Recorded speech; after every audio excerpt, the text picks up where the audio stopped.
कभी कभी नाम ही सब कुछ होता है।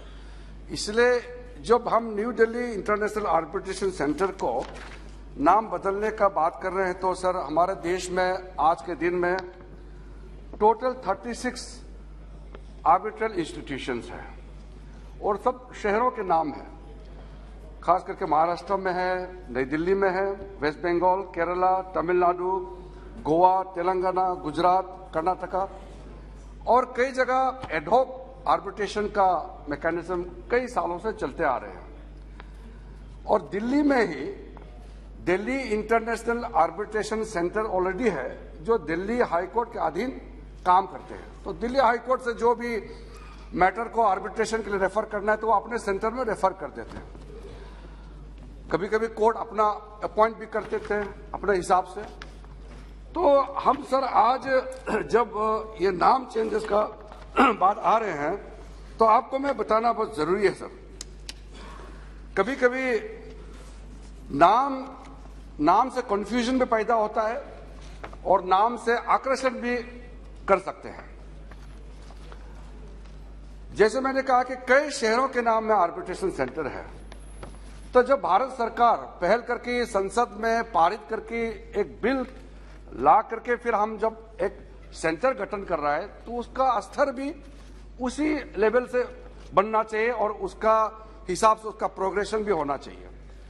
जब हम इंटरनेशनल आर्बिट्रेशन सेंटर का बात करते हैं तो उसमें कई चीज हमको देखना पड़ता है और इसमें ऐसे कंफ्यूजन भी नहीं होना चाहिए कि ये जो नई दिल्ली इंटरनेशनल आर्बिट्रेशन सेंटर है this is one of the arbitration centre in the country, ऐसा भी नहीं लगना चाहिए क्योंकि it is a centre of the national importance. Parliament का एक्ट से जब पास करता है तो उसका एक महत्व होता है। इसलिए कंफ्यूजन को दूर करने के लिए कि दिल्ली में भी दिल्ली इंटरनेशनल आर्बिट्रेशन सेंटर है और उसी नाम से अगर हम और एक बनाएंगे तो उसमें कंफ्यूजन होता है। और दूसरी बात यह है, कुछ सदस्यों ने कहा कि 2019 में बिल लाए तो आज फिर दोबारा लाने का क्या जरूरत है। ये डायनामिक सिचुएशन में अगर हम जैसे परिस्थिति है उस हिसाब से कानून नहीं बनाएंगे तो फिर ये संसद है किस लिए? संसद इसलिए है जब जब देश के लिए कुछ जरूरी कानून बनाना होता है तो इस सदन के माध्यम से उसको पारित करके बनाना होता है। माननीय सदस्य तो खुश होना चाहिए, सरकार को शाबाशी देना चाहिए कि हमने ये सूझबूझ के साथ जरूरत के हिसाब से आज ये अमेंडमेंट लेकर के आए हैं। और जब हम इंडिया इंटरनेशनल आर्बिट्रेशन सेंटर बोलते हैं तो ये पूरा देश का प्रतीक होता है, ये एक शहर का नहीं होता है। नहीं तो लोग सोचेंगे कि ये दिल्ली वाला के लिए है क्या। और दूसरा, कई मेंबर्स ने अच्छे अच्छे सुझाव दिए हैं। मैं सर पूरा सुझाव को एक सम्मिलित करके एक साथ जवाब देना चाहता हूं। सबसे पहले तो आप लोगों का एक क्वेश्चन था कि आज तक हमारा जो भारत में आर्बिट्रेशन जो है वो सिंगापुर के तहत क्यों नहीं हो पा रहे हैं। और कुछ लोगों ने ये कहा कि भारत के जो बिजनेसमैन हैं या कोई डिस्प्यूट होते हैं तो विदेश क्यों चले जाते हैं, लंदन चले जाते हैं, पेरिस, सिंगापुर, हांगकांग या कहीं और। हमारा देश में भी कई आर्बिट्रेशन का काम चल रहे हैं, लेकिन जो एडहॉक आर्बिट्रेशन को प्रिफर करने वाला एक बहुत बड़ा वर्ग है, उनको कंफर्टेबल लगता है कि एक एडहॉक आर्बिट्रेशन में हमारा यहाँ में काम चलते रहना चाहिए। लेकिन बड़ा जो वर्ग है और अंतर्राष्ट्रीय स्तर पर भी ये मान्यता मिल चुकी है कि एडहॉक आर्बिट्रेशन से अच्छा इंस्टीट्यूशनलाइज्ड आर्बिट्रेशन जरूरी है। इसलिए इंस्टीट्यूशनल आर्बिट्रेशन की ओर हम बढ़ रहे हैं। सर, इसमें मैं कुछ हमारे सदस्यों को क्लियर करने के लिए 2 पॉइंट मैं बता देता हूं। Why it is advantage to have institutional arbitration? First of all, it determines the arbitration procedures in a very formal manner. All the popular institutions globally, they provide for an arbitration procedure, and it saves the parties and their lawyers effort of determining the arbitration procedure. And some institutions also provide service of drafting and arbitration clause. जब arbitration हमारा centre बनता है वो parties को मदद करते हैं, और जैसे निशिकांत जी ने कहा उसमें क्लोज होना चाहिए। इस बिल पास होने के बाद मैं ये मानता हूं कि भारत सरकार का, क्योंकि भारत सरकार सबसे बड़ा लिटिगेंट होता है, तो हर बड़ा कॉन्ट्रैक्ट जो होगा भारत सरकार का उसमें क्लोज दिया जाएगा, और जिस क्लोज के तहत जो भी केसेस उत्पन्न होगा वो इसी इंडिया इंटरनेशनल आर्बिट्रेशन सेंटर में तय किया जाएगा। इसके बाद इसके पास एफिशिएंट पैनल आर्बिट्रेटर्स होगा, और जब आपके पास qualified international reputed panel arbitrator होते हैं उसमें कॉन्फिडेंस होते हैं, और लोग जब कॉन्फिडेंस होगा तो आएंगे। और आप चाहते हैं कि भारत जो है truly international centre of arbitration hub बनना चाहिए, तो आप तो खुले दिल से समर्थन करना चाहिए, क्योंकि ये बिल उसी डायरेक्शन में ले जाने के लिए काम कर रहे हैं। उसके बाद इंफ्रास्ट्रक्चर के बारे में बात किया, और कई लोगों ने सिंगापुर के बारे में जिक्र किया, तो मैं आपको एक दो पॉइंट बताता हूं। सिंगापुर इतना बड़ा सेंटर कैसे बन गया है। एक तो जो सिंगापुर का जो लोकेशन है, इंग्लिश स्पीकिंग होने के साथ साथ उसको एक न्यूट्रल वेन्यू के रूप में लोग देखते हैं। छोटा देश है लेकिन हाईली उसका एफिशिएंट सिस्टम वहां है, तो कोई भी पार्टी डिस्प्यूट होता है तो वो सिंगापुर जाने का प्रिफर करते हैं। अभी हम लंदन में जो कॉन्फ्रेंस हुए थे, मैं और भारत का चीफ जस्टिस ऑफ इंडिया हम दोनों साथ में थे।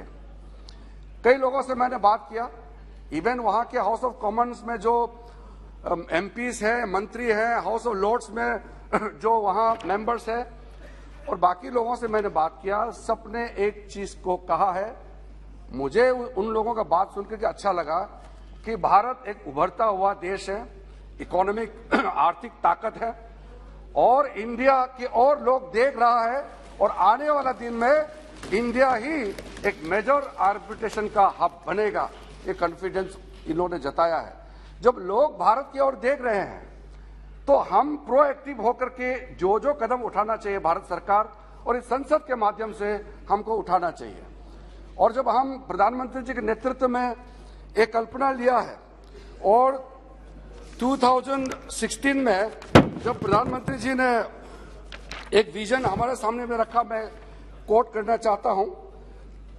जब यहां ग्लोबल कॉन्फ्रेंस हुए थे दिल्ली में, national initiative towards strengthening arbitration and enforcement in India, उसमें प्रधानमंत्री मोदी जी ने जो कहा, मैं कोट करना चाहता हूं।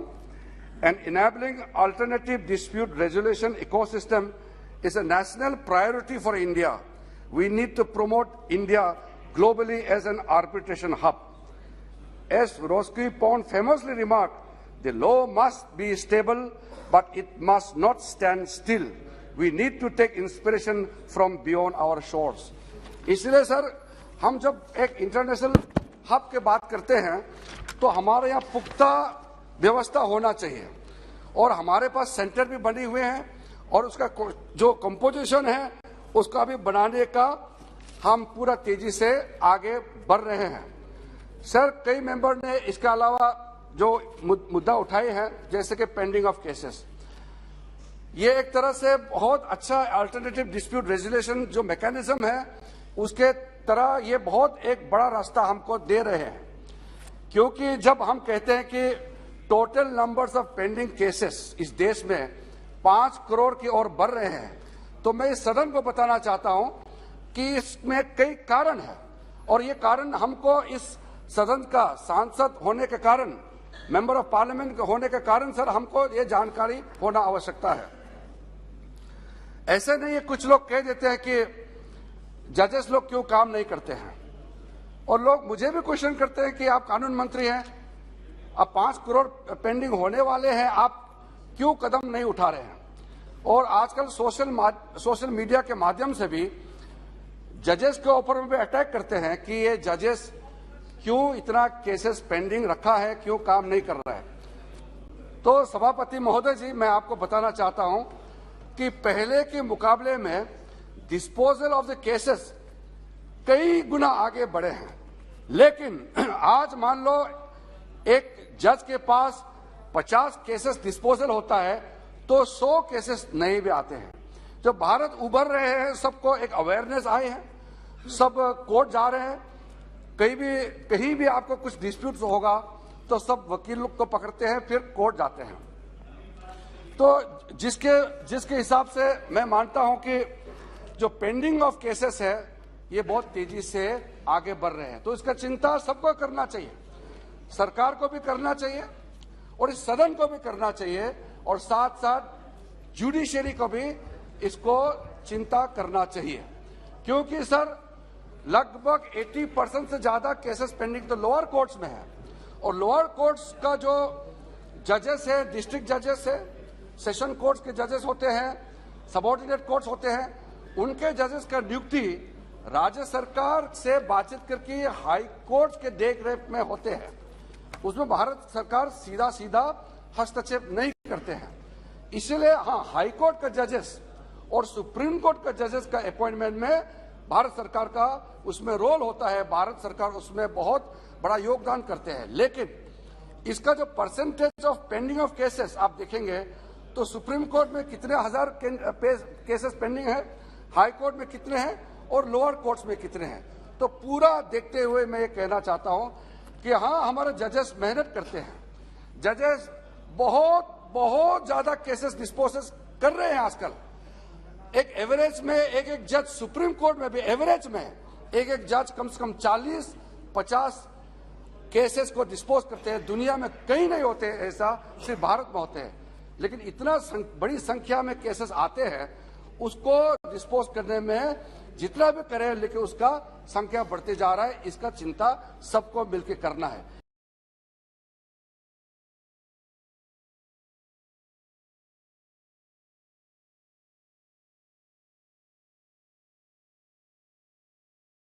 इंफ्रास्ट्रक्चर का मुद्दा उठाया है। मैं आपको दावे के साथ कहता हूं, आंकड़ा अभी मैं नहीं कहूंगा, लंबा हो जाएगा। मैं बाकी जो क्वेश्चन आवर होते हैं उसमें भी मैं बताता हूं कि 2014 के बाद जिस स्पीड से हमने इंफ्रास्ट्रक्चर दिए हैं वो काफी नहीं हो सकते हैं, लेकिन पहले के मुकाबले 3 गुना हमने बढ़ाया है। जितना भी जो हाई कोर्ट से नीचे का जितना भी कोर्ट्स का इंफ्रास्ट्रक्चर है, कई गुना हमने उसको बढ़ाया है। लेकिन हम सपोर्टिव रोल प्ले करते हैं, सेंट्रल स्पॉन्सर स्कीम्स के माध्यम से हम देते हैं। हमारे जस्टिस डिपार्टमेंट उसको देख रेख करके ऑब्जर्वेशन करते हैं, मॉनिटर करते हैं।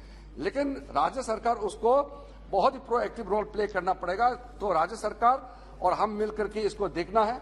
ये कोई विवाद का विषय नहीं है, मिलकर के काम करने का चीज है। सर, क्योंकि आपने एक समय दिया है, मेरा पास कुछ तर्क था, लेकिन अभी 5:30 होने वाले हैं। अगर आप 5 मिनट देंगे तो शायद मैं 5 मिनट में खत्म कर सकते हैं। 2 मिनट क्योंकि बहुत महत्वपूर्ण सवाल आए हैं और मेरा पास पूरा तर्क है और जवाब भी है, और मुझे कॉन्फिडेंस भी है। मेरा ये पूरा जवाब होने के बाद आप उस जवाब के ऊपर में सवाल नहीं कर सकते, ऐसा तर्क मेरा पास है। फिर भी मुझे समय का मर्यादा को याद रखना है, इसलिए मुझे ज्यादा अभी कहने का इजाजत नहीं है। मुझे इसका स्पीकर साहब ने इजाजत नहीं दिया है। लेकिन मैं फिर से माननीय सदस्यों को धन्यवाद देता हूं, खास करके जिन्होंने इस डिबेट में हिस्सा लिया है। डॉक्टर अमर सिंह जी, रमेश बिदुरी जी, प्रोफेसर सौगता रॉय जी। प्रोफेसर सौगता रॉय के बारे में जरूर मैं कहूंगा कि आप पढ़े लिखे जरूर हैं, लेकिन पढ़े लिखे होने के साथ साथ नए जो घटनाएं होते हैं, जो अपडेट होते हैं, उसको भी पढ़िए।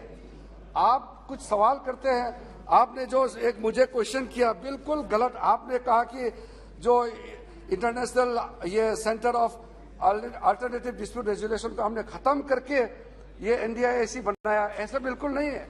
वो जो ICADR वो इंडिपेंडेंट बॉडी है, इसको खत्म करके हमने एक नहीं बनाया। तो आपका जो इंफॉर्मेशन है उसको अपडेट कीजिए, क्योंकि आप कभी कभी बोल देते हैं और मेरा क्लैरिफिकेशन को लोग सुनते नहीं हैं, और आपने जो गलत बात बोला उसको सच मानते हैं।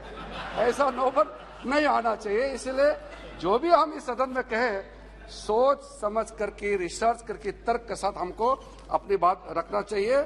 सर, मैं विश्वास रखता हूं कि इस अमेंडमेंट के बाद जब हम नई दिल्ली इंटरनेशनल आर्बिट्रेशन सेंटर को इंडिया इंटरनेशनल आर्बिट्रेशन सेंटर के रूप में हम स्थापित करेंगे तो प्रधानमंत्री नरेंद्र मोदी जी के नेतृत्व में भारत जरूर global hub of international arbitration बनेगा और बिजनेसेस हमारे पास बाहर से भी आएंगे और हिंदुस्तान के अंदर में इतना ताकत है कि हम अपने बिजनेसमैन, अपने कॉर्पोरेट हाउस, अपने लोगों के दम से इंडिया का जो पोजीशन है दुनिया में एक one of the top international arbitration nation के रूप में उभर के आएगा।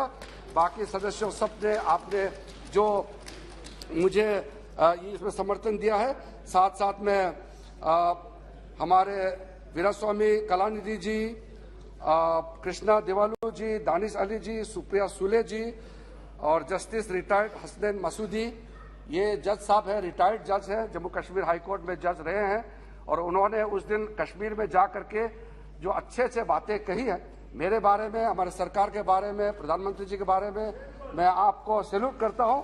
आप जज है, सच बात आप कहते हैं और आपने कहा कि जम्मू कश्मीर हाई कोर्ट के लिए भारत सरकार ने जो भी कदम उठाया सराहनीय है, आपने कहा, इसलिए मैं आपको धन्यवाद देता हूं। साथ साथ हनुमान बेलीवाल जी को मौका दिया था लेकिन उन्होंने अपने बात नहीं कह पाया, वो दूसरे विषय में चले गए। निशिकांत दुबे जी ने अपने तर्क सरकार के पक्ष में रखा और साथ साथ आप जो सदस्य नहीं बोले फिर मन से आपने समर्थन दिया है, मुझे मालूम है, इसके लिए पूरे सदन को बहुत बहुत धन्यवाद। प्रश्न है कि विधेयक पर विचार किया जाए। जो सदस्य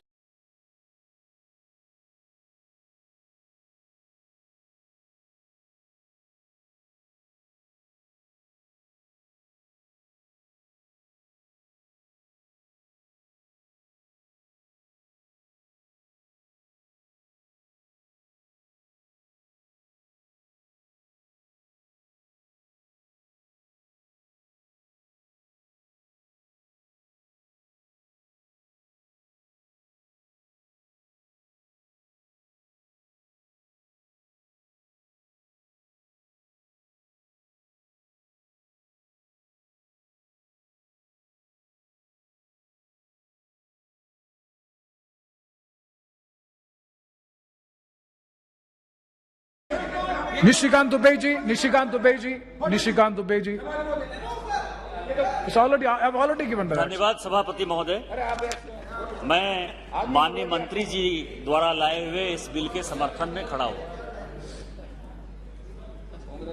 मैं सुन रहा था सबों को सर, पिछले 75 साल में जो शिफ्ट हुआ है, माहौल जो इस देश का शिफ्ट हुआ है, उसमें इसकी कितनी आवश्यकता है। जब से हमने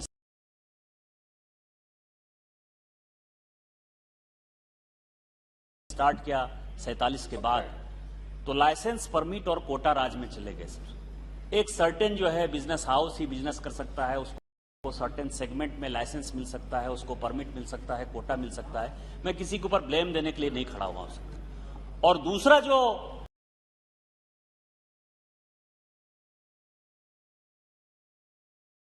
सरकार ने किया आजादी के बाद कि सरकार को बिजनेस करना है।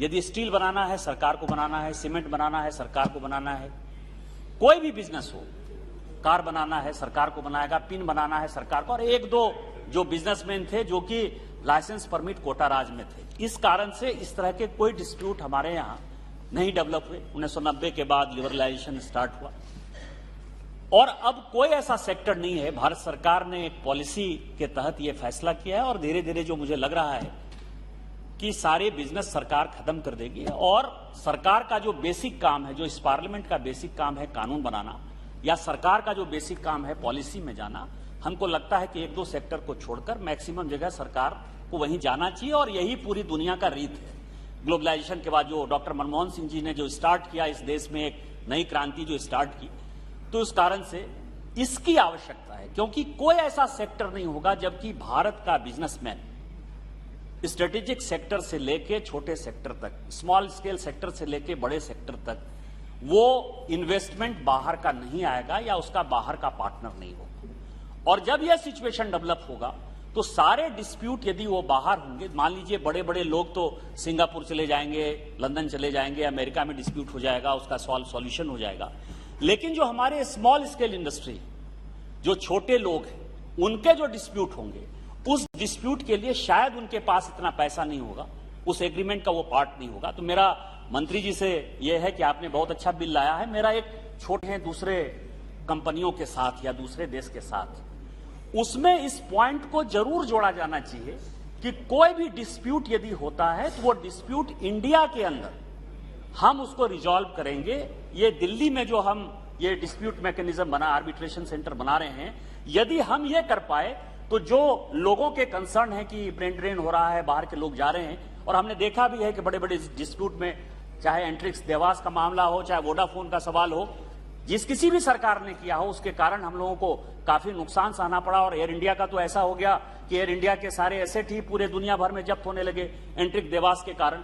तो मुझे लगता है कि यदि उस एग्रीमेंट का पार्ट हम बना देंगे तो इसका फायदा हो पाएगा। और जिस चीज के लिए माननीय मोदी जी इस बिल को लेकर आए हैं, आप बिल को लेकर आए हैं, वो उसका जो है सॉल्यूशन हो जाएगा। आपने मुझे वक्त दिया। इन्हीं शब्दों के साथ जय हिंद, जय भारत। बहुत बहुत धन्यवाद। Next honourable minister the response.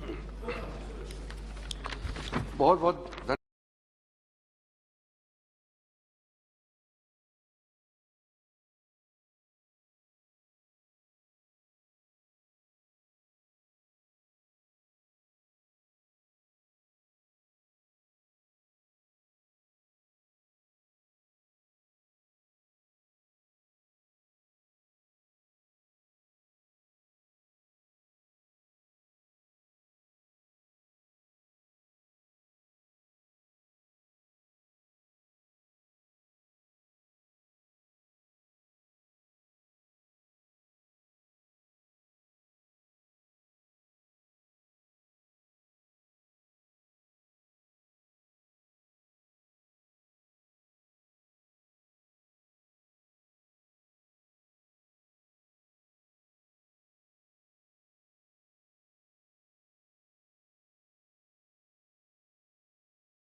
for investors, and I think that this is the right step in the right direction. I stand. Thank you.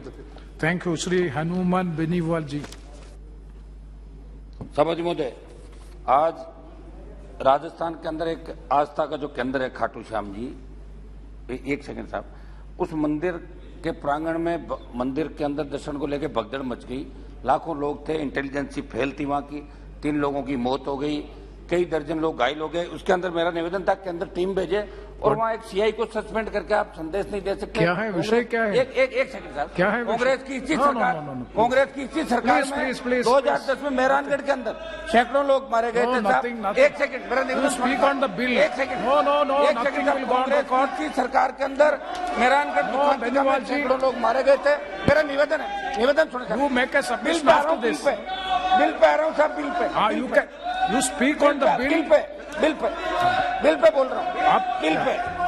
Yes, please. Bill pay बोल रहे भाई। Nothing will be. आप लोग Yes, please. Yes. क्यों जबरदस्ती? Yes, please. एक second रुको था। Nothing. No, nothing. No. You please speak on the bill. मैं बिल पे ही बोल रहा हूँ। Honorable Speaker has given you permission to speak. No. That cannot be. That cannot be. No. मैं इनके खिलाफ नहीं, अजय रंजन जी आपके खिलाफ थोड़े बोल रहा हूँ, बैठो आप यार, कैसी बात? आपने आर्बिट्रेशन बिल से बोलो, आप आर्बिट्रेशन बिल से बोलो। वो मेरा सभापति जी, मेरा निवेदन है कि ऐसी घटनाओं की पुनरावृत्ति नहीं हो। नहीं, please. Nishikant Dubey ji. I've already given that. धन्यवाद सभापति महोदय। तो कम से कम आर्बिट्रेशन के मुकदमे वो समय सीमा में। धन्यवाद। Saugata Rai ji. Sir, I shall be very brief. There is something known as superfluous legislation. जो legislation का कोई दरकार नहीं है. This is such a legislation. This government does not know its mind. In 2019, Ravi Shankar Prasad, who is now member of this house, was Minister for Law. He converted the name of International Center of Alternative Dispute Resolution into New Delhi International Arbitration Center in Delhi. Now, Mr. Rijiju, who is now the law minister, though he is not a practicing lawyer himself, unlike Ravi Shankar Prasad, wants to leave his stamp on the ministry. So he has called this International Arbitration Center Act. The main moot question is simply this, that there is neither any objection nor any support, because as I said, it's a superfluous legislation. Has the government been able to make India a center of arbitration? Singapore is such a small place, city-state. You see, most of the companies go for international arbitration to Singapore, including the Ambanis, Adanis. They have got international connections and they go to Singapore. Why the government has not made any progress in last 3 years to make New Delhi a major center of arbitration? Because arbitration is an alternative way. In our country, courts take years and years. Courts are only there to benefit lawyers, not the litigants. So arbitration is a shorter form, though whether it's perfect law or not, I don't know, because they make one retired judge arbitrator. And judges as arbitrators make more money than they used to make at judges. Please. And ultimately, when the arbitration award comes, as salary, arbitration award. When the arbitration award comes, then somebody goes again in litigation to court. He is professor and lawyer both. So I would like to know from the Honorable Minister, you are changing a name, it's all right, you will leave your stamp on the ministry. But what is it that the government is doing to make India a better center for international arbitration? Thank you. Which are the companies that are there? Now, there are big law firms in this country, Khaitan and Company, this, that, Amarchand, Mangaldas. These are all there, people go to them. But none of the top international law firms have set up big offices in India. And our big lawyers have gone abroad. Harish Salve, who often pleads for this government, stays in London and sometimes does his pleading through video messaging. So I would like the minister really to develop this arbitration. As an alternative, it will reduce the burden on the courts. It will give quick relief to litigants. Yes. Thank you. So with that I say that I have nothing to say either in favor of the bill nor against the bill. Thank you, It's a Dr. superfluous Kalamuthi legislation. Veeraswamy ji. It should be dealt with as such. Thank you. Being happening in Delhi, sir. Thank you very much. Thank you very much, Sri Danish Ali ji.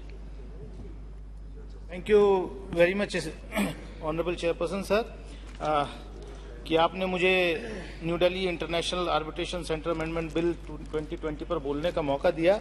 Sir सबसे पहले तो मैं यही कहूंगा कि arbitration अगर करना है तो पहले हमारा जो जुडिशियल स्ट्रक्चर है उसकी तरफ हमें ध्यान देना चाहिए कि किस तरीके से करोड़ों की तादाद में केसेस जो हैं वो पेंडिंग हैं और उसके लिए सरकार को जो करना चाहिए नहीं कर पा रही है।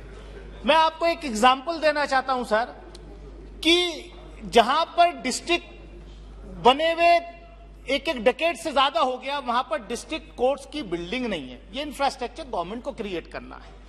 हाई कोर्ट की बेंच उत्तर प्रदेश पश्चिमी उत्तर प्रदेश में कई दशकों से मांग है आज तक नहीं हो पा रही, लेकिन कुछ ना कुछ बहाना मिलता है। Arbitration centre, international arbitration centre Delhi में बने, नो डाउट बनना चाहिए, लेकिन यहां भी क्या हो रहा है सर, आजकल मैं माफी के साथ चाहूंगा कि जो बड़े बड़े लॉयर्स हैं, मतलब आपदा में अवसर तलाश लिया गया। माफ कीजिए, मैं माननीय लॉ मंत्री जी से कहूंगा कि जो बड़े लॉयर्स हैं वो तो लंदन में भी बैठ के, दूसरे कंट्रीज में बैठ के वीडियो कॉन्फ्रेंसिंग से जो है काम कर लेते हैं, लेकिन जो हमारे यहां पर हैं उनको ये कहां का, मतलब मुझे नहीं, क्योंकि I am not a lawyer, लेकिन सच्चाई ये है कि जो गरीब आदमी है उसको न्याय मिलना इतना मुश्किल है आज की डेट में कि वो नहीं हायर कर सकता बड़े लॉयर्स। जो किसान की समस्या, जो गरीब की समस्या है, जो मान लीजिए जो डेमोक्रेसी को बचाने की इस देश में कोशिश कर रहे हैं, जुबैर जैसे जर्नलिस्ट लोग या दूसरे जर्नलिस्ट, जो उनको जेलों में रखा जाता, वो बड़े लॉयर हायर नहीं कर सकते। मैं आपके माध्यम से इतना ही कहना चाहूंगा कि देश के अंदर जुडिशियल सिस्टम के अंदर लॉ मिनिस्टर साहब को आर्बिट्रेशन अच्छे से करना चाहिए, इंफ्रास्ट्रक्चर डेवलप करना चाहिए। ठीक है, अंतरराष्ट्रीय आर्बिट्रेशन इंडिया में हो, उसके लिए हम समर्थन करते हैं, लेकिन हमें अपने गिरेबान में झांक के देखने की जरूरत है। बहुत धन्यवाद। धन्यवाद। Shrimati Supriya Sule ji. Thank you, sir. I stand here to just ask two very small questions to the Honorable Law Minister of India. He has brought in this bill.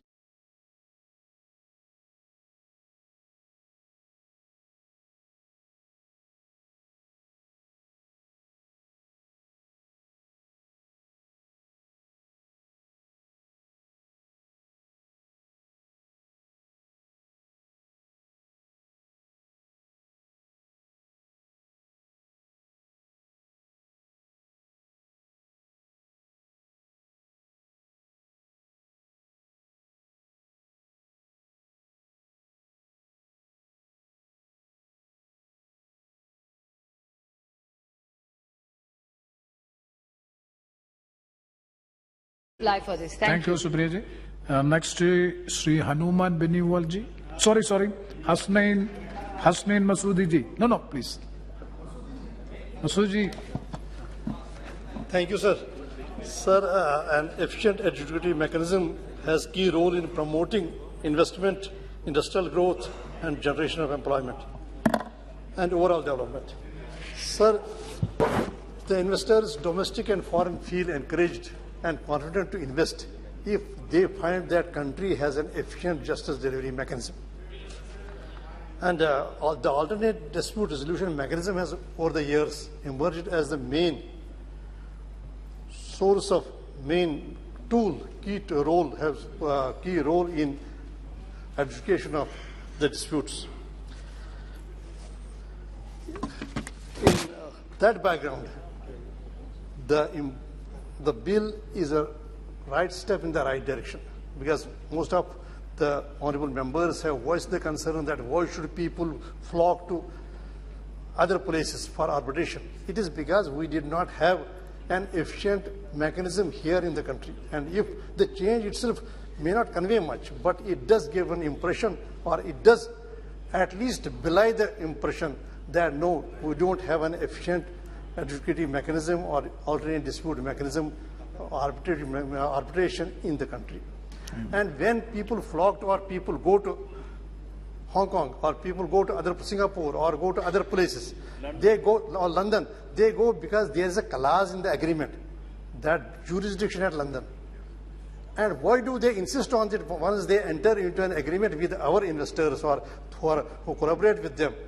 Because they say that we don't have an efficient mechanism in the country, or in dispute mechanism in the country. So we also readily agreed on it.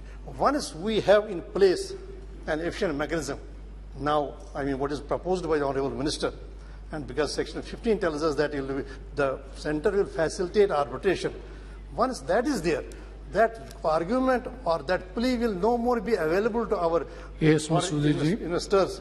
And I think that this is the right step in the right direction. I stand. Thank you. Thank you, Sri Hanuman Beniwal ji. लेकिन हमें अपने गिरेबान में झांक के देखने की जरूरत है। बहुत धन्यवाद। Srimati Supriya Sule ji. Thank you, sir. I stand here to just ask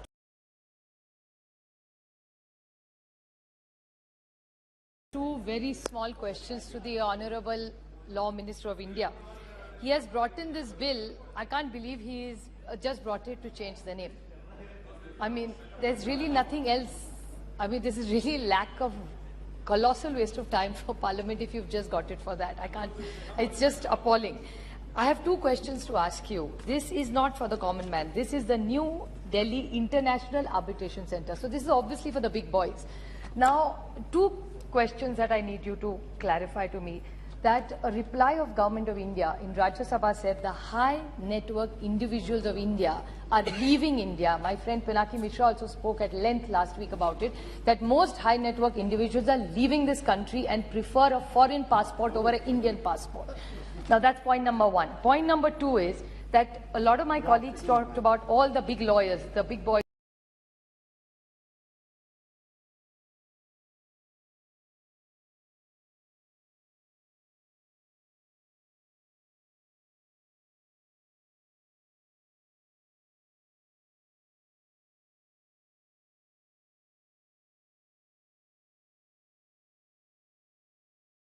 Who are lawyers who are leaving, prefer arbitration in England, they prefer to live in England. So there's not just all the big investors leaving, but even the brain drain, all the big lawyers are preferring to leave India. So have you ever thought of that for a moment, that here you're trying to make an international center, but the so-called creme de la creme of India, be it the intellectual lawyers,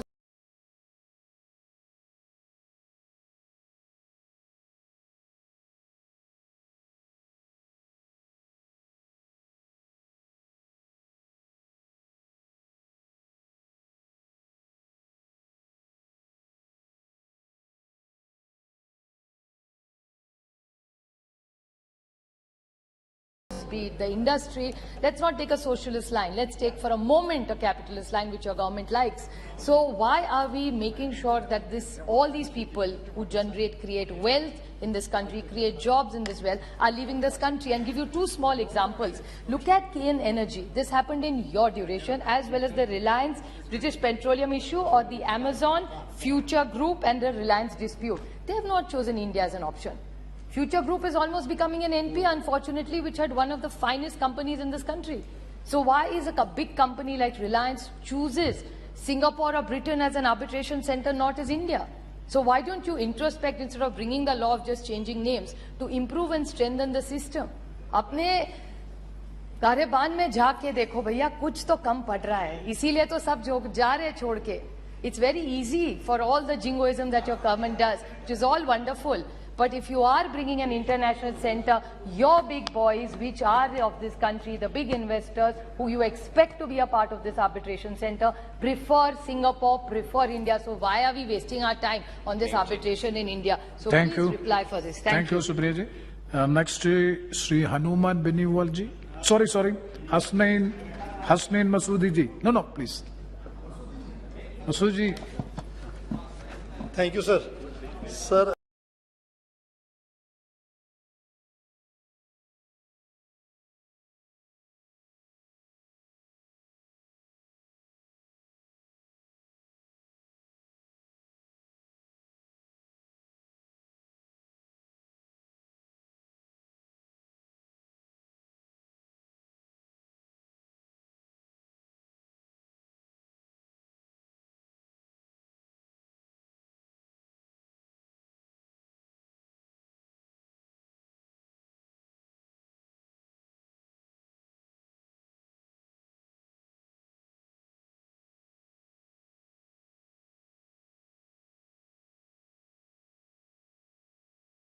positive aspect for the law ministry to consider. Thank you very much. Sri Lav Krishna ji. Lav Sri Krishna.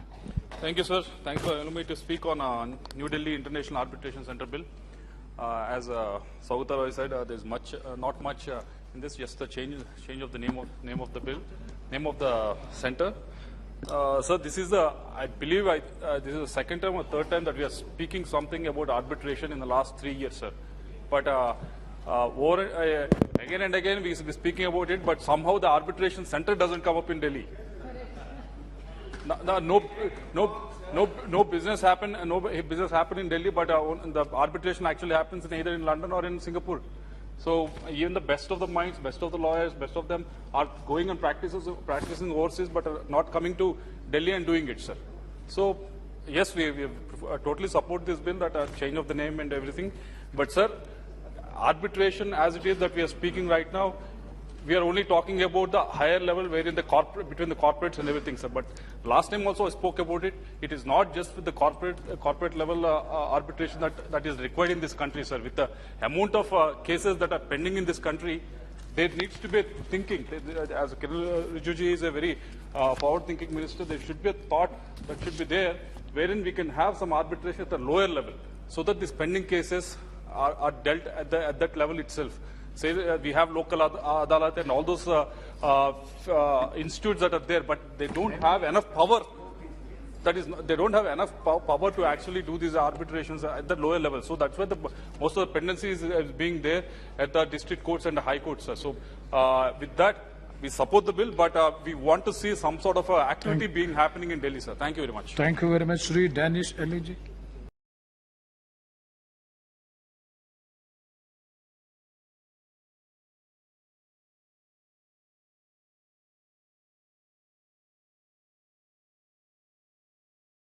International Arbitration Center Amendment Bill 2022.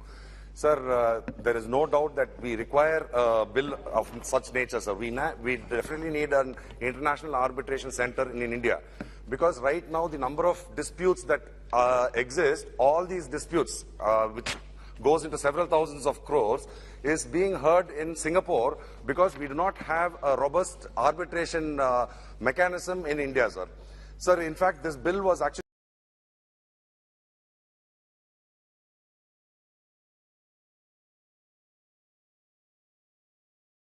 brought in 2019, and in that bill they had said that the act will allow the central government to provide for removing any difficulty in implementing the act up to 2 years.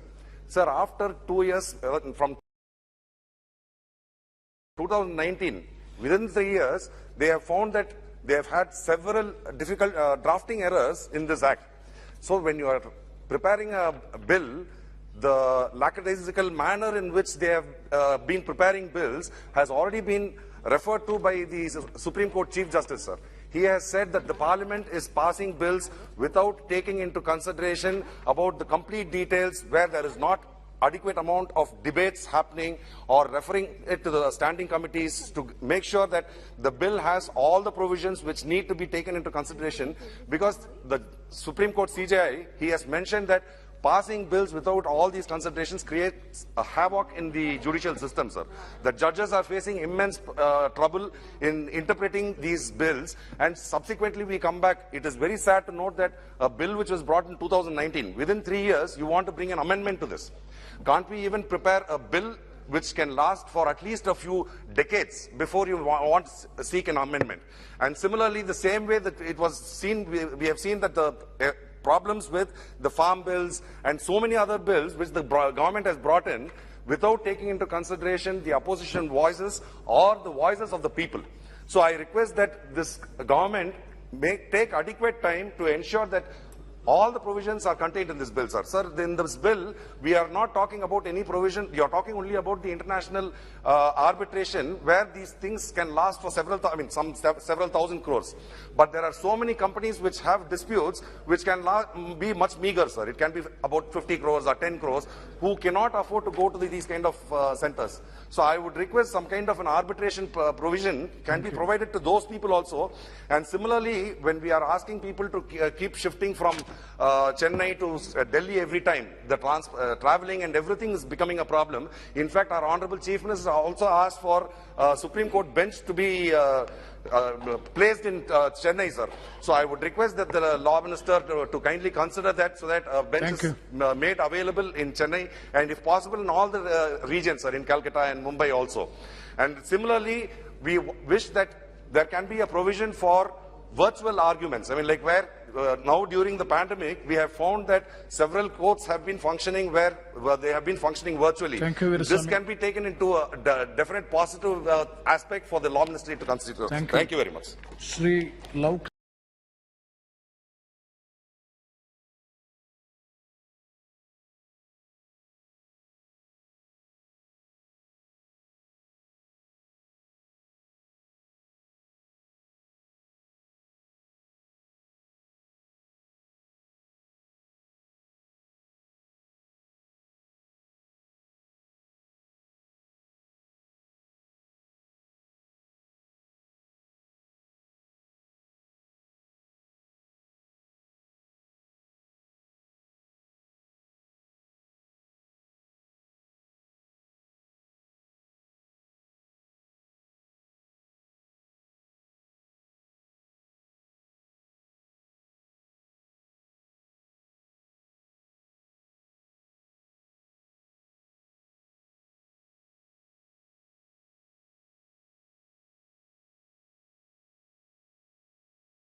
Thank you, sir. Thank you very much. Now, Ramesh Bidudi ji.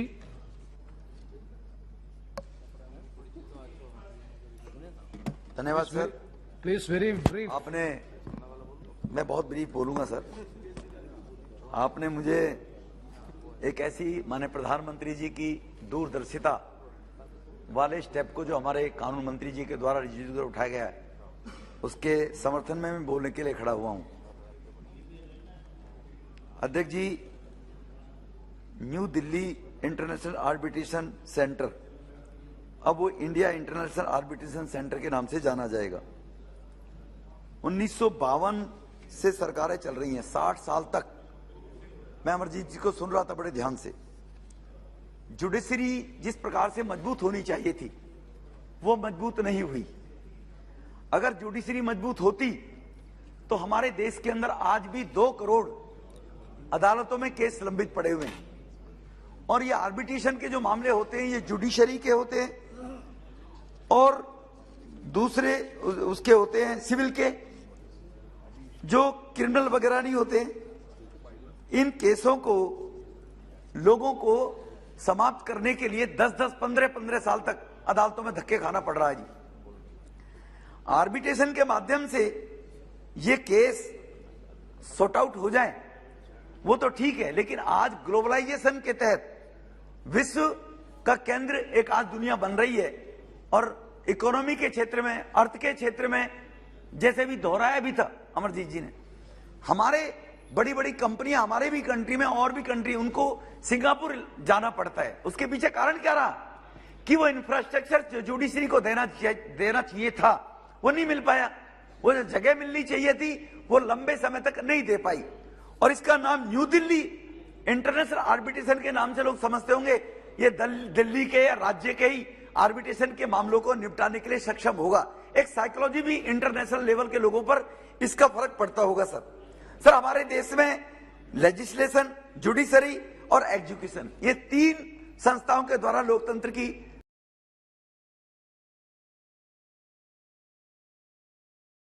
संचालना होती है। 1980 का अगर दशक याद करें तो वो काला अध्याय कहा जाएगा कि 1980 के दशक में जब अदालतों को अपने हाथ में काबू करने का प्रयास किया, तब की प्रधानमंत्री जी ने, और जो मेरिट है, मेरिट से छोड़कर जूनियर अपने चहेते ऐसे लोगों को, अभी भी जो देश में शोर मचा था, रिवार्ड वापसी गैंग बहुत सक्रिय हुआ था, वो उन्हीं प्रकार की सरकारों के द्वारा ऑब्लाइज करे हुए लोगों को वो एहसान उतारने के लिए रिवार्ड वापस कर रहे थे। वो सब लोग, सारे के सारे लोग, ऐसे लोगों को जब ये उनकी जूनियर लोगों को सीनियर के ऊपर जज बनाने का मामला आया तो जुडिशरी को 1993 में आदेश करना पड़ा और उस आदेश के तहत ये जज भी अब हम ही अपॉइंट करेंगे और लोकतांत्रिक पद्धति को 1980 में धक्का लगा। आज मैं झारखंड, छत्तीसगढ़, बिहार ऐसे राज्यों की अगर बात करूं, वहां पर जजों के पास उनके कानून जो मुकदमे लड़ रहे हैं, उन मुकदमों को निपटाने के लिए, चाहे हम बात करें उनकी जो उनका स्टाफ है, चाहे बात करें इंफ्रास्ट्रक्चर्स की, वो पूरे के पूरे नहीं आज भी।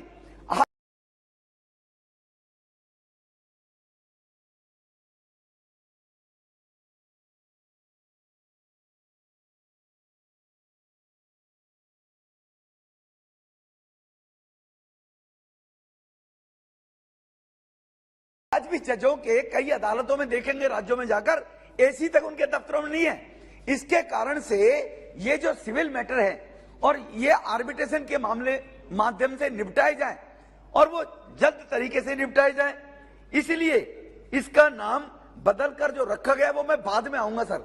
लेकिन आर्बिट्रेशन क्यों लाया गया, आर्बिट्रेटर की क्यों आवश्यकता पड़ी? क्योंकि हमारी जो अदालतें हैं वो अदालतें समय पर लोगों को उनको न्याय देने में सक्षम नहीं थी और इससे एक मैसेज चला गया कि justice delayed is justice annoyed, कि जो जस्टिस डिलेड डिनाइड, कि जो जस्टिस डिले हो रहे हैं तो लोग ये समझ के बैठ जाते थे कि 10 साल 15 साल हो गए और 15 साल के भी अगर मुझे न्याय मिला तो ना के बराबर ही हो गया वो न्याय।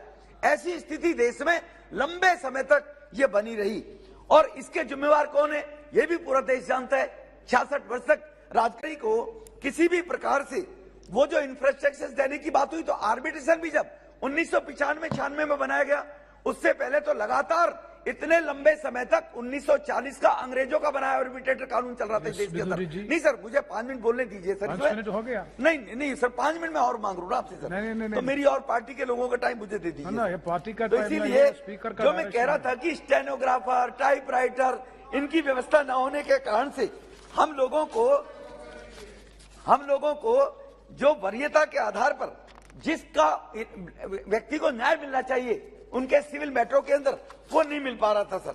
इसीलिए इसका नाम बदलकर अब मैं असली पॉइंट पर आता हूं कि इसको इंडिया इंटरनेशनल नाम रखने का इसका लॉजिक क्या रहा होगा। ये मैंने जैसे दोहराना चाहता हूं, माननीय प्रधानमंत्री जी की दूरदर्शिता है कि वो इंफ्रास्ट्रक्चर इंटरनेशनल नाम से भारत में अगर बनेगा, भारत में जैसे इंडिया इंटरनेशनल कन्वेंशन सेंटर अब 24 सेक्टर द्वारका में माननीय प्रधानमंत्री जी ने बनाया, जहां भारत के 5 लाख लोगों को रोजगार मिलेगा, तो दुनिया की जो बड़ी बड़ी कंपनियां हैं जिनके डिस्प्यूट होते हैं वो सॉर्ट आउट कराने के लिए क्यों सिंगापुर जाए, क्यों लंदन जाए, और बाहर की कंपनी क्यों ना इंडिया में आए। सर मुझे 1 मिनट और दे दिया, वो क्यों ना इंडिया में आए। अगर वो लोग यहाँ पर इंफ्रास्ट्रक्चर डेवलप होगा, इंटरनेशनल का नाम पूरी दुनिया में जाएगा, तो ग्लोबलाइजेशन के तहत वो बड़ी कंपनियां अगर अपने आर्बिट्रेटर, क्योंकि 2 पक्षों में झगड़ा होता है, आर्बिट्रेशन के अंदर एक जज उसके अनुसार हो, एक अनुसार हो, एक तीसरे के अनुसार हो, ये व्यवस्था होती है, तीनों मिलकर उस समस्या को सुलझा ले। और अगर वो यहाँ पर आएंगे तो यहाँ हमारे यहाँ के लोगों को, चाहे होटल के मामले में हो, चाहे वो कार ड्राइविंग एयरपोर्ट के मामले में हो, बाहर की इकोनॉमी हमारे देश में आएगी। बाहर के लोग सिंगापुर अगर न्याय देने के लिए भारत की जो क्रेडिबिलिटी दुनिया में बढ़ रही है उसके अनुसार भारत में आने के लिए लोग प्रयास करेंगे, जिसके कारण से यहाँ पर इसको हमारे भारत के अंदर इकोनॉमी के आधार पर भी, अर्थव्यवस्था के आधार पर भी बाहर की मुद्रा हमें अच्छी खासी संख्या में मिलेगी। तो इसीलिए जो माननीय कानून मंत्री जी ने इस कानून को लाने की बात कही है, इसके लिए मैं एक सुझाव जरूर देना चाहूंगा कि आर्बिट्रेशन के अंदर भी जो मुकदमे चल रहे हैं, जो लंबित पड़े रहते हैं, वो टाइम बाउंड कम से कम होने चाहिए कि जब जो मुकदमे अगर अदालतों के द्वारा आर्बिट्रेशन को ट्रांसफर कर दिए गए, आर्बिट्रेशन के अंदर जो लंबे समय तक लटकते रहते हैं आर्बिट्रेटरों के माध्यम से, तो कम से कम आर्बिट्रेशन के मुकदमे वो समय सीमा में। धन्यवाद। Saugata Rai ji. Ministers, now Sri Amar Singh ji to open the discussion. Thank you, sir. Be very brief. Be very brief. I will be very brief, sir.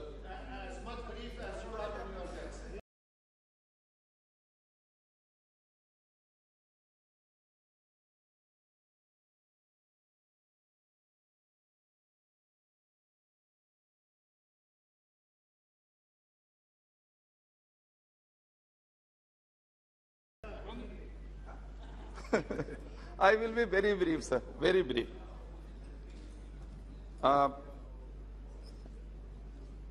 Chairman, sir, as Honorable Minister has explained, that there is amendment in the 2019 Act to change the name of New Delhi International Arbitration Center to India International Arbitration Center. The second is, there is an amendment in the section 15, I think, that all the rules, the regulation would be framed how to run it. Now, arbitration is a very good alternative method of disposal of the cases or disputes, or you can say dispute resolution. It's a very good method. And it has been going on in this country since ancient times. I mean, before independence, British era, even before that, our panchayats, our elders, all used to do it. Britishers tried to bring law in 1889 and 1940. Then Government of India also brought one law in 1995, that was also establishment of International Center. And now in 19, this New Delhi International Arbitration Center. Sir, we all support arbitration center and alternative disposal of resolution of disputes between the parties. That principally it's a very good thing. But the question is, which I think has not been addressed in the amendment, we all know what has happened over the last 75 years, or even before that. Sir, you yourself, your government, formed the Shri Krishna committee. That committee gave the report.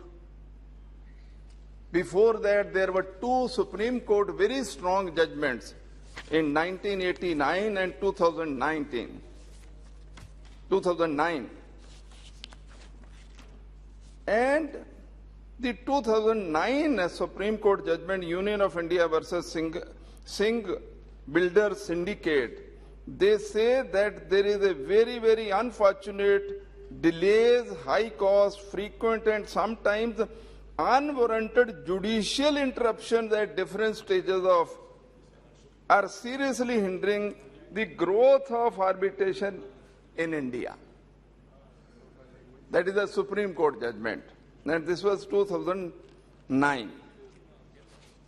Shri Krishna report also tells us the same thing, because we don't have statutory backup.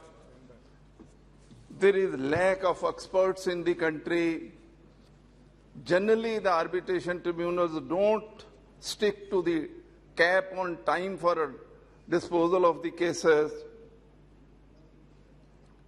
And various departments in Government of India and state governments, they appoint their own officers as arbitrators. That leads to litigation. And contrary to the belief that arbitration perhaps is the end of the issue, unfortunately, because in India, because the law, the order is not mandatory, it's not binding, so people can still go for appeals. Appeal, and unfortunately in this country, we all know there are over 4 crore cases pending in various courts in the country. Sir, you are a law minister. You would be knowing much more than me. So we have to bring some end to the litigation and to the arbitration. We are supporting everything, but 2-3 suggestions which I want to make. At least some certain legal or civil disputes could have been only delegated to this India International Center. There should be some clause in the law that the order would be mandatory, or there would be 1 or 2 appeals to High Court or Supreme Court. The litigation can't go on, because there is no binding and you are keeping it still open. And 1995 International Center, there were 3 centers already working in the country, Bombay, Delhi, and there is another center. Not many results are coming. People are preferring Singapore Center, International Center. Why are they preferring? Because the orders are mandatory. And international experts are sitting on those tribunals. And the disposal is quite quick. Even Indian businessmen, Indian corporates, they are all going to Singapore for their disposal. But we are not touching those issues, because of which people are going outside the country. People are going to Paris, people are going to London. Your intention is very good.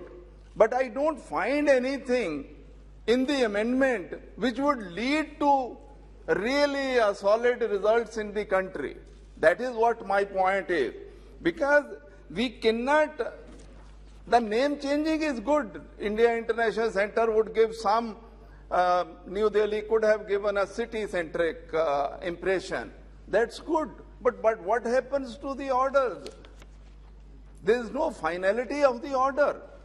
There is no time limit. 60 days you have given in the Act, but no order is passed in 60 days.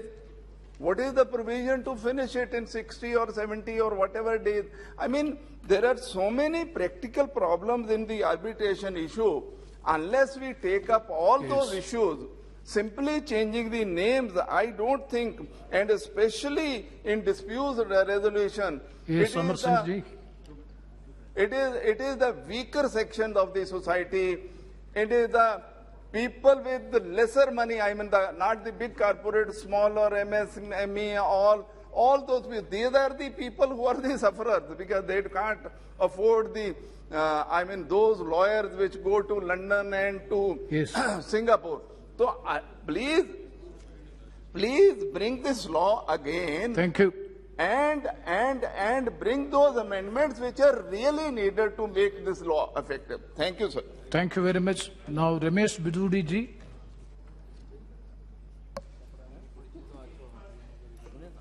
धन्यवाद sir. Please, very.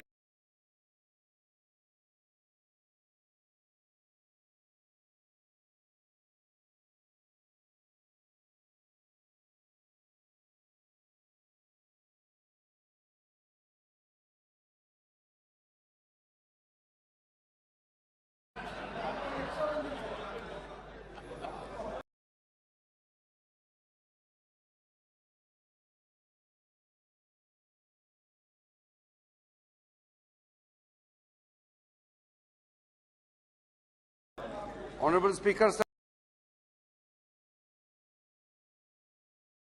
I beg to move that the bill further to amend the New Delhi International Arbitration Central Amendment Bill 2022 as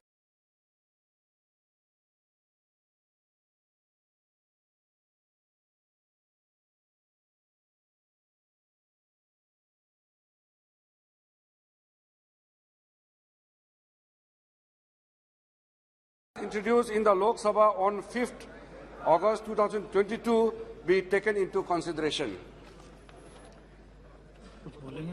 कुछ बोलेंगे आप इस विषय पे?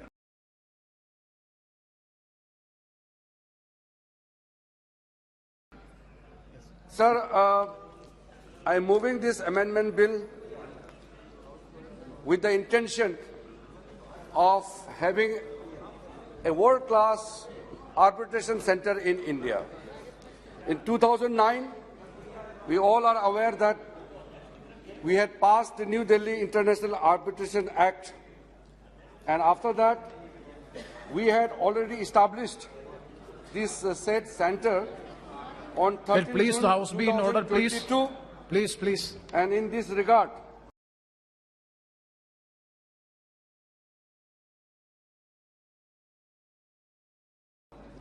we have started the process of the appointment of chairperson. In the meantime, as the situation is dynamic and we see the situation globally, we felt that an amendment is very important to ensure that the objective of the Act which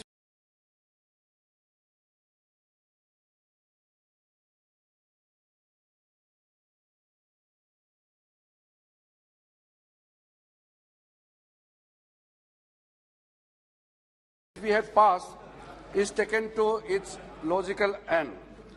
In the process, we are today making a very, very short amendment, and the proposal of today's amendment is, one, the name of New Delhi International Arbitration Center be changed to India International Arbitration Center, and two, enable the New Delhi International Arbitration Center to specify by regulations the manner of its discharge of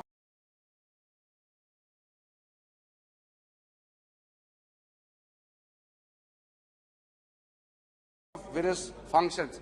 So, sir, as the Honourable Speaker has given a very limited time, I would be responding to the queries and observations made by the Honourable members.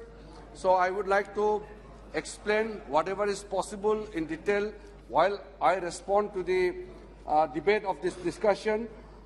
I would like to request the Honourable Member, this is a very, very specific bill with a specific objective to ensure that India becomes an international hub of arbitration. As the country is growing, we would like our business to grow, and in the process, the support and the views of all the honourable members are important. So, without any much objection, I expect that all the members would support this bill unanimously. Thank you, sir. Yes, thank you very much, ministers. Now, Sri Amar Singh to open the discussion.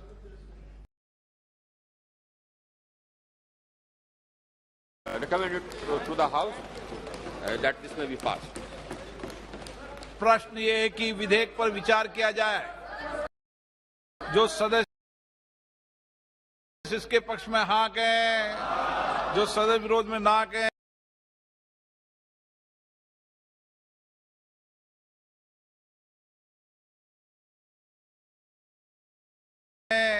मेरे विचार में निर्णय हाँ वालों के पक्ष में, हाँ वालों के पक्ष में विधेयक पर विचार करने तो प्रस्ताव को स्वीकृत किया गया। अब सभा विधेयक पर खंडवार विचार करेगी। श्री N.K. प्रेमचंदन जी, संसद संख्या 11। Yes, sir. Sir, my amendment to clause 2 of the bill, I would like to know from the honourable minister, I fully heard your reply and response, that it is mandatory on the part of industry and all establishments to abide by the carbon emission. One industry is not able to comply the directions. No या no more? So I am not, sir, one second. No 2 पर बोलना, अभी 11 चल रहा है। Class 2 में I am moving the amendments, sir. I am moving the amendments and seeking a प्रश्न ये clarification. कि N.K. प्रेमचंदन द्वारा प्रस्तुत संशोधन संख्या 11 को स्वीकृत किया जाए। जो सदस्य के पक्ष में हाँ कहें, जो सदस्य विरोध में ना कहें, मेरे विचार में निर्णय ना वालों के पक्ष में, ना वालों के पक्ष में हुआ संशोधन स्वीकृत हुआ। श्री N.K. प्रेमचंदन जी, संशोधन संख्या 12। Sir, संसद संख्या 12. Yes, I am moving, sir. I am moving. प्रश्न है कि N.K. प्रेमचंद द्वारा प्रस्तुत संशोधन संख्या 12 को स्वीकृत किया जाए। जो सदस्य इसके पक्ष में हाँ कहें, जो सदस्य विरोध में ना कहें, मेरे विचार में निर्णय ना वालों के पक्ष में, ना वालों के पक्ष में संशोधन स्वीकृत हुआ। श्री सौगत राय जी, संशोधन संख्या 22। माननीय सदस्य खड़े होकर बोला करो, बैठ कर मत बोला करो। सर नॉट मूविंग, ये ठीक बोला आपने। आजकल आप थोड़ा अप्रोप्रिएट इंस्ट्रक्शन दे रहे हैं, ठीक है। प्रश्न है कि खंड 2 विधेयक का अंग बने। जो सदस्य इसके पक्ष में हाँ कहें, जो सदस्य विरोध में ना कहें, मेरे विचार में निर्णय हाँ वालों के पक्ष में, हाँ वालों के पक्ष में खंड 2 विधेयक का अंग बना। श्री A.M. आरिफ, संशोधन संख्या 1 और 2। Not moving. Not moving. Okay. Shri M.K. Raghavan, संशोधन संख्या 3। श्री K. सुरेश, संशोधन संख्या 13-14। श्री N.K. प्रेमचंद्र, संशोधन संख्या 15। Not moving, sir. Shri Beni बनन, संशोधन संख्या 23। मूविंग।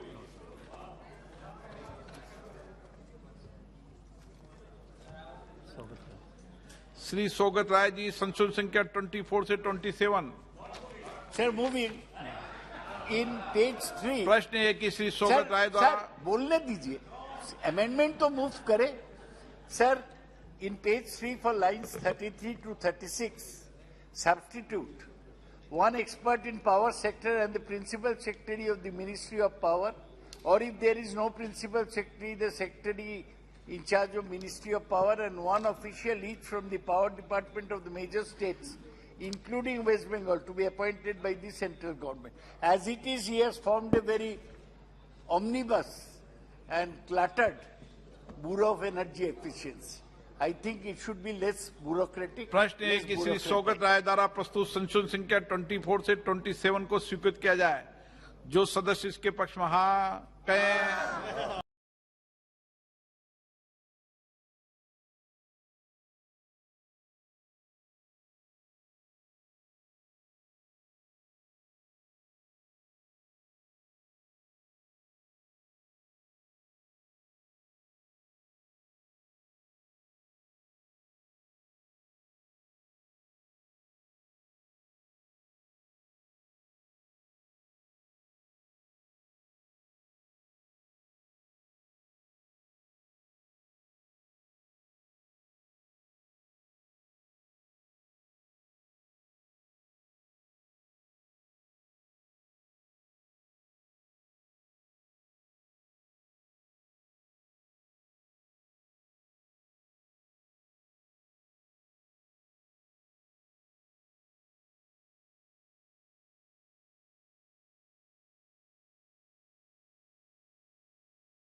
जो सदस्य विरोध में ना गए, मेरे विचार में निर्णय ना वालों के पक्ष में, ना वालों के पक्ष में संशोधन अस्वीकृत हुआ।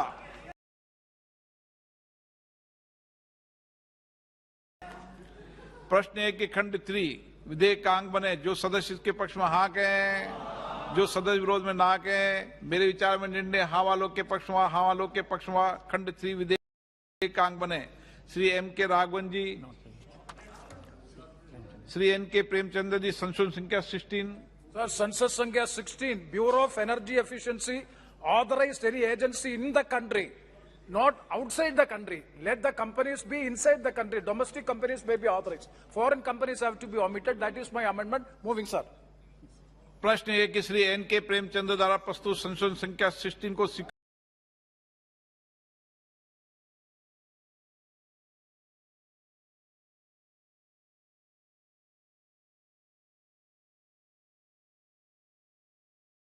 किया जाए। जो सदस्य इसके पक्ष में हाँ कहें, जो सदस्य विरोध में ना कहें, मेरे विचार में निर्णय ना वालों के पक्ष में, ना वालों के पक्ष में संशोधन अस्वीकृत हुआ। प्रश्न है कि खंड 4 और 5 विधेयक का अंग बने, जो सदस्य इसके पक्ष में हाँ कहें, जो सदस्य विरोध में ना कहें, मेरे विचार में निर्णय हाँ वालों के पक्ष में, हाँ वालों के पक्ष में खंड 4 और 5 विधेयक का अंग बना। श्री एन के प्रेमचंद्र जी, संशोधन संख्या 17 से 2020। All the amendments are relating to extension of period. I am moving, sir. प्रश्न ये कि एन के प्रेमचंद्र द्वारा प्रस्तुत संशोधन संख्या 17 से 20 स्वीकृत किया जाए। जो सदस्य के पक्ष में हाँ कहें, जो सदस्य विरोध में ना कहें,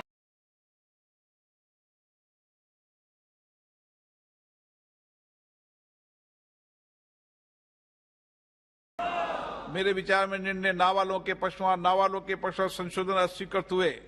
श्री सौगत राय जी, संशोधन संख्या 28 और 29। Not moving, sir. प्रश्न है कि खंड 6 विधेयक का अंग बने, जो सदस्य इसके पक्ष में हाँ कहें, जो सदस्य विरोध में ना कहें, मेरे विचार में निर्णय हाँ वालों के पक्ष में, हाँ वालों के पक्ष में खंड 6 विधेयक का अंग बना। श्री एन के प्रेमचंद्र जी, संशोधन संख्या 21। Sir, last amendment, that is any agency, let it be any competent agency. It's a positive amendment. Can very well accept it if the honorable minister decides. I am moving, sir. प्रश्न है कि Shri N के प्रेमचंद्र द्वारा संशोधन संख्या 21 को स्वीकृत किया जाए। जो सदस्य के पक्ष में हाँ गए, जो सदस्य विरोध में ना गए, मेरे विचार में निर्णय ना वालों के पक्ष में, ना वालों के पक्ष में संशोधन स्वीकृत हुआ। प्रश्न है कि खंड 7 विधेयक का अंग बने, जो सदस्य इसके पक्ष में हाँ गए, जो सदस्य विरोध में ना गए, मेरे विचार में निर्णय हाँ वालों के पक्ष में, हाँ वालों के पक्ष में खंड 7 विधेयक का अंग बना। श्री एम के राघवन जी, संशोधन संख्या 5। फिर माननीय सदस्य, एक बार माननीय सदस्य में व्यवस्था दे दूं, ये वोट वॉइस वोट से होते हैं, इसलिए हाथ खड़ा करने की तकलीफ मत करो, आप मुंह से भी बोल सकते हो।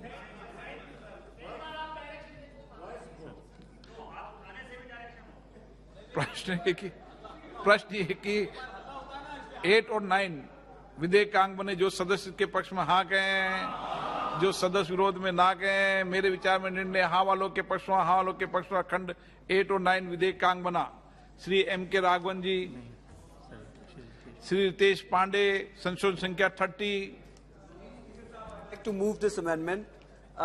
In place, I'd like to add, after page 6, line 12, provided that the appropriate government shall financially support through its various program policies and subsidies, or by arranging a mechanism through which appropriate loans for individuals, communities, public buildings, residences, companies, commerce, industries, and agriculture units that intend to buy equipment or necessary infrastructure for using renewable energy for the purpose of personal consumption.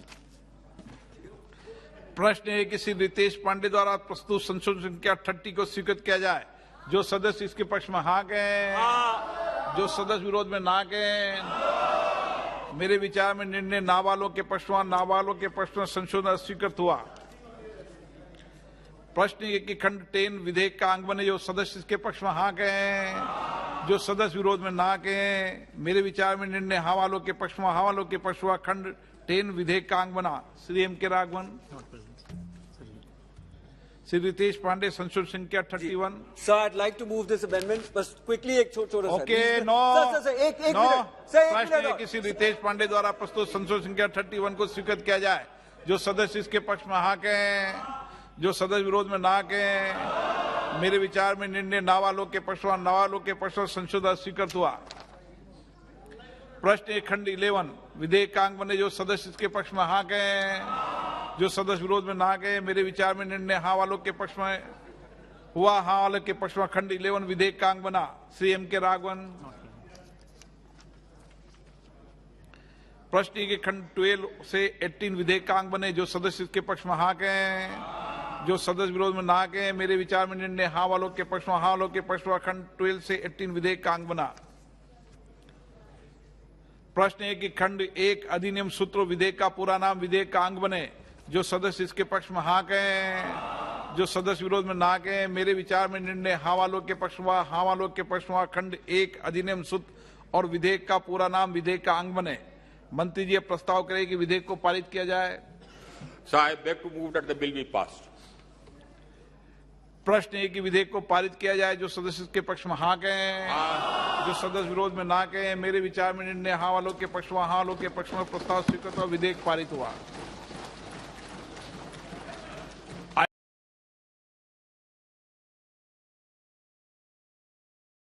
सुधारों की भी आवश्यकता है। मैं उम्मीद करता हूं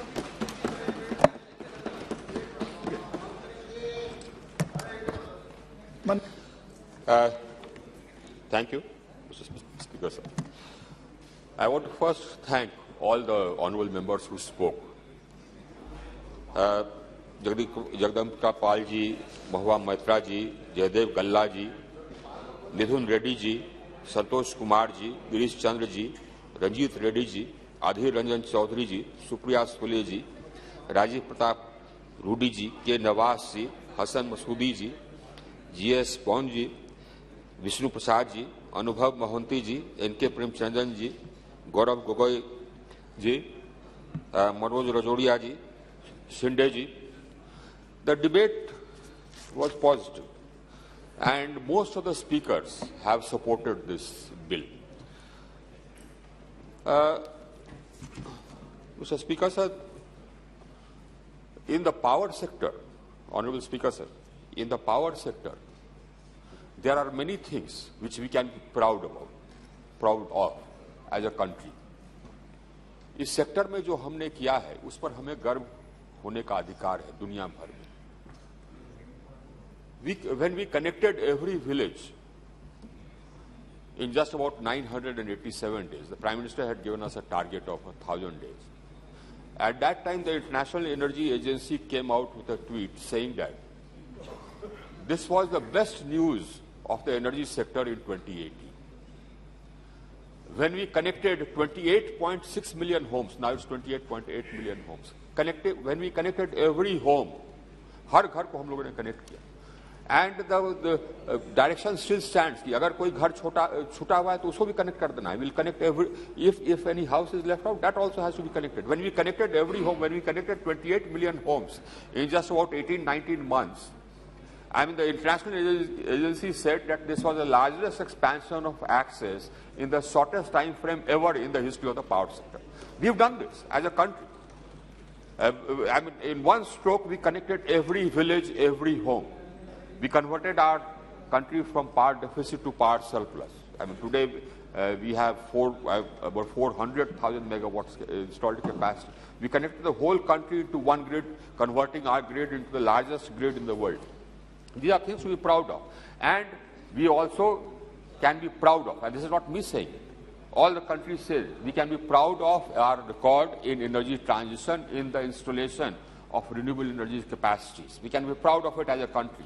Our per capita emissions are 1/3, are the lowest in the world, Mr. Speaker, sir. Our per capita emissions are the lowest in the world.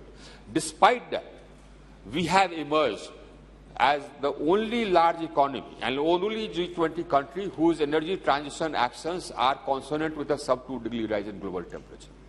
हमारा पर कैपिटा एमिशन दुनिया में सबसे कम, लेकिन ये एनर्जी ट्रांजिशन में और एमिशंस कम करने का जो टारगेट है उसमें हम दुनिया के लीडर में इमर्ज किए. अभी कैपेसिटी की, रिन्यूएबल एनर्जी कैपेसिटी की बात हो रही थी.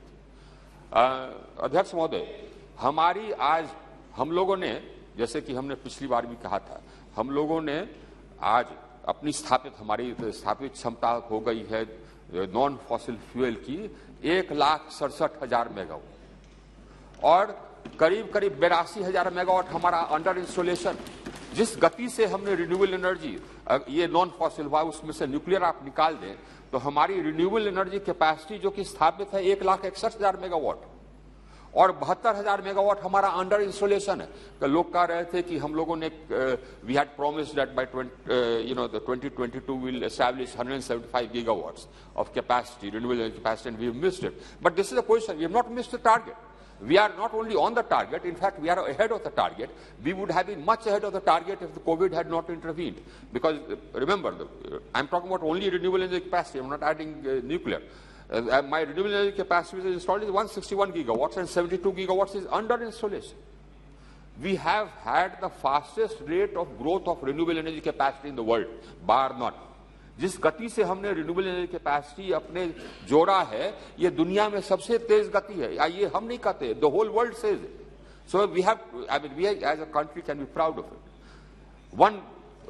One of our NDCs we've fulfilled 9 years in advance capacity. Now my capacity is more than 40%. My established non-fossil capacity is more than 40% of my total capacity. It's 41%. And just a minute, let me just, I've got just hold. No, just hold on. Just एक बार फिर आपको बता दूं, मैं सभी मंत्रियों और सभी सदस्यों को कहता हूं, कोई भी माननीय सदस्य उठ भी जाए तो आप उनका जवाब मत दिया करो, मेरे बिना permission. Thank you, Mr. Speaker, sir. So, as I said, our rate of renewable energy capacity addition has been the fastest in the world. It's not me saying it. The whole world says it. We have emerged as the most attractive destination for investment in renewables. This is not me saying. This is the whole world saying it. And this is something which has happened by, shall we say, a consensus. Now, in many countries, you will find that there is not much of a consensus insofar as energy transition is concerned. Many developed countries, there is no consensus. In our country, there is a consensus. ये हमारे देश में सभी लोग, सभी राज्य इस बात पर सहमत हैं कि हाँ साहब, सो हमें रिन्यूएबल एनर्जी कैपेसिटी लगानी चाहिए, हमको एनर्जी ट्रांजिशन करना है, हमको अपने एमिशंस कम करना है. एक एनडीसी तो जैसे कि हमने कहा कि we achieve 9 years in advance. दूसरा एनडीसी हमने प्लेज किया था पेरिस में. ये दो प्लेज किए थे. एक तो कि हम साहब सो 2030 तक अपना कैपेसिटी जो है पावर जनरेशन कैपेसिटी उसका 40% हम कर देंगे नॉन फॉसिल से, वो हमने 21 में कर दिया. दूसरा हमने कहा था कि हम अपने एमिशंस इंटेंसिटी को घटाएंगे as against 2005 levels by 33 to 35% by 2030. Already हमारा जो अचीवमेंट है इट्स नियरिंग 30, तो उसका भी हम बिफोर टाइम हम लोग अचीव कर देंगे. आइए सब लोगों के ये सहमति से हुआ. हमारी ये बात हो रही थी about missing targets. Missing targets, we are ahead of the target. Please be proud of it. The whole world understands this and accepts this. We are ahead of the target. Forget about missing targets. That is one thing which we have done. We can be proud of in the energy sector. Now, basically, people talked about the achievement of the Bureau of, and you know how the Bureau of Energy Efficiency has fallen short of its utilization of its budget. The purpose is not to not 100% spending the money. The purpose is that have you achieved what you have set out to achieve, and they have. As I said, हमारा जो emissions reduction हुआ है, that is because of the Bureau of Energy Efficiency. कैसे emissions reduction हुआ? हम लोगों ने industry में अपना CO2 का emissions, ये परफॉर्म अचीव ट्रेड हमारा स्कीम, उसके अंतर्गत हमने emissions reduction, यानी Bureau of Energy Efficiency ने emissions reduction अचीव किया of 106 million tons of CO2 per annum. हर साल उतना हम लोगों ने जो स्टेप्स किया है उसका एफिशिएंसी जो बढ़ा है. बहुत सारे सेक्टर्स में उसके जो ये एनर्जी यूटिलाइजेशन का जो एफिशिएंसी है वो 20% से लेकर के 24% तक बढ़ा है. और इसी कारण हमारे बहुत सारे इंडस्ट्रीज कॉम्पिटिटिव हो गए दुनिया में. जितने मेजर इंडस्ट्रीज है they become competitive because of the increase efficiency. और जो इन्होंने टारगेट सेट किया उसे कारण हुआ. ये सिर्फ इंडस्ट्री में 106 million tonne of CO2 emissions reduction per annum. हम पूरा ये आपको बता ही देते हैं कि कैसे कैसे इनका ये अचीवमेंट रहा. इनका जो स्टैंडर्ड्स एंड लेबलिंग प्रोग्राम है उसमें CO2 emissions reduction 51 million tonne per annum रहा. जो उजाला स्कीम है, जो हमारा ये LED स्कीम है, इसके अंतर्गत हम लोगों ने एनर्जी सेविंग अचीव की 129 billion units, 129 billion units energy saving की। हमारा टोटल कंजम्पशन आज है 1400 बिलियन यूनिट। जो हमारा उजाला स्कीम है, इसके अंतर्गत CO2 एमिशंस का रिडक्शन हमने 105 मिलियन टन पर एनम किया। इसी कारण जो हमने जो टारगेट दिया था कि बाय 2030 हम अपना एमिशंस रिडक्शन कर देंगे बाय 33-35%, इसी कारण तो हम अचीव कर रहे हैं। और जो हमने अपना एम्बिशन बढ़ा दिया, क्योंकि हम जो पहले टारगेट हमने अपने आप के लिए दिया था पेरिस में 2015 में, वो हम अचीव कर लिए। और तो हमने ग्लासगो में अपना टारगेट 2030 का बढ़ा दिया और हमने कहा कि 2030 तक हमारा जो ये कैपेसिटी है renewable energy non fossil fuel capacity, उसको हम 50% ले जाएंगे, 40% से 50%। और जो एमिशंस रिडक्शन है उसको हम 33% से बढ़ा करके 45% कर देंगे। क्यों कर रहे हैं? We are the only country which has increased, our target by this much. No other major economy has done that. We have done it because we not only achieved our target, but ladies and gentlemen, but honourable members, we achieved our target before time. So the honourable member who said that we don't achieve our target, they are not aware of the facts. We achieved our target before time. That's why we enhanced our targets for 2030, and we shall achieve those. Don't worry. As I said now. One question, of course, was that we have reduced the pledge which was made by the Honourable Prime Minister in Glasgow. The Honourable Prime Minister had made a pledge that by 2030 we shall install 500 gigawatts of non-fossil fuel capacity. We stand by that. But as far as NDCs are concerned, the language of NDC is different. जो NDC एक हमने जैसे कि कहा था कि by 2022 हम renewable energy capacity 1,75,000 megawatt करेंगे, तो ये वो हमारा प्लेस था, लेकिन वो एनडीसी नहीं थी। एनडीसी जो लीगल डॉक्यूमेंट होता है वो एब्सोल्यूट टर्म्स में नहीं होता है, वो परसेंटेज टर्म्स में होता है। तो परसेंटेज टर्म्स में हमने कहा था कि हमारी जो पावर जनरेशन कैपेसिटी होगी वो 40% हम ये रिन्यूएबल एनर्जी से करेंगे, बाय नॉन फॉसिल फ्यूल से करेंगे।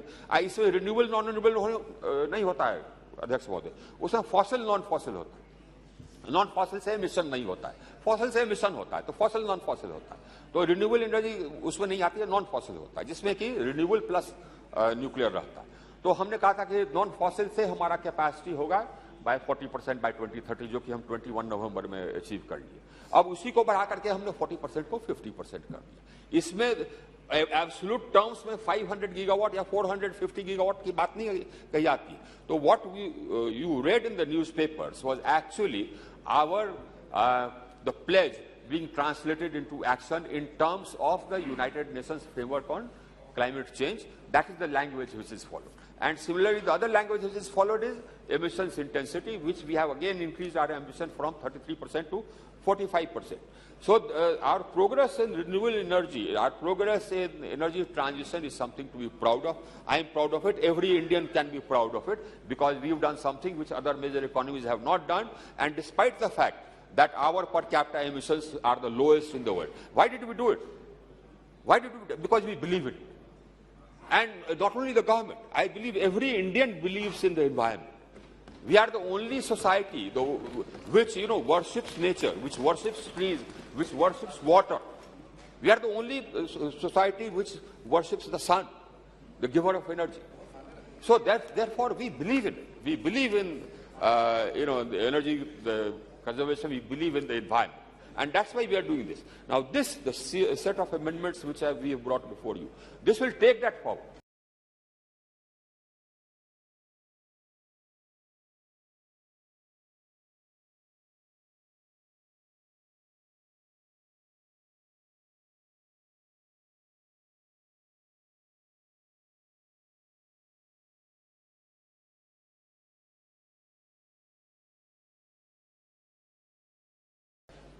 This will take that forward.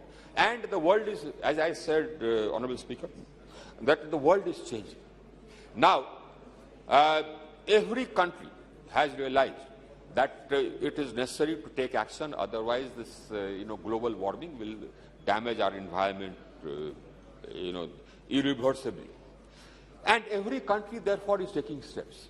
Now, let's say that we had not brought this bill. You know what is going to happen? The European Union has already decided that they'll levy a carbon tax on, steel which is not green, on import of steel, which is not green.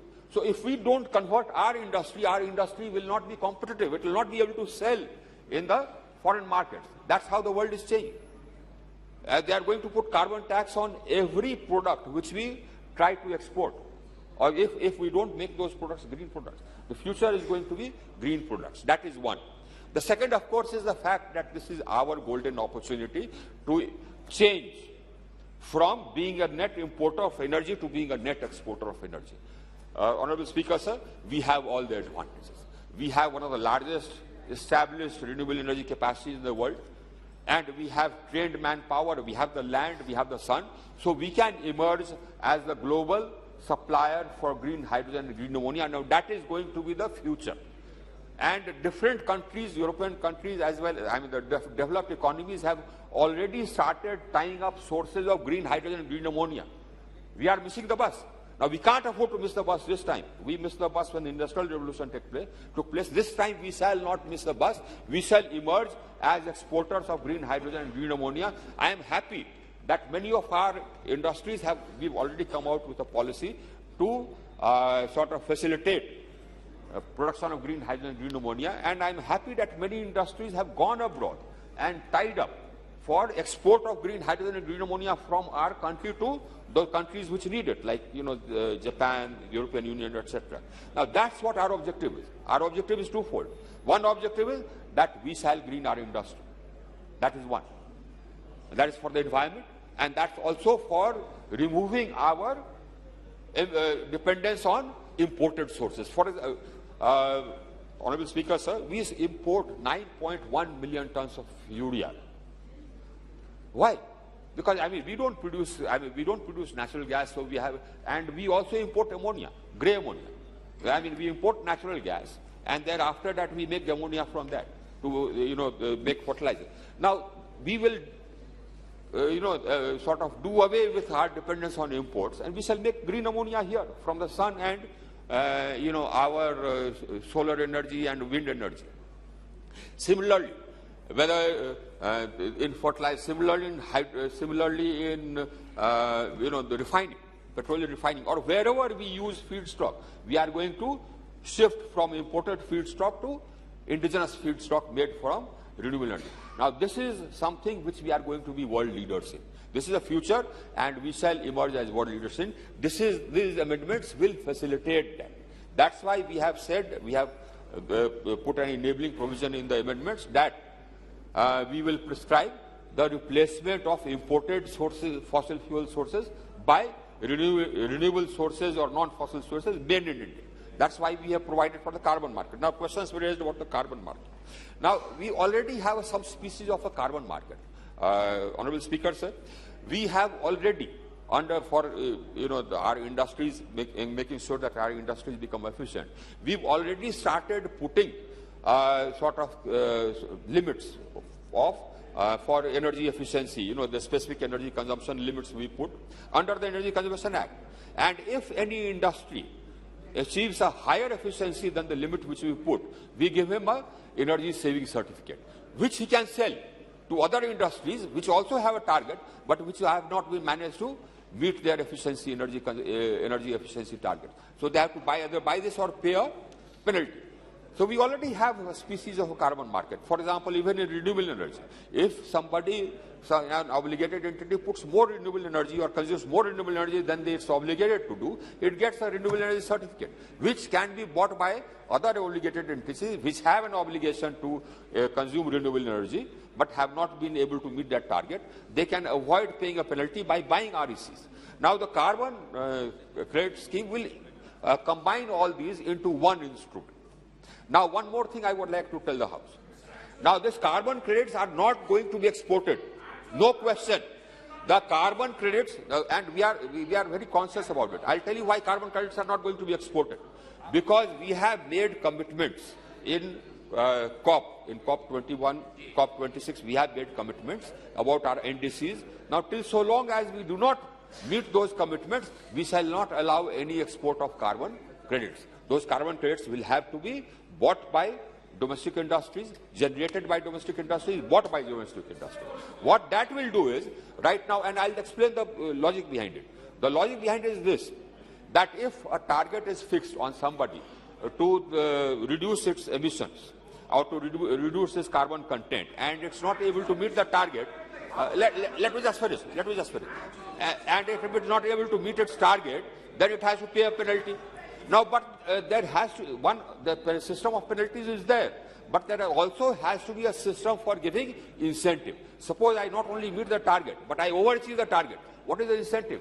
The incentive is that I will get carbon credits, which I can sell. So this incentivizes, in our country, this incentivizes energy transition. And the industries or obligated entities which are not able to meet their targets of reducing their carbon emissions, they will have to buy carbon credits or pay penalties. Now that is the construct. That is a construct which is already there. We are only combining it and making it clear.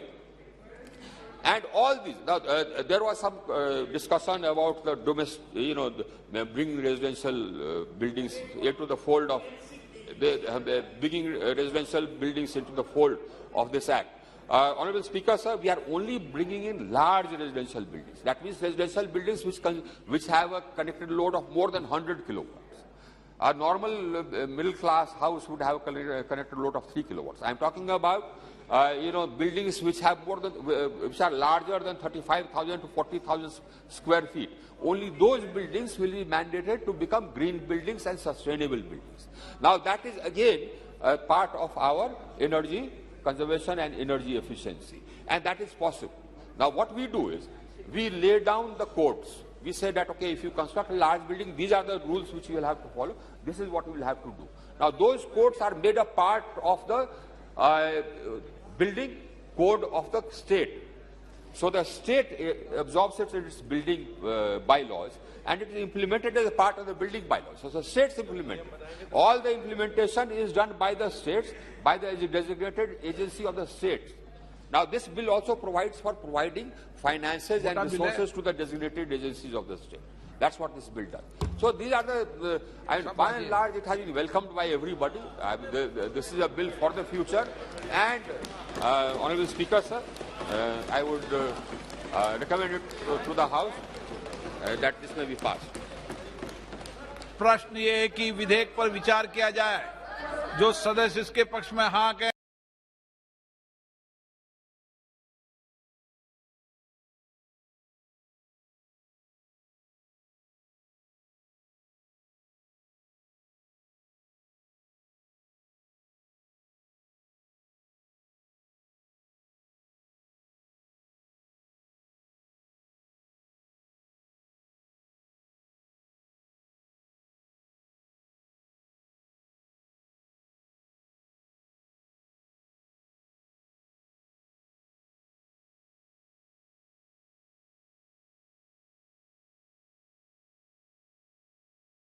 request the railway minister, please change the name. And thank you, Raj. Thank you, sir. Thank you. Dr. So Kumar Mittal.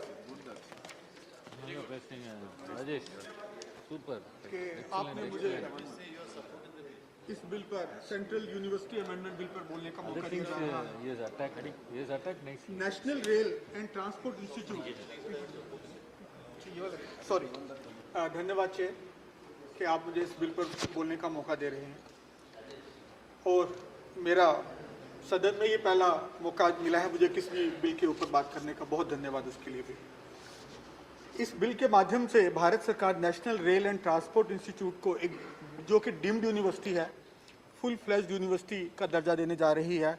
गति शक्ति विश्वविद्यालय जो कि railway मंत्रालय के अधीन होगा और सेंट्रल यूनिवर्सिटी होगा। मैं सबसे पहले इसके लिए भारत सरकार को बधाई देना चाहूँगा।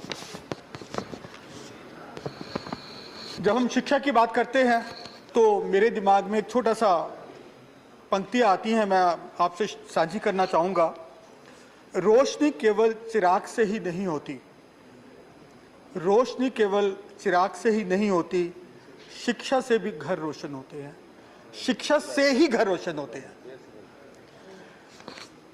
इसी दौरान क्योंकि हम लोग भी शिक्षा से संबंधित हैं तो एक और बात याद आती है जो हमारा स्लोगन चल रहा है देश में, पढ़ेगा इंडिया तभी तो बढ़ेगा इंडिया। तो धन्यवाद ये नया इनिशिएटिव लेने के लिए। हम 2 वर्ष से ज्यादा समय से कोरोना महामारी से जूझ रहे हैं और इसमें हर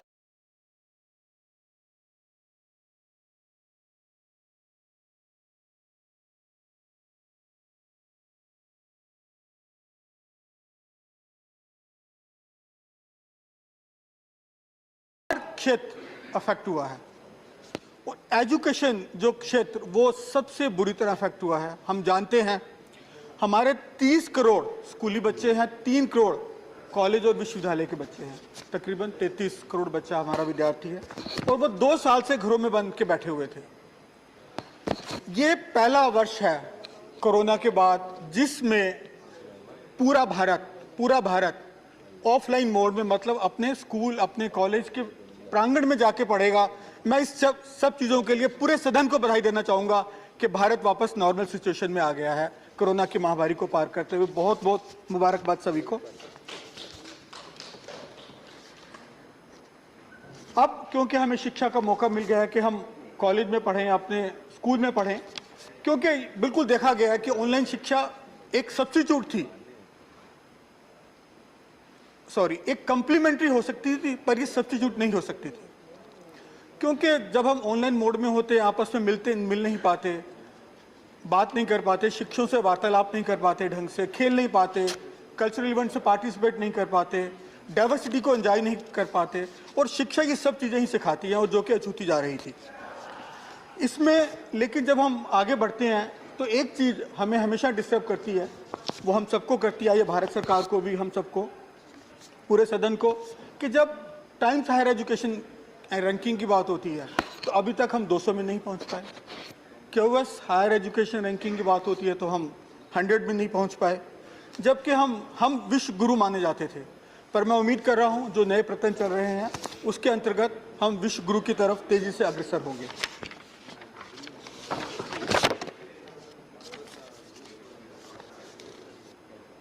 अब इसकी बात करें, इसमें सेक्शन 4 है एक, यदि मैं थोड़े से प्रावधान जो इस बिल में है उनके बारे में ध्यान दिलाना चाहूंगा मंत्री महोदय का।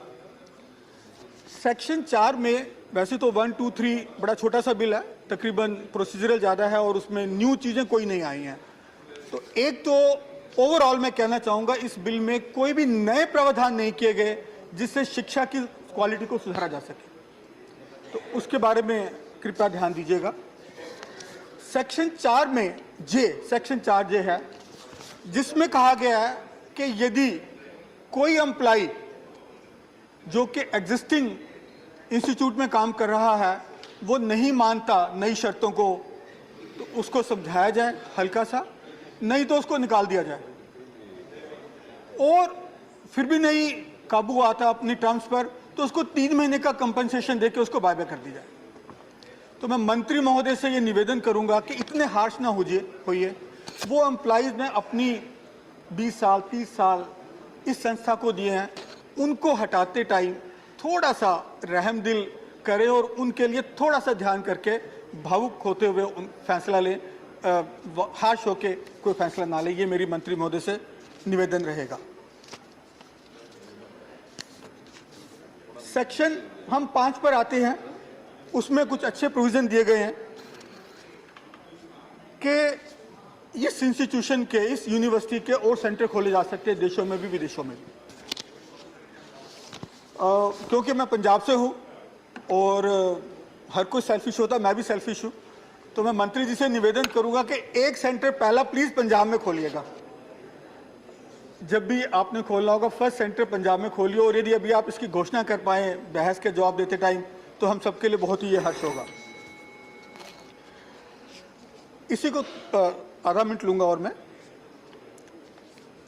एग्जिस्टिंग रिसोर्सेज, हमारे देश में बड़े बड़े विश्वविद्यालय हैं, IITs हैं, IIMs हैं, सेंट्रल यूनिवर्सिटीज़ हैं, उनमें बड़े रिसोर्सेज हैं, लैब्स हैं, बिल्डिंग्स हैं, स्विमिंग पूल्स हैं, ऑडिटोरियम्स हैं, सब कुछ है, लेकिन वहाँ मेडल देश के बहुत आ रहे हैं। बड़ी खुशी का विषय है कि आजकल कॉमनवेल्थ गेम्स चल रही हैं और भारत के मेडल्स, गोल्ड मेडल्स भर भर के आ रहे हैं। पिछले साल ओलंपिक को, वो भी इसी महीने में, हमने खूब मेडल जीते। मैं फिर इस सदन को इस चीज़ के लिए मुबारकबाद देना चाहूँगा कि आप सबके प्रयत्न से भारत स्पोर्ट्स में बहुत अच्छा कर रहा है, क्योंकि एजुकेशन का बिल। प्लीज कंक्लूड करिए। आधा मिनट। कि हम जो इंडियन की रैंकिंग्स हैं और एक्रेडिटेशन है, NRF है, NAC है, उसमें कहीं भी स्पोर्ट्स को कोई वेटेज नहीं दी गई है। मेरा यह निवेदन रहेगा मिनिस्ट्री से कि स्पोर्ट्स को सफिशिएंट वेटेज दी जाए ताकि हम सब यूनिवर्सिटी कॉलेजेस वाले स्पोर्ट्स को भी उतना ही ध्यान दें जितना हम बाकी एकेडमिक एक्टिविटीज को देते हैं। बहुत बहुत धन्यवाद। माननीय सुजीत। धन्यवाद सभापति महोदय कि आपने मुझे इस बिल पर बोलने का अवसर दिया। बेंजामिन फ्रैंकलिन ने कहा था कि when the well is dry we know the worth of water. उनकी कही हुई बात आज सबसे ज्यादा प्रासंगिक है क्योंकि आज जलवायु परिवर्तन पूरे देश में एक चर्चा का विषय है और इसका सबसे प्रमुख कारण फॉसिल फ्यूल का इस्तेमाल है। हमारे प्रधानमंत्री ने ग्लासगो समिट में भारत का पक्ष रखा जिसके अंतर्गत हमारे एमिशन टारगेट्स क्या होंगे, किस प्रकार हम रिन्यूएबल एनर्जी पर ध्यान केंद्रित करेंगे और कैसे भारत जलवायु परिवर्तन के विषय पर एक अग्रणी भूमिका में रहेगा। हमारी प्राथमिकता अब यह होनी चाहिए कि किस प्रकार इस लक्ष्य को निर्धारित समय सीमा में प्राप्त किया जाए और हमारा वर्तमान और भविष्य सुरक्षित किया जाए। आज इस सदन में हम एनर्जी कंजर्वेशन अमेंडमेंट बिल पर चर्चा कर रहे हैं जो सबसे पहले 2001 में लाया गया था और 2010 में अमेंड हुआ था। आज 12 वर्ष बाद इस कानून का संशोधन किया जा रहा है। देश में ऊर्जा का संरक्षण करना बहुत ही जरूरी हो गया है। ऊर्जा का संरक्षण वर्तमान में करने से भविष्य में आने वाली पीढ़ियों के लिए कई प्रकार की समस्याएं कम हो जाएगी। यदि वर्तमान में ऊर्जा संरक्षण नहीं किया गया तो भविष्य में आने वाली पीढ़ियों को काफी समस्या का सामना करना पड़ेगा। ऊर्जा या एनर्जी की अगर बात करें तो इसका उल्लेख हमारे शास्त्रों में भी है, ऋग्वेद, यजुर्वेद, अथर्ववेद। हमारे शास्त्रों में भी ऊर्जा का वर्णन है और ऊर्जा हमारे देश में हर एक्टिविटी का स्रोत है, जो चाहे वो अर्थव्यवस्था से संबंधित हो या आम आदमी के जीवन से। इसलिए आज ये बिल और भी महत्वपूर्ण है क्योंकि हमारा भविष्य तय करेगा और सस्टेनेबल डेवलपमेंट की जो बात है उसके गोल्स को भी हम अचीव कर सकेंगे। क्लाइमेट चेंज का जो मुद्दा है उसमें बाढ़ और सूखा जैसे प्राकृतिक आपदा और भीषण होते जा रहे हैं। उसमें 90,000 करोड़ से भी ज्यादा नुकसान होता है और यह हर साल की कहानी है जिसमें कितने लोग, जिसमें किसान, महिलाएं, बच्चे और बुजुर्ग व्यक्ति एक नकारात्मक ढंग से प्रभावित होते हैं।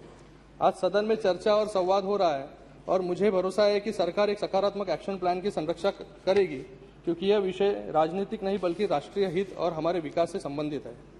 इस विधेयक के माध्यम से सरकार बहुत सारे सकारात्मक बदलाव ला रही है क्योंकि एनर्जी कंजर्वेशन एक डायनामिक और इवॉल्विंग सब्जेक्ट है और टेक्नोलॉजी के साथ हम क्लीन एनर्जी की तरफ भी बढ़ रहे हैं। कुछ सुझाव है। क्लॉज 3 के माध्यम से इस विधेयक में सरकार ने ब्यूरो ऑफ एनर्जी एफिशिएंसी की सदस्यों की संख्या 26 से बढ़ाकर 37 कर दी है और इस कमेटी में मेजर कंपोजिशन ब्यूरोक्रेट्स का है, लेकिन एनवायरमेंटलिस्ट का कोई रिप्रेजेंटेशन इसमें नहीं है।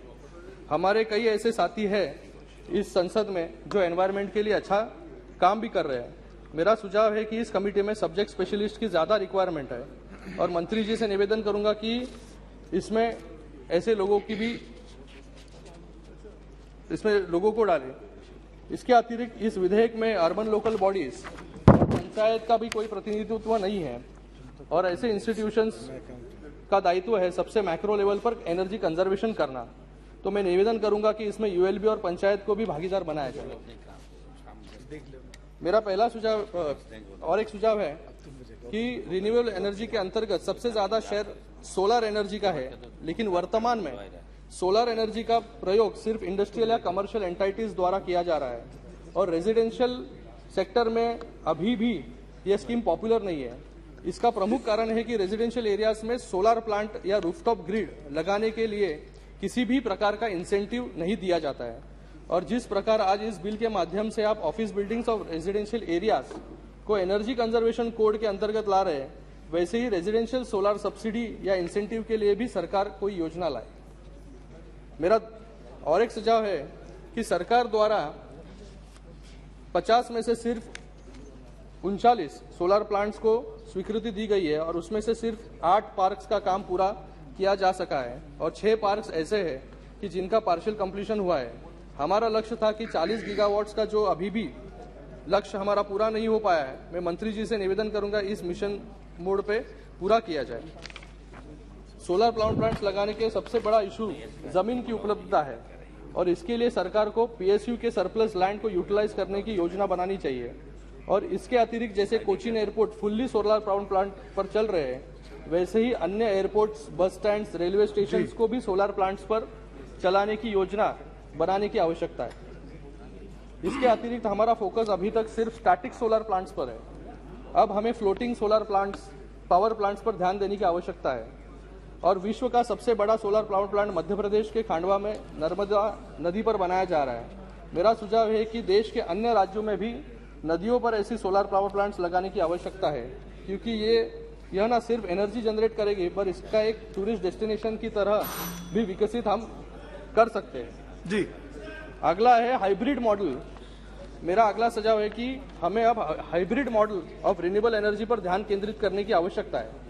सरकार ने सोलर विंड हाइब्रिड प्रोजेक्ट की एक योजना बनाई है, लेकिन अब आवश्यकता है कि हम सोलर के साथ अन्य रिन्यूएबल एनर्जी सोर्सेज को भी हाइब्रिड मॉडल पर शुरू किया जाए। जैसे वेस्ट अफ्रीका में नॉर्वे सरकार ने एक सोलर हाइड्रो हाइब्रिड प्रोजेक्ट बना रही है।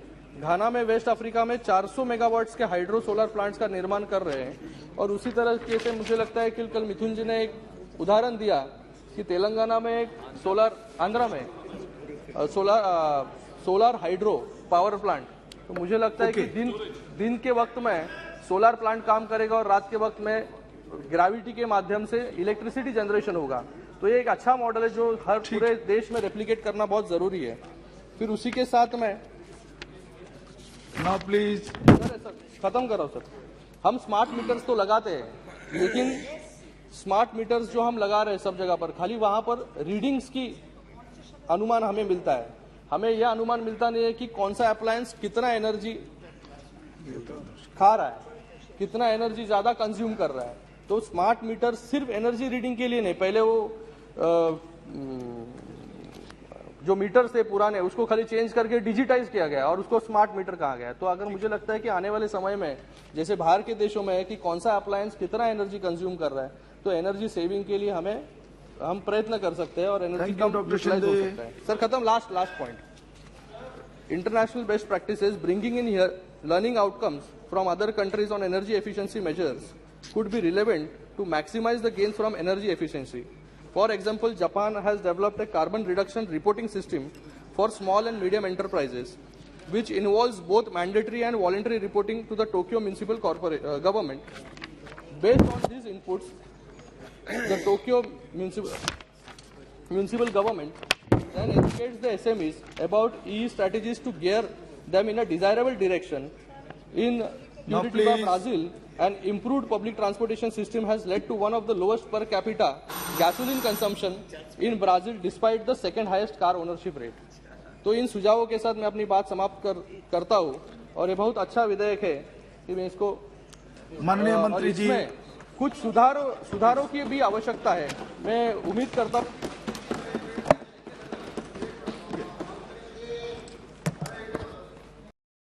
मार्केट कार्बन ट्रेडिंग पे उन्होंने काफी बात रखी, तो वही मैं कुछ सुझाव आपके द्वारा सरकार को देना चाहूंगा। और ये सच है कि इसको लेके बहुत सी हमारी डाउट्स है, कंसर्न्स है, तो शायद बेहतर होगा कि सरकार इस बिल को आने वाले समय में स्टैंडिंग कमेटी में रेफर करे, ताकि कार्बन मार्केट, कार्बन ट्रेडिंग हम अच्छी तरह से किस प्रकार से भारत में लागू कर पाए, उसके प्रति हमारी विचार विमर्श स्टेक होल्डर्स के साथ हो। तो सबसे पहले मेरी सरकार से ये गुजारिश रहेगी कि जब वो ये एमिशंस ट्रेडिंग की बात करते हैं, तो सरकार लेजिस्लेशन के द्वारा एमिशंस पर एक कैप बनाए, एक हार्ड कैप इंट्रोड्यूस करे, तो ताकि हाई एमिशन जो एंटिटीज है उनको पता चल जाए कि कौन से कैप तक वो एमिट कर सकते हैं और किसके बाद वो कार्बन ट्रेडिंग कर सकते हैं। और मैं चाहता हूं कि अगर हम चाहते हैं कि वास्तविक में इंडस्ट्री इस कार्बन ट्रेडिंग मैकेनिज्म को अपनाएं, तो इंडस्ट्री को हमें पहले से ही बताना पड़ेगा कि यह हमारा हार्ड कैप क्या होना चाहिए ग्रीन हाउस एमिशंस के लिए। और ये emissions trading even though sir कहीं ना कहीं दुनिया में कहीं ये सफल हुआ है, कहीं ये विफल हुआ है, इसमें हमको जोर देना है, क्योंकि ना सिर्फ इसमें क्लाइमेट चेंज जुड़ा हुआ है, इसमें वायु प्रदूषण भी जुड़ा हुआ है।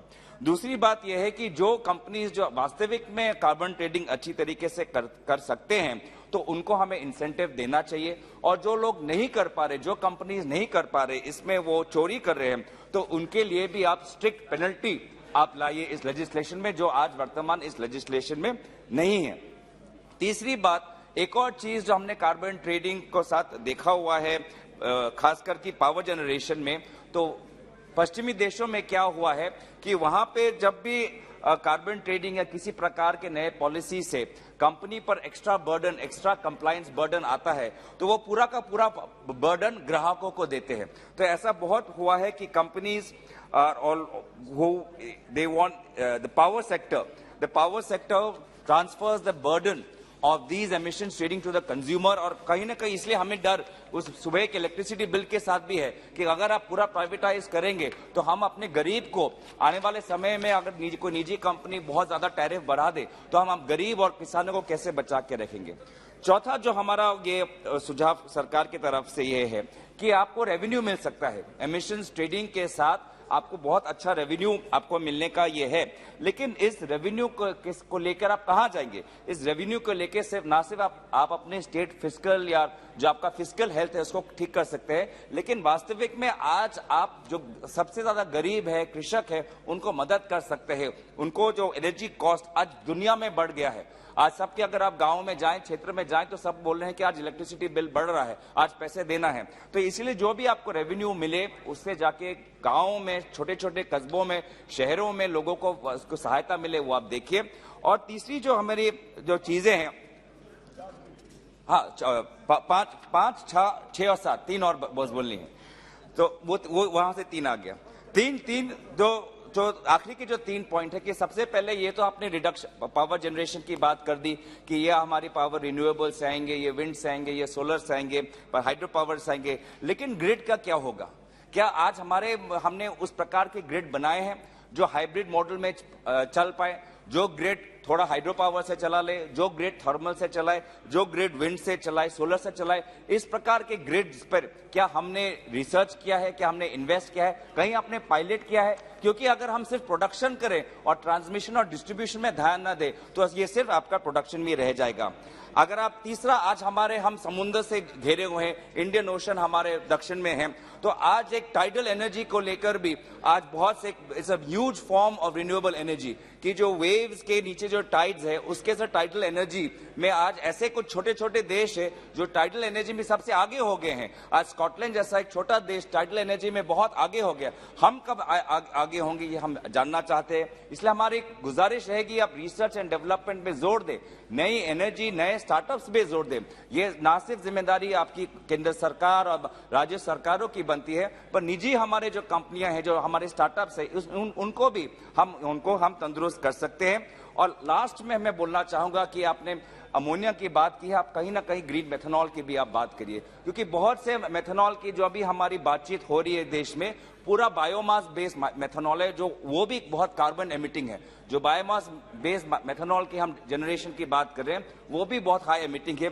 तो इसलिए ग्रीन मेथनॉल जो इलेक्ट्रॉनिक से आए उस पर भी आप जोर दीजिए। और लास्ट में यही बोलना चाहूंगा कि जो भी हमने रिन्यूएबल प्रोजेक्ट्स देखे हैं वो अच्छा लगता है कि वो तमिलनाडु में है, अच्छा लगता है कि आपके स्टेट राजस्थान में है, लेकिन हमको भी चाहिए कि उत्तर पूर्वांचल में जहां पे सोलर इंटेंसिटी है, आप वहां पे सोलर एक ऐसा टेक्नोलॉजी करें ताकि उत्तर पूर्वांचल में भी हम रिन्यूएबल एनर्जी कर पाए।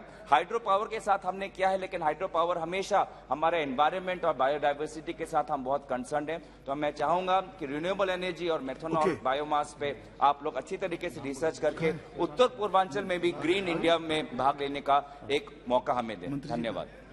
श्रीकांत सिंधे जी, डॉक्टर श्रीकांत सिंधे नहीं है तो मंत्री जी उनको बुला दीजिए। Manoj Rajoria 2 minute. Doctor Manoj Rajoria 2 minute. 2 minute केवल, ओनली 2 मिनट। 2 मिनट जी। धन्यवाद माननीय सभापति महोदय। नहीं है तो मंत्री जी उनको बुला दीजिए। Manoj Rajoria 2 minute. Doctor Manoj Rajoria 2 minute. 2 minute केवल, ओनली 2 मिनट। 2 मिनट जी। धन्यवाद माननीय सभापति महोदय जी। मैं आज एनर्जी कंजर्वेशन अमेंडमेंट बिल 2022 के समर्थन में खड़ा हुआ हूं। मैं धन्यवाद देता हूं हमारे प्रधानमंत्री जी को और हमारे ऊर्जा मंत्री जी को कि जिस तरीके से 2014 में आने के बाद में देश के प्रत्येक व्यक्ति को बिजली पहुंचाने का काम माननीय प्रधानमंत्री जी के नेतृत्व में देश में किया जा रहा है, उसी की एक कड़ी के रूप में ये विधेयक आज लोकसभा के अंदर लाया जा रहा है। माननीय महोदय जी, इस विधेयक के अंदर बहुत सारे ऐसे सुधार हैं जो देश को आज से 100 साल बाद में भी रिन्यूएबल एनर्जी के लिए किस तरीके से हम उपलब्ध करा सकते हैं उसको आगे लेके जाएगा। जो पेरिस का समझौता COP26 जो समझौता किया गया था, सस्टेनेबल डेवलपमेंट बिल का जो समझौता किया गया था, उसको भी प्राप्त करने में ये महत्वपूर्ण योगदान देगा। वन नेशन वन ग्रिड जो हमने बनाई है, उसके माध्यम से रिन्यूएबल एनर्जी के माध्यम से, ग्रीन एनर्जी के माध्यम से किस तरीके से देश रिन्यूएबल एनर्जी के स्रोतों को बढ़ाता जाएगा और जो फॉसिल एनर्जी है, जो पारंपरिक ऊर्जा के स्रोत है जिससे कार्बन एमिशन बहुत ज्यादा होता है, उसको कैसे कम किया जाएगा, इसके क्षेत्र में ये बिल बहुत महत्वपूर्ण योगदान करेगा। माननीय सभापति महोदय जी, इसमें बहुत सारी चीजें, जैसे कार्बन मार्केट की बात हमारे कुछ मित्र कर रहे थे। एक किसी भी चीज की ऊर्जा का जब ग्रेडिंग की जाती है, आज शिक्षा के क्षेत्र में भी आपको नेक की ग्रेडिंग की जाती है, इसी प्रकार से जब ऊर्जा के क्षेत्र में जब कार्बन मार्केटिंग की जाएगी, उसका एक सर्टिफिकेशन होगा भारत सरकार या उसके किसी ऑथराइज एजेंसी के द्वारा। जब सर्टिफिकेट क्या दिया जाएगा तो किसी संस्था को यह सर्टिफिकेट दिया जाएगा कि उसकी जो ऊर्जा उत्पादन शक्ति है उसमें रिन्यूएबल एनर्जी का कितना योगदान और फॉसिल एनर्जी का कितना योगदान है। सभापति महोदय जी, मुझे लगता है कि इस बिल के माध्यम से भारत ने सिर्फ राज्यों के साथ में अच्छा समन्वय करके और राज्यों को शक्ति दी गई है कि वो भी अपनी आवश्यकता के अनुसार रिन्यूएबल एनर्जी का अधिक से अधिक उपयोग करे।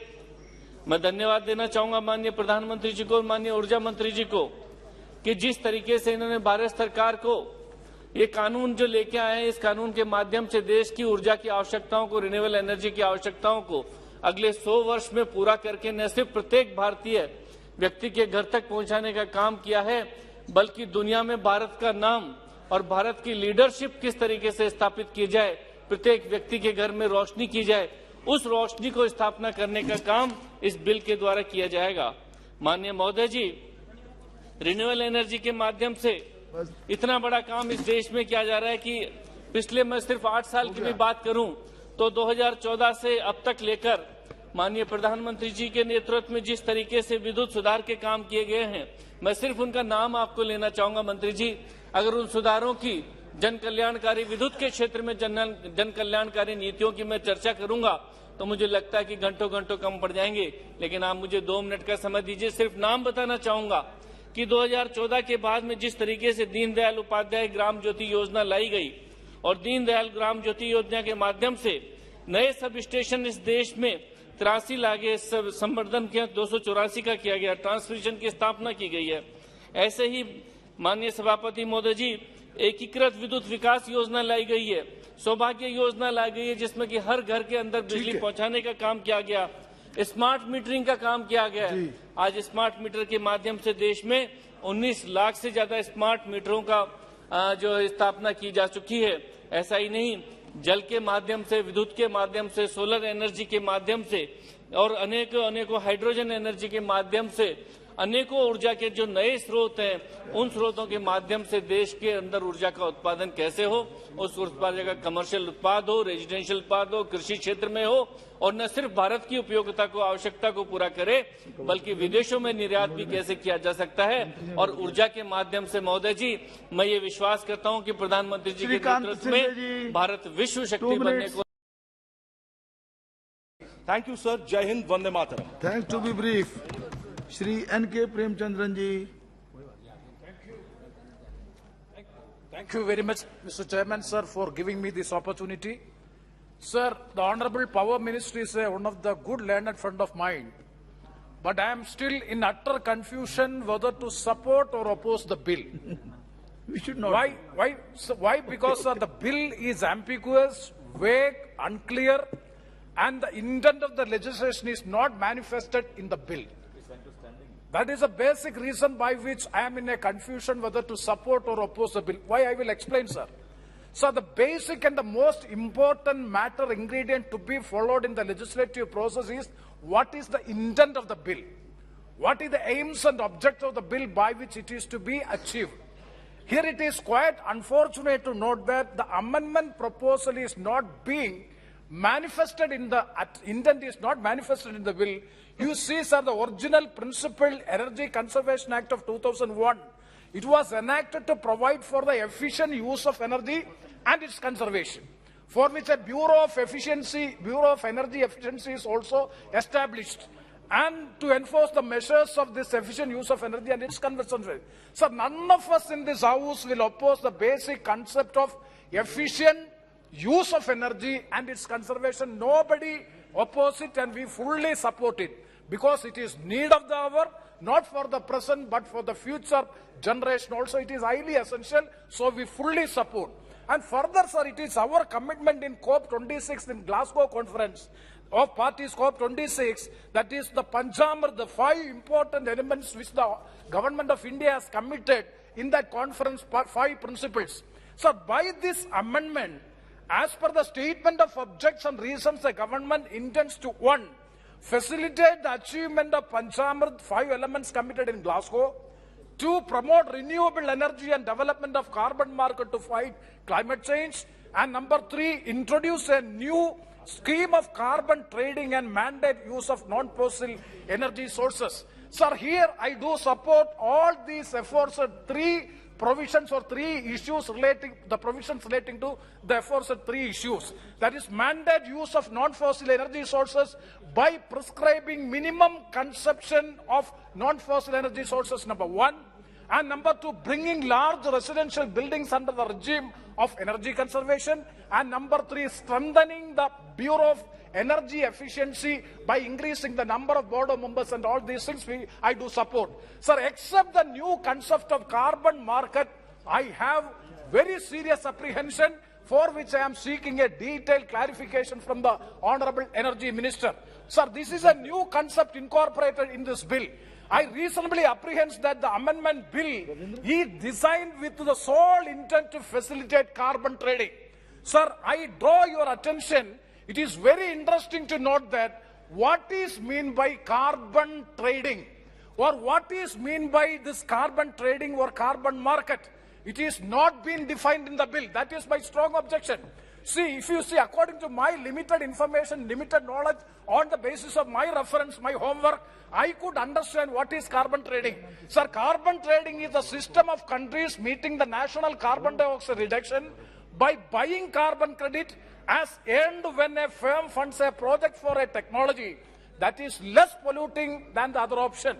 For example, carbon emission is less for gas-based power plants than the diesel, where the amount of carbon saved is the credit. This is my information, or this is my knowledge. But here in this bill, I would like to ask or seek the Honorable Minister, please explain where the carbon trading or the carbon credit scheme is explained. Nothing is explained. Then what for the Parliament? The Parliament has the authority to know what is meant by carbon credit scheme. Sir, Section 2DB. Section 2DB is the definition clause or the explanation clause for the carbon credit scheme. It means a scheme for the reduction of carbon emission notified by the central government under clause W of Section 14. It is means in Section 2DB it is stated that it will be specified in clause W of Section 14. What Section 14W says? The central government may, in consultation with the Bureau of Energy Efficiency, specify the carbon credit scheme. Who knows what is carbon credit scheme? The Parliament has the authority. It is a prerogative of the Parliament to know what is a carbon credit scheme. And Section 13, and there also it is explained. In Section 13, subclause TE, the Bureau of Energy Efficiency has the power to recommend to the central government on the requirements to be specified in the carbon credit scheme. What are the requirements to be explained or incorporated in the carbon credit scheme will be recommended by the Bureau of Energy Efficiency. 14W will explain or specify a scheme, and definition says that it will be as per 14W. I would like to know from the Honorable Minister, what is carbon credit scheme according to this legislation? According to the legislation, there is no specific clear-cut definition as far as the carbon credit scheme is concerned. Sir, I will convert within two suggestions. That means, that means you are putting the parliament in darkness for which some ulterior motives I apprehend. Only my apprehension, some ulterior motives are there. So for which I am seeking a clarification from the Honourable Minister. Sir, I am putting two suggestions. Number one, it is very important to distinguish between trade within the country and between the countries. Sir, I caution the government not to lose our control.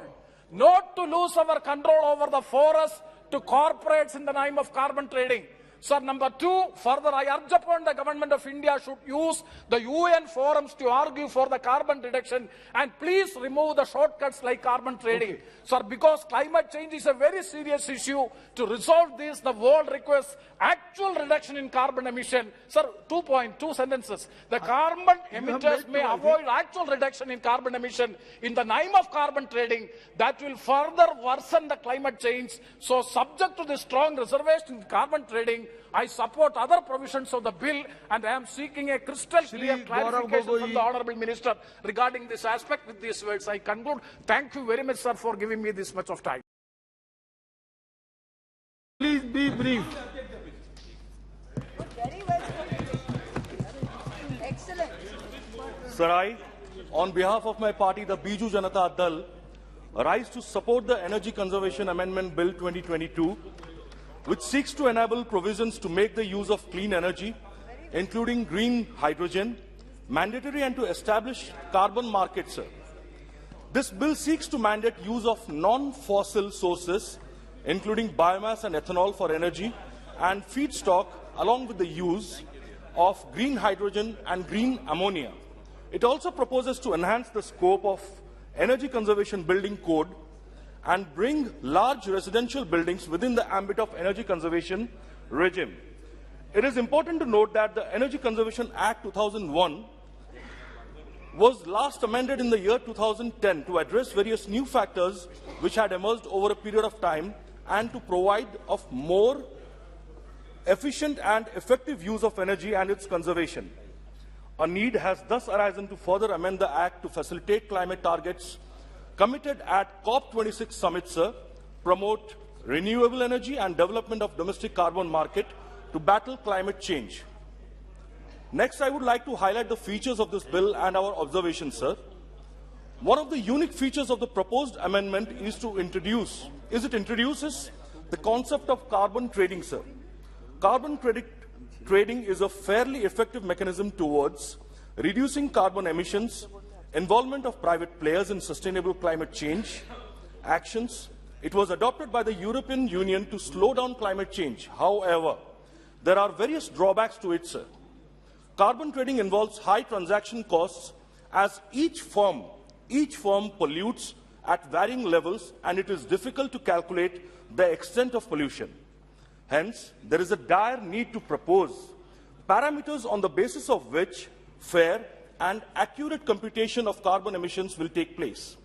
Further, a mechanism to regulate carbon trading and ensure transparency is missing and it needs to be set up, sir. So this bill also introduces the concept of sustainable buildings, a phrase which had been missing in the words of the Act. It provides norms and standards in the building code for energy conservation and efficient use of renewable energy. This is a commendable feature as it fills a gap in the existing statute and is a progressive step in the direction of achieving sustainable development. Another important feature is the proposed amendment is that it allows the state commissions to make regulations and decide the fees payable for various applications. The bill will also empower state governments, sir, to make rules regarding fees to be charged, services by the designated agency for promoting efficient use of energy, along with the preparation of the budget of the designated agency. This accords the flexibility to states to make rules as per their specific requirements. In conclusion, sir, I would like to state that promotion of renewable energy conservation as well as efficient use of energy and carbon credit trading are the need of the hour to achieve the sustainable development goals in line with the Paris Agreement. For India to battle climate change, we must mandate the use of non-fossil resources and ensure that we reduce our dependence on carbon, which is very, very important, sir. It is remarkable that this bill also recognizes vehicles and vessels as sources of energy exploitation. Carbon credit market comes at a high transaction cost, and accurate parameters as well as transparent mechanism for regulation of carbon trading needs to be set up. Sir, in the words of our Honourable Chief Minister, Sri Naveen Patnaik, sir, quote, sustainable management of our natural resources and bounties of Mother Earth is deeply linked to human health and better future. Let's all learn to live in harmony with nature and keep it healthy for future generation, unquote, sir. This push for carbon markets is especially essential as India aims to turn carbon neutral by 2070. We wholeheartedly support this bill, sir. Thank you. And at the same time, hope that the government looks into some of the concerns highlighted by us on behalf of our party, the Biju Janata Dal. Thank you, sir. Jai Hind, Vande Mataram. Thanks. To be brief, Shri N.K. Premchandran ji.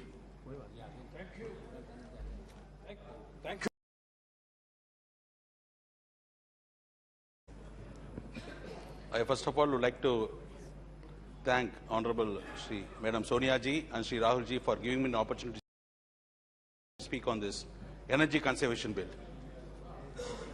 There are two types of energy, which we all know. One is a green energy and other one is a grey energy. Grey energy will give carbon, ash, but green energy is derived from the hydro, solar and tidal and so many other factors. This bill mainly motivates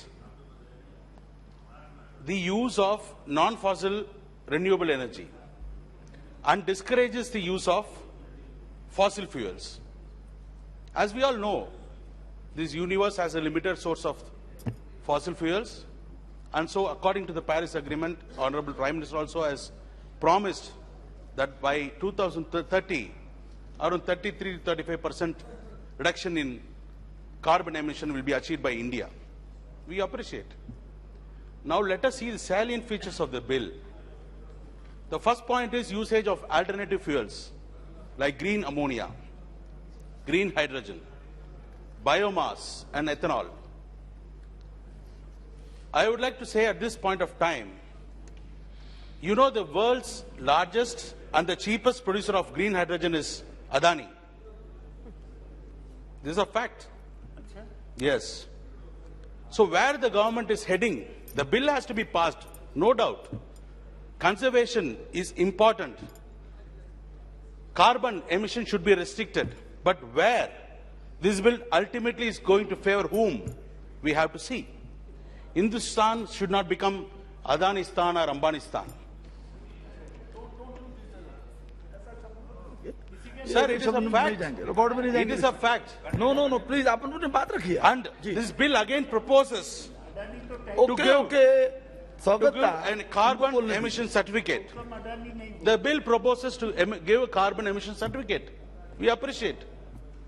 Number 3, increase of members, governing council members of Bureau of Energy Conservation from 4 to 7. We appreciate.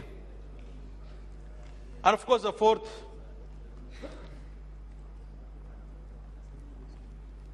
is very, very important, giving the carbon neutral companies a chance.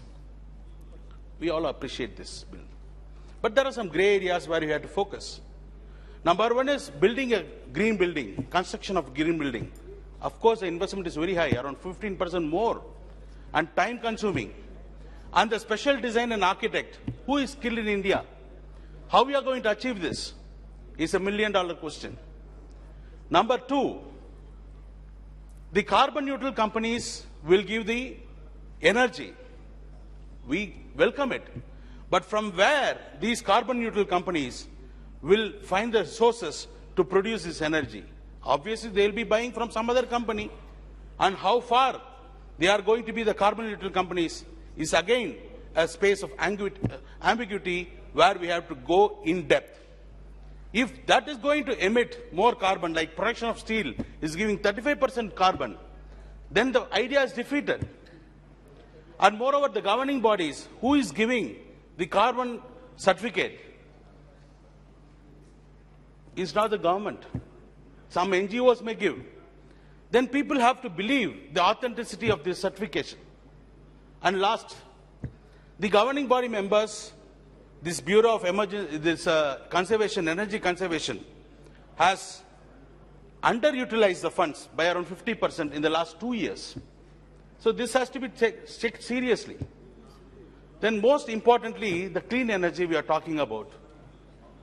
See, I would like to quote one important thing from Ramayana, which you will not object. In Ramayana, Rama was feeling very weak to defeat Ravana. So he went and prayed Aditya. Yato yuddha parishtantam. Samare sinte yashitam. Recited by Agastya Muni to Rama. Because you have to derive energy from solar, from sun, Ravi, Hari.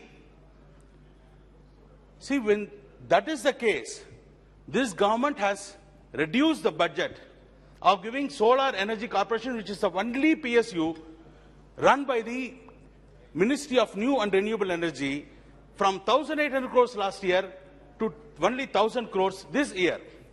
Then where is the balance? What is the justification this government is going to give? You have to increase the solar energy, you have to increase the generation of solar power, but you are reducing the fund allocation. At the same time, subsidies by around 60% is being reduced by this government of the solar panels. And GST is increased from 5 to 12%. Where is the justification? And import duty for the solar panels to be imported is increased. I appreciate the government wants to domestic manufacturing company to be encouraged. We all appreciate. But this domestic manufacturing company has to import certain component from abroad. For them, this import duty is going to cost them very heavily. So these things has to be considered. Sir, Tata has invested on 311 billion. He is going to invest in phased manner to achieve the carbon neutral status.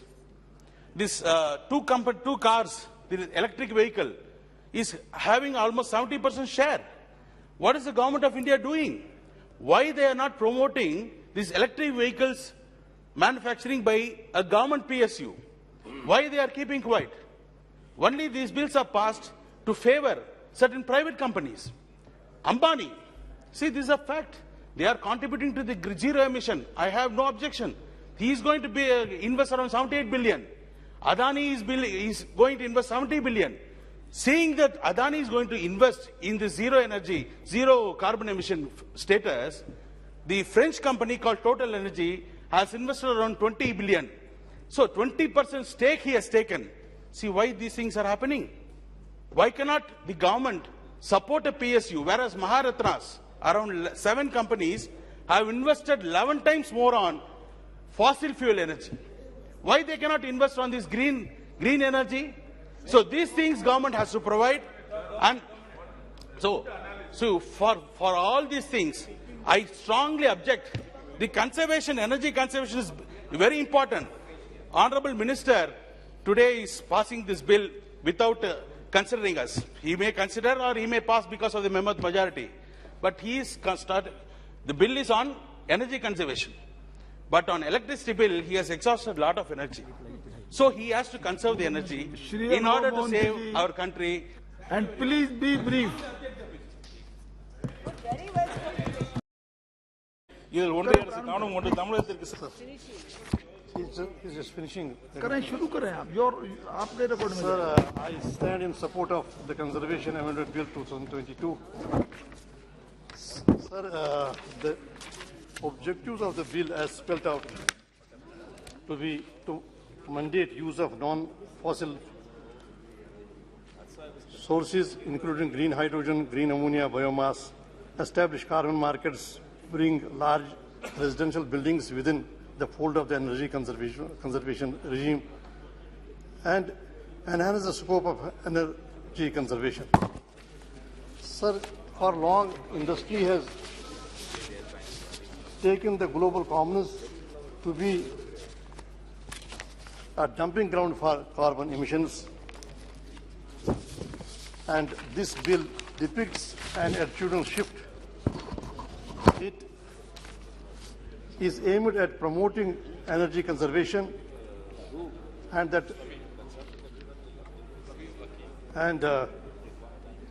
make an end to the right that was nursed for long to pollute. This is the bill, as a matter of fact, is an extension of polluter to pay principle, and it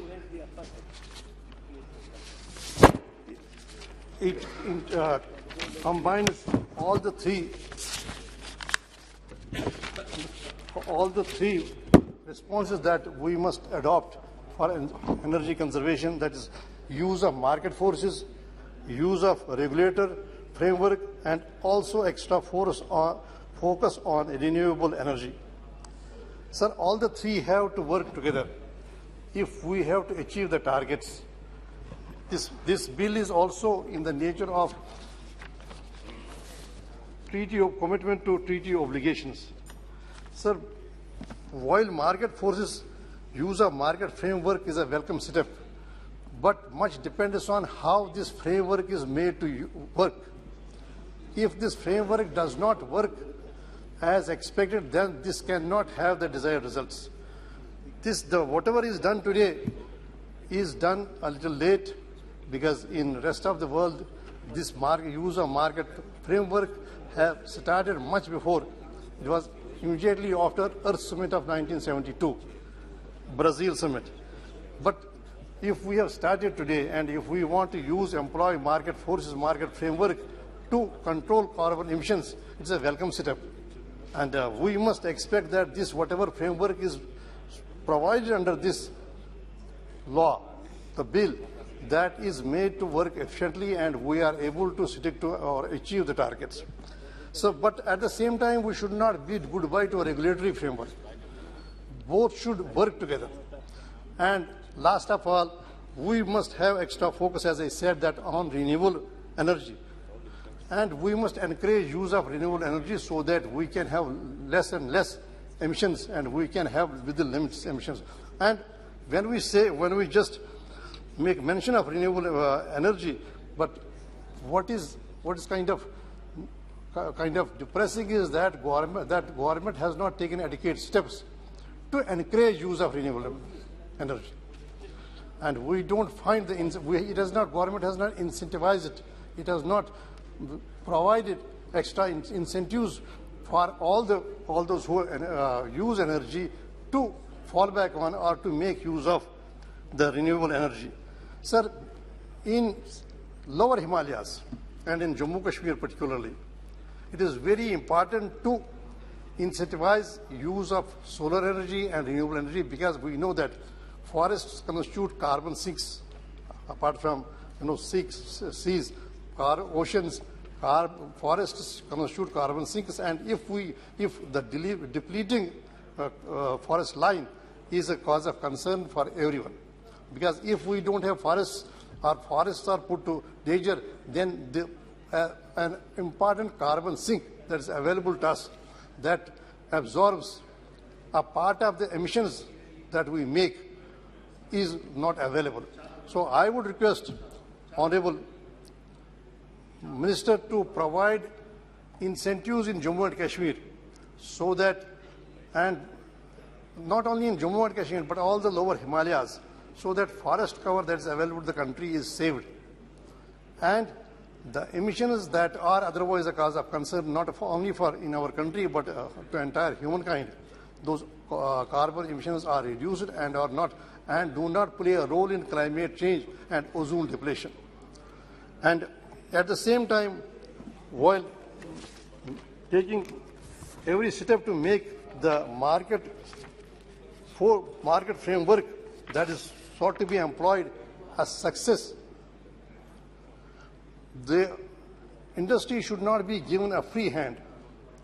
It should not, because only market framework independent of a regulatory framework is not going to get the desired results. We cannot give industry a free hand in making emissions only because they pay for it. Carbon trading is okay, but carbon trading has failed elsewhere. because the only focus was placed on carbon trading. Carbon trading has to work side by side with the regulatory framework. We should not downplay the importance of regulatory framework where we put cap on the emissions, carbon emissions. Then only you will be able to achieve whatever objectives are spelled out in this bill. And at the same time, as I requested, that we must place extra focus on use of renewable energy so that we encourage renewable energy. In absence of that, the objective of the bill may not be achieved. Right. Thank you.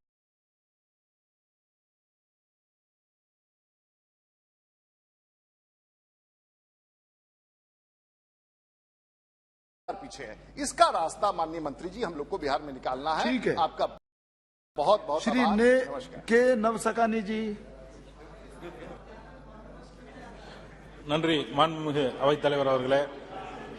எரிசக்தி பாதுகாப்பு திருத்த மசோதா 2022 மீதான விவாதத்தில் பங்கேற்று உரையாற்ற வாய்ப்பளித்தமைக்கு நன்றி தெரிவித்துக் கொள்கின்றேன். பாரிஸ் உடன்படிக்கையின்படி நம்முடைய நாடு கையொப்பமிட்டு 6 ஆண்டுகளுக்கு பிறகுதான் ஒன்றிய அரசு விழித்துக் கொள்ள முயற்சிக்கின்றது என்ற நிலையில் குறைந்தபட்சம் இப்போதாவது பசுமை ஆற்றலின் முக்கியத்துவத்தை உணர்ந்து கொண்டு அதில் இந்த அரசு கவனம் செலுத்த வேண்டும் என கேட்டுக்கொள்கின்றேன். இந்த அரசு வழக்கம் போல கொடுக்கும் தவறான வாக்குறுதிகள் உறுதியற்ற நம்பிக்கைகளைப் போல இல்லாமல் இயற்கையின் மீது அக்கறை கொண்டு நம்முடைய சுற்றுச்சூழல் மீது அக்கறை கொண்டு வளரும் தலைமுறை மீது நம் சந்ததியினர் இந்த மண்ணில் தான் வளர்ந்தாக வேண்டும் என்ற முக்கியமான தேவையை கருத்தில் கொண்டு பாரிஸ் ஒப்பந்தத்தில் குறிப்பிட்டுள்ள நேஷனலி டிட்டர்மைன்ட் கான்ட்ரிபியூஷன்ஸ் நிர்ணயிக்கப்பட்ட இலக்கை அடைவதில் இந்த அரசு கூடுதல் கவனம் செலுத்த வேண்டும் என கேட்டுக்கொள்கின்றேன். ஆனால் நம்முடைய அரசு நிர்ணயித்திருக்கும் இலக்கு என்பது இந்த இயற்கை உணர்த்தும் அவசரத்திற்கு ஏற்றதாக இல்லை என்பதை வருத்தத்தோடு இங்கே பதிவு செய்ய கடமைப்பட்டிருக்கின்றேன். உலகில் 29% பசுமையுள்ள உமிழ்வை கொண்டிருக்கும் அமெரிக்காவும் ஐரோப்பிய ஒன்றியமும் 2050க்குள் பசுமையுள்ள உமிழ்வானது நிகர பூஜ்ஜியமாக இருக்கும் என்ற இலக்கை நிர்ணயித்துள்ளனர். அது அல்லாமல் உலகில் 27% பசுமையுள்ள உமிழ்வை கொண்டுள்ள சீனா 2060ஆம் ஆண்டில் பசுமையுள்ள உமிழ்வு நிகர பூஜ்ஜியமாக மாற இலக்கு நிர்ணயித்துள்ளது. ஆனால் நம்முடைய நாடு வார்த்தைக்கு வார்த்தை நம்முடைய மாண்புமிகு பிரதமர் அவர்கள் புதிய இந்தியா பிறந்து கொண்டே இருக்கின்ற நம்முடைய நாடு 2070 தான் பசுமையுள்ள உமிழ்வை நிகர பூஜ்ஜியமாக மாற்றுவதற்கு இலக்கை நிர்ணயித்துள்ளது. இதில் ஆச்சரியம் என்னவென்றால் உலகில் பசுமையுள்ள உமிழ்வுகளில் இந்தியா வெறும் 6% மட்டுமே. மிக குறைவான பசுமையுள்ள உமிழ்வை கொண்டிருக்கும் நம்முடைய நாட்டிற்கு மிக மிக அதிகமான கால இடைவெளியில் தான் நிகர பூஜ்ஜியம் என்ற இலக்கை அடைய முடியும் என்று நீங்கள் இலக்கை நிர்ணயித்திருப்பது உள்ளபடியே பெரும் முரண்பாடாகும். நம்மை விட பல மடங்கு அதிக பசுமையுள்ள உமிழ்வை கொண்ட நாடுகள் எல்லாம் மிக குறைவான இடைவெளியில் இதற்காக இலக்கை நிர்ணயித்திருக்கும் போது அதனை செயல்படுத்தி வரும்போது அவர்களால் அதனை செய்ய முடியும் என்றால் அதனை ஏன் நம்மால் செய்ய முடியாது என்ற கேள்வி இங்கே முன்வைக்க விரும்புகின்றேன். இந்த அரசின் மெத்தனை போக்கை அது பிரதிபலிக்கிறது. இந்த எரிசக்தி பாதுகாப்பு திருத்த மசோதா 2022 நோக்கங்களாக தொழில்துறை, கட்டிடங்கள், போக்குவரத்து போன்ற துறைகளில் புதுப்பிக்கத்தக்க எரிசக்தி தேவையை அதிகரிப்பதற்கு முயல்கிறோம் என கூறுகிறோம். ஆனால் புதுப்பிக்கப்பட்ட எரிசக்தியை உருவாக்குவதற்கான புதிய தொழில்நுட்பங்கள், அறிவியல் கண்டுபிடிப்புகள் போன்ற எந்த தெளிவான ஆழமான திட்டங்களும் அரசியல் முழுமையாக இல்லாது வியப்பளிக்கிறது.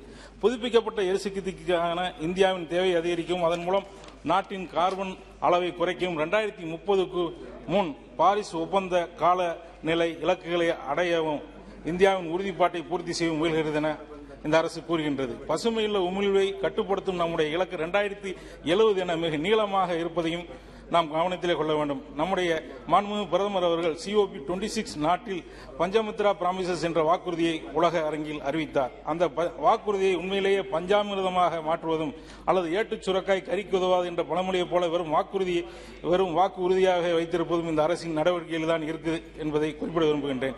மாண்புமிகு பிரதமர் அவர்கள் தன்னுடைய பஞ்சாமிர்த வாக்குறுதியில் 2030ஆம் ஆண்டுக்குள் நாட்டின் நான் பாசில் ஃபியூல் புதை வடிவ எரிபொருள் இல்லாத எரிசக்தி திறனை 500 மெகாவாட்டாக உயர்த்துவது முதல் நோக்கம். மேலும் 2030க்குள் நாட்டின் 50% எரிசக்தி தேவைகள் புதுப்பிக்கப்பட்ட எரிசக்தி ரினியூவபிள் எனர்ஜி ஆதாரங்களை பயன்படுத்தி பூர்த்தி செய்யப்படும் என மாண்புமிகு பிரதமர் அவர்கள் கூறுகிறார்கள். அதற்கு என்ன புதிய தொழில்நுட்பத்தை நீங்கள் வைத்திருக்கிறீர்கள், என்ன மாற்று வழியை முழுமையாக திட்டமிட்டிருக்கிறீர்கள், அதை எப்படி செயல்படுத்தப் போகிறீர்கள் என்பதையும் விளக்கினால் தெளிவாக இருக்கும். உங்கள் இலக்குகளாக இருந்துவிடக்கூடாது. அதனை நிறைவேற்றுவதற்கான வழிமுறைகளையும் செயல்முறைகளையும் தெளிவாக வகுத்து செயல்படுத்த வேண்டும் என கேட்டுக்கொள்கின்றேன். இலக்குகளை அடைவதற்கு மக்களின் வரிப்பணத்தை செலவு செய்வதோடு மட்டுமல்லாமல் அந்த வரிப்பணம் வீணாகாமல் தடுப்பதற்கும் நீங்கள் குறிப்பிட்ட இலக்குகளை அடைய வழிமுறைகளை வகுக்க வேண்டும் என கேட்டுக்கொள்கின்றேன். மக்களின் வரிப்பணத்தை வீணாக்காமல் இந்த இலக்குகளை அடைய நிதி செயல்திறன் மற்றும் தொழில்நுட்பத்தில் இந்த அரசு கவனம் செலுத்த வேண்டும் என கேட்டுக்கொள்கின்றேன். விவசாயத்துறை மற்றும் நில பயன்பாடு மாற்றம் உள்ளிட்ட துறைகள் பசுமையுள்ள வாயு உமிழ்வில் கிட்டத்தட்ட 15% பங்களிக்கிறது. இந்த துறைகளில் உமிழ்வை குறைக்க அரசாங்கத்திடம் என்ன திட்டம், எந்த திட்டமும் இல்லை என தெரிகின்றது. இந்த அரசு சூரிய ஆற்றலில் சோலார் எனர்ஜி கவனம் செலுத்தும் அதே வேளையிலே இந்தியா கிட்டத்தட்ட 80% சோலார் காம்பனன்ட்ஸ்களை சீனாவிடமிருந்து இறக்குமதி செய்கின்றது. சீனாவை சார்ந்து இருப்பதை இந்த அரசு குறைக்க வேண்டும் என்ற இலக்கோடு அரசு $2.6 பில்லியன் செலவழிக்கும் திட்டத்தை அரசு முன்வைத்திருக்கிறது. ஆனால் இதில் பெரும் வினோதம் என்னவென்றால் இந்த தொகையின் பெரும்பகுதி மாண்புமிகு பிரதமர் அவர்களுடைய நண்பர்களான அதானி மற்றும் அம்பானிக்கு செல்வதுதான். வழக்கம் போல இதில் உங்களுடைய விசுவாசத்தை உங்களுடைய நண்பர்களுக்கு நிவர்த்தியாக செய்து முடித்து விட்டீர்கள். இந்த இலக்கை மட்டும் எந்தவித குறையும் இல்லாமல் நிவர்த்தி செய்து விடுகிறீர்கள். புதுப்பிக்கப்பட்ட எரிசக்தி ரெனியூவபிள் எனர்ஜி உற்பத்தியில் தமிழ்நாடு முன்னணி மாநிலமாக உள்ளது. காற்றாலை மின் உற்பத்தியில் இந்தியாவிலே தமிழகம் முதலிடம் வகிக்கிறது. எங்களுடைய தமிழ்நாடு ஒட்டுமொத்த நாட்டின் மொத்த காற்றாலை மின் உற்பத்தியில் கிட்டத்தட்ட 45% பங்களிக்கிறது. தமிழ்நாடு போன்ற கிரீன் எனர்ஜி உற்பத்தி செய்யும் மாநிலங்களை ஊக்குவிக்கும் முன்னும் போதுமான நிதி மற்றும் ஊக்கத்தொகையை ஒன்றிய அரசு வழங்க வேண்டும் என கேட்டுக்கொள்கின்றேன். அதேபோல சூரிய ஆற்றல் சாத்தியக்கூறுகளும் அதிகமாக உள்ளது. அதனை சரியான முறையில் ஆராய்ந்து பயன்படுத்த வேண்டும். கடலோர பகுதியில் குறிப்பாக என்னுடைய நாடாளுமன்ற தொகுதியான ராமநாதபுரம், அதுபோல தூத்துக்குடி, திருநெல்வேலி மற்றும் கன்னியாகுமரி மாவட்டங்களை உள்ளடக்கிய தமிழகத்தின் தென் மாவட்டங்களில் காற்றாலைகள் அதிகம் அமைப்பதற்கான சாத்தியக்கூறுகளை ஒன்றிய அரசு ஆராய்ந்து சுற்றுச்சூழலுக்கு எந்தவித பாதிப்பும் வராத வகையில் புதுப்பிக்கப்பட்ட எரிசக்தியை உருவாக்க முயற்சிக்க வேண்டும் என கேட்டுக்கொள்கின்றேன். அதுபோல தமிழகத்தின் மேற்கு மற்றும் கிழக்கு தொடர்ச்சி மலைப்பகுதிகளில் கூட குறிப்பாக கோயம்புத்தூர், பொள்ளாச்சி போன்ற பகுதியில் காற்றாலைகள் அமைப்பதற்கான சாத்தியக்கூறுகள் அதிகம் உள்ளது. அதனையும் அரசு பரிசீலித்து நடவடிக்கை எடுக்க வேண்டும் என கேட்டுக்கொள்கின்றேன். அதுபோல பயோமாஸ் என்ற தொழில்நுட்பத்தை பயன்படுத்தி உயிரியல் கழிவுகளை கொண்டு புதுப்பிக்கப்பட்ட ஆற்றலை பெறுவதற்கு ஒரு பெரும் வாய்ப்பு உள்ளது. தமிழ்நாட்டில் 21 மாநகராட்சியில் 140 நகராட்சியில் தினமும் டன் கணக்கில் உயிரியல் கழிவுகள் உருவான இதனை எரிசக்தியாக மாற்றினால் நிலக்கரி அடிப்படையிலான மின்சாரத்தை குறைக்க நமக்கு மிக சாதகமான ஒரு நிலை ஏற்படும் வாய்ப்பு இருக்கின்றது. எனவே இதில் ஒன்றிய அரசு கவனம் கொண்டு தமிழகத்திற்கு just finishing. करें शुरू करें आप आपके रिकॉर्ड में. Sir, I stand in support of.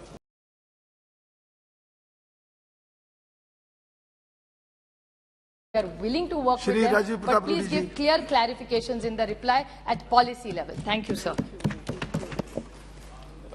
धन्यवाद सभापति महोदय. जब भी हो ना सर तो रोकना हो तो उसके 10 मिनट पहले हमको बता दीजिए. तो अभी बोलना पड़ेगा क्या? का तो समय ही है. 15 मिनट पहले बोलिए. जी प्लीज. ये सदन की आप प्रारंभ तो करें. ये जो एनर्जी कंजर्वेशन बिल है सर, और औसतन हम लोग अंतर्राष्ट्रीय स्तर पर जाते हैं तो कोई बड़ा निर्णय करके आते हैं और फिर सरकार लौट के आती है तो फिर सो जाती है. कई बार इंटरनेशनल कन्वेंशंस 20-20 साल के बाद हम लोग रेटिफाई करते हैं. लेकिन एक ऐसी सरकार इस देश में है और ऐसा नेतृत्व है कि 6 महीना पहले वो सरकार, देश के प्रधानमंत्री ग्लासगो समिट में जाते हैं और लौट करके 3 से 6 महीने के भीतर एक कानून में संशोधन ले आते हैं, क्योंकि अंतर्राष्ट्रीय स्तर पर जो हमारा कमिटमेंट है वो देश के 125 करोड़ लोगों के बीच में लाया जाए. ये शायद एक ही व्यक्ति इस काम को, क्षमा कीजिए पुराना भी हम लोग सदन में बैठते रहे देखे, लेकिन जिस महीनता के साथ, जिस गंभीरता के साथ भारत की सरकार और वर्तमान प्रधानमंत्री करते हैं, शायद ये अपने आप में एक अनोखा है. ये कानून बनाने का और इसमें संशोधन करने का जो मूल रूप से विषय है, और इसमें रिन्यूएबल एनर्जी की बात कही है, और COP26 के समिट के बाद से जो ग्लासगो में हुआ था, देश के प्रधानमंत्री ने दुनिया के साथ किया था, और उसके बाद लौट करके उन्होंने, और ये खासियत है देश के प्रधानमंत्री का, एक फॉर्मूला दे देते हैं और फॉर्मूला इतिहास में चला जाता है और सरकार के लिए नीति बन जाता है. उसके बाद सरकारी काम करती हैं और वो कार्यान्वयन होता है और उसके लाभ देश के अंतिम किसान और गरीब को मिलता है. शायद ये पृष्ठभूमि है जिसका लाभ पूरा देश उठाता है. और इसीलिए हम लोगों ने लक्ष्य रखा कि 2030 तक, माननीय मंत्री जी बैठे हैं, बिहार से हैं, भारत सरकार के गृह मंत्री भी रहे, गृह सचिव भी रहे, उसके बाद आज भारत सरकार के मंत्री हैं, मेरे राज्य के हैं, सुलझे हुए व्यक्ति हैं और बड़े शौक के साथ काम करते हैं. और हमें गर्व है कि भारत की सरकार ने बिहार से एक ऐसे मंत्री को इस कुर्सी पर बैठाया है जो देश की सेवा में और खास करके पर्यावरण से जुड़े एक बड़े विषय को लेकर के आज विधेयक के रूप में आए. और जो नॉन फॉसिल फ्यूल टारगेट हमें प्राप्त करना है 2030 तक 500 गीगावाट, लेकिन उससे एक बड़ी बात है और इसमें एक ऐसा लक्ष्य है, औसतन जब हम लक्ष्य बनाते हैं तो अपना लक्ष्य 5 साल, 10 साल, 15 साल का रखते हैं, और एक ऐसा लक्ष्य देश के प्रधानमंत्री बनाया है जो शायद उस लक्ष्य के प्राप्ति के दौरान हम में से यहां कोई ना रहे, वो 2070 का है। और ये विजन होता है देश का और देश के उस लकीर को खींचने का कि हम रहे ना रहे, देश रहेगा, भारत माता रहेगी और वो देश चलता रहेगा। और आने वाली पीढ़ियों के लिए सदन में बैठ करके इतने सारे माननीय सांसद आज इस भरी दोपहरिया में निर्णय कर रहे हैं। यह है लोकतंत्र की ताकत जो आने वाली पीढ़ियों के लिए हम तैयारी करते हैं। सही बात है ना, सही बात है। और विधेयक में दिया है, स्वाभाविक रूप से देश का प्रगति हो रहा है, बिल्डिंग्स बन रहे हैं, काम हो रहा है, इंफ्रास्ट्रक्चर बन रहा है और स्वाभाविक रूप से उसमें कार्बन फुटप्रिंट बढ़ रहा है, क्योंकि अगर बड़ा इंफ्रास्ट्रक्चर ग्रोथ करते हैं तो कार्बन कंजम्पशन बढ़ता है। और ऐसा माना जा रहा है कि जो देश के विकास में चारों तरफ जो रेजिडेंशियल बिल्डिंग का निर्माण हो रहा है उसमें 24% वृद्धि हो जाएगी टोटल इलेक्ट्रिकल रिक्वायरमेंट्स का। यानी कि अगर हम लोग इस देश में 3 बिलियन स्क्वायर 2030 तक 3 बिलियन स्क्वायर मीटर, तो एक तरफ मानक है, लक्ष्य है देश के प्रगति का, गरीबों के लिए घर बनाना, मध्य वर्गीय लोगों के लिए घर बनाना, समृद्ध लोगों के लिए घर बनाना। हमारे लिए तो घर अभी शायद संभव नहीं हो पाएगा 1.25 लाख रुपए वेतन में, लेकिन घर बनाना और गरीबों तक घर बनाना और पहुंचाना एक बड़ा लक्ष्य है। लेकिन उसके साथ साथ यह भी लक्ष्य तय कर देना कि इसके साथ साथ अगर इतने घर बनेंगे तो हम 300 बिलियन यूनिट सेव कर लेंगे और 300 बिलियन यूनिट सेव करेंगे तो कार्बन ट्रेडिंग करेंगे और पूरी दुनिया को बताएंगे कि देश के प्रधानमंत्री ने जो COP 26 में लक्ष्य तय किया था उसको हम प्राप्त कर रहे हैं। महोदय, तो 2014 में हमारी सरकार आई, हमारी बिजली का उत्पादन क था और 2018 में 1,64,000 मेगावाट, 2019 में 1,77,000, 2020 में 1,83,000 और 2022 में 2 लाख से पार कर चुके हैं।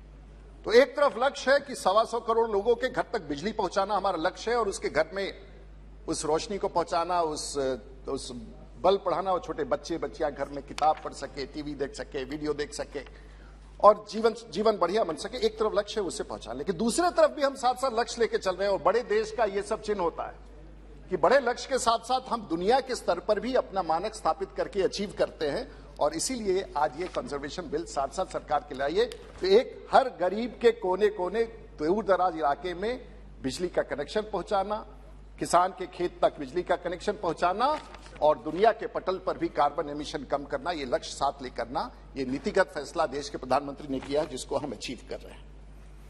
आज देखा जाए तो भारत दुनिया का तीसरा सबसे बड़ा बिजली उत्पादक कर रहा है। सबसे अधिक चीन 6,875 billion kilowatts, America 4,000 billion kilowatts, Bharat सिर्फ 1,200। लेकिन यह भी देखना होगा कि जो पावर जनरेशन में जिस तरह से लगातार 60% की वृद्धि प्रत्येक वर्ष हो रही है, यह अपने आप में प्रमाणित करता है कि हम कहीं भी अपने विकास से कोई कॉम्प्रोमाइज नहीं कर रहे हैं। लेकिन विकास से कॉम्प्रोमाइज न करने की स्थिति में एक बड़ा अद्भुत तथ्य उभर के आ रहा है, क्योंकि हम लोगों ने देखा है कि पहले तो अपना जीवन इंसान जब चलता था तो वो सूर्य की रोशनी से तय करता था कि जब सूर्य का किरण बाहर आएगा तो उससे पहले हम उठ करके काम कर लेंगे और 6 बजते बजते घर में रिटायर कर जाता था। और उस समय हम लोग निर्भर करते थे सूर्य पर, लकड़ी पर, स्ट्रॉ पर, गोबर पर। उसके बाद हम लोग ने दूसरा एनर्जी का सोर्स था मसल्स, घोड़े से हम लोग इस्तेमाल करते थे, विंड्स का, सेल्स का, पानी से, इस प्रकार से एक बैलेंस बना था। लेकिन जब सब लोगों की जरूरत हुई तो बेंजामिन फ्रैंकलिन ने बिजली का निर्माण किया 1752 में। और पहली बार दुनिया में बिजली, उस समय किसी ने नहीं सोचा होगा कि बिजली जो एक अपने आप में प्रगति का कारण है वो पर्यावरण के संकट का भी कारण बन सकता ही नहीं। और जब न्यूयॉर्क टाइम्स को 1752 में पहली बार बिजली का कनेक्शन न्यूयॉर्क में दिया तो आज से 300 वर्ष पहले जब वो निर्णय हुआ होगा, वहां से चल करके इस सदन में, इस एयर कंडीशन सभा में, इस बिजली के साथ, इस माइक्रोफोन के साथ, वहां से चल के यहां आए हैं। और इस दौरान हम भूल गए हैं कि इसका एक भरपाई भी करने की जरूरत है और देश के प्रधानमंत्री ने उस भरपाई करने का निर्णय दुनिया के पटल पर रख करके भारत में सब लोगों को इससे जोड़ने का। लेकिन लोग कहते हैं कि भाई भारत इसमें कंट्रीब्यूट कहां करता है। मैं जरा अध्यक्ष जी वो पन्ना निकाल लूं जो बहुत ही इंटरेस्टिंग है। और OECD का रिपोर्ट है कि भाई भारत में लोग कहते हैं पर्यावरण के प्रति नहीं है। तो दुनिया में अगर पर्यावरण का और कार्बन एमिशन का जो टैक्स है, एनवायरमेंटल टैक्स, वो 2% है, तो भारत में हम सब लोग आज 1% देते हैं। 1.25 करोड़ के लोग कोई कम नहीं देते हैं, हम देते हैं। और हम नीतिगत रूप से मुफ्त बिजली भी देते हैं और टैक्स भी देते हैं। ये समकक्ष संतुलन कोई नहीं बना के दुनिया में चलता है। अगर इसके आगे देखें, अगर यूरोपियन यूनियन में 70% हम बिजली को टैक्स करते हैं, तो भारत में हम 50% करते हैं। ये बात दूसरी है कि डिस्कॉम्स फेलियर में है, लेकिन आज भी हम पर्यावरण के प्रति टैक्सेशन में, और ये OECD का रिपोर्ट है, एमिशन ट्रेडिंग सिस्टम हम बना रहे हैं। हम इसमें कमजोर थे और इस सरकार इस विधेयक के माध्यम से हम बढ़ रहे हैं। लेकिन सोचना, हमारा यहां उद्देश्य आज खड़ा होकर यह कहना कि सोच क्या होता है। और देश के प्रधानमंत्री, जब हम पर्यावरण संतुलन की बात कर रहे हैं तो यह हो रहा है कि बिजली, तो बिजली फॉसिल से, फलाना से, फलाना से।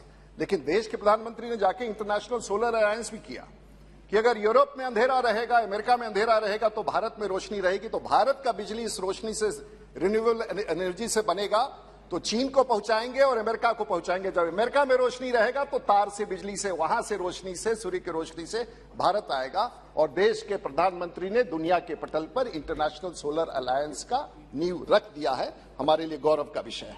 महोदय, अगर थोड़ा और आगे बढ़े तो सबसे रोचक विषय यह है। महोदय, मुझे 10 मिनट पहले जरूर बोल दीजिएगा। तो अभी से 10 मिनट प्रारंभ महोदय। चलिए, तो ये सही है सर, 10 मिनट मैं एकदम आपको 8 मिनट में खत्म कर दूंगा महोदय। तो इसके पश्चात हम लोग चलते हैं आगे एक तरफ से। हाँ सर, महोदय, हमारा दायित्व क्या है? और कार्बन एमिशन, कार्बन फुटप्रिंट के बारे में बात करें तो एक बड़ा, अरुण जेटली साहब नहीं रहे, स्वर्गीय अरुण जेटली कहा करते थे और पूरी दुनिया में प्रचलित हुआ, पॉल्यूटर्स पे। साहब, अमेरिका का पॉल्यूशन क्या है? विकसित देश है, उनका per capita pollution 20 million metric tonne per head है। रशिया 11, EU 9.4, जापान 9.87, और भारत कितना है? भारत का कितना? 1.4।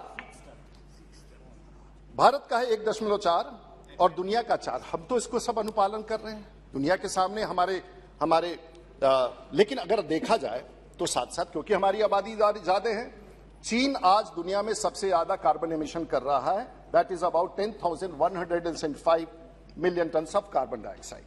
Then comes United States of America, 5,285। Of course, India is the third, which is 2,616, and Russia is 1,678. But per capita is our lowest in the country. And today, the emissions across the world, as per the OECD report, is around 35,000 million tons of carbon dioxide. Yes, it's a challenge, and we need to control it. क्यों? और यही सवाल है, क्योंकि मैं इसको वहां तक इसलिए ले जाना चाहता हूं कि मेरे लिए वो हमेशा एक विषय रहा है जिसको मैं हमेशा इस सदन में भी कहता हूं, और वो है क्लाइमेट चेंज से। और ये समय है फिर से देश को, लोगों को बताने का कि आखिर में कारण क्या है, इसका निर्णय हमें क्या करना है। इससे हमें हो सकता है कि इसका थोड़ा कॉस्ट हमारे पर ज्यादा है, लेकिन आने वाले पीढ़ियों के बारे में यदि हमें सोचना है, if you have to think about the posterity, we have to decide this in this house, in the visionary leadership of the prime minister, we have to decide why. 1950 में अगर प्री इंडस्ट्रियल लेवल में जब हम temperature rise की बात करते थे, उससे ज्यादा हम बढ़ चुके हैं। और हम लोगों का लक्ष्य है कि क्योटो प्रोटोकॉल के पेरिस एग्रीमेंट में हमने कहा है कि इसको 2 डिग्री तक हम करेंगे। क्यों? आज हमारी आबादी दुनिया की लगभग 7.2 बिलियन से ज्यादा क्रॉस कर रही है। परिणाम क्या हो रहा है? तापमान बढ़ रहा है, दुनिया का फूड प्रोडक्शन कम आ रहा है, जिसका परिणाम है, इसका प्रभाव आज नहीं तो कल हम पर पड़ेगा।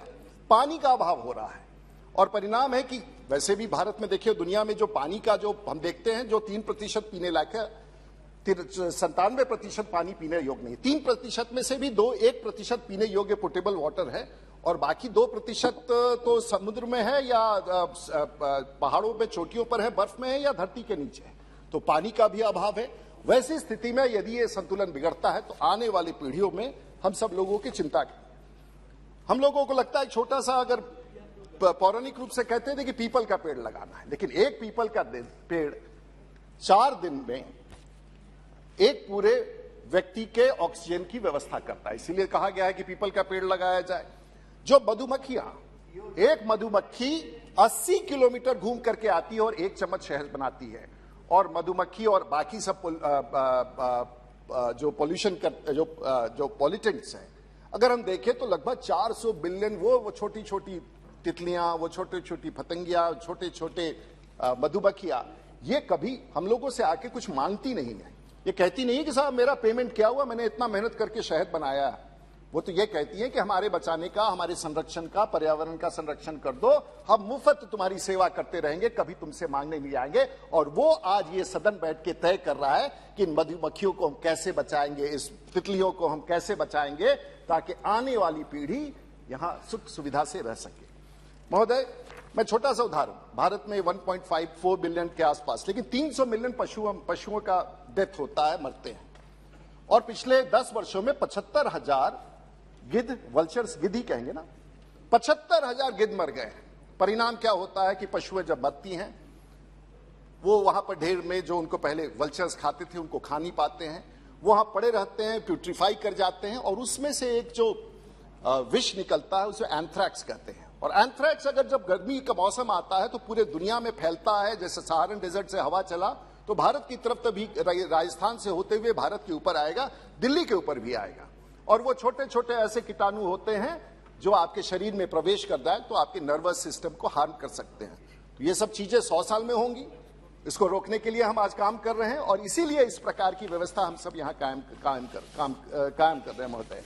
महोदय, मेरे पास बहुत सारे तथ्य हैं, मैं इस विषय पर बहुत विषयों को रखना चाहता हूं, लेकिन यही मैं कहना चाहूंगा। आपने मुझे 10 मिनट का समय समापन के पूर्व दे दिया, इसके लिए बहुत बहुत आभार। लेकिन सर, ये नियम आज ही भर के लिए और यहीं तक लागू है, इसके आगे लागू नहीं होगा। जी जी, आगे 2 मिनट पहले बताएंगे। आगे से 2 मिनट, ये मेरे लिए स्पेशल रूप से, क्योंकि प्रस्तावना जो देता है उसको थोड़ा सा इसका रियायत मिलता है। महोदय, हमें पर्यावरण के प्रति देश के प्रधानमंत्री का और हम सब लोगों का एक बहुत बड़ा सोच है। पर्यावरण के लिए ही आज देश के माननीय मंत्री जी, इधर देख ही नहीं रहे हैं मंत्री जी, आपका मैं इतना सुन रहे हैं, सुनिए, ध्यान से सुनिए, लिख लीजिएगा, छोटा छोटा बात सब है। और मैं मंत्री जी को आभार देना चाहूंगा, इन्होंने बिजली के क्षेत्र में बिजली के क्षेत्र में बहुत अच्छा काम किया है, और बिहार में तो विशेष रूप से इन्होंने बहुत अच्छा काम किया है। और बिहार का विजन 2025, अब आने वाले दिनों में बिहार को परिवर्तित कर देना है, बिहार को दुनिया का। महोदय, मेरे लिए चिंता का एक ही विषय, महोदय, लास्ट सेंटेंस, पूरे देश में बिहारी आगे है और बिहार पीछे है। जैसे हमारे बिहारी आगे हैं माननीय मंत्री जी, बिहार पीछे है, इसका रास्ता माननीय मंत्री जी हम लोग को बिहार में निकालना है। ठीक है, आपका बहुत बहुत श्री के नवसकानी जी।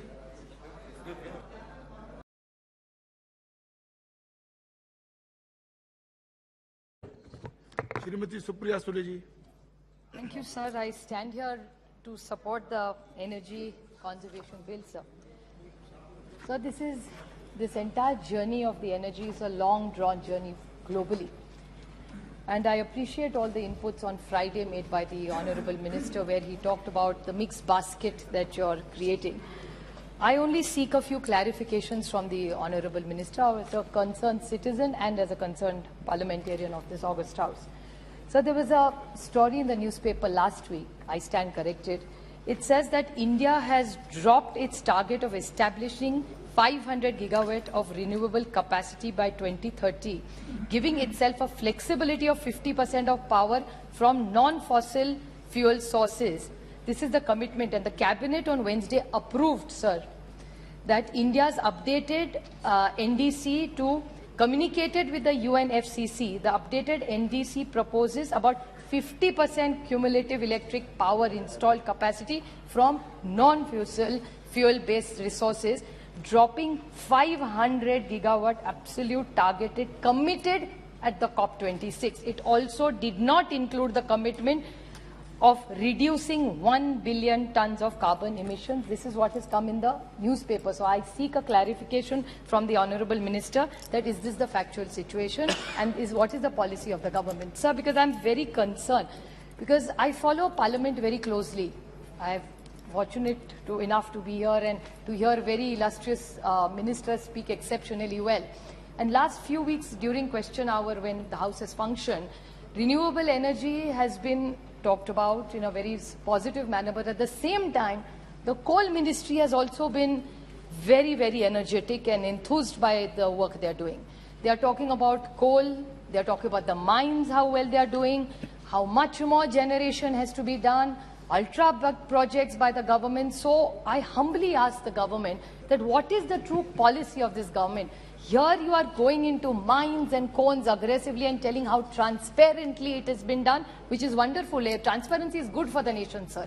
But I think they are misleading the Honorable Prime Minister, because both the mantralayas are giving completely conflicting information because they are contradicting each other. So I feel very, very concerned. So if you could kindly give me a clarification.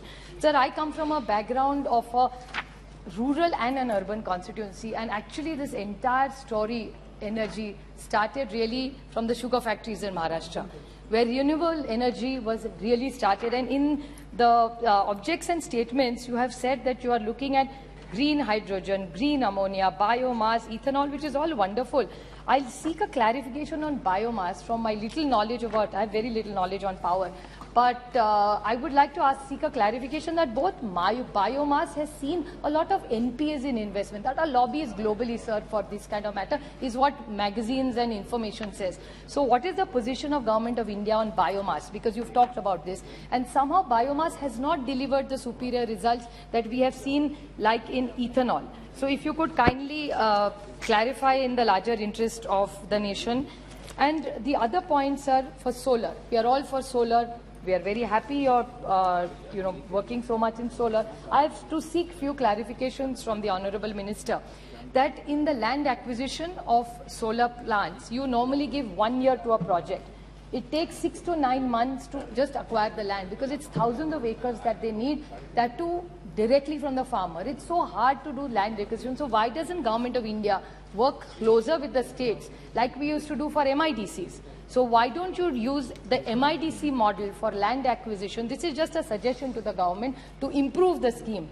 Because what happens is you give only 1 year or 18 months to the person who's doing, because in your own reply last week in Parliament, you have said that most of the renewable energy projects in this country are done by private sector, and developers select it through a transparent bidding process. Very good, this government is very transparent. We are very proud and compliment them on their thing. But at the same time, is the policy really helping the person who is putting his own money?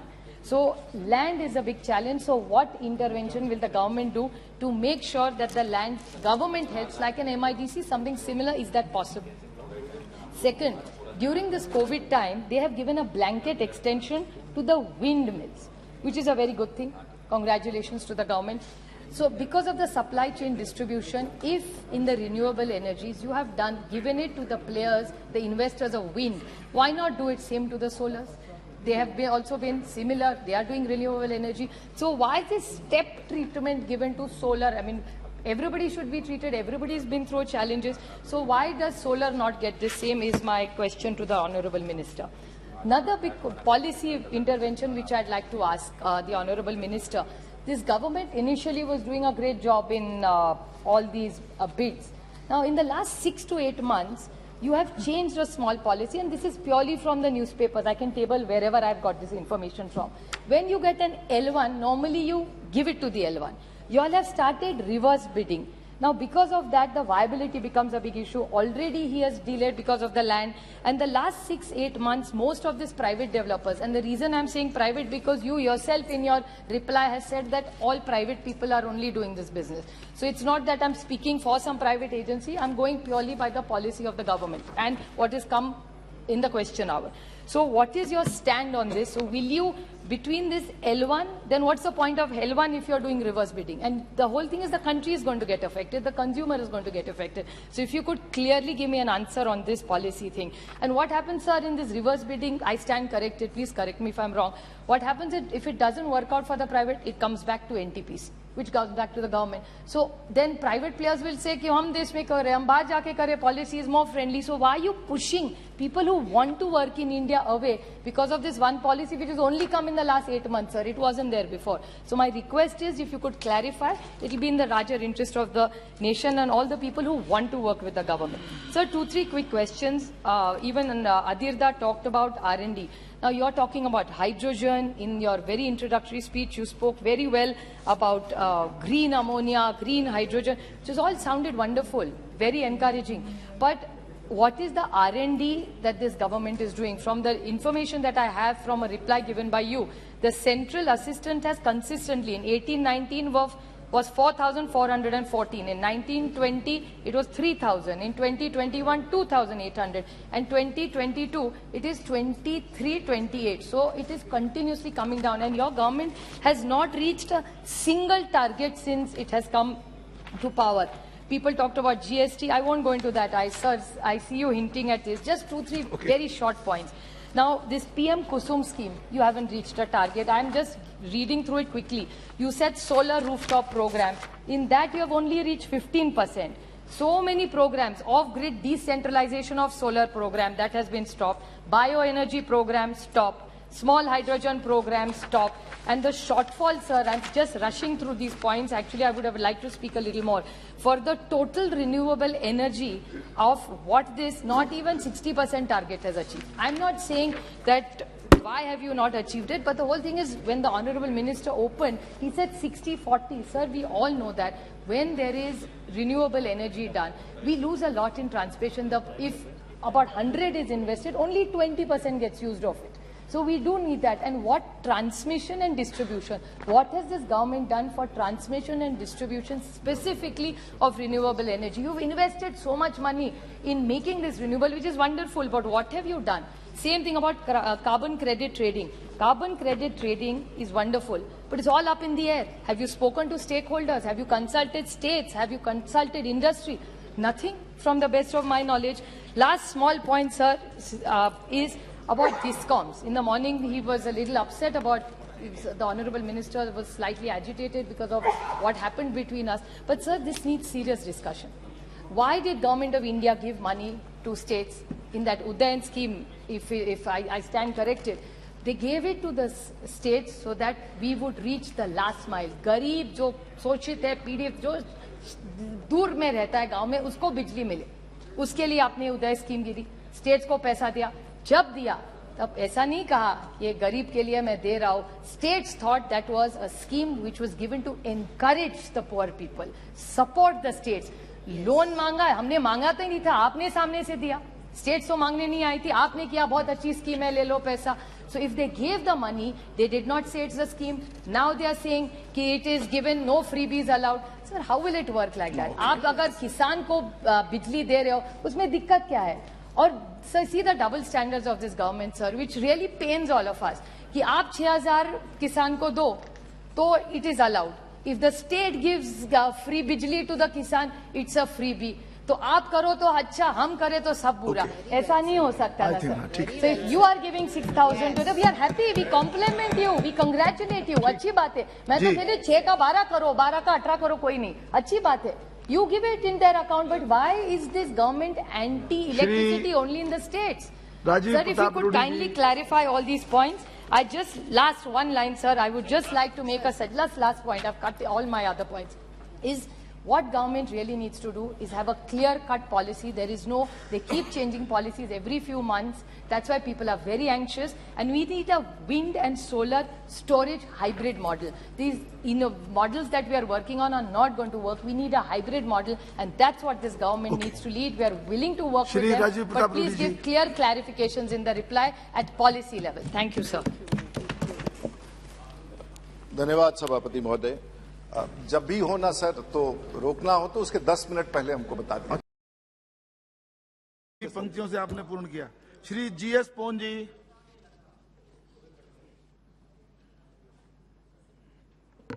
Thank you, sir, for giving me the opportunity to express my views on my party's view in the Energy Conservation Amendment Bill 2022. Sir, India stands at the forefront of addressing climate change and has committed to ambitious, nationally determined contributions. There is no doubt we need to adopt a bipartisan approach to this issue, as it is a question of the survival of our species. Our Prime Minister has reiterated India's commitment by aiming to install 500 gigawatts of non-fossil energy capacity by 2030, reduce emission intensity of GDP by 45% over 2005 levels, source 50% of the electricity from non-fossil sources by 2030, reduce carbon emission by 1 billion tons till 2030 and achieve net zero by 2070. India is the largest exporter of carbon credits. Therefore, it makes obvious sense that we set up our own national market and frame the necessary regulations for it. Media reports indicate that the Prime Minister may launch a national carbon trading platform on 15th August as Indian presses ahead with its climate commitments. And what better an occasion than Independence Day? This amendment seeks to mandate the use of non-fossil sources including green hydrogen, green ammonia, biomass and ethanol for energy and feedstock, and I welcome this, sir. This move must also be backed by support for promoting research and innovation in this field. There is a need for incentivizing actions for emission reduction, leading to increased investments in clean energy and energy efficiency areas, and its amendment will be seen as a positive step in that direction. Currently, only commercial buildings are required to follow the energy efficiency code. The attempt to bring large residential buildings within the fold of energy conservation regime and to enhance the scope of energy conservation building code is also welcome. The proposal is expected to increase the cost of construction by 2 to 3%, but the recovery takes place within 4 to 5 years through reduced electricity bills. The estimate says that this is likely to save 1,20,000 crores worth of electricity by 2030 by avoiding generation of 3 billion units. While the proposal of the Act to indulge larger residential buildings is with an aim to promote sustainable habitats, we must ensure that this does not create a regulatory quagmire that causes the industry to run from pillar to pillar and post to post. Let us ensure that we are creating an easy single window system that does not make the process of compliance difficult. We must make this, sir. And also, you also want to increase members in the Governing Council of Bureau of Energy Efficiency, but once again, why is the representation of the states are so poor? Why not accommodate more members for the states, sir? And I welcome the move to empower the state electricity regulatory commissions to make regulations for smooth discharge of its functions, as I believe state governments will have a very vital role to play in achieving the goals of energy conservancy. Many highly industrialized states are ready to take the lead in increasing generation of renewable energy and imposing strong green laws. For example, Tamil Nadu, under the able leadership of our Honorable Chief Minister, Mr. M.K. Stalin, is exploring avenues and opportunities to develop our renewable energy infrastructure. I sincerely hope that the Union government will strengthen our efforts and support us in this regard, sir. Our CM M.K. Stalin has repeatedly urged the Union government to come out with strong, viable policies to boost renewable energy generation and promote energy conservancy. Tamil Nadu has been a pioneer in promoting renewable energy sources which are eco-friendly and non-exhaustive. The state is blessed with hot weather, vast coastline and strong wind potential that are yet to be fully exploited to meet its energy requirement. So I seek the support of the Union government in ensuring that this bill provides sufficient autonomy to state agencies to draft policy and frameworks to mandate a shift to green energy. While I welcome this bill and the ambitious endeavor to protect our environment, we must also be aware of the fact that simply imposing rules and regulations on energy consumption alone will not suffice. The spirit and policy of this bill must also be a platform for us to discuss how our mere energy conservation alone won't help us to tackle the climate change. India committed to creating an additional carbon sink by increasing tree and forest cover to reduce CO2 emission to 550 metric tons by 2030, but where does that stand?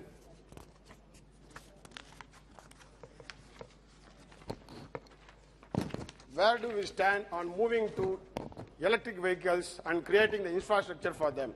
We have been discussing ways to move to electric mobility for ages now, but are yet to see concrete steps to expand the necessary infrastructure on charging stations across the nation.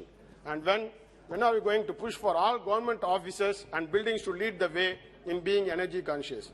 Take, for example, the Central Vista project. Reports say the Secretariat will be served by highly energy efficient and sustainable infrastructure. Sir, as much as support and welcome any measure that is affirmative action to tackle climate change and to minimize our impact on our environment. We must also remember that this is a goal that needs the constant effort and support of all sections of the government and society. We need to work towards making this a people's movement. Only then will it be true, achieve remarkable growth and sustainability. Thank you, sir. Shrimati Supriya Sule ji. Thank you, sir. I stand.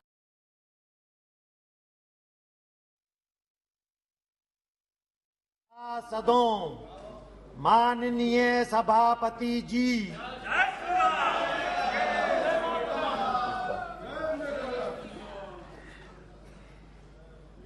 माननीय सदस्यगण, नियम 377 के अधीन मामलों को सभा पटल पर रखा जाएगा।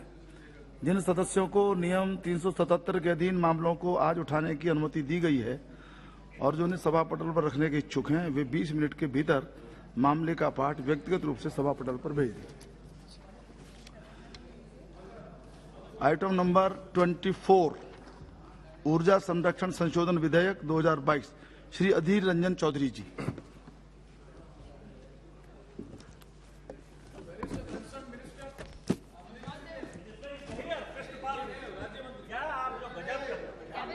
वो मिनिस्टर भी आ रहे हैं। मिनिस्टर राज्य मंत्री हैं हमारे कृष्णपाल। ओके कृष्णपाल अधीरदा है, मिनिस्टर इज देयर। ओके अधीरदा, प्रारंभ करें आप please. Sir yes. Okay okay Sir, in the inception, I must extend my affirmative nod to the tone and tenor of this legislative document, titled under the Energy Conservation Amendment Bill 2022. Already in response to Honorable our... Minister is in the house now. Most welcome. Warmly welcome. You are talking about you. Sir, as we know that now carbon is going to be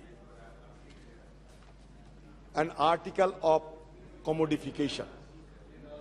So it's a new phenomena we are witnessing across the globe. शुरू में तो मैं वो 38 देशों की सराहना करना चाहते हैं जो 1997 में कियोटो प्रोटोकॉल में हिस्सा लिया था और उसी समय ये कार्बन ट्रेडिंग की बात शुरू हुई थी। ये genesis of this carbon trading is allied to the Kyoto Protocol signed in 1997. Thereafter, a couple of years have been elapsed without having any tangible impact on this protocol, but later in the year 2015, Paris Agreement had also come into existence. That means, over the decades across the globe, the issue of carbon trading has been going on. So we cannot afford ourselves to be left out of this international endeavor on carbon trading. To that end, the bill proposes to amend the Energy Conservation Act 2001, which was last amended in the year 2020. The bill seeks to provide a regulatory framework for carbon trading in India to encourage penetration of renewables in energy mix and effective implementation and enforcement of the Energy Conservation Act. Sir, as we know that India has already committed to reduce the carbon intensity of our GDP by 33 to 35% by 2030 from its 2005 levels and to achieve over 40% of its power generation from non-fossil fuel energy resources by 2030 as part of its national determined contributions under the Paris Climate Agreement. What is the present status of the compliance of our agreement? What is the share of our renewable energy in the entire spectrum of energy mix? These are the very relevant issues that needs to be highlighted also. Sir, I shall focus my deliberation on the issue pertaining to the legislative document itself. First of all, a new section 14AA has been inserted, which empowers the central government or any agency authorized by it to issue carbon credit certificate to the registered entity which complies with the requirements of the carbon credit trading scheme. Sir मैं थोड़ा 2-3 minute पहले बोल दीजिएगा रुकने का समय, अचानक मत पूरा करो. I firmly on the view that the right should also be provided. So the right should also be provided to state government as per our federal spirit of the Constitution. Every day here inside the House, we are debating on the cooperative federalism, etc., etc., because a concern has been generating across the nation that by one way or the other, the cooperative federalism is being eroded, is being diluted. So here also, I would like to emphasize that the right should also be provided to state government as per our federal spirit of the Constitution. State government play a very crucial role in promoting the usage of renewable energy, and they duly deserve this right to issue carbon credit certificates. The second point that I would like to highlight that Section 26 of the Energy Conservation Act 2001. The original act says that no person shall be liable to pay penalty within 5 years from the date. However, the substituted relevant section in this bill has no such clause. My another cause of concern is that all these bills seek to bring large residential building within the fold of energy conservation regime. How the relevant penalties will affect the common man? How will they be able to cope with in complying with these provisions of compliance and penalties? I would like that Honorable Minister may provide a distinct clarification on this issue, because it is also a new phenomena to this sector. Also, I would like to draw the attention of the Honorable Minister that the initial capital investment in constructing green building is very much expensive. Additional cost of building on energy efficient home is 5 to 15%, and the payback period is usually between 3 to 5 years. The cost of renewable energy generally varies between 150 to 250 per kilowatt capacity. How the required standards be met? Who will determine the same? आपका ये कोई specialist है? ये skill हमारा देश में है? आपके पास रेयर अर्थ मटेरियल भी नहीं है, मिनरल भी नहीं है. आप देखे हैं कि हमारे देश के साथ जब दुनिया में मिनरल अलायंस हुआ कुछ दिन पहले, और मिनरल अलायंस में हिंदुस्तान को बाहर रखा गया. निकेल, कोबाल्ट, लिथियम और इसके साथ साथ और 17 रेयर अर्थ जो मिनरल्स है, उसमें चीन की डोमिनेंस काफी ज्यादा है. अमेरिका, यूरोप उनसे बचने के लिए कोशिश करते हैं, इसलिए वो लोग मिनरल अलायंस बनाए, लेकिन हिंदुस्तान को नहीं रखा. तो आप जिस मकसद पर जाना चाहते हैं, उस मकसद के जाने के लिए आपके पास रिसोर्सेस क्या है? आपका पास ये मिनरल टेक्नोलॉजी की क्या हसीयत है आपके पास? हम टारगेट तो बनाते हैं, लेकिन टारगेट बनाने के लिए हमें जो संसाधन चाहिए वो हमारे पास नहीं है। तो इसलिए इस मुद्दे को थोड़ा ध्यान से देखना चाहिए। सर, दूसरी बात यह कि after section 2 clause D of the original act, the bill adds 2 definitions relating to carbon credit certificate and carbon credit trading scheme to the list. It rationalizes the definition of energy in clause H of the same section by amending it to include fossil fuel, non-fossil fuel, as well as renewable sources of energy. The purpose of the bill has been stated as bringing in a framework for the carbon credit trading scheme. However, the definition as stated in the bill simply mentions that it shall mean scheme meant for carbon emission, as notified by the central government. There should be more clarity as to the details of the carbon credit scheme, its structure, implementation, or any inkling of its framework. It gives the government unbridled powers to decide on the modalities as well as details.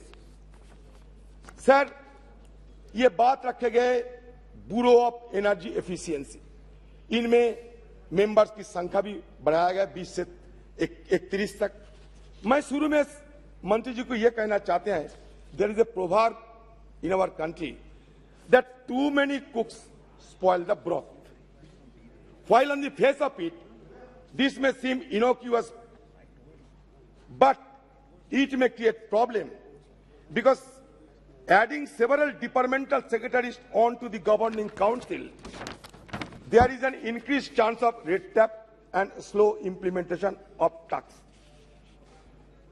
Sir, इसके बाद मैं ये कहना चाहते हैं कि 25th report of Parliamentary Standing Committee on Energy, which has stated that Bureau of Energy Efficiency has been lagging with respect to financial performance. Given the massive volume of savings that can accrue from energy efficiency in terms of money as well as CO2 emission, the committee noted that the underutilization of funds by the Bureau is unacceptable and called for reforms to ensure full utilization of allocated funds in order to achieve energy efficiency target. तो ये bureau of energy efficiency इस जो ढांचा है, इस ढांचा को और थोड़ा विस्तार से हमें बताइए। सर, अमेंडमेंट में और एक न्यू एडिशन जोड़ा गया 13A after section 13 of the Principal Act. The clause relates to prohibiting any person from using any name that even nearly resembles the name of bureau or likely to deceive the public. Resembling the name of bureau. It also bars any registering authority from registering any company, firm, or other body of persons with a mark name resembling that of the bureau. However, this section sheds no light on what is to be construed as nearly resembling the name of the bureau as such. It provides a wide leeway to the authority from preventing and registering any company, even with legitimate interest. This is opposed to a general concept of ease of business approach and even ease of living, and will give rise to nightmare of red tape for the common people. ये ताजुब की बात है, resembling होने से मतलब किसी ना किसी तरीके से आप ये फैसला कैसे करेंगे कि ये रिजेंबल करते हैं या नहीं। ये 2-3 मुद्दे सर मैं रखना चाहते हैं। और इस बार मैं दूसरे एक मुद्दे पे आते हैं सर, वो ये कि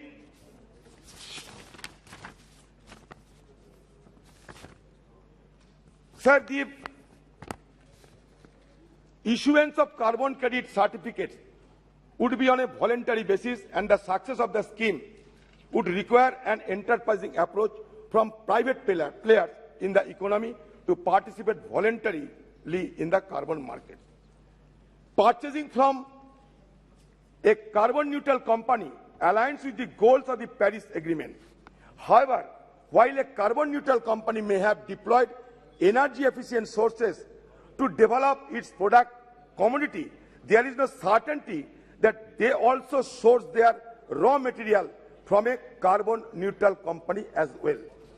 In the absence of a governance body, private entities often form non-governmental organizations and tend to determine the standards of the community. This could lead to distrust of the quality of carbon credits, while the bill proposed to provide certification to concerned entities through the government, mind it does not provide for determining the quality of the commodity. Sir, in the bill there is a provision for state designated agency. The standing committee has found that most state designated agencies do not have the required dedicated physical and financial resources in order to carry out their functions and work toward energy conservation goals. Standalone state designated agencies tend to perform better in comparison to those which are clubbed with multiple entities. Thus, the Standing Committee recommended the Centre to support states in the creation of stand-alone SDA. Sir, सब हम जानते हैं कि 2021 से लेकर हमारा जो solar product, ये सोलर प्रोडक्ट में जीएसटी को बढ़ाया गया 5 से 12% आपको इसमें जीएसटी बढ़ा दिया आपने. It is projected that this GST hike could result in increased production cost, which will in turn result in increased tariffs for consumers of clean energy. तो आपने हमारा देश में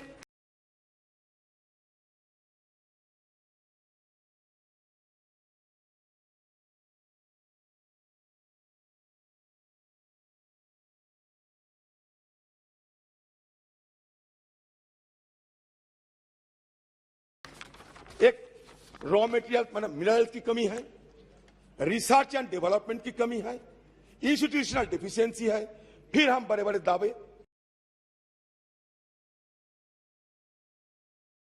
हम करते जा रहे हैं. ये देखिए, subsidies for the renewable energy sector have reduced by massive 59% since financial year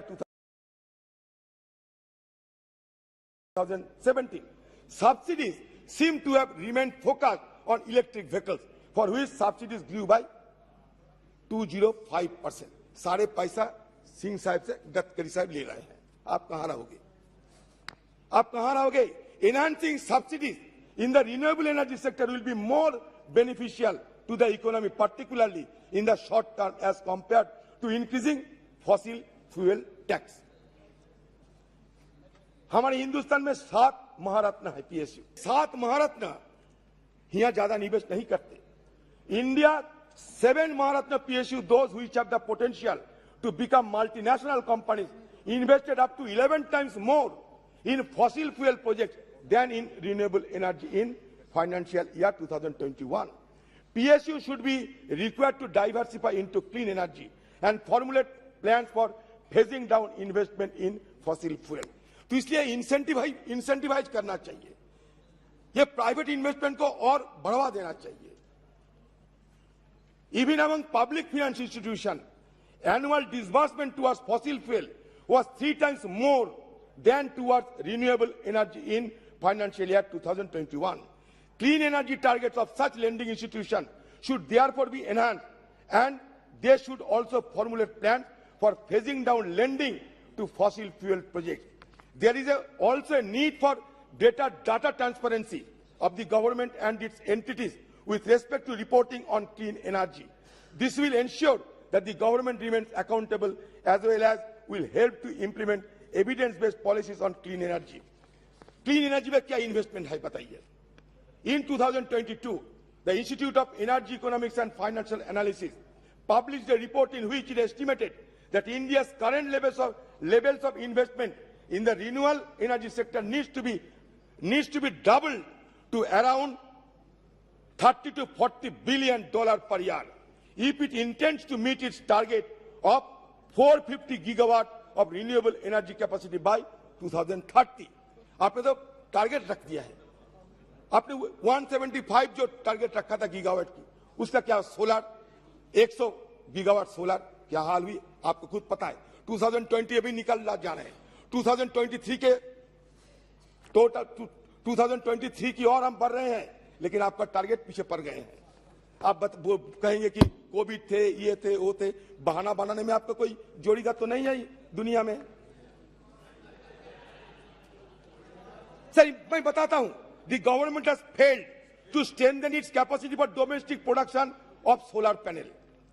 मंत्री खुद स्वीकार करेंगे ये। With around 80% of panels being imported from China, experts have stated that more than 30 indigenous farms should already exist by now, but instead the industry has been plagued by the lack of coherent policy framework, inadequate funding, import of cheap panels from China, and issues with energy storage and other infrastructure. An independent report from 2020 also found that in addition to the solar manufacturing capacity, the production of raw material such as cells and polysilicon are also lagging. अब कहां जाओगे? ये मैं नहीं कहते, चीन हमारे साथ कितने आगे बढ़ चुके हैं कि उनके पास सारे संसाधन हैं। कॉन्सेंट्रेटेड सोलर पावर, उसमें आप पीछे रह गए। अब बताइए, कॉन्सेंट्रेटेड सोलर पावर हिंदुस्तान में कुदरत के चलते हमारे सोलर एनर्जी की कोई कमी नहीं है, फिर भी कॉन्सेंट्रेटेड सोलर पावर में हम पीछे रह गए। आप खुद इसको जरूर मानेंगे। सर हो गया। सर मैं ये मोदी जी तो पंचतंत्र पंचामृत की बात करते, चारों तरफ हम अमृत की ध्वनि गूंजते हैं अभी हिंदुस्तान में। अमृत काल, पंच अमृत,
बगाड़ा बगाड़ा।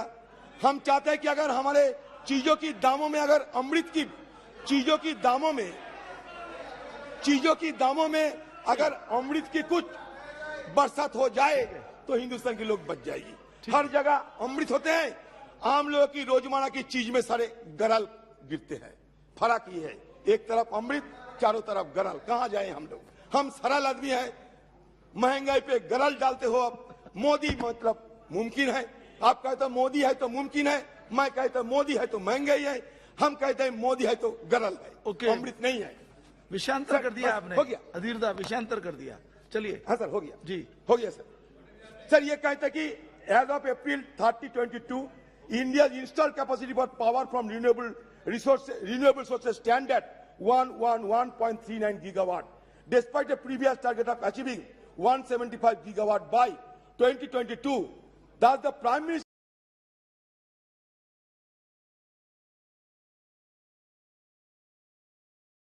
commitment of 500 gigawatt by 2030 seems tokenism. Reports have pointed out that there is a mere rehashing of India's existing commitment to achieve 450 gigawatt capacity by 2030. Sir मैं हो गया सर, मैं एकदम अंतिम में पहुंच गया। दो मुद्दे सर, नहीं मैं ये मंत्री की ध्यान आकर्षण करने के लिए दो मुद्दे रखना चाहते हैं। देखिए, मेरा बात नहीं, एक्सपर्ट्स की क्या कहना है ये आपको थोड़ा जिक्र करना चाहिए। एक्सपर्ट्स की, many scientist, economist and NGO believe that the carbon trading is a dangerous distraction from the need to end fossil fuel use and move to a low carbon future. We do not have time to wait for a high price on carbon, we must shift to a low carbon energy, agriculture, transport and industrial world now. The best way to do this is through direct regulation. ये मेरा नहीं, expert की मानना है. There are many downfalls to the carbon trading system. It has become a source of windfall profits for polluters through its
held mechanism, offshore carbon offsets, and it has in fact led to emission not being reduced but only regulated in a manner which ensures profits for the polluters with very little payoff to the environment. ये मैं आपको बस हो गया sir. Last मतलब last. Sir, the principle of carbon market. मंत्री देखिए ध्यान से सुनते हैं, उनका जानकारी अच्छा लगता है. हाँ. Principle of carbon markets were established in the year 1997 Kyoto Protocol, but today there have been few, if any, measurable reduction in greenhouse gas. Measurable reduction. देखा है कोई सबूत है इसका? Greenhouse emission that can be attributed to this measure. The two most important carbon markets so far, the European Union emissions trading system and the United Nations carbon offsetting scheme, clean development mechanism, are failures. Yet, new carbon markets based on these schemes are being planned in both developed and developing nations.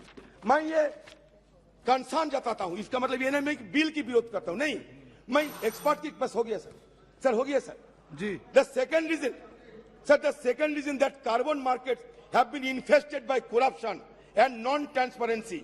When starting one project in India, research team realized that the Mumbai office of a major international consultancy appeared to have copied and pasted large chunks of documentation from one CDM project to another. In fact, carbon markets have created a lot of income for consultants, carbon brokers, and project developers, not to mention the validators, policymakers, NGO professionals, and academics who have made a living from this market. This is very little independent and democratic oversight in the system. Instead, there are many revolving doors between the business, policy, NGO, and university world, fueling acquisition of corruption. Thank you, sir हो गया. Sir आज Nobel laureate Rabindranath Tagore की तिरोधान दिवस है.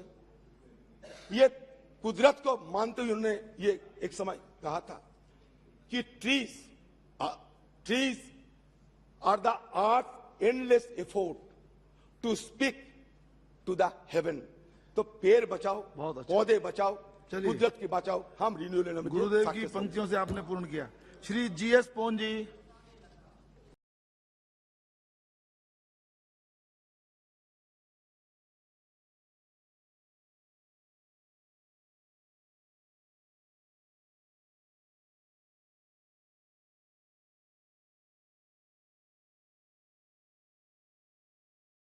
The programs of men. It is not like that. प्रश्नकाल समाप्त हुआ. सभा पटल पर रखे जाने वाले पत्र. श्री आइटम नंबर 2, श्री राव इंद्रजीत सिंह जी.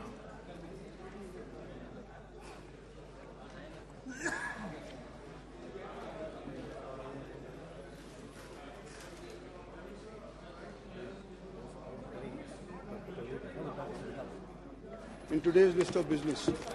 Item number 3, Shri Ashwini Kumar Chaube ji. अध्यक्ष महोदय, आपकी अनुमति से मैं आज की कार्यसूची के क्रम संख्या 3 पर अपने नाम के आगे पर्यावरण, वन एवं जलवायु परिवर्तन मंत्रालय से संबंधित सूचीबद्ध विवरण सभा पटल पर प्रस्तुत करता हूँ। Item number 4, Shri Arjun Ram Meghwal ji. धन्यवाद सभापति जी। मैं आपकी अनुमति से लोकसभा की आज की संशोधित कार्यसूची के क्रम संख्या 4 पर अंकित दस्तावेज जो ministry of parliament affairs and ministry of culture से संबंधित है, आपकी अनुमति से सभा पटल पर रखता हूँ। आइटम नंबर 5, श्री पंकज चौधरी जी। सभापति महोदय, मैं आज की कार्यसूची में मेरे नाम के सामने उल्लेखित कागजात आपकी अनुमति से सदन के पटल पर रखता हूँ। आइटम नंबर 6, श्रीमती मीनाक्षी लेखी जी। मैं करूँगा। श्री अर्जुन राम मेघवाल जी। धन्यवाद सभापति जी।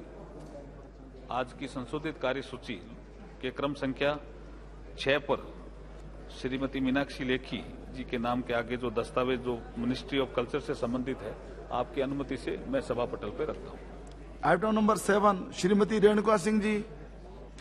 आदरणीय सभापति महोदय, आपकी अनुमति से मैं आज की कार्यसूची में क्रम संख्या 7 पर मेरे नाम पर सूचीबद्ध कागजात को सभा पटल पर रखना चाहती हूँ। आइटम नंबर 8, श्रीमती अन्नपूर्णा देवी जी। आदरणीय सभापति महोदय, आपकी अनुमति से आज की कार्यसूची की क्रम संख्या 8 पर मेरे नाम के सामने उल्लिखित दस्तावेजों को मैं सभा पटल पर रखती हूँ। आइटम नंबर 9, डॉक्टर सुभाष सरकार जी। आदरणीय सभापति महोदय, आपकी अनुमति से आज की कार्यसूची के क्रम संख्या 9 पर मेरे नाम के सामने उल्लिखित दस्तावेजों को मैं सभा पटल पर रखता हूँ। Item number 10, doctor Bhagwat Karad ji. Honorable Speaker, sir, with your kind permission, I rise to lay the papers mentioned against my name at serial number 10 in the list of business for today. Item number 11, Mahasachiv Mohoday. Sir, I have to report that Rajya Sabha, at its sitting held on the 4th August 2022, agreed without any amendment to the Family Courts Amendment Bill 2022 as passed by Lok Sabha. Item number 12, Shri Girish Bapat जी। महोदय, मैं आज कार्यसूची में मेरे नाम के सामने तथा यथा सूचीबद्ध प्राक्कलन समिति का 15वां, 16वां, 17वां प्रतिवेदन हिंदी तथा अंग्रेजी संस्करण प्रस्तुत करता हूं। Item number 13, Shri Adhir Ranjan Chaudhary ji.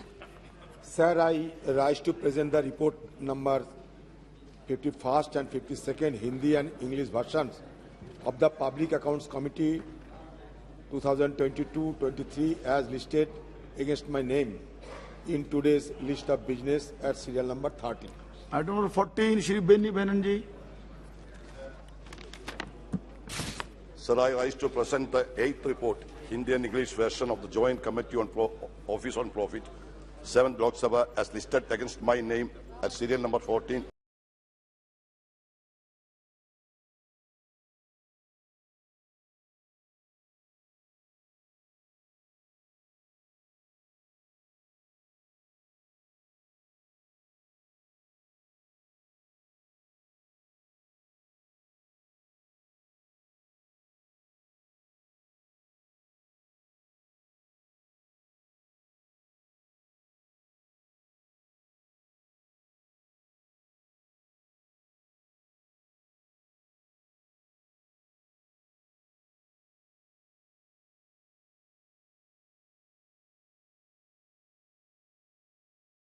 Today's list of business.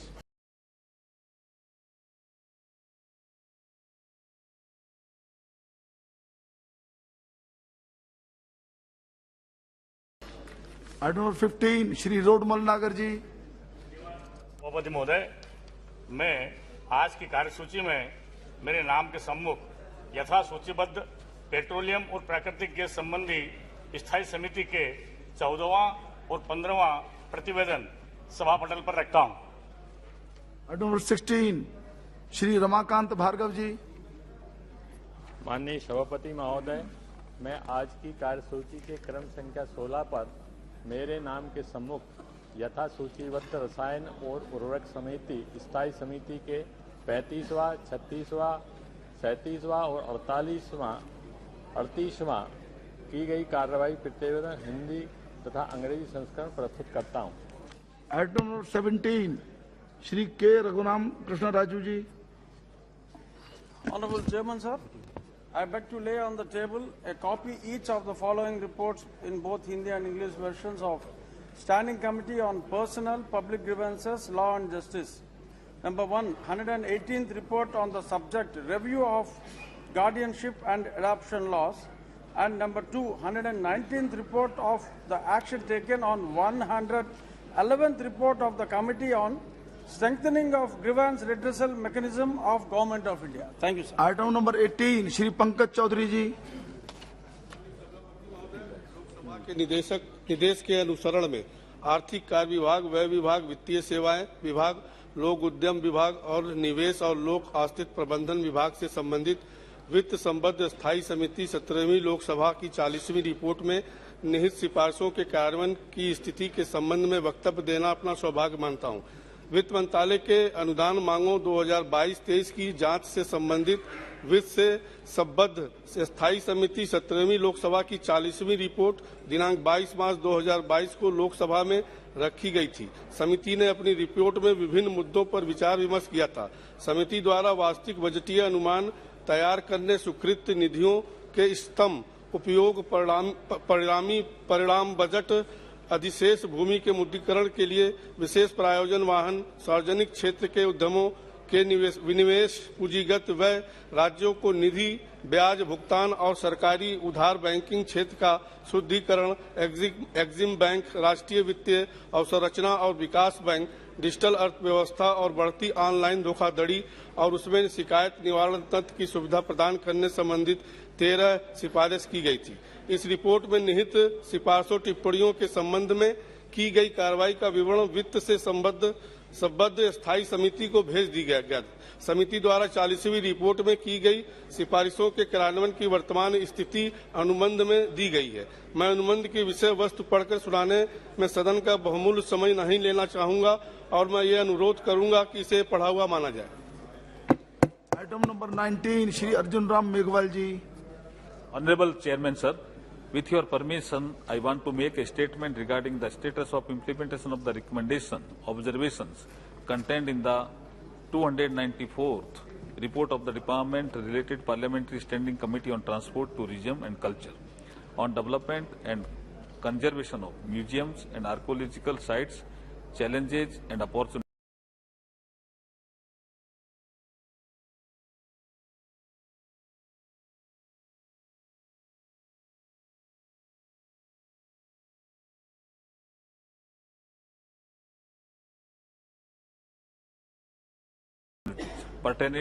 Pertaining to the Ministry of Culture. Thank you. Item number 20 Shri Rajeev Chandrasekhar ji. I rise to lay on the table of the House a statement regarding the status of implementation of the recommendations and observations contained in the 28th report of the Standing Committee on Labour, Textiles and Skill Development on the action taken by the government on the recommendations and observations contained in the 19th report of the Committee on Demand for Grants 2021-2022 pertaining to the Ministry of Skill Development and Entrepreneurship. Thank you, sir. Item number 21 Shri Ajay Bhatt ji. आदरणीय सभापति जी, आपकी अनुमति से मैं आज की कार्यसूची के क्रम संख्या 21 के सामने मेरे नाम के आगे पर्यटन मंत्रालय से संबंधित अनुदानों की मांगों 2021-22 संबंधी विभाग से संबंधित परिवहन, पर्यटन और संस्कृति संबंधी संसदीय स्थायी समिति के 228वें प्रतिवेदन में अंतर्विष्ट सिफारिशों, टिप्पणियों पर सरकार द्वारा की गई कार्यवाही के संबंध में समिति के 298वें प्रतिवेदन में अंतर्विष्ट सिफारिशों, टिप्पणियों के कार्यान्वयन की स्थिति के संबंध में वक्तव्य प्रस्तुत करता हूं। Thank you. माननीय सदस्यगण, मुझे आपको सूचित करते हुए अत्यंत प्रसन्नता हो रही है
कि बर्मिंघम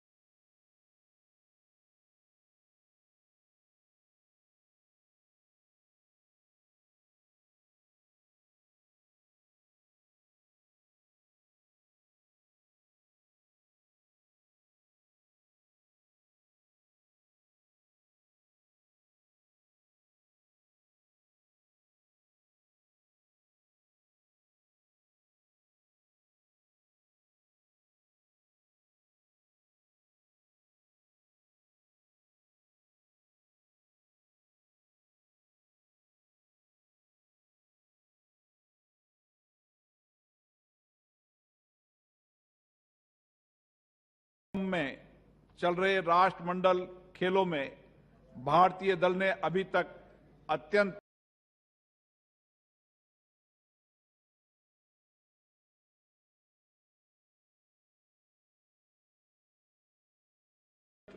उत्कृष्ट प्रदर्शन किया है। वर्तमान स्थिति के अनुसार भारत ने अभी तक विभिन्न प्रतियोगिता में 18 स्वर्ण पदक, 15 रजत पदक एवं 22 कांस्य पदक जीतकर कुल 55 पदक जीतकर इतिहास बनाया है।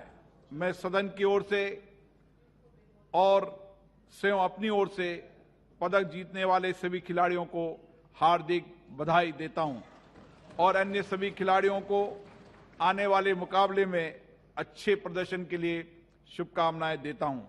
हम ये विश्वास करते हैं कि हमारे खिलाड़ियों की सफलता देश के सभी युवाओं को, विशेष रूप से युवा खिलाड़ियों को उत्कृष्ट प्रदर्शन करने के लिए प्रेरित करेगी, प्रोत्साहित करेगी।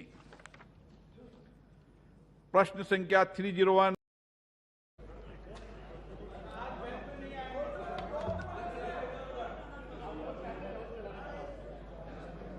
माननीय सदस्यगण, आज संपूर्ण देश भारत छोड़ो आंदोलन की 80वीं वर्षगांठ मना रहा है।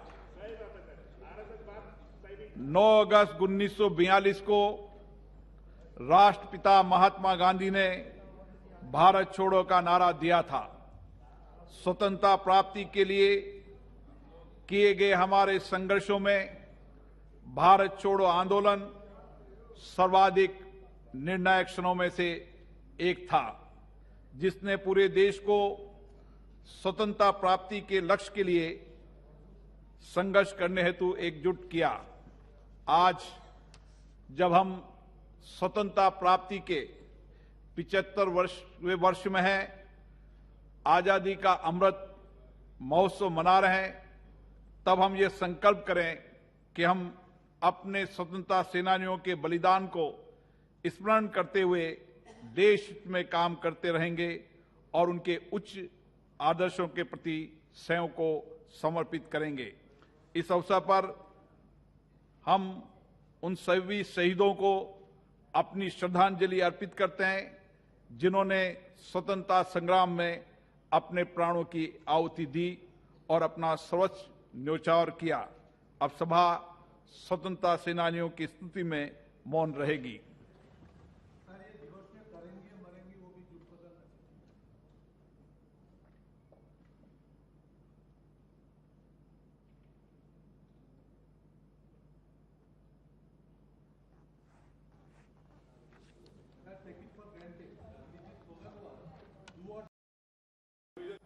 The deliberation on the Energy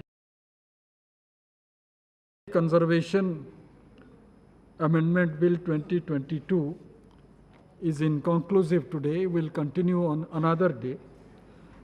As the private member business time is already on, I believe we should first start with the introduction of private member bills and subsequently the deliberation that was going on for quite some time, we will continue in that. The question is that item number 26.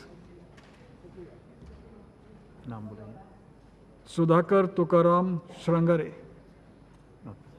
Not present. Item number 27, Sudhakar Tukaram Shrangare. Not. 28, Asaduddin OIC. To further amend the Constitution of India, sir, to insertion of new Article 371K for the Justice for the Semanchal region. The question is that leave be granted to introduce the bill. Those in favor may say aye. Those against may say no. I think the ayes have it. The ayes have it. Leave is granted. The member may now introduce the bill. Introduce the bill, sir. Item number 29, Asaduddin OIC. Sir, I beg to move for leave to introduce a bill to further amend the Constitution of India, amendment to Article 84, sir, to reduce the voting age from 20 to 20 and 22, sir. The question is that leave be granted to introduce the bill. Those in favor may say aye. Those against may say no.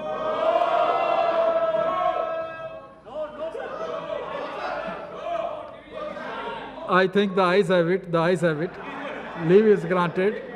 The member may now introduce the bill. I introduce the bill, sir. Thank you. The item number 30, Ashok Mahadev Rao Nette. Not present. Item number 31, Sri Rakesh Singh. Not present. 32, Rakesh Singh, not present. Sri Ravi Kishan. Item number 33, not present. Sri Ravi Kishan, 34, not present. 35, Dr. Kirit Prembhai Solanki.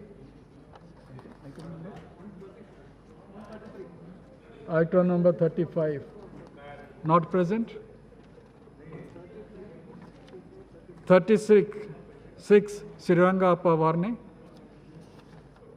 आपका कितना?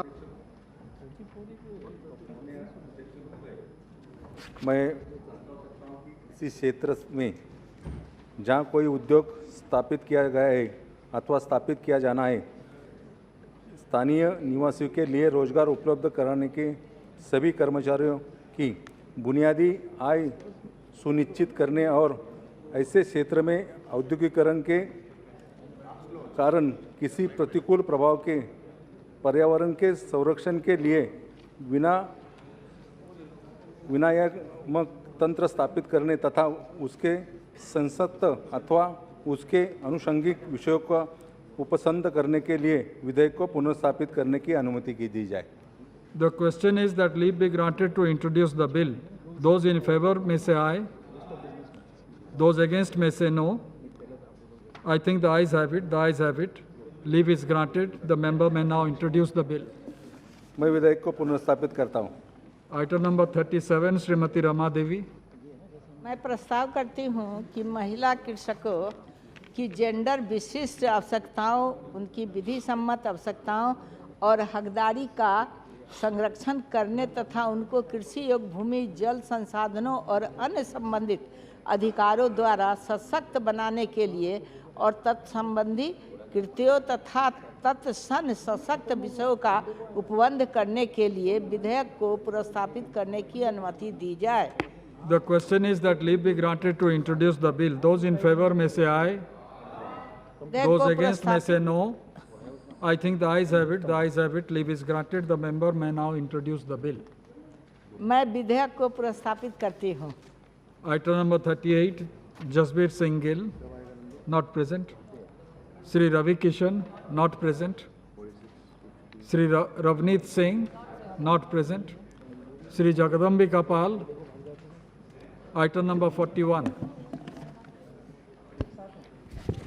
अधिष्ठाता महोदय, आपके अनुमति से प्रस्ताव करता हूं कि संसद के किसी भी सदन के समक्ष प्रस्तावित और विचाराधीन विविध विधायी प्रस्तावों पर सार्वजनिक परामर्श प्राप्त करने हेतु एक राष्ट्रीय परामर्श आयोग का गठन करने और इससे संबंधित विषयों का उपबंध करने वाले विधेयक को प्रस्तावित करने की अनुमति दी जाए. The question is that leave be granted to introduce the bill. Those in favor may say aye. Those against may say no. I think the ayes have it. The ayes have it. Leave is granted. The member may now introduce the bill. मैं आपके अनुमति से विधेयक को प्रस्तावित करता हूँ। Item number 42, Sri Jagdambika Pal.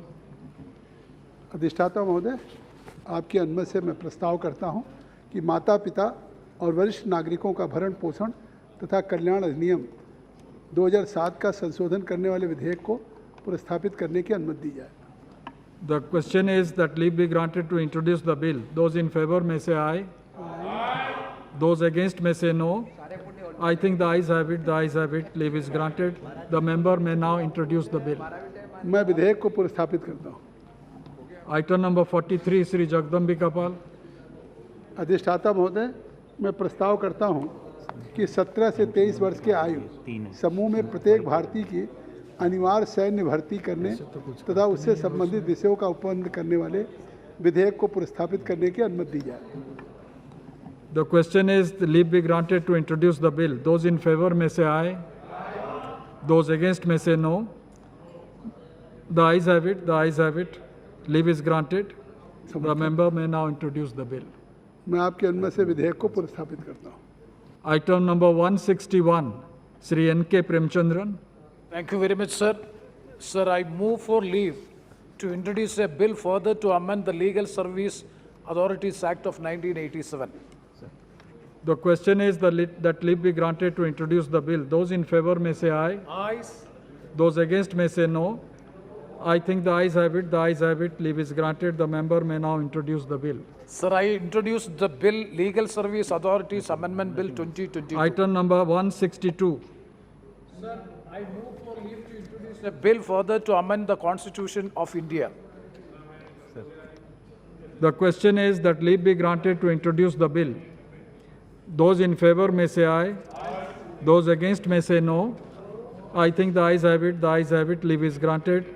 The member may now introduce the bill. Sir, I introduce Constitution Amendment Bill 2022. Item number 163. Sir, item number 163. It's a very important bill. Sir, I move for leave to introduce a bill to provide for framing of Agnipath scheme for recruitment of soldiers in the armed forces of the Union and for matters connected therewith. The question is that leave be granted to introduce the bill. Those in favor may say aye. Those against may say no. I think the ayes have it. The ayes have it. Leave is granted. The member may now introduce the bill. Sir, I introduce the Agnipath Scheme Bill 2022. This one he wants. Item number 32, Sri Rakesh Singh.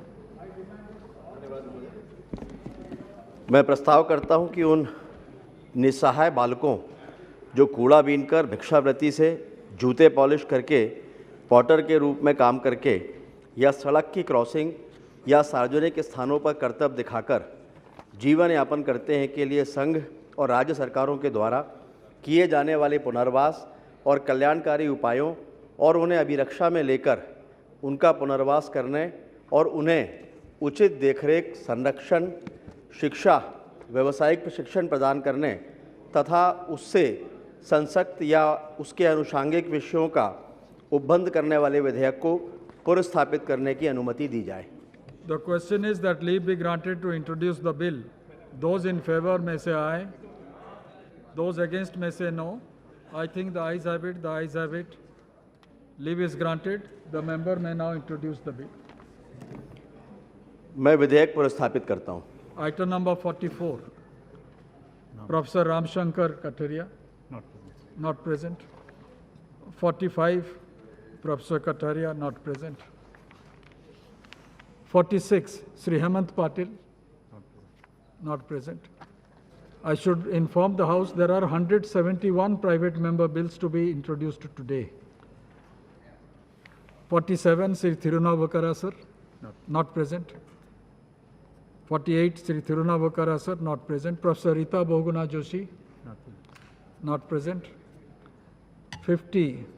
Professor Rita Boguna Joshi, not present. 51. Dr. Manoj Rajoria ji.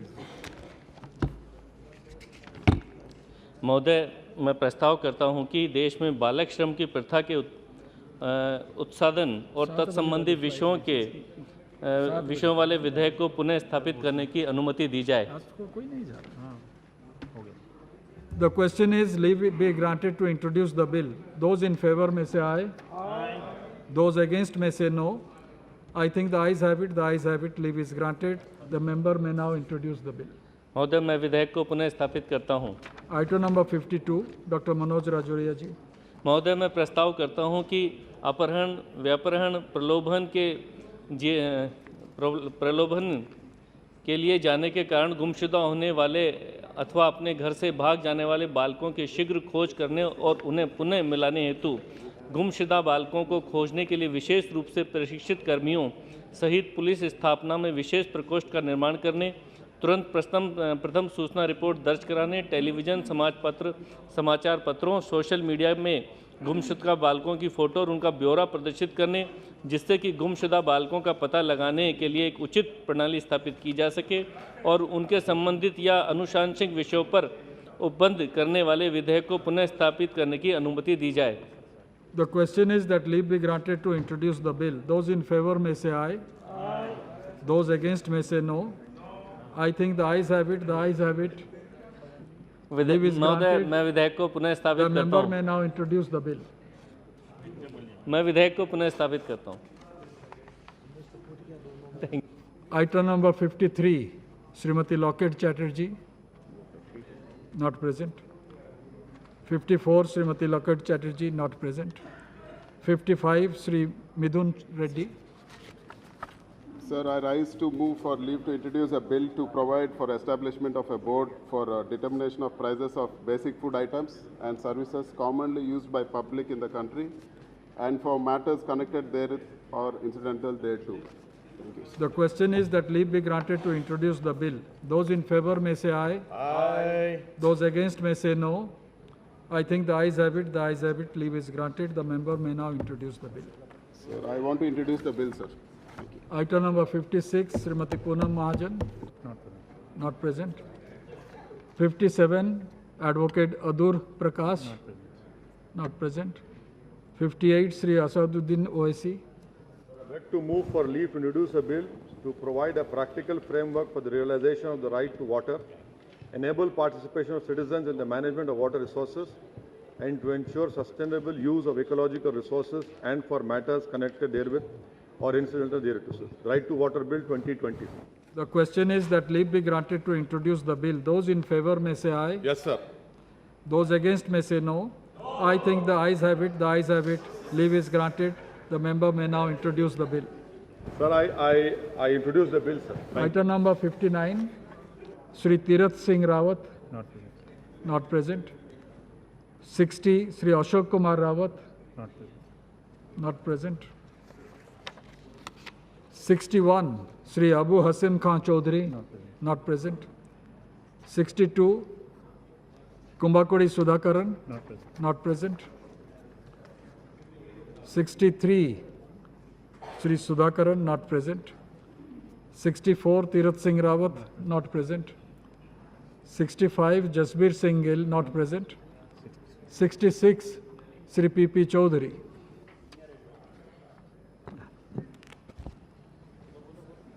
आ जावे आ नहीं रहा sir सामने से camera ही नहीं आ रहा with your kind permission sir I rise to move for leave to introduce a bill at serial number 66 in today's list of business against my name. The question is that leave be granted to introduce the bill. Those in favor may say aye. Those against may say no. I think the ayes have it. The ayes have it. Leave is granted. The member may now introduce the bill. Sir, I introduce the bill. Item number 159, Sri P.P. Chaudhary. With your kind permission, sir, I rise to move for leave to introduce a bill at serial number 159 in today's list of business against my name. The question is that leave be granted to introduce the bill. Those in favor may say aye. Aye. Those against may say no. I think the ayes have it. The ayes have it. Leave is granted. The member may now introduce the bill. Sir, I introduce the bill. Item number 160, Sri P.P. Chaudhary. Sir, with your permission, I rise to move for leave to introduce a bill at serial number 160 in today's list of business against my name. The question is that leave be granted to introduce the bill. Those in favor may say aye. Those against may say no. I think the ayes have it. The ayes have it. Leave is granted. The member may now introduce the bill. Sir, I introduce the bill. Item number 67, Ravneet Singh. Not present. Kodikunil Suresh, item number 68, not present. 69, Dr. Sanjay Jaiswal. Not present. Not present. 70, item number 70, Rajmohan Unithan. Not present. Not present. 71, Shri Nihal Chand. महोदय, मैं प्रस्ताव करूंगा कि जनसंख्या संबंधी आंकड़ों के संकलन एवं केंद्रीय सरकार आ जाएगा, अपने आप आ जाएगा। 25 साल हो गए आते आते, मुझे कोई चिंता नहीं है। आप इंट्रोड्यूस कर रहे हैं कि नहीं? महोदय, प्लीज इंट्रोड्यूस। मैं जनसंख्या संबंधी आंकड़ों के संकलन एवं केंद्रीय सरकार और राज्य सरकार की जनसंख्या नियंत्रण संबंधी उनके उपायों को सुझाव देने के लिए राष्ट्रीय जनसंख्या नियंत्रण आयोग का गठन करने के लिए उनके संसद करने के लिए मैं इस विधेयक को पुनर्स्थापित करता हूं, करने की अनुमति चाहता हूं। Question is leave be granted to introduce the bill. Those in favor may say aye. Aye. Those against may say no. I think the ayes have it. The ayes have it. Leave is granted. The member may now introduce the bill. मैं विधेयक को पुनर्स्थापित करता हूं। Item number 72, Dr. Nishikant Dubey. सभापति महोदय, मैं प्रस्ताव करता हूं कि बांधों, जलाशयों, नदियों और ऐसे अन्य जल निकायों के अनिवार्य आवधिक गाद निष्कासन और जल निकायों की जल धारण क्षमता को बढ़ाने तथा जल के सुप्रवाह को सुनिश्चित करने, जिससे बाढ़ की घटनाओं में कमी आएगी, के लिए देश में ऐसे जल निकायों का समायोजित और आवधिक गाद निष्कासन सुनिश्चित करने के लिए एक राष्ट्रीय प्राधिकरण की स्थापना द्वारा एक संस्थागत व्यवस्था और उससे संबंधित या उसके आनुषंगिक विषयों का उपबंध करने वाले विधेयक को पुनर्स्थापित करने की अनुमति दी जाए। The question is that leave be granted to introduce the bill. Those in favor may say aye. Aye. Those against may say no. I think the ayes have it. The ayes have it. Leave is granted. The member may now introduce the bill. मैं विधेयक पुनर्स्थापित करता हूँ। Item number 73, Dr. Nishikant Dubey. सभापति महोदय, मैं प्रस्ताव करता हूँ कि राष्ट्रीय स्तर पर एक सांविधिक बोर्ड जो बाढ़ नियंत्रण के लिए केंद्रीय और राज्य सरकारों द्वारा किए जाने वाले उपायों का सुझाव भी दे सकता है, के माध्यम से विभिन्न उपबंध करके भारी बारिश, बादल फटने, चक्रवातों, बांधों, जलाशयों के बांध टूटने आदि के कारण आने वाली बाढ़ के पीड़ितों के संरक्षण और पुनर्वास तथा तत्संबंधी या आनुषंगिक विषयों का उपबंध करने वाले विधेयक को पुनर्स्थापित करने की अनुमति दी जाए। The question is that leave be granted to introduce the bill. Those in favor may say aye. Aye. Those against may say no. I think the ayes have it. The ayes have it. Leave is granted. The member may now introduce the bill. मैं विधेयक पुनर्स्थापित करता हूँ। Item number 74, Dr. Nishikant Dubey. सभापति महोदय, मैं प्रस्ताव करता हूँ कि बहुअंकीय लॉटरियों के विक्रय और संपरिवर्तन का प्रतिषेध करने और उससे संबद्ध या उसके आनुषंगिक विषयों का उपबंध करने वाले विधेयक को पुनर्स्थापित करने की अनुमति दी जाए। The question is that leave be granted to introduce the bill. Those in favor may say aye. Aye. Those against may say no. I think the ayes have it. The ayes have it. Leave is granted. The member may now introduce the bill. मैं विधेयक पुनर्स्थापित करता हूँ। Item number 75, Dr. Alok Kumar Suman.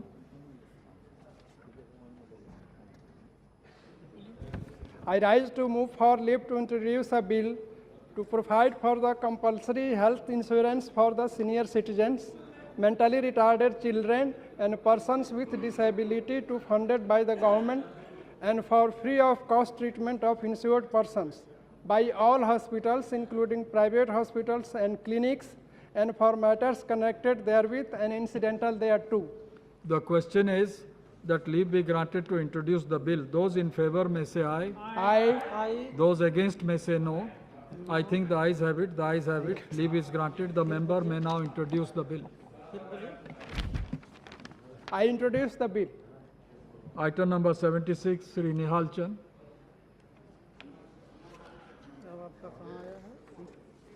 मैं प्रस्ताव करूंगा कि प्राचीन स्मारक एवं पुरातत्वीय स्थल और अवशेष अधिनियम 1958 का और संशोधन करने वाले विधेयक को पुनः स्थापित करने की अनुमति दी जाए।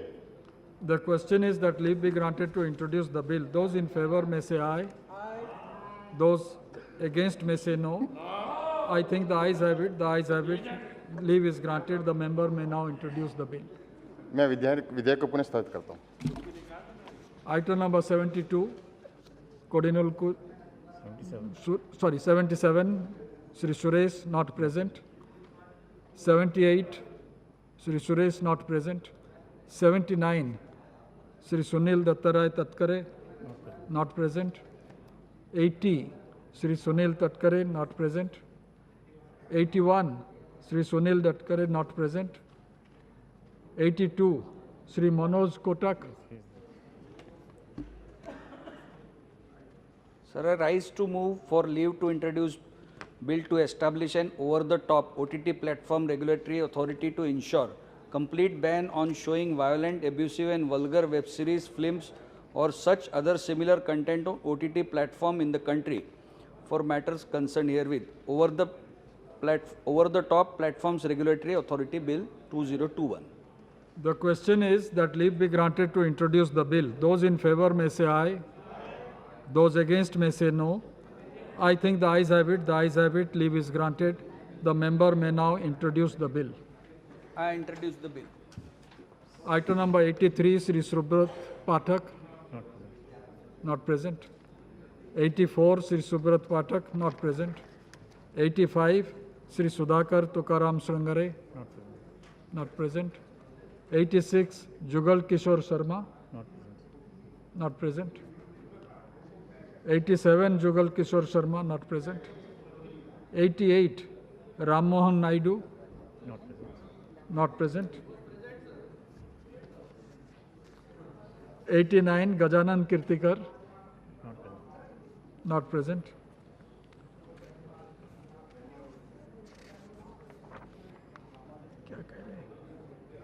नहीं नहीं उधर स्पीकर साहब 90, Gajanan Kirtikar, not present. 91, Hasmukh Bhai, Soma Bhai Patel. Yes, sir. Yes. Honorable Speaker, sir, with your kind permission, I beg to move for leave to introduce a bill to higher and technical education, exemption from payment of outstanding fees and education loan, Bill 2021. The question is that leave be granted to introduce the bill. Those in favor may say aye. Those against may say no. I think the ayes have it. The ayes have it. Leave is granted. The member may now introduce the bill. Sir, I introduce the bill. Item number 92, Dr. Alok Kumar Suman. Thank you, sir.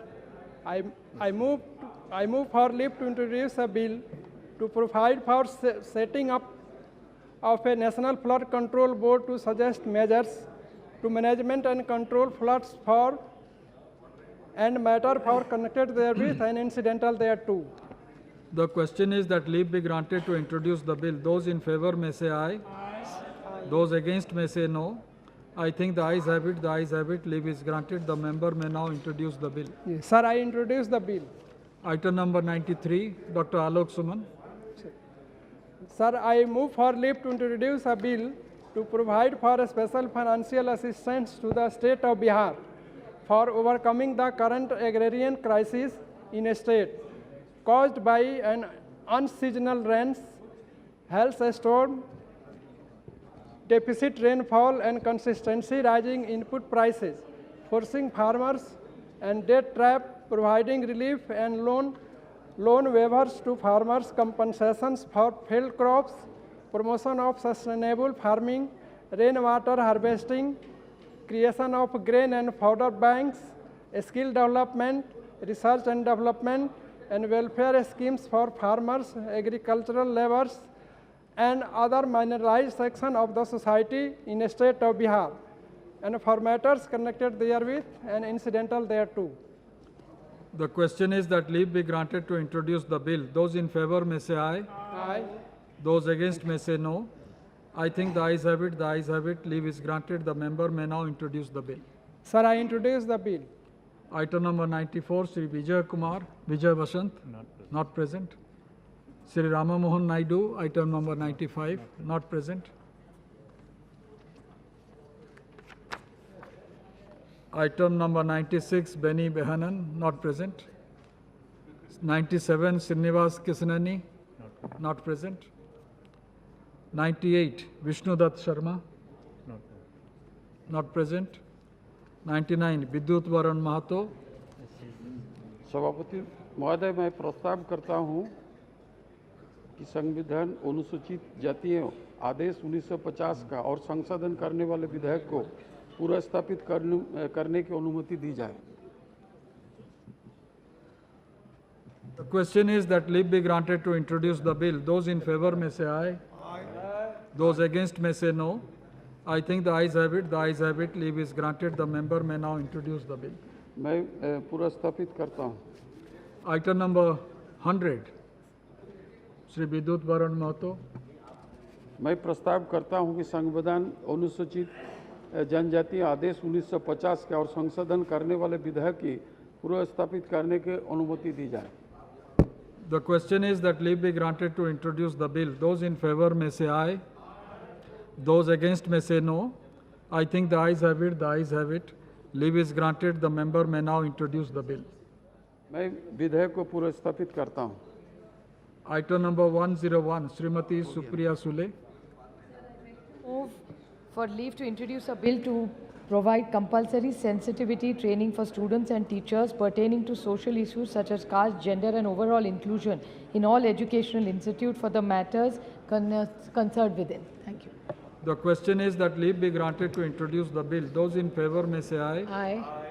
Those against may say no. I think the ayes have it. The ayes have it. Leave is granted. The member may now introduce the bill. Sir, I introduce the bill. Thank you. Item number 141, Srimati Supriya Sule.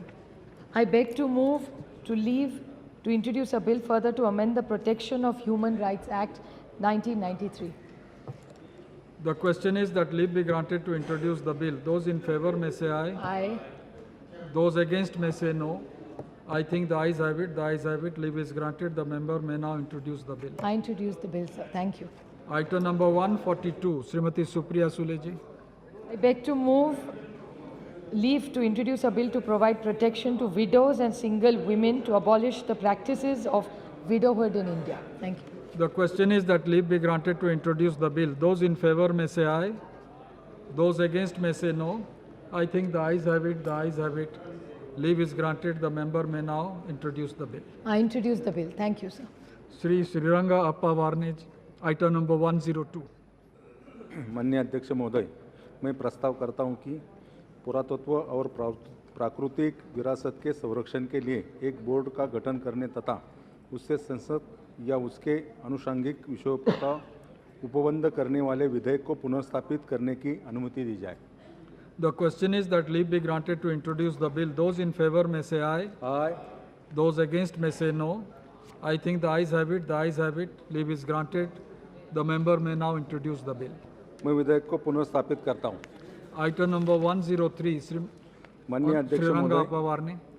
माननीय अध्यक्ष महोदय, मैं प्रस्ताव करता हूं कि स्वच्छ पर्यावरण के अनुकूल नवीकरण ऊर्जा का सर्वकालिक उत्पादन करने के लिए तथा जीवाश्म ईंधन को जलाकर परंपरागत विद्युत उत्पादन पंक्तियों को प्रस्तापित करने के लिए महासागर तापीय ऊर्जा के उपप्रयोग को बढ़ावा देने और सत्संग या उसके आनुषंगिक विषयों का उपबंध करने के लिए विधेयक को पुनर्स्थापित करने की अनुमति दी जाए।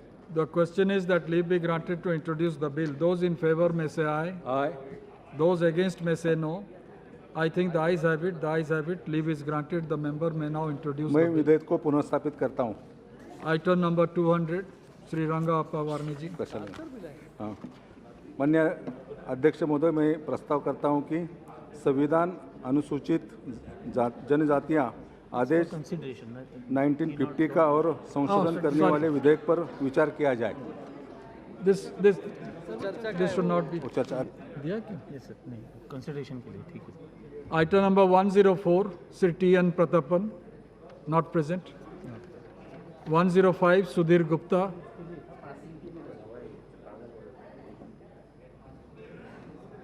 Is Sudhir Gupta? Shri Sudhir Gupta ji. जी माननीय सभापति महोदय, मैं प्रस्ताव करता हूं कि मध्य प्रदेश राज्य में वन क्षेत्रों में जल निकायों के विकास और पुनरुद्धार संबंधी व्यय को पूरा करने के लिए मध्य प्रदेश राज्य सरकार को विशेष वित्तीय सहायता तथा तत्संबंधी विषयों का उपबंध करने वाले विधेयक को पुरस्तापित करने की अनुमति दी जाए। The question is that leave be granted to introduce the bill. Those in favor may say aye. Aye. Those against may say no. I think the ayes have it. The ayes have it. Leave is granted. The member may now introduce the bill. मैं विधेयक को पुरस्तापित करता हूँ। Item number 106, Shri C.P. Joshi. धन्यवाद अध्यक्ष जी। माननीय अध्यक्ष जी, मैं प्रस्ताव करता हूं कि हिंदू धार्मिक उपासना स्थलों से 100 वर्ग मीटर क्षेत्र के भीतर पशुवध करने, मांस एवं अन्य मांसाहारी खाद्य के विपणन, व्यापार, उपभोग का प्रतिषेध करने तथा उससे सशक्त या उसके आनुषंगिक विषयों का उपबंध करने वाले विधेयक को पुनर्स्थापित करने की अनुमति प्रदान की जाए। The question is that leave be granted to introduce the bill. Those in favor may say aye. Aye. Those against may say no. I think the ayes have it. The ayes have it. Leave is granted. The member may now introduce the bill. मैं विधेयक को पुनर्स्थापित करता हूं। Item number 107, Vishnu Dutt Sharma, not present. 108, Shri C.P. Joshi.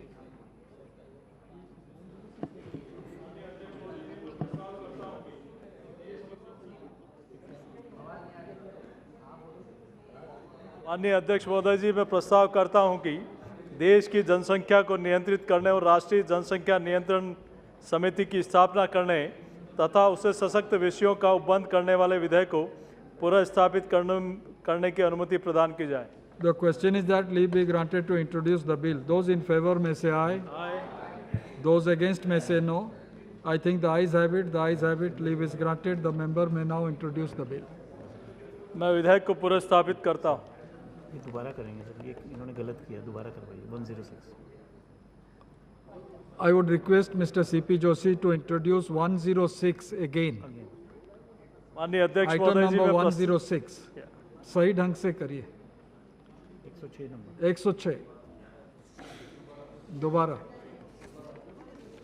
मैं प्रस्ताव करता हूं कि राजस्थान राज्य में वन क्षेत्रों में जल निकायों के विकास एवं पुनरुद्धार संबंधी व्यय को पूरा करने के लिए राजस्थान सरकार को विशेष वित्तीय सहायता तथा तत्संबंधी विषयों का उपबंध करने वाले विधेयक को पुनर्स्थापित करने की अनुमति प्रदान की जाए। The question is that leave be granted to introduce the bill. Those in favor may say aye. Aye. Those against may say no. I think the ayes have it. The ayes have it. Leave is granted. The member may now introduce the bill. मैं विधेयक को पुनर्स्थापित करता हूं। वो पहले किया था, ये कर। Mr. Joshi, I would request you to introduce item number 133 again. 133.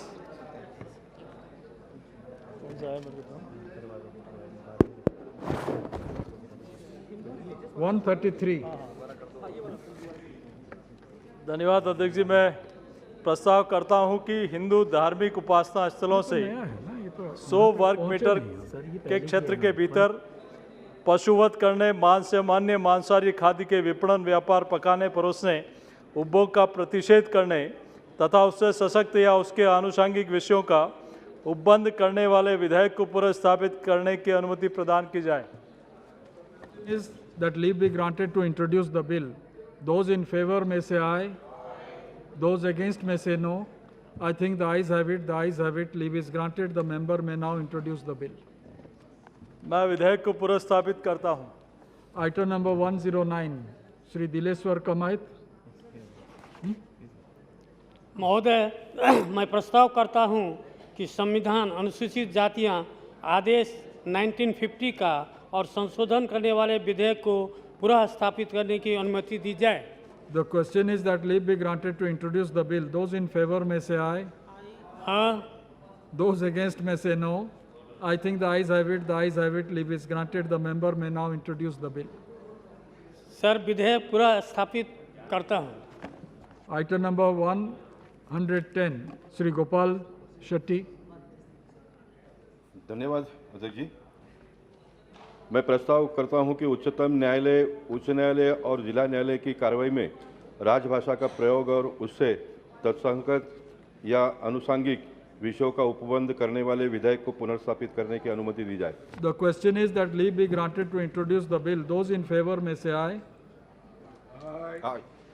Those against may say no. I think the ayes have it. The ayes have it. Leave is granted. The member may now introduce the bill.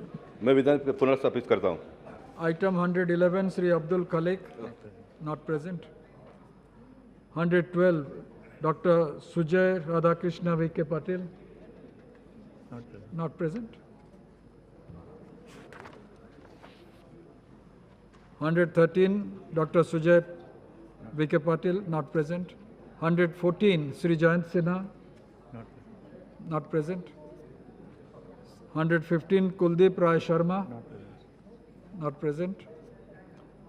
116, Kuldeep Rai Sharma, not present. 117, Sri Balubhau Dhanorkar, not present. 118, Sri Dhanorkar, not present.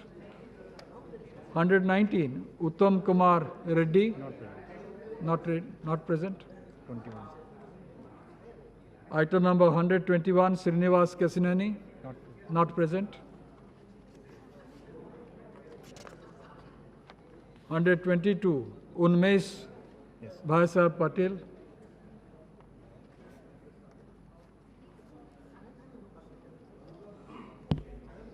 Sir, I move for leave to introduce a bill to establish and incorporate a national water university in the state of Maharashtra, a specialized university first of its kind to promote water education in the areas of water resources management, water conservation technologies, equitable and sustainable development, and groundwater resource management, besides functioning as the national center for select water disciplines by adopting best international practices and for matters connected therewith or incidental thereto.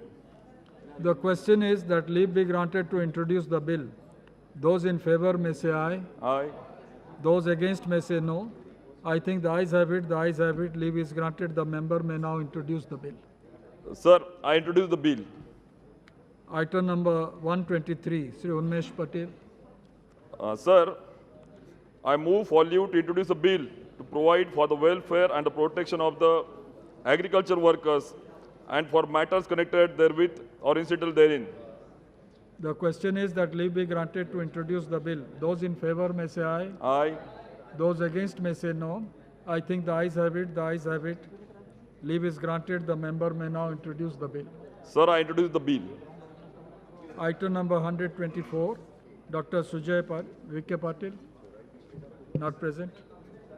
125, Sri Sunil Kumar Singh.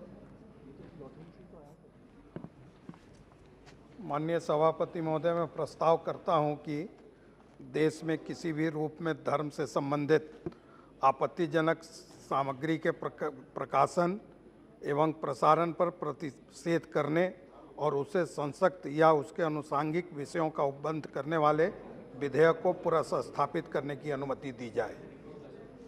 The question is that leave be granted to introduce the bill. Those in favor may say aye. Aye. Those against may say no. I think the ayes have it. The ayes have it. Leave is granted. The member may now introduce the bill.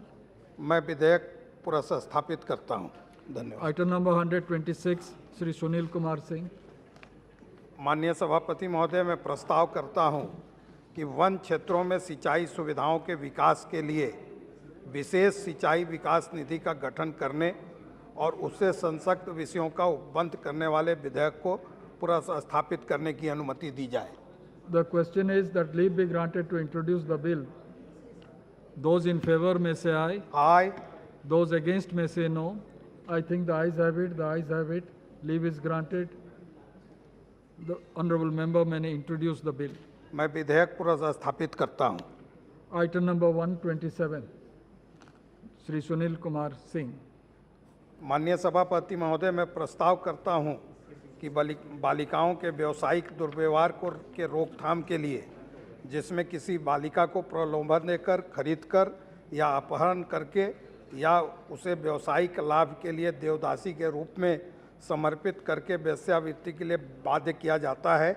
इस तरह के दुर्व्यवहार के लिए मृत्युदंड सहित भय प्रतिकारी दंड प्रदान करना और सरकार द्वारा ऐसी बालिका के लिए पुनर्वास और अन्य कल्याणकारी उपाय किए जाने और उससे संबंधित और उसके अनुसांगिक विषयों का उपबंध करने वाले विधेयक को पुनर्स्थापित करने की अनुमति दी जाए। The question is that leave be granted to introduce the bill. Those in favor may say aye. Aye.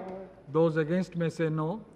I think the ayes have it. The ayes have it. Leave is granted. Honorable member may now introduce the bill. सभापति महोदय, मैं विधेयक पुनर्स्थापित करता हूं। धन्यवाद। 128 Sri Vishnu Dayal Ram. Sir, I beg to move for leave to introduce a bill to set up a system for greenhouse gas emission trading and establishment of authorities for the control of greenhouse gas emissions and for matters connected therewith. The question is that leave be granted to introduce the bill. Those in favor may say aye. Aye. Those against it, the ayes have it. Leave is granted. The honorable member may introduce the bill. Sir, I introduce the bill. 129 Sri Rajiv Pratap Rudy. ये ऐसा विधेयक है जो सभी सांसदों को प्रभावित करता है। Just introduce the bill. Introduce the bill. I move to leave to introduce a bill to constitute a district development and monitoring committee, Disha committee in each district to promote efficient coordination among all elected representatives in parliament, state legislatures and local government, including the Panchayati Raj institutions and municipal bodies, for time-bound development of districts through a streamlined model of monitoring and accountability for implementation of central sector and centrally sponsored schemes in each district and for matters connected there. ये दिशा समिति को संवैधानिक दर्जा देने की बात की है। The question is that leave be granted to introduce the bill. Those in favor may say aye. Aye. Those against may say no. इसको लॉटरी के बाहर ले जाके इसको डिस्कशन करा दिया। The ayes have it. The ayes have it. Leave is granted. Honorable member may introduce the bill. एकदम राष्ट्र देश में सांसदों का सबसे बड़ा मुद्दा है दिशा। Are you introducing? I am introducing the bill. Thank you. Sri Hibi Eden. Not present. 131 Sri Hibi Eden not present. 132 Sri Rajiv Pratap Rudy. Sir, Mahoday, I move to introduce the bill. Bill to provide for constitution of Greenfield Infrastructure Board in each zone of the country to assess the availability of land in respective zone and decide on the fitness of sites for development of greenfield infrastructure projects and for matters connected therewith or incidental thereto. This is on greenfield projects. The question is that leave be granted to introduce the bill. Those in favor may say aye. Yes, sir. Those in favor may say aye. Aye, aye. Yes, yes. Those against may say no. I think the ayes have.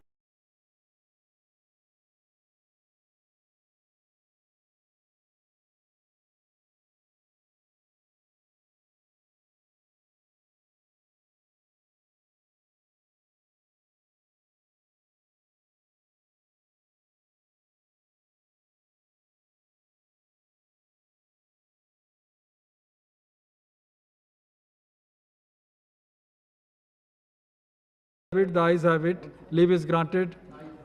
The member may now introduce the bill. 134 Dr. Sumati. Not present.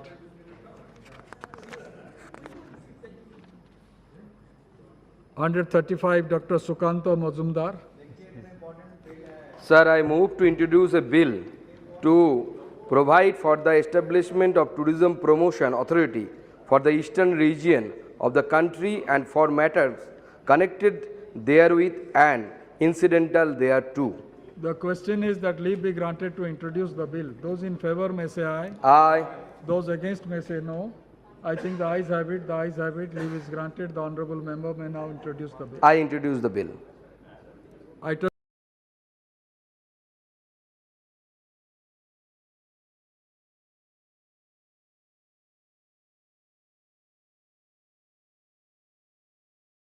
number 136, Dr. Sukanto Mazumdar. I move to introduce a bill to provide for the development and welfare of fishermen in the country and for matters connected therewith or incidental thereto. The question is that leave be granted to introduce the bill. Those in favor may say aye. Aye. Those against may say no. I think the ayes have it. The ayes have it. Leave is granted. The honourable member may introduce the bill. I introduce the bill. Item number 137, Sri Bhola Singh. जी धन्यवाद सभापति महोदय मैं प्रस्ताव करूंगा कि समर्थ शरीर वाले सभी नागरिकों के लिए सैन्य प्रशिक्षण अनिवार्य करने और तत्संबंधी विषयों को उपबंध करने वाले विधेयक को प्रस्तावित करने के लिए अनुमति दी जाए. The question is that leave be granted to introduce the bill. Those in favor may say aye. Aye. Those against may say no. I think the ayes have it. The ayes have it. Leave is granted. The honourable member may सभापति महोदय मैं विधेयक को प्रस्तावित करता हूँ. 138, Sri Gopal Shetty. Thank you chairman sir. मैं प्रस्तावित करता हूं कि भारत के संविधान का और संशोधन करने वाले विधेयक को पुरस्कृत करने की अनुमति दी जाए. The question is that leave be granted to introduce the bill. Those in favor may say aye. Aye. Those against may say no. I think the ayes have it. The ayes have it. Leave is granted. The member may now introduce the bill.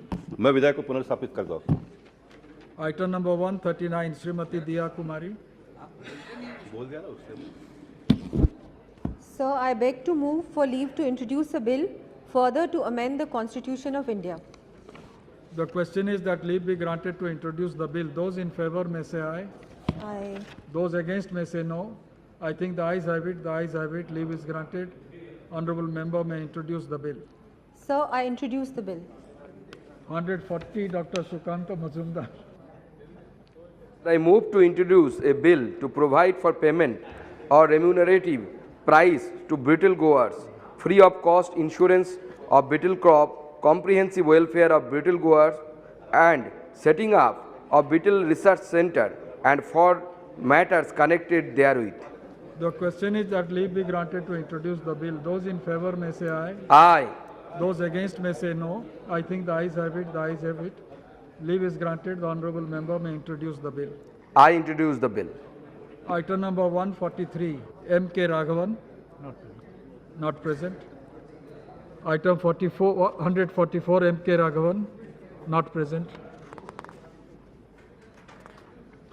Item number 145, Dr. Shantil Kumar. Not present. 146, M.K. Raghavan. Not present. 147, Sri Anurag Sharma. Sir, I beg to move for leave to introduce a bill to provide for the constitution of a drought suggestion committee to suggest measures and take appropriate action in mitigation against drought and for matters connected therewith or incidental thereto. The question is that leave be granted to introduce the bill. Those in favor may say aye. Aye. Those against may say no. I think the ayes have it. The ayes have it. Leave is granted. The honourable member may introduce the bill. Sir, I introduce the bill. Item number 148, Sri Midun Reddy. Sir, I rise to move for leave to introduce a bill to constitute a National Commission for Economically Weaker Sections and to provide for matter connected therewith and incidental thereto. The question is that leave be granted to introduce the bill. Those in favor may say aye. Aye. Those against may say no. I think the ayes have it. The ayes have it. Leave is granted. Sir, the I member want to may now introduce introduce the bill. Item number 149, Sri Ranjit Sinha Hindurao Nayak Nimbalkar. Not present. 150, Sri Ranjit Sinha Nimbalkar. Not present. 151, Sri Ranjit Sinha Nimbalkar. Not present. 152, Sri Kumar Pushpendra Singh Chandel. मैं प्रस्ताव करता हूं कि सरकारी सेवाओं में दिव्यांगजनों को उनके मूल निवास स्थान और वर्तमान स्थायी निवास स्थान पर या उसके निकट पदस्थापन किया जाना चाहिए ताकि उन्हें परिवहन और आवास संबंधी समस्याओं का सामना न करना पड़े। इसके साथ ही जहां तक संभव हो दिव्यांगजनों को फील्ड वर्क देने के स्थान पर कार्यालय में डेस्क वर्क दिया जाए। सबसे महत्वपूर्ण बात यह है कि किसी भी स्थिति में दिव्यांगता पदोन्नति में बाधक न हो। संबंधी विषयों को उपबंध करने वाले विधेयक को प्रस्तावित करने की अनुमति दी जाए। 152 पढ़िए।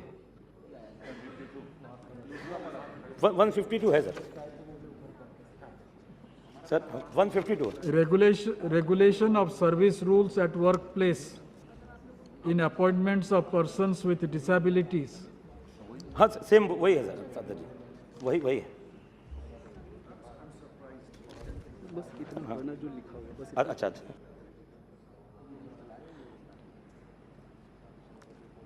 मैं प्रस्ताव करता हूं कि केंद्रीय सरकार के अधीन सरकारी सेवाओं में दिव्यांगजनों की नियुक्ति में कार्यस्थल पर सेवा नियमों के विशेष उपायों और विनियमन के लिए और उसके संबंधित विषयों का उपबंध करने वाले विधेयक को प्रोत्साहित करने की अनुमति दी जाए।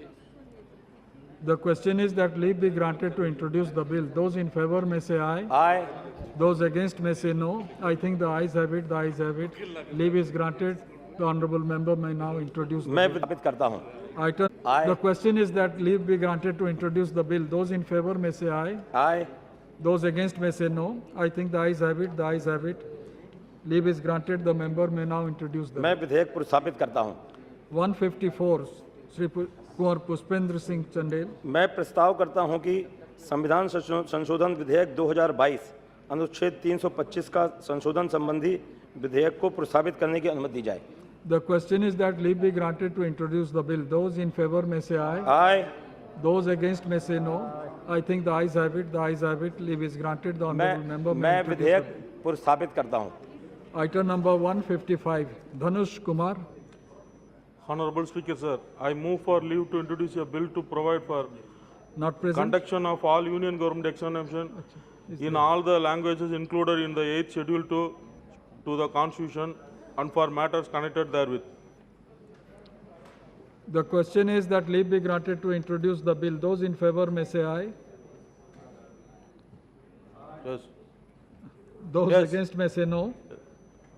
I think the ayes have it. The ayes have it. Leave is granted.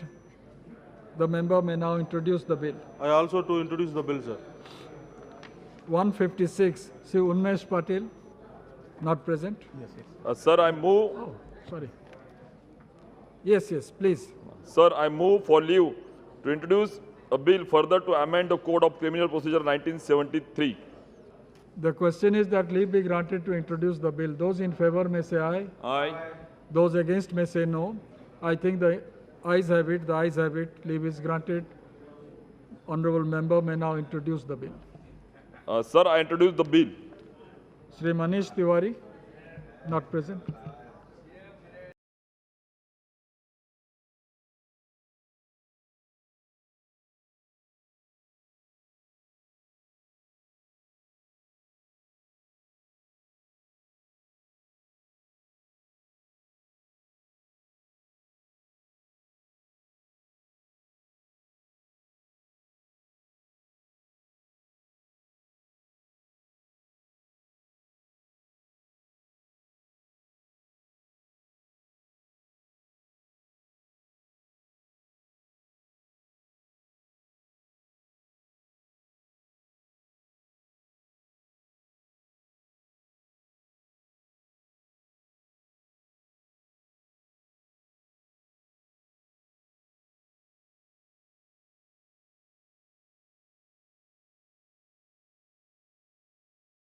Sri Pradyot Bardolai, not present.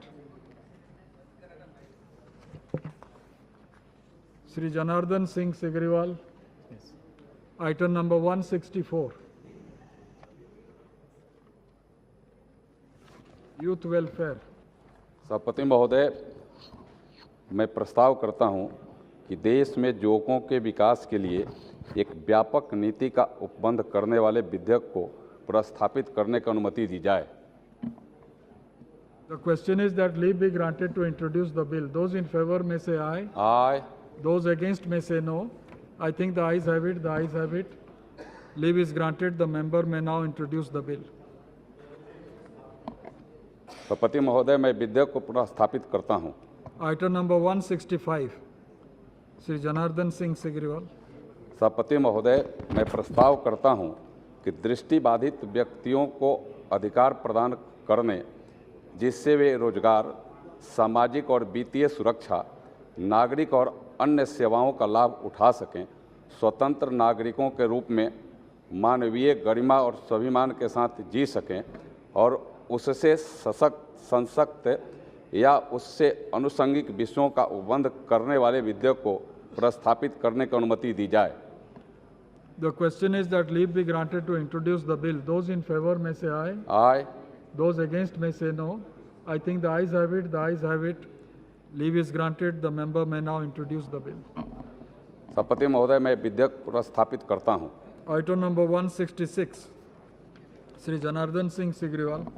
सभापति महोदय, मैं प्रस्ताव करता हूं कि सरकारी स्थापनों में अनाथों के लिए पदों का आरक्षण तथा कल्याणकारी योजनाओं और कार्यक्रम तैयार किए जाने और तत्संसक्त या उससे अनुषंगिक विषयों का उपबंध करने वाले विधेयक को प्रस्थापित करने की अनुमति दी जाए। The question is that leave be granted to introduce the bill. Those in favor may say aye. Aye. Those against may say no. I think the ayes have it. The ayes have it. Leave is granted. The honourable member may now introduce the bill. सभापति महोदय, मैं विधेयक प्रस्थापित करता हूं। Item number 167, Shri Firoz Varun Gandhi. Move for leave to introduce a bill to outline the modalities for providing employment to Indian citizens across various departments of central government and undertakings and for matters connected therewith or incidental thereto. The question is that leave be granted to introduce the bill. Those in favor may say aye. Aye. Those against may say no. I think the ayes have it. The ayes have it. Leave is granted. Honourable member may now introduce the bill. Item 168, Advocate Dean Kuriakose. Not present. Dr. Sanjeev Kumar Singhri. Not present. 170, Dr. Singhri. Not present. 171, Dr. Singhri. Not present. 172, Advocate Kuriakose. Not present. 173, Advocate Kuriakose. Not present. 174, V.K. Srikandan. Not present. 175, V.K. Srikandan. Not present. 176, V.K. Srikandan. Not present. 177, Shri Dhanush Kumar. Honorable Speaker, sir, I move for leave to introduce a bill to develop a national strategy to reduce the food waste in the country and for matter connected therewith. The question is that leave be granted to introduce the bill. Those in favor may say aye. Yes. Those against may say no. I think the ayes have it. The ayes have it. Leave is granted. The member may now introduce the bill. I also to introduce the bill, sir. 179, Dr. Shrikant Shinde.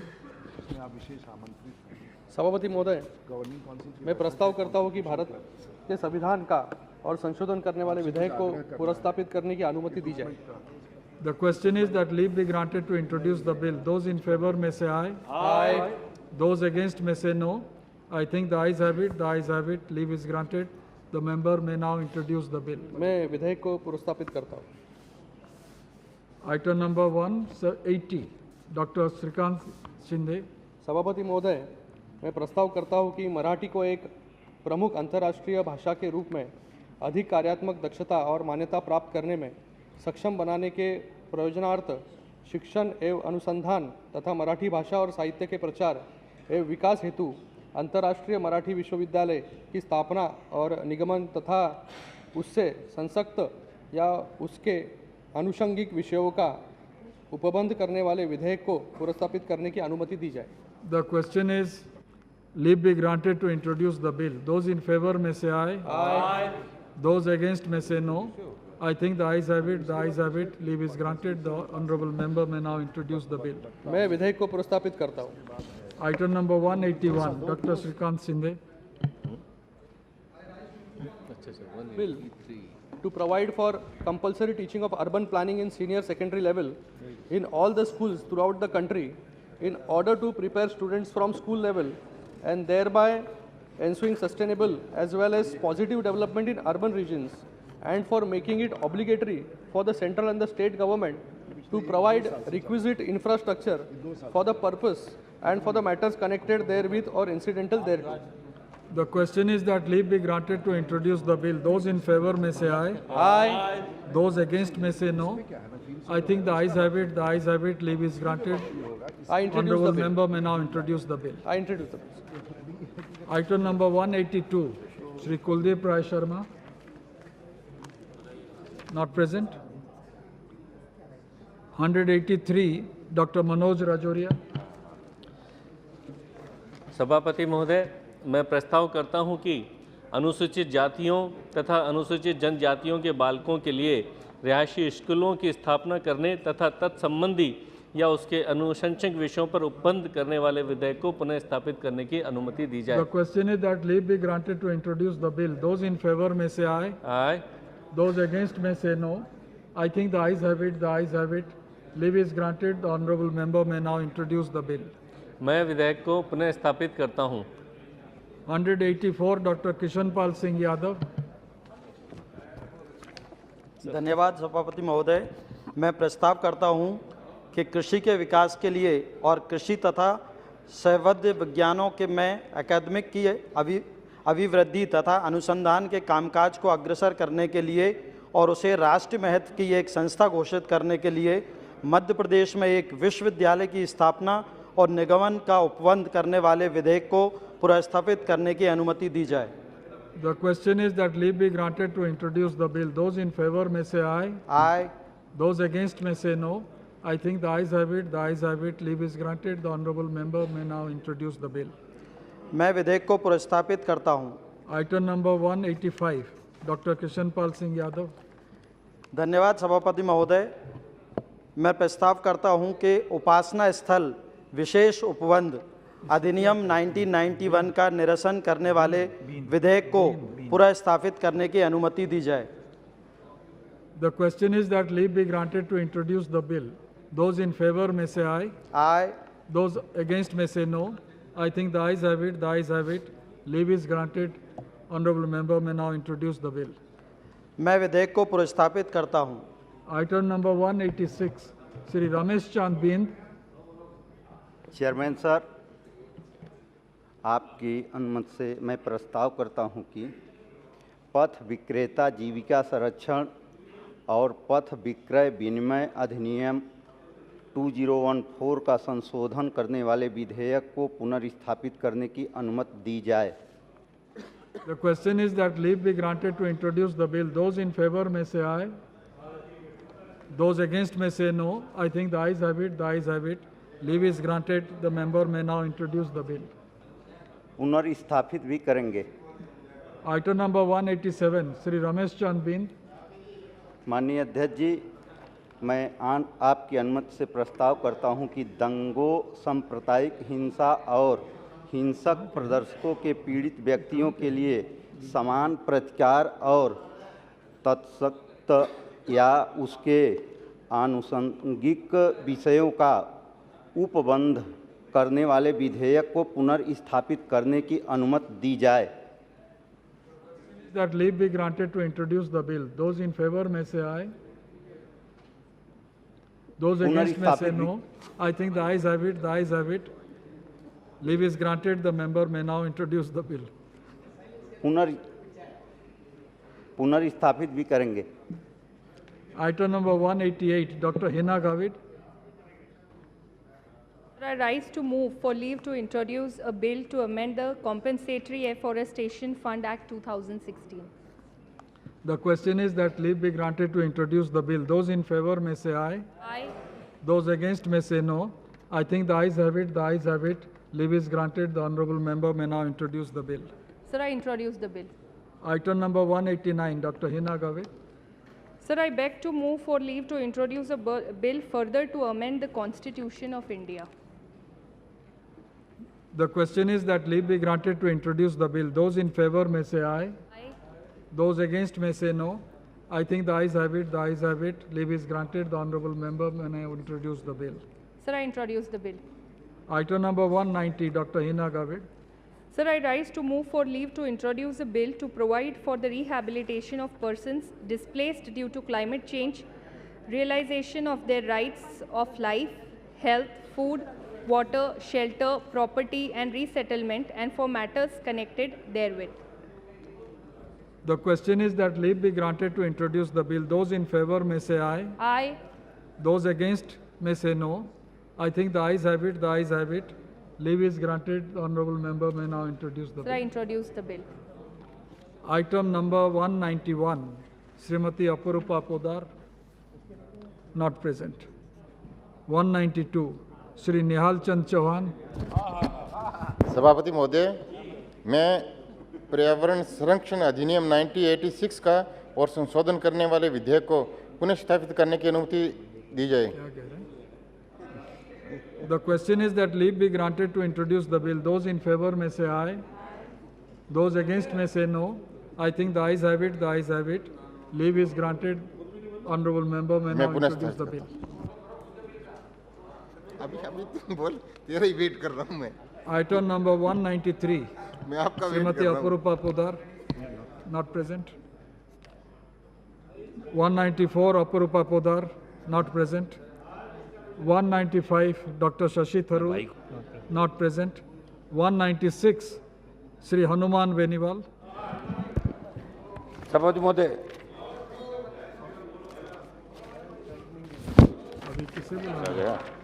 हो गया। सभापति, मैं आज की संशोधित कार्यसूची में क्रम संख्या 196 पर मेरे नाम के आगे अंकित विद्युत संशोधन विधेयक 2022 की पुनर्स्थापित करने की अनुमति प्रदान करें मुझे। The question is that leave be granted to introduce the bill. Those in favor may say aye. Aye. Those against may say no. I think the ayes have it. The ayes have it. Leave is granted. The honourable member may now introduce the bill. महोदय, मैं विधेयक को पुनर्स्थापित करता हूँ। हो गया अब? Sri Subrat Pathak, item number 83.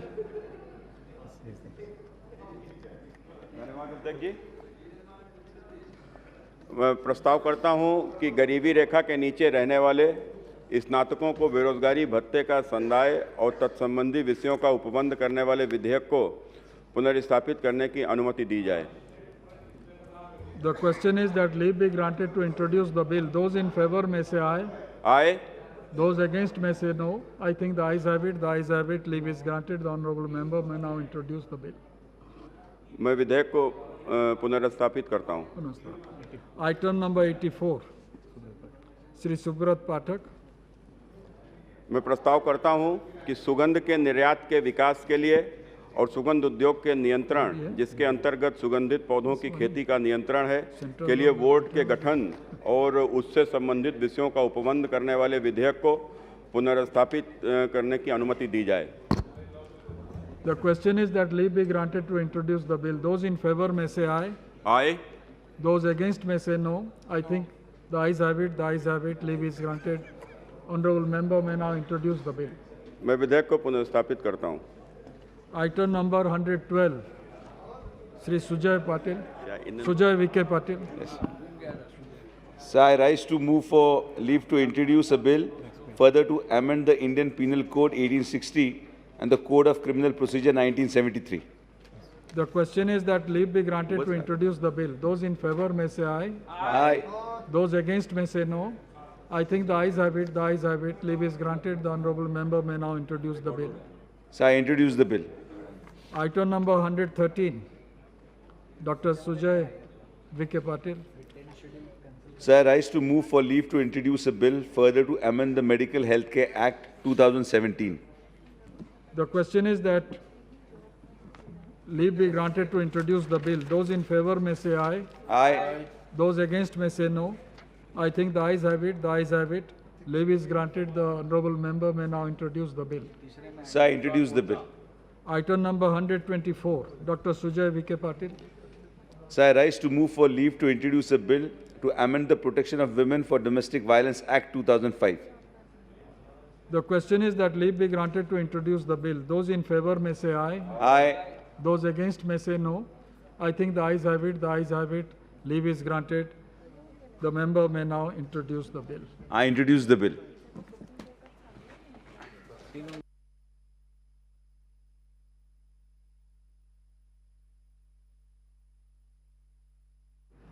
So our work has been bit lessened. Otherwise, it would have been 171 bills that are to be introduced, and my bill also is to be introduced in between, who will be there in the chair. And now we'll take up consideration and passing of the private member business bill of Mr. Segriwal, which has been going on for quite some time. And I think it's more than 2 years that we have been deliberating on this. It is completed 3 years. 3 साल तो अभी हमारी 17th Lok Sabha तो हुई है, तो तब से ये चल रहा है। और मैं तो हाँ, तो मैं अभी निवेदन करूंगा उमेश यादव जी को। Not present. ऑनरेबल मिनिस्टर, आपकी रिप्लाई शुरू कर। उपसभापति महोदय, जैसा कि आपने बताया कि श्री जनार्दन सिंह सीकरीवाल माननीय संसद सदस्य ने 2021 जून संयोग से मेरे बर्थडे पर इन्होंने इंट्रोड्यूस किया था। बर्थडे था क्या? और योगा दिवस भी था। योगा दिवस। उस दिन इन्होंने बहुत ही महत्वपूर्ण विषय, जिसमें अनिवार्य मतदान के लिए वो विधेयक लाए थे, लगभग हर शुक्रवार को विद्वान विभिन्न राजनीतिक दल के सदस्यों ने मतदान अनिवार्य हो इसके पक्ष में और मतदान ऐच्छिक हो उसके पक्ष में। अनिवार्य मतदान से क्या समाज में इसका प्रभाव पड़ेगा, इस पर विस्तृत से लोगों ने अपने विचार व्यक्त किए। चूँकि 3-4 साल इस पर बहस हुई है और लोकतंत्र से जुड़ा हुआ ये बहुत महत्वपूर्ण सवाल है, तो मैं सीकरीवाल साहब को संतुष्ट करने का प्रयास करूंगा कि अनिवार्य मतदान में का क्या दुष्प्रभाव पड़ेगा, और कोशिश करूंगा और उनसे निवेदन भी करूंगा कि वो अपना जो ये विधेयक है इसको लोकतंत्र के हित में, समाज के हित में, जनहित में और इस सदन के बहुसंख्यक सांसदों के पक्ष में अपने विधेयक को वापस लें। सीकरीवाल साहब का कहना है कि ये प्रत्येक मतदाता के लिए जो किसी निर्वाचन में मतदान करने के लिए पात्र हैं, उसे उसके मतदान के अधिकार का निर्वाचन आयोग द्वारा आह्वान किया जाए, उपयोग करना अनिवार्य बनाने के लिए। उनका ये भी कहना है कि अनिवार्य में कुछ लोगों को छूट मिलनी चाहिए, जैसे किसी चिकित्सा प्रमाण पत्र को प्रस्तुत करने पर, कोई गंभीर प्रकृति की बीमारी से ग्रसित होने पर और भौतिक रूप से वो आने में सक्षम हो, ऐसी वो छूट मांगते हैं। वास्तविक और सद्भावी आधार पर निर्वाचन आयोग द्वारा छूट प्रदान के लिए भी उन्होंने इसमें व्यवस्था रखी। आयोग मतदान के लिए आने वाले सभी नागरिकों की संरक्षा और सुरक्षा सुनिश्चित करे।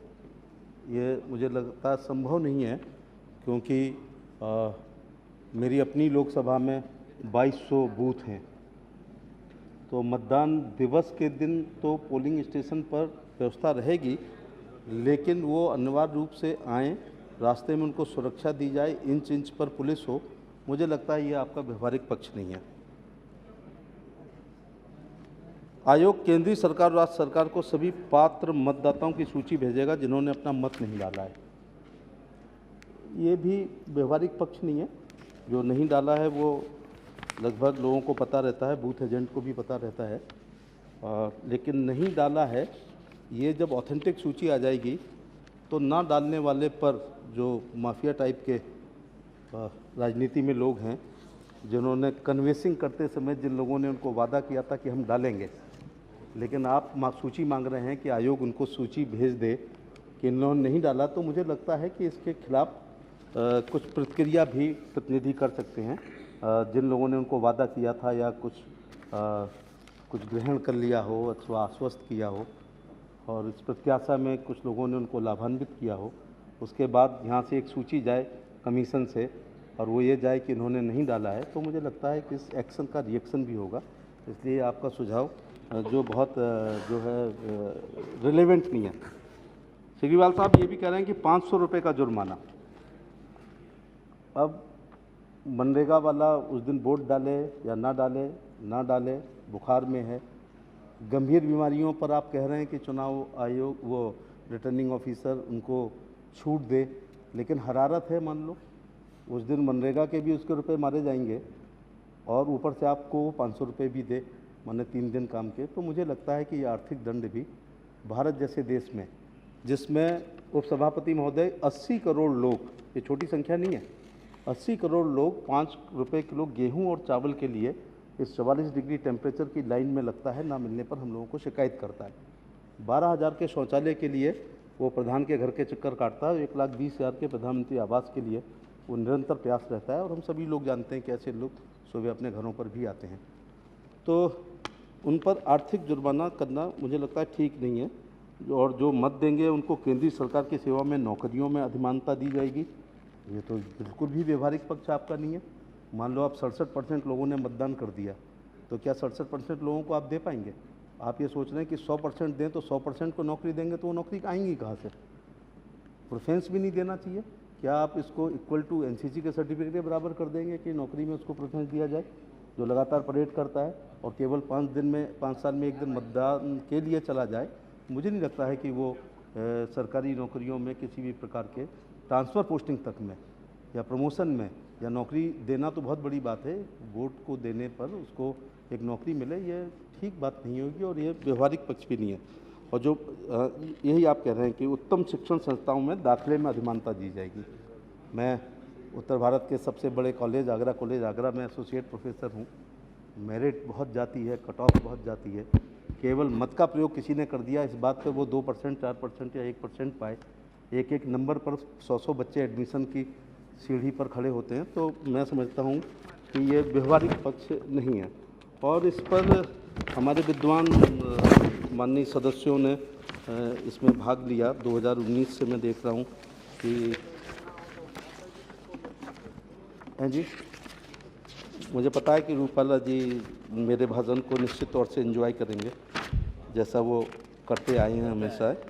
तो क्योंकि हम दोनों लोग थोड़ी किसानों की बातें ज़्यादा करते हैं, इसलिए हमारा जो है महोदय, ऐसा प्रयोग विश्व के कुछ देशों में किया गया। फिलीपींस ने किया, स्पेन ने किया, सिंगापुर ने किया, स्विट्ज़रलैंड ने छोटे से भाग में किया, थाईलैंड में किया, टर्की में किया, उरुग्वे में किया गया, यूएसए की जॉर्जिया में किया गया, वेनेजुएला में किया गया, बुल्गारिया में किया गया, चिली में किया गया, Congo democratic Republic of the Costa Raika में किया गया, साइप्रस में किया गया, डोमिनिकन रिपब्लिक और इक्वाडोर में, इजिप्ट में, फिजी में, फ्रांस के कुछ हिस्से में। लेकिन तुरंत उनको समझ में आ गया कि जो अनिवार्य वोटिंग कर रहे हैं उससे कुछ विषमताएं पैदा हुई हैं और कंट्री को उसका नुकसान उठाना पड़ रहा था। तो उनको फिर उसमें से चिली ने अपने इस अनिवार्य वोटिंग को वापस लिया, साइप्रस ने अनिवार्य वोटिंग को वापस लिया और इसी प्रकार से स्विट्ज़रलैंड के जो स्काफ्ता सेन है उस जगह जहाँ होता था उन्होंने वापस लिया। उरुग्वे ने भी अपने अनिवार्य मतदान केंद्र को वापस लेने का काम किया। तो कुछ देशों ने लागू किया, लेकिन बहुत जल्दी उनको समझ में आ गया कि अनिवार्य वोटिंग है वो राष्ट्र हित में नहीं है, जनहित में नहीं है, समाज के हित में नहीं है, तो उनको वापस लेना पड़ा। तो इसलिए हम लोग भी चाहते हैं, इसमें बहुत प्रमुख लोगों ने इस विधेयक पर लगातार अपनी बात को कहने की कोशिश की है। मैं कोशिश करता हूं कि 2019 से मैं उन लोगों के नाम उद्धृत करूं जिन विद्वान लोगों ने इस बहस में भाग लिया है। डॉक्टर सत्यपाल सिंह जी जो पुलिस कमिश्नर भी मुंबई के रहे हैं, बागपत जैसी सीट से सांसद हैं, भारत सरकार में मंत्री रहे, तो उनका ये सुझाव है क्या हमें शैक्षिक संस्थाओं में राजनीतिक प्रक्रिया आरंभ करनी चाहिए, इस पर चर्चा की जानी चाहिए। तो मैं इस विषय में कहना चाहूँगा कि वहाँ पर भी नहीं, क्योंकि व्यवहारिक रूप से ये साध्य नहीं है। 18 वर्ष की आयु पर विद्यार्थी द्वारा अपनी शिक्षा के विषय का चुनाव किया जा चुका होगा, वहाँ उसकी पाठ्य चर्चा में ऐसे किसी विषय को लाना ठीक नहीं। प्रहलाद सिंह जी ने कहा कि मैं एक शिक्षित व्यक्ति हूँ, प्रायः देखा गया है कि शिक्षित व्यक्ति मतदान में कम भाग लेते हैं। हम इस बात से सही नहीं है। सहमत नहीं हो रहे हैं, क्योंकि हम ये नहीं कह सकते कि शिक्षित व्यक्ति अपने मत देने के अधिकार का उपयोग नहीं करते हैं। दूसरा, संवैधानिक उपबंध नैतिक मूल्यों पर अप्रभावी होंगे। श्री जगमुखा पाल जो हमारे वरिष्ठ सदस्य हैं, पीपी चौधरी साहब, संयोग से कि इन दोनों लोगों ने एक साथ बोला और आज दोनों लोग एक साथ बैठे हुए भी हैं और संयोग से अगल बगल के ज़िले से भी आते हैं। तो 22 देशों ने मत देने के अधिकार को उनका कहना है अनिवार्य बताया, इसलिए हमें भी इस पर विचार करना चाहिए। मैं पाल साहब से और माननीय पंकज चौधरी से कहना चाहूँगा कि हर देश की राजनीतिक, सामाजिक, आर्थिक, भौगोलिक परिस्थितियाँ अलग अलग होती हैं। कहीं पर आप भी, मैंने आपको पहली बार 1984 में जब आप एमएलए थे और शिक्षा राज्य मंत्री उत्तर प्रदेश के, तब देखा था, और जब आप आ रहे थे एनेक्सी में तो आपके जूतों में कीचड़ लगा था। तो इसका मतलब है कुछ नदी नाले पार करके अथवा आप किसी गांव से आए थे। मुझे लगता है माध्यमिक शिक्षा राज्य मंत्री थे आप, ये मैं आपसे 30 साल पुरानी बात कर रहा हूँ। हाँ, रात को 12 बजे आप मेरे को मिले थे। तो नहीं, मेरा अंदाज है कि जब एक मंत्री के पैंट, वाइट पैंट शर्ट में और लोटो शूज में कीचड़ लगा हुआ था, तो इसका मतलब है आप किसी कच्चे रास्ते से आए थे। एक तरफ आप कच्चे रास्ते से आए थे और एक तरफ आप मतदाता को सोचते हैं कि नदी नाले पार करके, कच्चे रास्ते को पार करके, कभी कभी मई जून में बरसात में पोलिंग हो जाती है, कई बार अपने हिल स्टेशन पर लैंड स्लाइडिंग हो जाती है, और उत्तराखंड में और ख़ासतौर से शिमला में और कश्मीर में जब माइनस में टेम्परेचर होता है और आप उसको अनिवार्य भेज रहे हैं, तो हाँ, और बालियान साहब के यहाँ जब गन्ना कट रहा हो, ये गन्ना खाते हैं, गन्ना ओढ़ते हैं, गन्ना बिछाते हैं, गन्ना ही इनकी आर्थिक है। जिस साल इनका गन्ना ठीक हो जाता है उस साल परचेज पावर इनकी बढ़ जाती है। तो अब आप कह रहे हैं कि हाँ, और जिस समय कढ़ाई में गुड़ बन रहा हो और अनिवार्य वोटिंग के लिए आप कहेंगे, तो मुझे लगता है कि वो गन्ने के रस में थोड़ी सी जो है मिठास है वो निश्चित तौर से कम हो जाएगी।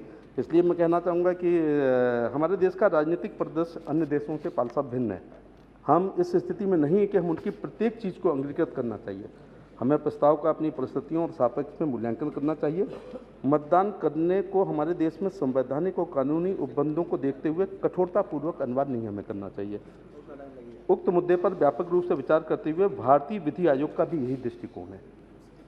उक्त नैतिक कर्तव्य और मौलिक कर्तव्य के बीच अवश्य अंतर है और हमें उस अंतर का भी ध्यान रखना चाहिए।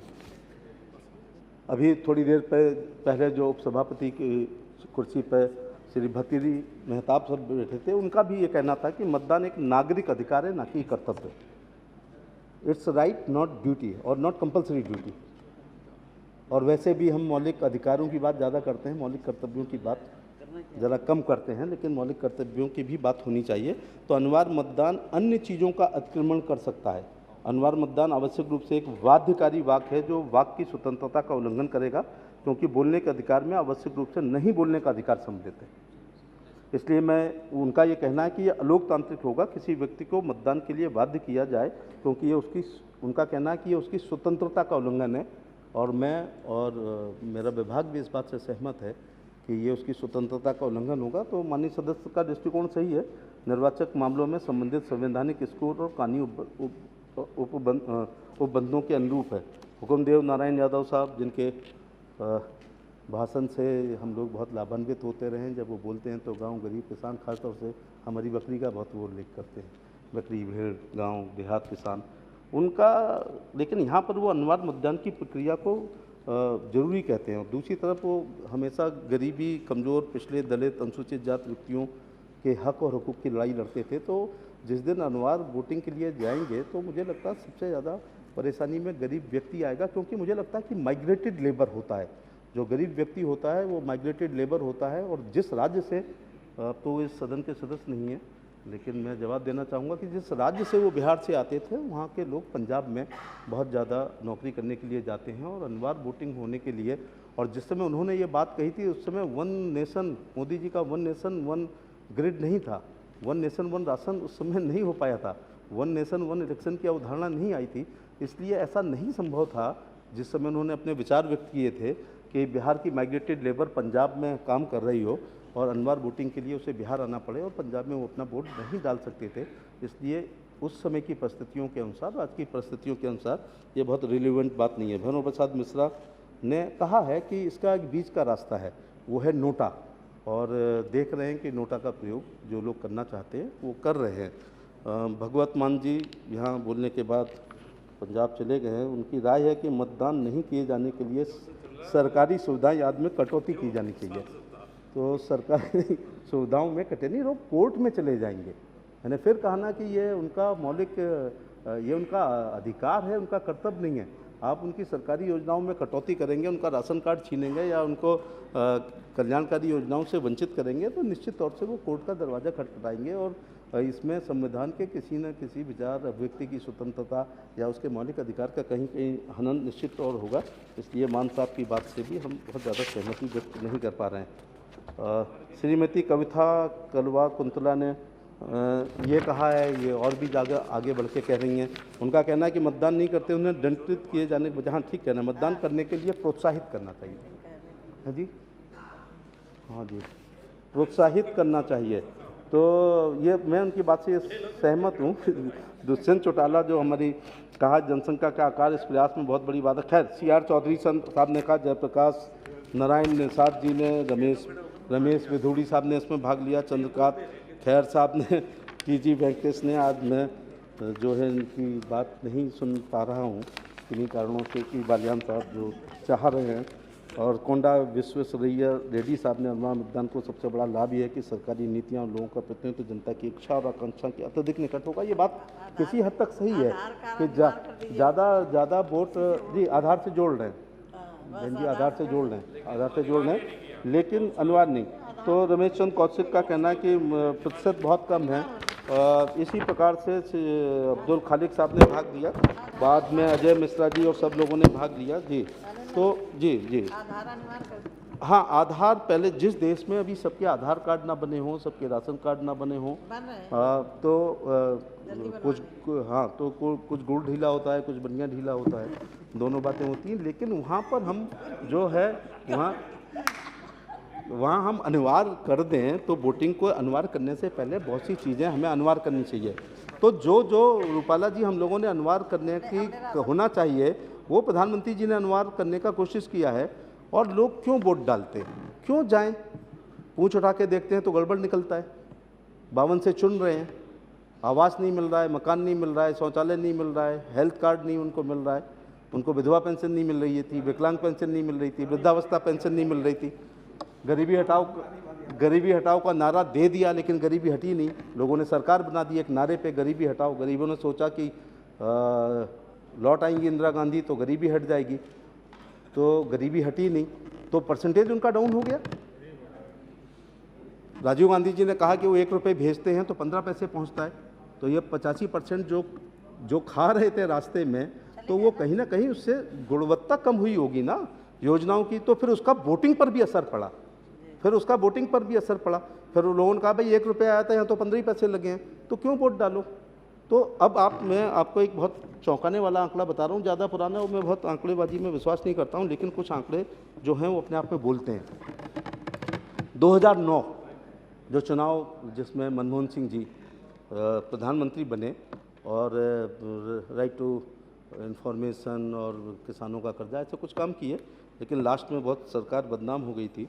उस समय 58.19% वोटिंग हुआ है 2009 में।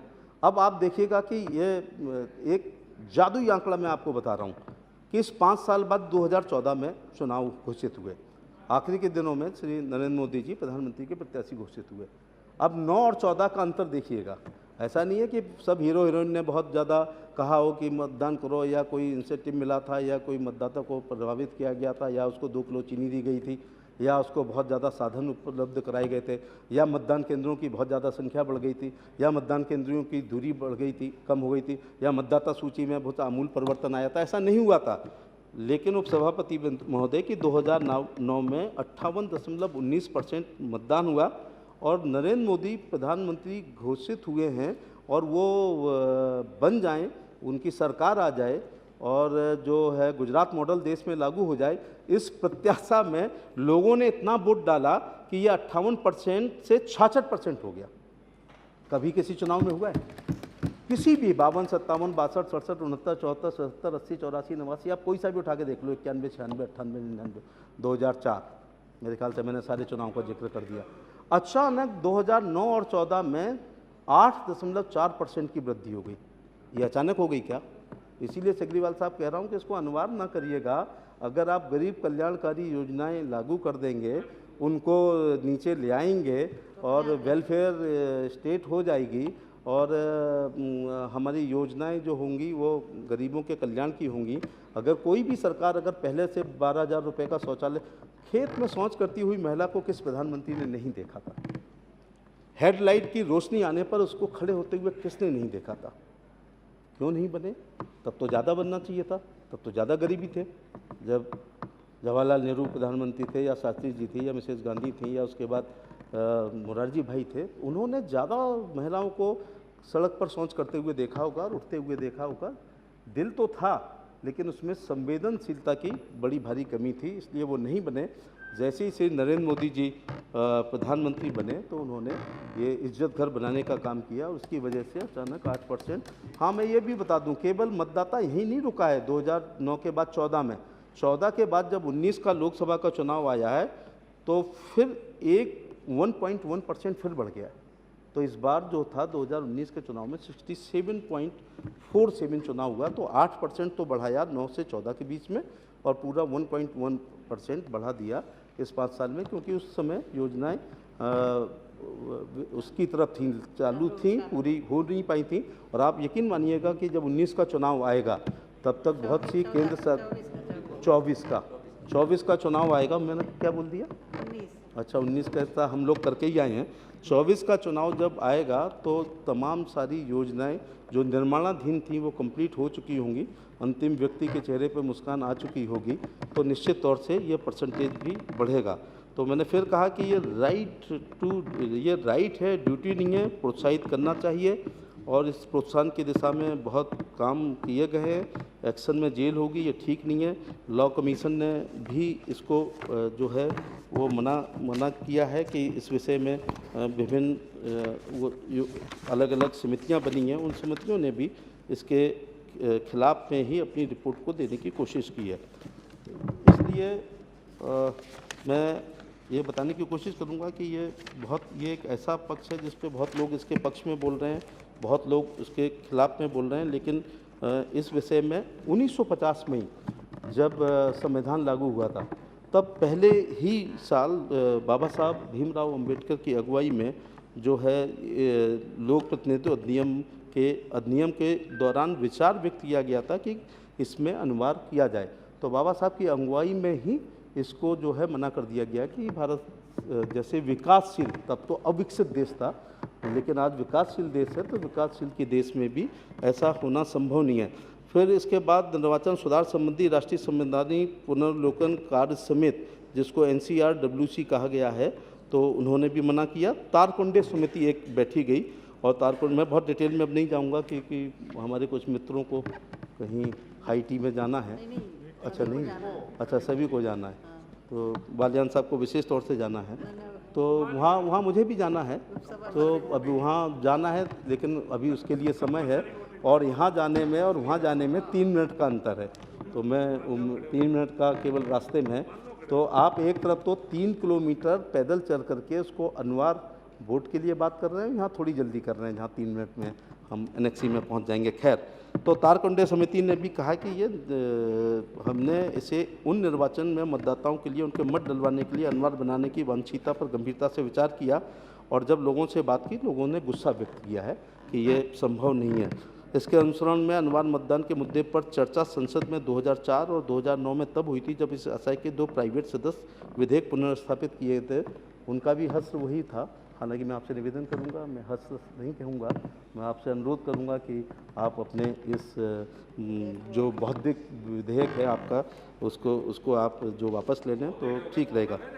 हाँ जी, तो 2004 में फिर BS रावत ने अनिवार्य मतदान विधेयक 2004 देश में निर्वाचन मंडल द्वारा अनिवार्य मतदान के लिए उससे संबंधित विषयों का उपबंध करने पर विचार किया जाए पुनर्स्थापित किया था।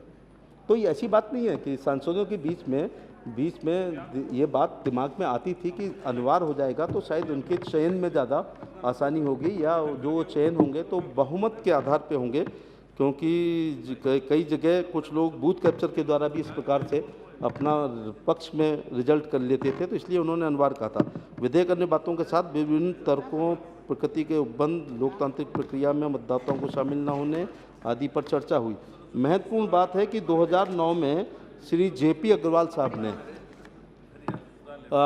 भी इसी प्रकार से अनिवार्य मतदान पर एक अन्य विधेयक पटल पर रखा था और बहुत सारी बहस हुई थी, लेकिन उस समय भी इसको उपयुक्त नहीं समझा गया। अंततः श्री अंतुल सरोदे जी ने उच्चतम न्यायालय में भी ये जा चुका है सिग्रीवाल साहब, तो उच्चतम न्यायालय में भी एक रिट हुई और माननीय सुप्रीम कोर्ट ने कहा कि हम आपके सुझाव से सहमत नहीं है कि यदि कोई भी व्यक्ति मत नहीं डालता है तो उसकी बिजली और पानी का कनेक्शन काट दिया जाए। तो ये तो व्यवहारिक नहीं था, और ऐसी रिटें एक्सेप्ट ही कैसे हो जाती हैं, इस पर भी कई बार लगता है कि प्रथम दृष्टया देखना चाहिए कि अगर कोई वोट नहीं डाल रहा है तो उसकी बिजली पानी काट दिया जाए, और घर में उसका एक 15 दिन का छोटा नवजात शिशु है और बिजली कटी है क्योंकि वो वोट नहीं डाल पाया, वोट इसलिए नहीं डाल पाया कि मतदान केंद्र बहुत दूर था, तो उसकी सज़ा इस प्रकार से नहीं मिलनी चाहिए और ये व्यवहारिक बात नहीं है। इसलिए माननीय सर्वोच्च न्यायालय ने भी उसके पक्ष में बात नहीं की है। विधि आयोग ने निर्वाचन सुधार पर अपनी 255वीं रिपोर्ट में अनिवार्य मतदान के विषय पर विचार किया और भारत में अनिवार्य मतदाताओं को आरंभ करने की सिफारिश नहीं की, और वस्तुतः वो इसे अलोकतांत्रिक होना मान रहे हैं। महंगा होना, राजनीतिक भागीदारी, जागरूकता की गुणवत्ता में सुधार करने में असमर्थ होना, कार्यान्वित करने में कठिनाई होना, जैसे रिपोर्ट में वर्णित अनेक कारणों से अत्यधिक अवांछनीय होता है। गुजरात में एक काम हुआ, जहाँ से आपके यहाँ तो विधानसभा ने एक प्रस्ताव पास कर दिया, लेकिन लोकल बॉडीज़ में आपने किया था कि जो है नगर पालिका परिषद, नगर पंचायत अथवा जिला पंचायत में गुजरात विधानसभा ने एक प्रस्ताव पास किया कि अनिवार्य वोट हो, और उसके लिए एक रेट हुई और गुजरात उच्च न्यायालय ने उस रेट को जो है स्थगित कर दी है। तो अब सेम चीज़ एक राज्य में हाई कोर्ट ने भी उसको स्टे किया है, और सुप्रीम कोर्ट में भी जो एक रेट थी जो उसमें सुप्रीम कोर्ट भी सहमत नहीं था। अनिवार्य मतदान के विरुद्ध जो मुझे कुछ बातें समझ में आ रही हैं वो ये है कि अनिवार्य मतदान प्रजातांत्रिक प्रथा के सिद्धांतों के बिल्कुल विपरीत है। प्रजातंत्र का अर्थ जनता के लिए, जनता द्वारा, जनता का अर्थात जनता की सर्वोच्च इच्छा, तो नहीं इच्छा उसकी वोट डालने के लिए, तो आप उसको अनिवार्य नहीं कर सकते। तो डेमोक्रेसी तो तभी होगी government of the people, for the people and by the people.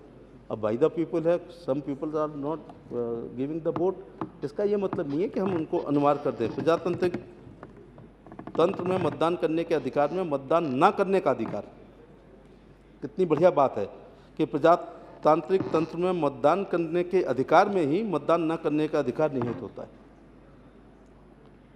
यदि व्यक्ति की अंतरात्मा उसे मतदान करने की अनुमति ना देती हो तो कोई भी व्यक्ति मतदान न करने के निर्णय को ले सकता है, यदि वो अपने क्षेत्र में अपने निर्वाचित प्रतिनिधि द्वारा किए गए विकासात्मक कल्याणकारी कार्यों से संतुष्ट न हो।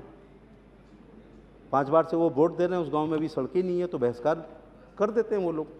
तो एक तरफ तो उनके गांव का विकास नहीं हो रहा है, एक तरफ से माननीय सांसद पता चला कि 5 कार्यकाल में उनके यहाँ गए नहीं है, उन्होंने देखा ही नहीं है। दूसरी तरफ आप ये भी चाह रहे हैं कि उनको सज़ा दे दी जाए, वो तो वो कई बार है बहिष्कार करते हैं। तो 2 बातें होंगी, एक तो गाँव में विकास नहीं हुआ, और जब लोकतंत्र में उन्होंने अपनी कोई विरोध किया तो पता चला कि उन पर दंड हो गया अथवा उनको जेल जाना पड़ा। इसलिए सिग्रीवाल साहब ये बहुत ही व्यवहारिक नहीं है। मैं बीच बीच में आपसे अनुरोध करता रहूँगा और आपको कन्विंस करने की पूरी कोशिश करूँगा कि ये भारत के लोकतंत्र के लिए जो आपका विधेयक है वो कहीं ना कहीं लोगों को दुख देगा। ऐसे उदाहरण है कि जहाँ कई गांव अपने क्षेत्र की विद्यमान खराब स्थिति, जो मैं कहने जा रहा था, जैसे कि पेयजल की कमी, सड़कों की स्थिति आदि की तरफ ध्यान दिलाने के लिए सामूहिक रूप से चुनाव का बहिष्कार करते हैं। हालांकि उनको नहीं करना चाहिए, जिसके खिलाफ जिसकी वजह से विकास नहीं है, मतदान केंद्र पे जाके उसके खिलाफ वोट डालना चाहिए। कोई एक गाँव के बहिष्कार करने से बहुत ज़्यादा रिजल्ट प्रभावित नहीं होगा, लेकिन अगर वो इतना ही दुखी हैं तो बहिष्कार करने की जगह बहिष्कार प्रतीकात्मक होना चाहिए, जिसमें पता चल जाए कि आपने विकास नहीं किया, लेकिन मतदान केंद्र पर जाके उनके खिलाफ अपना मत दे करके आप अपने गुस्से का इजहार कर सकते हैं, ना कि बहिष्कार करना चाहिए। बहिष्कार करने की सूचना देनी चाहिए। जनता को ऐसे अवसर पर आगे आने के लिए प्रेरित किया जाना चाहिए। अपने प्रतिनिधियों को चुनने के लिए प्रजातांत्रिक प्रक्रिया में भाग लेने के लिए उन्हें गौरवान्वित महसूस करना चाहिए। मुझे लगता है इस विषय में हम लोगों ने मतदाता बनाने के लिए भी कैंप लगाए, मतदाता रैली भी निकली है। देश के प्रमुख हीरो हीरोइन सेलिब्रिटीज़ से कहा गया है कि वो निवेदन करें कि लोग मतदान में भाग लें। डिस्ट्रिक्ट कलेक्टर वगैरह भी आए दिन करते हैं, कभी एनसीसी एनएसएस की टोलियां भी मतदाता जागरूकता अभियान चलाते हैं और वोट के लिए प्रेरित भी करते हैं। निर्वाचन आयोग विज्ञापन भी निकालता है। निर्वाचन आयोग द्वारा स्कूल, कॉलेजों तथा अन्य सार्वजनिक स्थानों में नियमित रूप से मतदाता जागरण अभियान चलाया जाना चाहिए और इस दिशा में काम हो भी रहा है। प्रत्येक वर्ष 25 जनवरी को राष्ट्रीय मतदाता दिवस के रूप में मनाया जाता है, जिसमें भारत निर्वाचन आयोग द्वारा विभिन्न कार्यकलापों का आयोजन किया जाता है, जिसका उद्देश्य चुनाव में अपने मत के अधिकार के प्रति मतदाताओं को जागरूक करना होता है। चुनाव में मतदान करने के लिए भारी संख्या में बाहर आने हेतु मतदाता को प्रेरित करने के लिए प्रिंट एवं इलेक्ट्रॉनिक मीडिया का व्यापक प्रयोग किया जाता है, जैसे कि SMS आदि द्वारा, और अपील भी करते हैं हम लोग। मतदाता सूची भी भेजते हैं, पोलिंग स्टेशन पे एक बस्ता भी लगता है। मुझे लगता है कि हमारी भी पर्ची जाती है विभिन्न राजनीतिक दलों की और BLO के द्वारा भी आजकल जाती है, जिससे मतदान केंद्र पर जाकर के उन्हें बहुत ज़्यादा परेशानी ना हो, ढूंढना ना पड़े। मुझे लगता है कि चुनाव आयोग ने जो कई सुधार किए हैं उसमें एक ये भी किया है कि मतदान केंद्रों की संख्या बढ़ाई है। पेंडेमिक में जो खासतौर से चुनाव हुए हैं उसमें 1000 से कम ही मतदाताओं को रखा है। मतदान केंद्र अगर वही रहा है तो बूथों की संख्या को बढ़ाने का काम चुनाव आयोग द्वारा किया गया है। और इस विषय में ये भी कहा गया था कि भाई वैक्सीनेशन वगैरह कराएं तभी आएँ, तो परसेंटेज बढ़ी है। मतदाताओं की शिक्षा 2009 में निर्वाचन आयोग द्वारा शुरू किए गए फ्लैगशिप कार्यक्रम सुनियोजित मतदाता शिक्षा एवं निर्वाचक भागीदारी कार्यक्रम SVEEP, जो भारत में मतदाताओं की जागरूकता को करता है तथा मतदाता साक्षरता को बढ़ावा देता है, ने मतदाताओं की उपस्थिति में क्रमिक वृद्धि करने में काफ़ी मदद की है। भारत निर्वाचन आयोग द्वारा किए जा रहे सतत एवं ठोस प्रयासों के परिणाम स्वरूप पिछले वर्षों के दौरान मतदान की प्रतिशतता में काफ़ी वृद्धि हुई है। भारत निर्वाचन आयोग द्वारा की गई सूचना के अनुसार 51 में मात्र 45.67% हुआ था और 2019 में ये 67.74% हो गया है। तो आप अंतर महसूस कर सकते हैं। जबकि उस समय के आज़ाद कराने वाले कहते थे, वो कांग्रेस के लोग थे जो कहते थे कि उन्होंने आज़ादी दिलाई है, लेकिन उनकी क्रेडिबिलिटी इतनी नहीं रही। देश आज़ादी के कारण बहुत है। कांग्रेस ने अगर इस श्रेय को लेने का प्रयास किया है, लेकिन जब मैं वोट ऑफ परसेंटेज देखता हूँ तो 55% लोगों को तात्कालीन कांग्रेस के बड़े महान दिग्गज नेता वो मतदान केंद्र पे नहीं ला पाए। अब सोच लीजिएगा कि वो 55% लोगों को देश में मतदान केंद्रों पे नहीं ला पाए।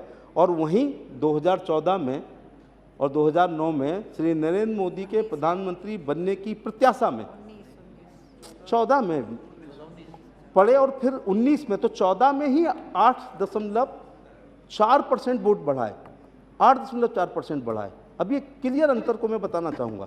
तो इससे मैं क्या कहना चाहता हूँ, मैं अपने विपक्षी मित्रों से कहना चाहता हूँ कि अगर ऐसे ही लोक कल्याणकारी योजनाओं को आपने 52 से लगा दिया होता तो सिगरीवाल साहब को अनिवार्य वोटिंग का विधेयक लाने की आवश्यकता ही नहीं पड़ती, क्योंकि 2009 में और 2014 के बीच में नरेंद्र मोदी जी के प्रधानमंत्री बनने की उम्मीद में और देश में विकास का गुजरात मॉडल लागू होगा, तो सबने सोचा कि राजनीतिक अंत्योदय होगा, सामाजिक अंत्योदय होगा, आर्थिक अंत्योदय होगा।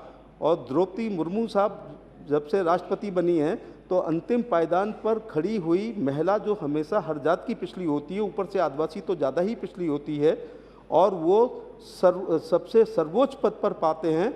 ये मैं समझता हूँ कि दीनदयाल उपाध्याय की जो अंत्योदय योजना थी, तो अंत्योदय को परिभाषित लोग करते रहे, क्या करते रहे, आवास दे दो, शौचालय दे दो, या विधवा पेंशन दे दो, या विकलांग पेंशन दे दो, वृद्धावस्था पेंशन दे दो, यही अंत्योदय हुआ। सत्ता वो चाबी है जिससे दुनिया का हर ताला खुलता है। तो वो ताले की चाबी दी ना एक आदिवासी महिला को। तो ये मैं अपने शब्दों में कहूँगा कि पंडित दीनदयाल उपाध्याय के अंत्योदय को राजनीतिक अंत्योदय, सामाजिक अंत्योदय और न्यायिक अंत्योदय देने का काम नरेंद्र मोदी जी ने, बीजेपी ने और एनडीए ने अंतिम पायदान पर खड़ी हुई उड़ीसा की आदिवासी महिला को राष्ट्रपति बना करके उसको परिभाषित जमीन पर करने का प्रयास किया है। तो अब मैं कुछ, मेरे ख्याल से काफ़ी बातें हो गई हैं। तो क्यों जाते लोग, 47 में देश आज़ाद हुआ, 52 के पहले चुनाव में 55% लोगों को, विधेयक पे ही बोल रहा हूँ, पर हाँ, तो अगर 52 में, 57 में, 62 में, 72 में, 74 में कब का नारा था ये गरीबी हटाओ इंदिरा गांधी का? तो वो गरीबी हटाओ के नारे से गरीबी नहीं हटी, लेकिन सरकार आ गई। एक शेर सुन लो कि गरीबों का लहू तुम्हारी कारों का डीजल है, और गरीबी मिट जाएगी तो तुम क्या रिक्शा चलाओगे? तो नहीं चला सकते थे ये लोग रिक्शा, इसलिए गरीबी को बनाए रखा था। जाने का है तो फिर चलिए, तो इसलिए क्यों जाएं जब गरीब कल्याणकारी योजना नहीं थी? अब आजकल को परसेंटेज क्यों ज़्यादा होगी अगर हम नहीं गए? ये वाले ज़्यादा आ गए, ये वाले, मैं उधर इशारा बेंचों को कर रहा हूँ, ये आ गए, ये आ गए तो हमारा 12 का बीमा ना ख़त्म हो जाए, कहीं हमारा 330 का बीमा ना ख़त्म हो जाए। अभी शौचालय बनाए, छत नहीं पड़ी, कहीं उसकी छत ना रुक जाए। अभी आवास की नींव खुदी है, कहीं दीवारें चुन्नी बंद ना हो जाए। कहीं हमारा आयुष्मान कार्ड में अचानक हमारी आधी 22 पास सर्जरी हुई है, तब तक नियम आ जाए कि आयुष्मान कार्ड आपका विड्रॉ किया जा रहा है, तो चालू रखना पड़ेगा। तो पोलिंग स्टेशन पर आएंगे वो लोग, वो आएंगे और गरीब कल्याणकारी योजनाओं को मोहर लगाने के लिए एक मत प्रयोग करेंगे।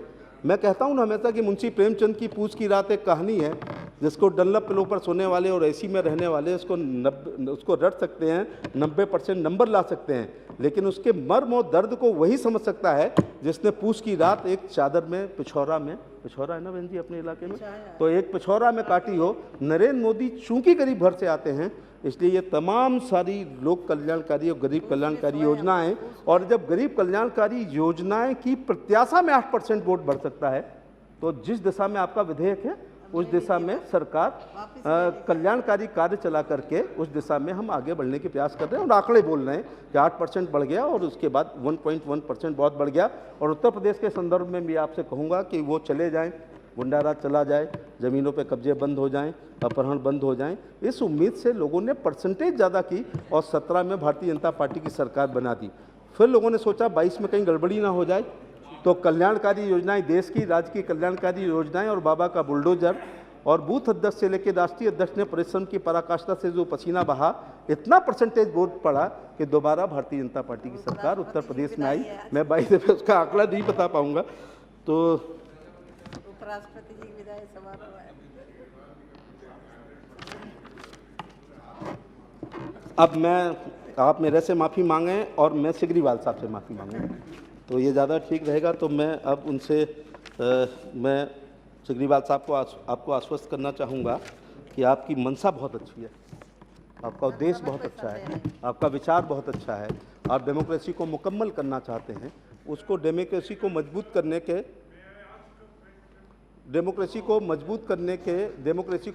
करने के और भी कई तरीके हैं। डेमोक्रेसी किसी को दुखी करके मजबूत नहीं होनी चाहिए। अनिवार्य वोट करके दंड लेते हुए वो आपको चुने, ऐसे में फिर आह भी निकलेगी और वो आह से अच्छे लोग भस्म हो गए हैं। क्योंकि मैं फिर इनको कहना चाहूँगा कि शोहरत की बुलंदी भी पल भर का तमाशा है, जिस साख पे बैठे हो वो टूट भी सकती है। तो टूट गई है ना, देश के तमाम राज्यों में वो शोहरत की बुलंदी टूट गई है, और उसको पाने के लिए संसद में भी कुछ कर रहे हैं और सड़कों पर भी उनको आने के लिए मजबूर हो गया।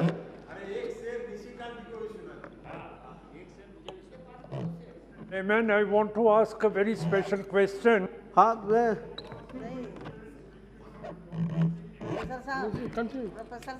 तो शेर वाली बात नहीं है, लेकिन मैं तो हाँ, तो अनिवार्य अभी इसलिए नहीं कि अभी विकास करना है, तो विकास की प्रत्याशा में लोग जाएंगे, लेकिन अनिवार्य ना करिए। 100 में 70 आदमी फिलहाल जब नासाद हैं, दिल पर रख के हाथ ये कहिए देश के आज़ाद है। कोठियों से मुल्क के मेयर को मत आंकिए, आधा हिंदुस्तान तो फुटपाथ पर आबाद है। और इसी फुटपाथ पर आबाद जनता के लिए नरेंद्र मोदी जी ने 1,20,000 का प्रधानमंत्री ग्रामीण आवास योजना और 2.5 लाख का शहरी आवास योजना करने का, हाँ 1.5 लाख का शहरी आवास योजना, ग्रामीण 1.5 लाख का और शहर में 2.5 लाख का। इसके अलावा हम इलाज के अभाव में ना मरें, गरीब आदमी काढ़ा से बुखार ठीक करता है, चाय में पत्ती डाल के, तुलसी डाल के ठीक करता है। इसके बाद मनरेगा के बचे हुए कुछ रुपयों को लेके डॉक्टर के पास जाता है, डॉक्टर कहता है 5 दिन का ये आपका एंटीबायोटिक कोर्स चलेगा, ऑगमेंटिन और सिट्रजिन चलेगी। वो कहता है भाड़ में जाए तुम्हारी ऑगमेंटिन और सिट्रजिन, ये 28 रुपये बचे हैं, इसमें दवा दे दो। तो वो नीली लाल पीली कुछ बिना रेपर की गोलियों को कागज़ में लपेट करके देता है। मरना हम सबको है, लेकिन इलाज के अभाव में कोई नहीं मरेगा, क्योंकि प्रधानमंत्री स्वास्थ्य योजना में आयुष्मान कार्ड में 5 लाख रुपए प्रति व्यक्ति का उसको मिलेगा। श्रमिकों का भी ख्याल रखा है, इसलिए श्रमिक परसेंटेज ज़्यादा कर देंगे, आप देख लेना अगली बार, क्योंकि ई श्रमिक कार्ड अपन ने कर दिया है।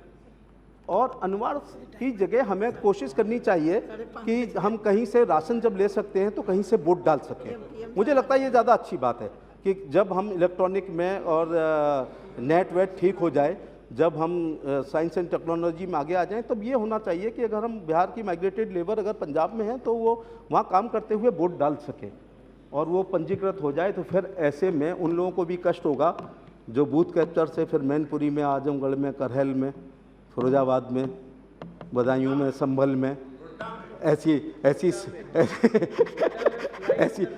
ऐसी सीटों को जो लोग निकाल लेते हैं। तो आपकी इस अनिवार्य वोटिंग से, लेकिन वो अनिवार्य वोटिंग वो फिजिकली ना हो, जिस दिन हम साइंस टेक्नोलॉजी में एडवांस हो जाएं और अपने मोबाइल पर कहीं से भी वोट डाल सकें, तब आपका ये विधेयक थोड़ा रिलीवेंट होगा। जब तक हम साइंस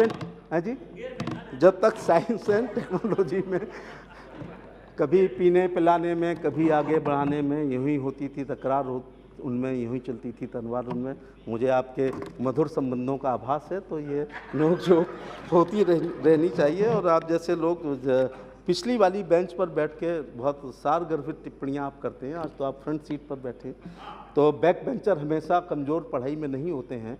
ये निशिकांत दुबे ने सिद्ध कर दिया है कि पीछे वाली बेंच पर बैठ के और व्यवस्था का प्रश्न के नाम पर जितनी बार आपने पॉइंट ऑफ ऑर्डर मांगा है, मुझे लगता है संसदीय इतिहास में ये भी एक रिकॉर्ड होगा। और पॉइंट ऑफ ऑर्डर वही मांग सकता है जिसके यहाँ पर थोड़ा बहुत होता है। तो front seat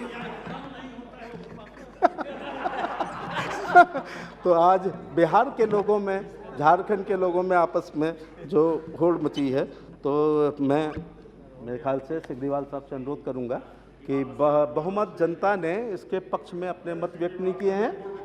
national law commission ने इसके पक्ष में अपनी बात नहीं कही है, हाई कोर्ट ने इसके पक्ष में अपनी बात नहीं कही है, माननीय सुप्रीम कोर्ट ने भी एक प्रतिकूल टिप्पणी करी है। आम जनता से जब बात की गई तो आम जनता ने भी रोष व्यक्त किया है। क्यों ना हम जनता में क्रेडिबिलिटी पैदा करें, क्यों ना हम ऐसी कल्याणकारी काम करें कि जनता मतदान के लिए आए और उसी सरकार को रिपीट करने की कोशिश करे जिसकी कल्याणकारी योजनाएं चल रही हैं। तो मैं आपसे अनुरोध कर रहा हूं कि आप अपने इस अनिवार्य वोटिंग के इस विधेयक को जो है ससम्मान वापस ले लें। मैं ऐसी करबद्ध प्रार्थना आपसे और सदन से भी करना चाहूँगा।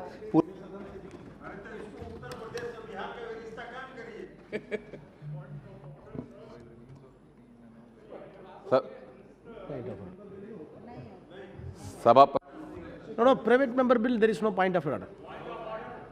सभापति महोदय, अभी माननीय मंत्री जी ने जो जवाब दिया है, बहुत सारी बातों को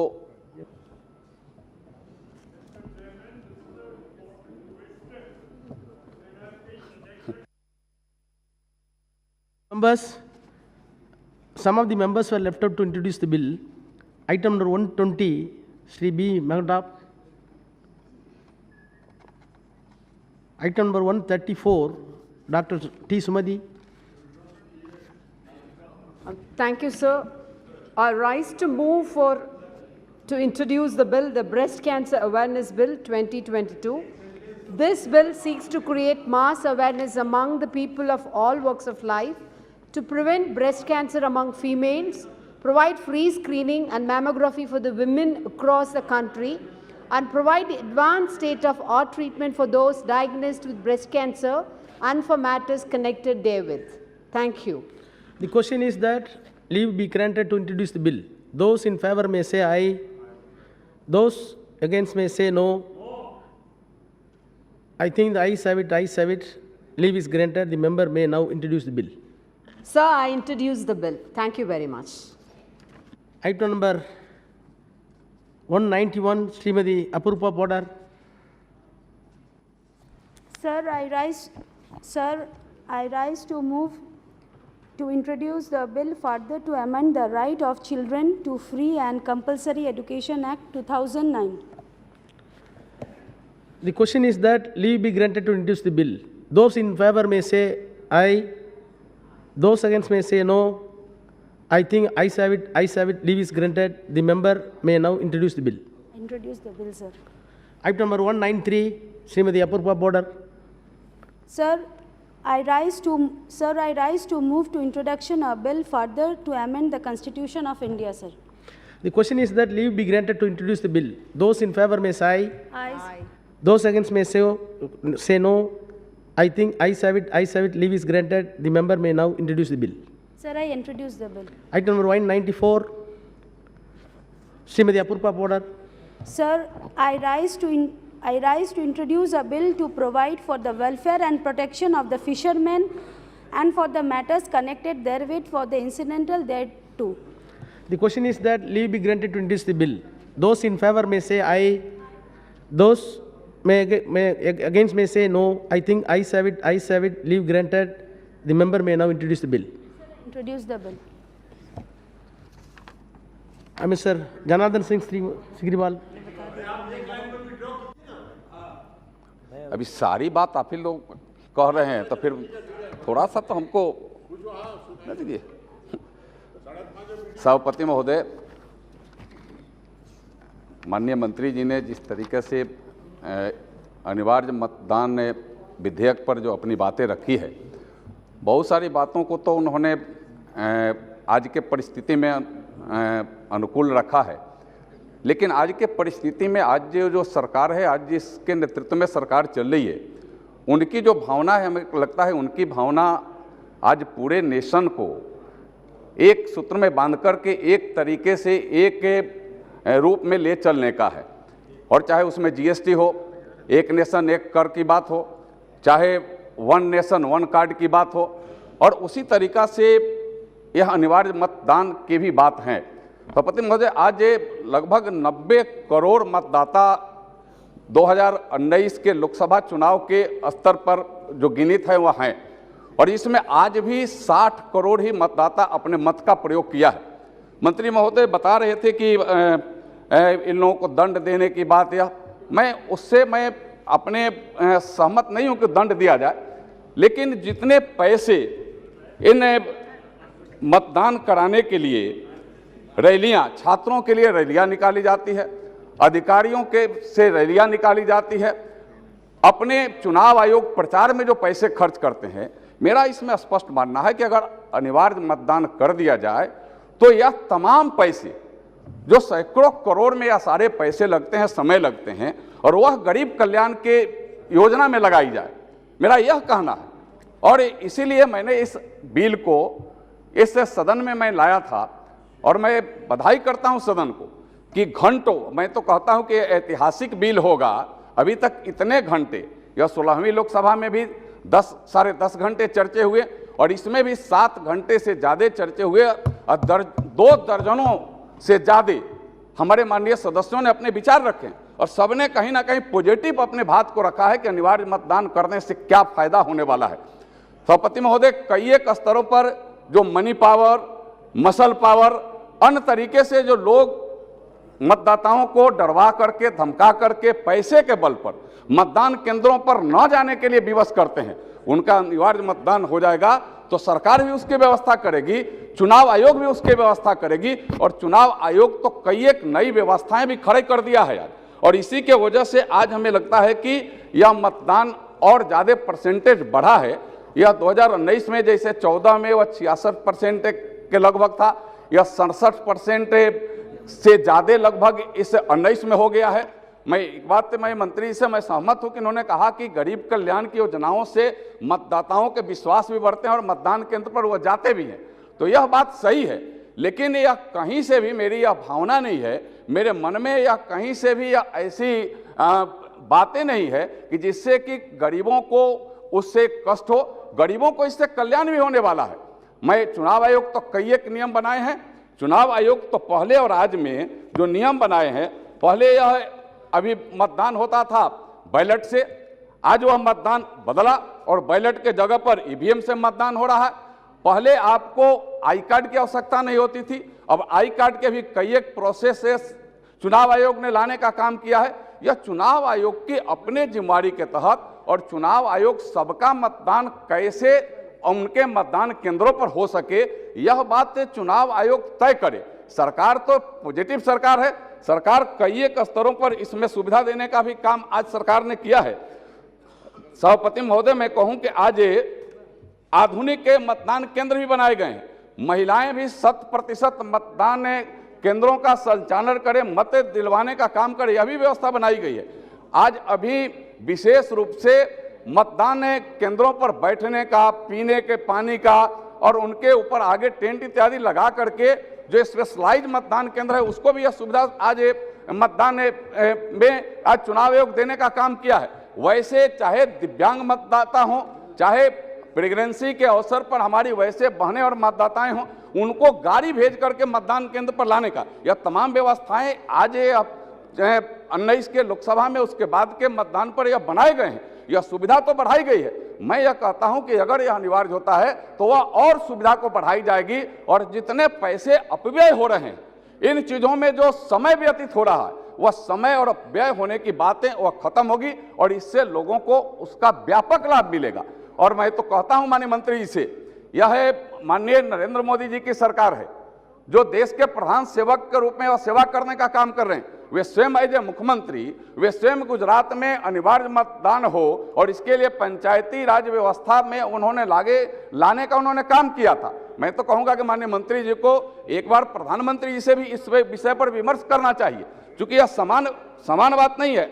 यह हमें लगता है कि यह कहीं ना कहीं से यह जब ऐसे बिल और आते हैं तो इसमें बैलेट वोटिंग की जगह पर आप उसको दूसरे तरीका उसमें अपनाने का काम करें, क्योंकि हर स्तर पर आज नई व्यवस्था भी बनाने का काम आज चुनाव आयोग भी कर रहा है, सरकार भी करने का काम कर रही है।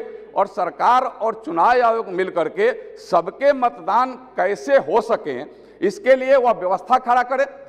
मैं यह नहीं कहता हूं कि मजदूर अगर बाहर हैं तो बाहर भी कई एक व्यवस्था बने, बैलेट सिस्टम से बनाई गई है। जिस तरीका से हमारे आर्मी मैन, जिस तरीका से बाहर काम करने वाले लोग बैलेट वोटिंग आज भी करते हैं, वह व्यवस्था सरकार और चुनाव आयोग मिलकर के बनाए।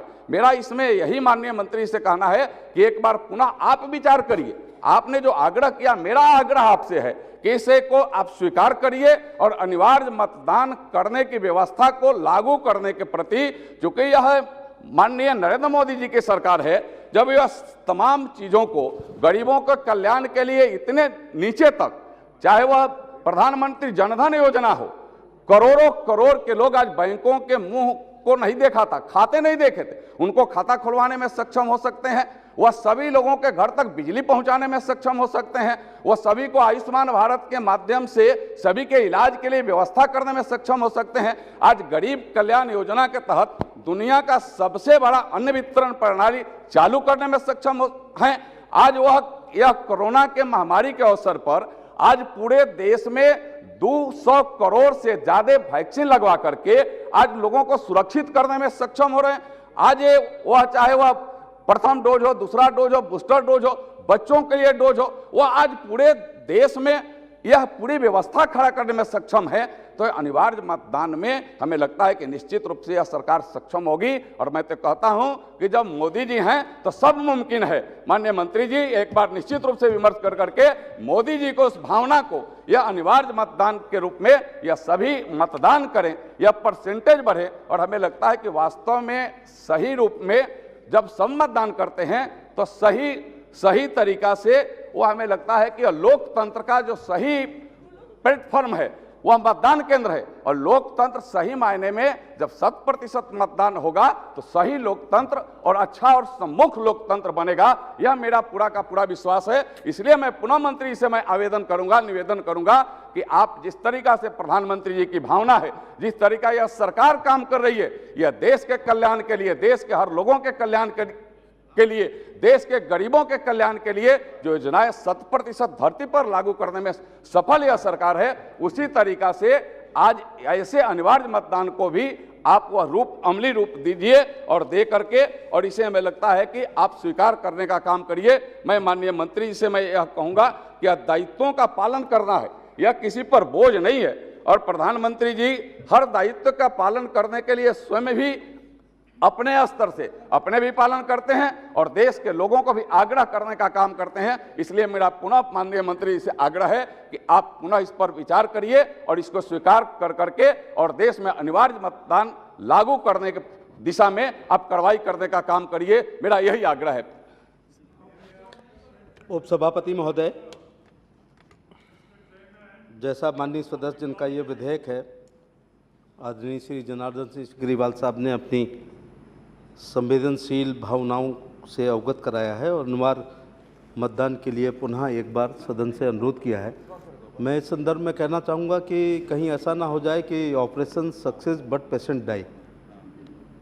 ऑपरेशन तो सफल हो गया और मरीज मर गया, और कहीं ऐसा ना कि लोकतंत्र में कुछ आक्रोश आ जाए। तो ये काफ़ी बातें अच्छी थीं, लेकिन अर्ध सत्य बातें हैं।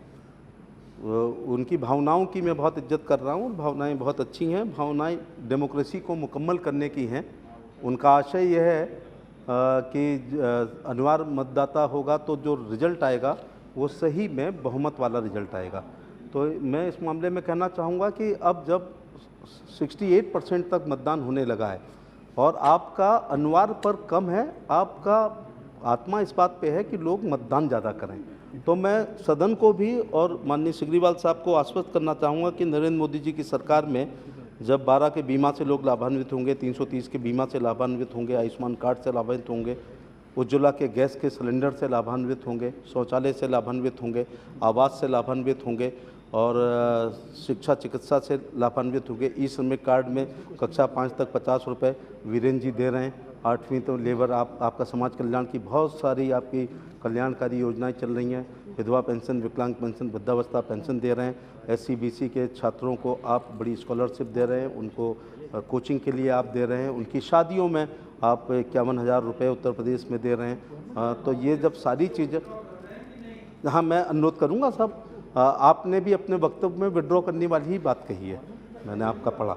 तो ये सब जब होगा, फिर ई श्रमिक कार्ड में जब कक्षा 5 तक 50 रुपये, मिडिल में 100 रुपये, हाई स्कूल में 150, इंटर में 200 रुपये, डिग्री कॉलेज में 3,000, पॉलिटेक्निक में 3,000, ITI में 800, इंजीनियरिंग कॉलेज में 8,000, डिग्री कॉलेज में मेडिकल में 12,000 और जब PhD के छात्र को 15,000 मिलेगा तो मतदान केंद्र पर वो निश्चित तौर से ज़्यादा जाएंगे। आपने ही कहा है कि इस वैश्विक महामारी में एक वैश्विक नेतृत्व के रूप में नरेंद्र मोदी जी उभर करके आए हैं, तो लोग कहेंगे कि हम सुरक्षित हैं तो क्यों ना मतदान केंद्र पर जाएं। उत्तर प्रदेश और देश में हमारे भाजपा शासित राज्यों में लॉ एंड ऑर्डर बहुत अच्छा है, तो मैं आपको आश्वस्त करना चाहूँगा कि लोग अपने गांव से मतदान केंद्र पर जाएंगे, क्योंकि कोई उनके रास्ते में उनके साथ कोई व्यवधान नहीं होगा।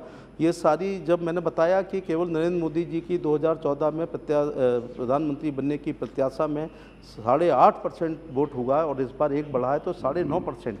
2009 से UPA की सरकार से NDA की सरकार में 9.5% वोट अचानक बढ़ा है। मैं उम्मीद करता हूं कि जैसे जैसे ये गरीब कल्याणकारी योजनाएं लागू होंगी और अपने वैश्विक नेता के प्रति लोगों में एक श्रद्धा की भावना होगी, तो उनको दोबारा आने के लिए, उनको रिपीट करने के लिए, अपनी गरीबी के हक और हुकूक को पाने के लिए लोग ज़्यादा मतदान करेंगे। मैं पुनः एक बात कहूँगा कि मैं आपकी भावनाओं का सम्मान करता हूँ, लेकिन भारत जैसे देश में जहाँ पर 80 करोड़ लोग PDS का भोजन करते हैं, 12,000 का शौचालय लेते हैं, 12 रुपये का बीमा करते हैं, ऐसे में अनिवार्य रूप से मतदान जाना मतदान केंद्रों पर ये बहुत समाचीन नहीं होगा। इसलिए मैं पुनः आपसे अनुरोध करना चाहूँगा कि आप अपना जो अनिवार्य वोटिंग का विधेयक है कृपया इसको वापस ले लें, जिससे हम आपको ये भी आश्वस्त करना चाहेंगे कि ऐसी कल्याणकारी योजना से जो आपकी मूल भावना है, आप अनिवार्य और वोटिंग के परसेंटेज के बीच की बात है, तो मैं नरेंद्र मोदी जी के नेतृत्व में सब लोग काम करेंगे और निश्चित तौर से राजनीतिक जो एक क्रेडिबिलिटी है उसको सभी लोग प्राप्त करेंगे, तो फिर निश्चित तौर से लोग मतदान केंद्रों पर जाएंगे और अपने मत का प्रयोग करेंगे और एक जनता के द्वारा, जनता के लिए, जनता द्वारा चुनी हुई सरकार को मुकम्मल करेंगे। मैं आपसे अनुरोध करना चाहता हूं कि कृपया सहानुभूतिपूर्वक विचार करते हुए अपने इस विधेयक को विड्रॉ कर लें।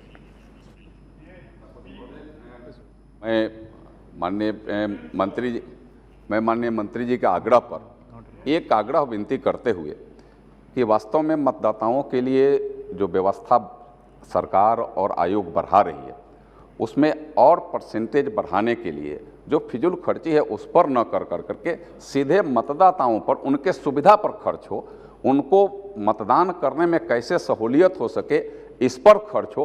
और ये आश्वासन माननीय मंत्री जी ने दिया है और मुझे पूरा विश्वास है इस सरकार पर, मुझे पूरा विश्वास है माननीय नरेंद्र मोदी जी पर कि जो कहते हैं सो करते हैं। यह उनका यह पूरा का पूरा यही उनके मूल मंत्र है, सबका साथ, सबका विकास, सबका विश्वास और सबका प्रयास। हम सबके प्रयास से यह परसेंटेज और बढ़े, हाई हो, और यह मैं विश्वास करते हुए मैं माननीय मंत्री जी के आश्वासन पर यह सरकार निश्चित रूप से इसको आगे और बढ़ाएगी।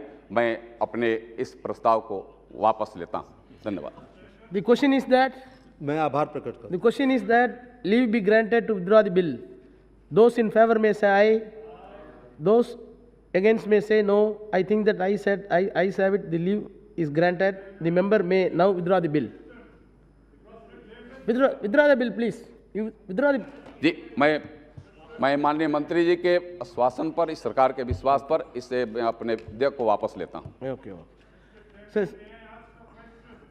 No, he has withdrawn the bill. Where is the question? Question does not arise. Introduction of some more introduction of bills. Item number 120, Sri B. Mahatap. Sir, I beg to move for leave to introduce a bill further to amend the Juvenile Justice Care and Protection of Children Act 2015. The question is that leave be granted to introduce the bill. Those in favor may say aye. Those against may say no. I think the ayes have it, leave is granted. The honorable member may now introduce the bill. I introduce the bill. Item number 35, Dr. Kirti Solangi. धन्यवाद सभापति जी।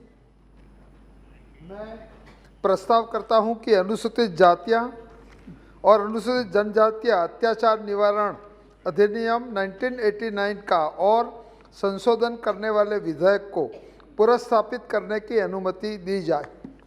The question is that leave be granted to introduce the bill. Those in favor may say aye. Those against may say no. I think that ayes have it, leave is granted. The honorable member may now introduce the bill. मैं विधेयक को पुरस्स्थापित करता हूं। Item number 198, Dr. Mohammed Jawad, not present. Item number 199, Sri Gopal Shetty. Gopal Shetty.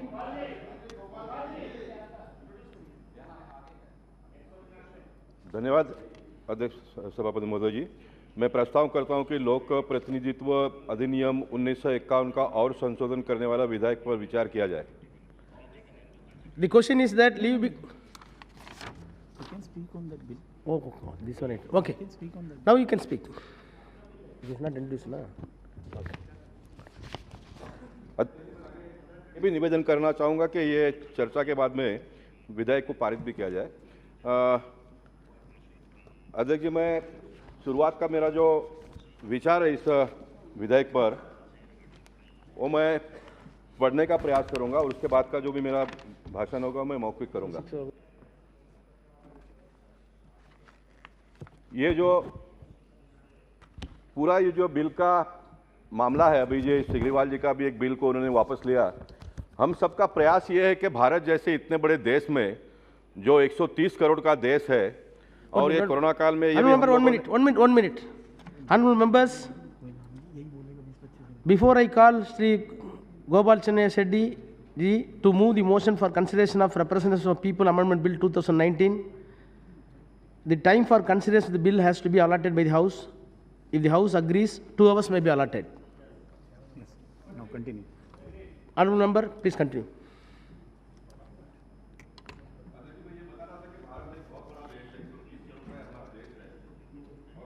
सबसे बड़ा लोकतांत्रिक प्रणाली को मानने वाला देश है। हम सब लोग अपने विचारधारा अगर अलग अलग भी है तो चर्चा के बाद में सहमति बनाते हुए किसी भी काम को आगे ले जाने का प्रयास हम सब लोग मिलकर करते हैं। और इसलिए जो इन दिनों में चुनाव प्रक्रिया है, चाहे वो फिर अभी जो सिग्रीवाल जी का प्रस्ताव वापस लिया गया कंपलसरी वोटिंग का, उसमें भी हम चर्चा इस बिल के माध्यम से मैं अपने विचार को प्रकट करूंगा। लेकिन ये जो जैसे कंपलसरी वोटिंग मतदाताओं के लिए है, वैसे राजनीतिक पार्टी के लोगों के लिए भी कोई ना कोई बंधन होना चाहिए। वैसे बहुत सारे बंधन हमारे इलेक्शन के कानून में है, लेकिन मैं मानता हूं कि पर्याप्त नहीं है। हमको आने वाले दिनों में इसमें और संशोधन करने की आवश्यकता है, इसलिए संशोधन को मैंने पेश किया है। हम देखते हैं कि भारत जैसे देश में जब हम बचपन में छोटे थे तो सोशलिस्ट पार्टी, फिर कांग्रेस पार्टी, फिर उन दिनों में जनसंघ और फिर उसके बाद में कांग्रेस, सिंडिकेट ऐसे बहुत सारे होते होते एक बीच का दौर आ गया कि कुछ ही थोड़े राजनीतिक पार्टी के माध्यम से चुनाव होता था। लेकिन बाद में वापस देखा कि 2-3 दशकों से बहुत सारे राजनीतिक पार्टी के लोग अपने अपने पार्टी का निर्माण करते हैं और फिर बहुत चुनाव का उसका एक बहुत बड़ा लंबा बैलेट पेपर बनता है, उसमें नाम छापे जाते हैं और चुनाव कितना महंगा होते जाता है। और कभी कभी इतने बड़े प्रोसेस के माध्यम से जो मतदाता है वो समझ नहीं पाता कि उसको क्या करना है और फिर वो मतदान से वंचित रहते हैं। ये भी एक दूसरे की वास्तविकता है। विकासशील देश में हम लोग देखते हैं कि वोटिंग अगर चुनाव का डिक्लेरेशन भी होता है तो किसको वोट कितना मिला और दूसरे पार्टी को कितना मिला है 2-3 पार्टी के बीच में ही चलता है। लेकिन हमारे जैसे देश में तो कभी कभी 10-10, 15-15 उम्मीदवार, लोकसभा में तो फिर भी कम होते हैं, लेकिन विधानसभा और कॉरपोरेशन के चुनाव में तो इसकी कोई संख्या ही नहीं होती, अनगिनत होती है। इतने लो लेवल पर ये वोटिंग का हमारा जो सिस्टम है वो जा रहा है। इसलिए कहीं ना कहीं इसके पर हमको विचार करने की आवश्यकता है। इस बात को ध्यान में लेकर मैंने बहुत बड़ा एक बड़ा रिफॉर्म है ऐसा मैं मानता हूं और मैं आपसे निवेदन भी करूंगा कि एक बहुत बड़े बिल पर हमको चर्चा करना है। सभापति जी, मैं आपसे निवेदन करूंगा कि एक बहुत बड़े बिल पर हमको चर्चा करना है और सभागृह में लोग बहुत ही कम है, तो मैं चाहूँगा तो मैं चाहता हूं कि इसमें संशोधन लाने की आवश्यकता है। तो मैंने जैसा पहले कहा कि मैं आज के अपने भाषण के जो कुछ विचार है वो पढ़ लूँगा और फिर उसके बाद में मैं मौखिक भाषण भी करने का प्रयास करूँगा। महोदय, मुझे खुशी है कि मेरे द्वारा लोकसभा में पुरस्तापित किए गए लोक प्रतिनिधित्व संशोधन विधेयक 2019 जो लोक प्रतिनिधित्व अधिनियम 1951 में और संशोधन किए जाने से संबंधित है।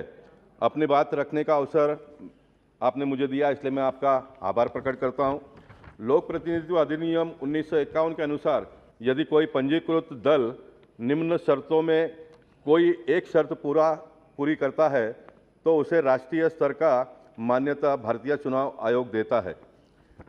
1. कोई पंजीकृत दल जिसने 3 विभिन्न राज्यों में लोकसभा की कुल सीटों की कम से कम 2% सीटें हासिल की हो। 2. कोई दल 4 अलग अलग राज्यों में लोकसभा या विधानसभा चुनाव में कम से कम 6% मत पाए हो और लोकसभा में कम से कम 4 सीटें हासिल की हो, उसे मान्यता मिलता है। 3. किसी भी दल को कम से कम 4 या उससे अधिक राज्यों में राज्य दल का मान्यता प्राप्त हो। अध्यक्ष जी, 7 जून 2019 की स्थिति के अनुसार भारत में निम्नलिखित दल राष्ट्रीय दल के रूप में मान्यता प्राप्त है। 1. Bharatiya Janata party, 2. Bharatiya Rashtriya Congress, 3. Rashtravadi Congress Party, 4. Bahujan Samaj Party, 5. Bharatiya Communist Party, 6. Bharatiya Communist Party Marxvadi bracket, 7. Sarva Bharatiya Trinamool Congress, 8. National People's Party. महोदय, किसी भी दल के उम्मीदवार को चुनाव में 16% से कम वोट प्राप्त होता है तो उसकी जमानत जब्त कर ली जाती है। तब केवल 4 राज्यों की विधानसभा व लोकसभा चुनाव में मात्र 6% वोट प्राप्त करने वाले किसी भी दल को राष्ट्रीय दल घोषित किए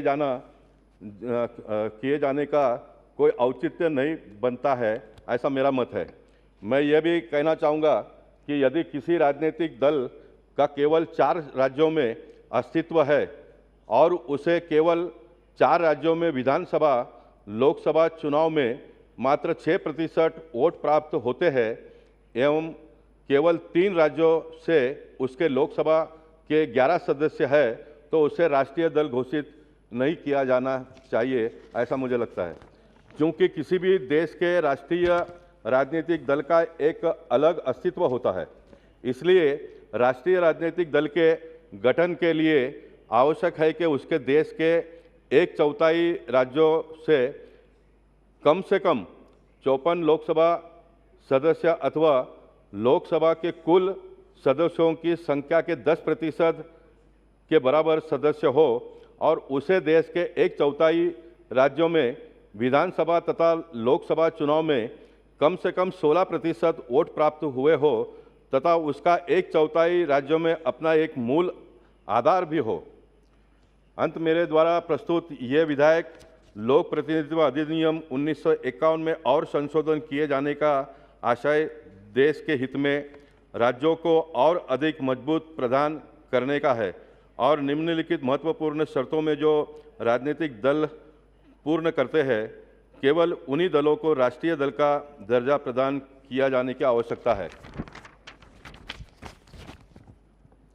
ऐसे राजनीतिक दल जिनके देश के कुल राज्यों की संख्या के 25% राज्यों से कम 54 लोकसभा सदस्य अथवा लोकसभा के कुल सदस्यों की संख्या के 10% के बराबर सदस्य हो। दूसरा, ऐसे राजनीतिक दल जिन्हें देश के कुल राज्यों की संख्या के 25% राज्यों में विधानसभा तथा लोकसभा चुनाव में 16% वोट मिले हो। तीसरा, ऐसे राजनीतिक दल जिनका देश के कुल राज्यों की संख्या के 25% राज्यों में अस्तित्व हो। अंत मेरा निवेदन सदन के माध्यम से सरकार से अनुरोध है कि देश के हित में लोक प्रतिनिधित्व अधिनियम 1951 में संशोधन किए जाने हेतु सकारात्मक कदम उठाए। सभापति जी, भारत के संविधान के अनुसार भारत में संघीय व्यवस्था है जिसमें नई दिल्ली में केंद्र सरकार तथा विभिन्न राज्यों व केंद्र शासित राज्यों के लिए राज्य सरकार है। इसलिए भारत में राष्ट्रीय व राज्य क्षेत्रीय राजनीतिक दलों का वर्गीकरण उनके क्षेत्र में उनके प्रभाव के अनुसार किया जाता है। भारत में मान्यता प्राप्त राजनीतिक पार्टियों की भारत सरकार सूची निम्न है। भारत में बहुदलीय प्रणाली जिसमें छोटे क्षेत्रीय दल अधिक प्रबल है। राष्ट्रीय पार्टियां वे है जो 4 या अधिक राज्यों में मान्यता प्राप्त है। उन्हें यह भी अधिकार भारत के चुनाव आयोग द्वारा दिया जाता है जो विभिन्न राज्यों में समय समय पर चुनाव परिणामों की समीक्षा करता है। इस मान्यता की सहायता से राजनीतिक दल कुछ पहचानों पर अपनी स्थिति की अगली समीक्षा तक विशिष्ट स्वामित्व का दावा कर सकते हैं, जैसे कि पार्टी चिन्ह जून 2019 के अनुसार राष्ट्रीय पार्टियां नीचे दी गई है। यदि कोई पंजीकृत दल निम्न शर्तों में कोई एक शर्त पूरी करता है तो उसे राष्ट्रीय स्तर की मान्यता भारतीय चुनाव आयोग देता है। पहला, कोई पंजीकृत दल 3 विभिन्न राज्यों में लोकसभा की कुल सीटों की कम से कम 2% सीटें हासिल की हो। दूसरा, कोई दल 4 अलग अलग राज्यों में लोकसभा या विधानसभा चुनाव में कम से कम 6% मत पाए हो और लोकसभा में कम से कम 4 सीटें हासिल की हो। तीसरा, किसी भी दल को कम से कम 4 या उससे अधिक राज्यों में राज्यीय दल का मान्यता प्राप्त हो। 7 जून 2019 की स्थिति के अनुसार भारत में निम्नलिखित दल राष्ट्रीय दल के स्वरूप में मान्यता प्राप्त है। भारतीय जनता पार्टी को 1980 में मान्यता प्राप्त हुई थी। भारतीय राष्ट्रीय कांग्रेस 1885 से ही चालू है। राष्ट्रवादी कांग्रेस पार्टी 1999 से, बहुजन समाज पार्टी 14 अप्रैल 1984 से है, भारतीय कम्युनिस्ट पार्टी 1925 से है, भारतीय कम्युनिस्ट पार्टी मार्क्सवाद 1964 से है, सर्व भारतीय तृणमूल कांग्रेस 1998 से है, नेशनल पीपल्स पार्टी 2013 से है। ये आज कुल मिलकर हमारे देश में जो मान्यता प्राप्त पॉलिटिकल पार्टियां हैं उसके हिसाब से हमारे देश का ये लोकशाही को हम सारे लोग मिलकर और सुदृढ़ करने का प्रयास हम सब लोग मिलकर करते हैं। सभापति जी, मैं फिर एक बार आपके ध्यान में ये बात को लाने का प्रयास करूंगा। हमारा देश लोकशाही प्रणाली से काम करता है। लोकशाही में हर उस व्यक्ति को अधिकार होता है कि वो चुनाव लड़े और वो चुनाव लड़ते हैं और उसके ऊपर कोई बहुत बड़ा बंधन नहीं होता है। लेकिन पॉलिटिकल पार्टी जब चुनाव लड़ती है तो उसका एक मैनिफेस्टो होता है, उसका एक प्रोग्राम होता है और उस प्रोग्राम को देखकर लोग राष्ट्रीय स्तर पर या तो फिर राज्य के चुनाव होते हैं तो राज्य के स्तर पर, महानगर पालिकाओं का चुनाव होता है, भिन्न भिन्न स्तर के हमारे यहाँ पर चुनाव होते हैं। तो पार्टी को देखकर भी, उनके मैनिफेस्टो को देखकर, उनके आचार विचार को देखकर, उनके लीडरशिप को देखकर लोग वोटिंग करते हैं। और उसी तरह में लोकशाही में अगर किसी एक व्यक्ति को लगता है कि मुझे कोई भी पॉलिटिकल पार्टी है उससे मेरी सहमति बनती नहीं है तो मैं स्वयं अपने बलबूते पर चुनाव लड़ सकता हूं, तो उसे इंडिपेंडेंट चुनाव लड़ने का भी अधिकार है। और हमने देखा है कि कॉरपोरेशन से लेकर लोकसभा तक आज भी हमारे लोकसभा में भी इंडिपेंडेंट जीते हुए लोग हैं। तो ये सारी व्यवस्थाएं हैं, लेकिन उसके बावजूद भी पॉलिटिकल पार्टी के लोगों के ऊपर क्यों बंधन होना चाहिए? वैसे व्यक्तिगत तौर पर भी अगर कोई चुनाव लड़ता है तो उसको अगर 16% वोट नहीं मिलता है तो फिर उसके जो डिपॉजिट होता है उसको हम फोरफिट कर देते हैं, जब्त हो जाता है उसका। और फिर चुनाव के परिणाम आने के बाद में ये लोग आकलन करते थे और इसने तो ये तो डिपॉजिट भी बचा नहीं पाया, तो उसको दूसरी बार चुनाव लड़ना चाहिए या नहीं लड़ना चाहिए उसके भी बारे में पहले से ही तय होता है। अगर वो फिर वापस चुनाव लड़ता है तो लोग ये बातें करते हैं अगली बार तो, पिछली बार तो ये चुनाव लड़ा था लेकिन अपना डिपॉजिट भी बचा नहीं पाया, तो इसको वोट देने से क्या फ़ायदा है? ये लोग अपना इसके माध्यम से अपना मत बनाते हैं। और इसी तरह एक राष्ट्रीय पार्टी को भी उसके पूरे देश में जनाधार होना चाहिए। अगर जनाधार नहीं होने से क्या होता है, तो मैं बहुत पीछे ना जाते हुए इन दिनों की अगर बात करूं तो मैं जिस राज्य से आता हूं, महाराष्ट्र से आता हूं, हमारे महाराष्ट्र में शिवसेना भारतीय जनता पार्टी की हमारी 25 साल युति चली, बहुत अच्छा काम चला, देश को, राज्य को भी आगे बढ़ाने का मौका मिला, मुंबई शहर को भी बहुत आगे बढ़ाने का प्रयास हम दोनों पार्टी के लोगों ने मिलकर किया। लेकिन शिवसेना के जो मानसिकता में जो बाला साहब ठाकरे जी के शिवसेना थी, उस मानसिकता में थोड़ा बदलाव आ गया और 2019 के चुनाव के बाद में हमने देखा परिणाम क्या हुआ। मैं इलेक्शन रिफॉर्म की बात आवश्यकता क्यों करता हूं कि देश में डॉक्टर बाबा साहब अम्बेडकर जी ने अमेंडमेंट की व्यवस्था करके गए हैं, क्योंकि हर बार हम जैसे जैसे समय बीतता जाता है तो जो 25 साल के पहले था उन दिनों में उसकी आवश्यकता थी और उसके हिसाब से उन दिनों में वो चलता था। लेकिन 25 साल में देश बहुत आगे बढ़ा है। देश के विभिन्न दुनिया के देशों में जो बदलाव को हम देखते हैं, उस बदलाव को देखकर जो विकसशील देश के लोग हैं उसके पीछे चलने का प्रयास हम भी करते हैं। तो हमको भी लगता है कि हमारे भी यहाँ पर जो व्यवस्था है उसमें हमको बदलाव लाने की आवश्यकता है। तो समय समय पर इसीलिए तो व्यवस्था हम करते हैं। अब देखेंगे आप 2019 के चुनाव में, विधानसभा के चुनाव में भारतीय जनता पार्टी और शिवसेना साथ में मिलकर चुनाव लड़ी। 5 साल देवेंद्र फडणवीस जी ने जो काम अच्छा किया उसको देखकर फिर एक बार लोगों ने वोट भी दिया और वोट देने के बाद में रिजल्ट जब आया तो शिवसेना भारतीय जनता पार्टी को छोड़कर नेशनलिस्ट कांग्रेस पार्टी और कांग्रेस के पार्टी में जाकर उन्होंने सरकार किया। मैं मानता हूं कि ये इससे बड़ा मजाक लोकशाही का कभी भी हो नहीं सकता है, क्योंकि आप चुनाव में एक मैनिफेस्टो को लेकर गए थे। वो मैनिफेस्टो में शिवसेना का चुनाव का मैनिफेस्टो था, भारतीय जनता पार्टी का चुनाव का मैनिफेस्टो था, लेकिन दोनों पार्टी के लोगों ने एक मैनिफेस्टो पब्लिक के सामने ये रखा कि हम अलायंस में चुनाव लड़ेंगे, हम युति करके चुनाव में लड़ेंगे। और उस अलायंस को लेकर लोगों ने वोट दिया और चुनाव का रिजल्ट आने के बाद में हम सब लोगों ने देखा महाराष्ट्र में क्या हुआ। मैं मानता हूं कि ये हमारे नियम में इस प्रकार के बंधन नहीं है, इसलिए वो शिवसेना ये कर पाई। और इसलिए मैं मानता हूं कि हमको आने वाले दिनों में इसके बारे में भी हमको सोचना पड़ेगा। सभापति महोदय जी, Honorable member, already it is 6 o'clock. I think that you continue in the next session. Thank you, sir. Thank you. I'll continue further. Next time, the House stands adjourned to meet on Monday, the 8th August 2022 at 11 a.m.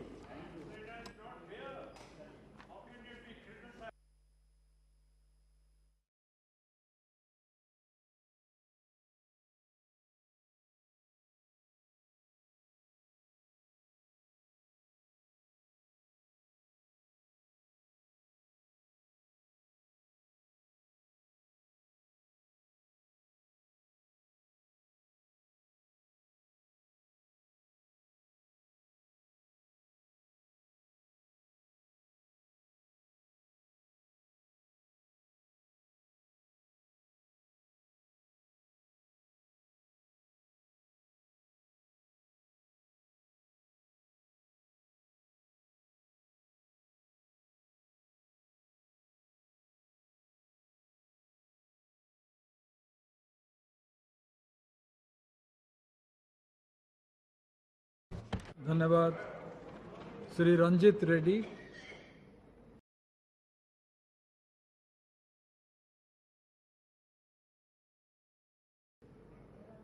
Thank you very much, sir, for giving me this opportunity to speak on the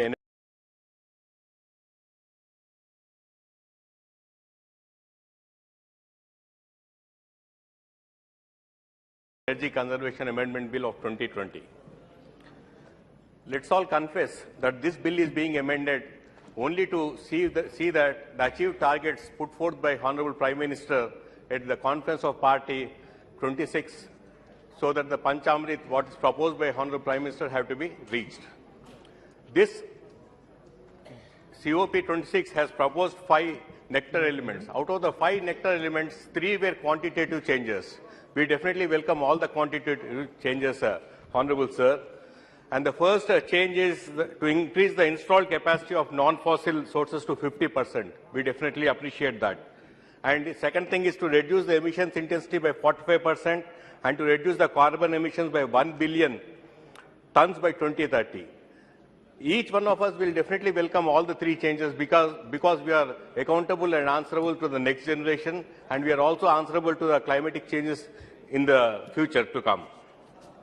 On a plain reading, the bill seems to be okay, but when you look into the practicality, the government of India has 2 obligations, Doctor. First thing is, the center should definitely cooperate to the states, and the states' cooperation is definitely should be expected by the center. And second thing, what I would want to learn from the Honorable Minister is how the government of India is planning to prepare itself for the COP and the G20 summit, which is to come up in the next year. The first point, what I said is the cooperation of the states to the center. Though the central government always chants cooperate to federalism, it only implements coercive actions, because the center will always try to spew venom on the states, especially on a state like Telangana, which is performing excellently well under the dynamic leadership of my Honorable Chief Minister KCR, but it expects nectar from the state. I say nectar because the center is expecting nectar from the state. Why I say is because the way we are contributing to the center and what that we are getting from the state, sir. We are not getting anything from the center, because when it comes to the hand-holding or expecting some financial assistance, we are being pushed to a corner. And people talk about double-engine sarkars. We really do not need any double-engine sarkar in Telangana, sir, because the single-engine sarkar at Telangana under the leadership of KCR, we are doing excellently well, and we all hope to continue on the same, sir. When it comes to the sector of electricity, it comes under the concurrent list. So both the state and the center should have a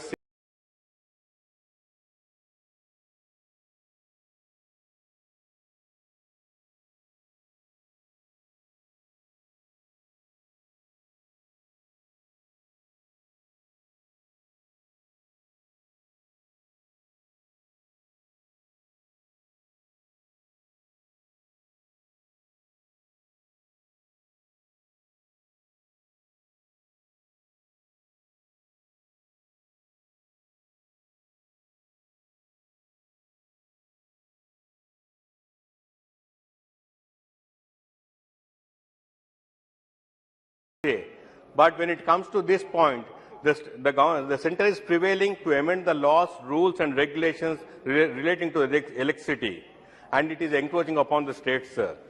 And Government of India is mandating all the services, including the agriculture consumers. That is, they are trying to put meters at the farmers' level. Most of the states are opposing this because they should have done this by amending the Electricity Act. They are doing this through Electricity Rules 2020. They are not amending the Act because even the BJP ruled states also are going to oppose. We from Telangana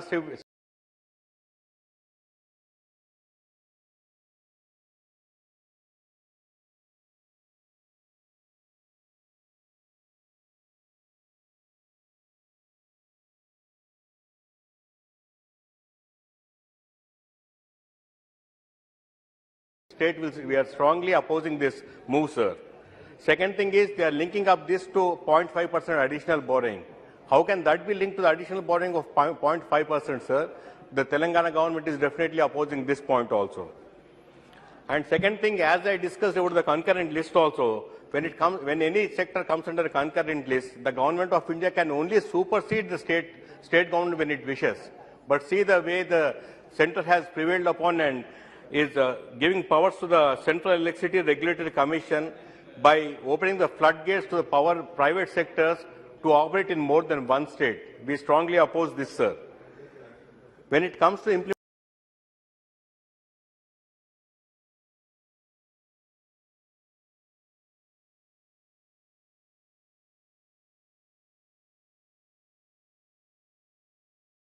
implementation of non-fossil sources, we definitely welcome this, but my concern is how is that the renewable power purchase obligation of the states is going to be addressed, because each state has its own limitations, each state has its own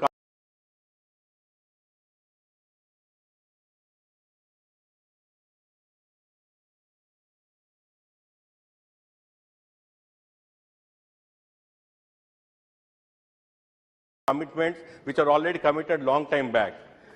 If we come up with a common RPPO unit, then the burden on the states also is going to go up. Especially in a state like Telangana, the burden will go up from 8.5% to 21%, which will be a huge burden on the consumer and also on the GENCOs also, sir. I don't understand how one size will fit all the work, sir. The minister has to explain about this.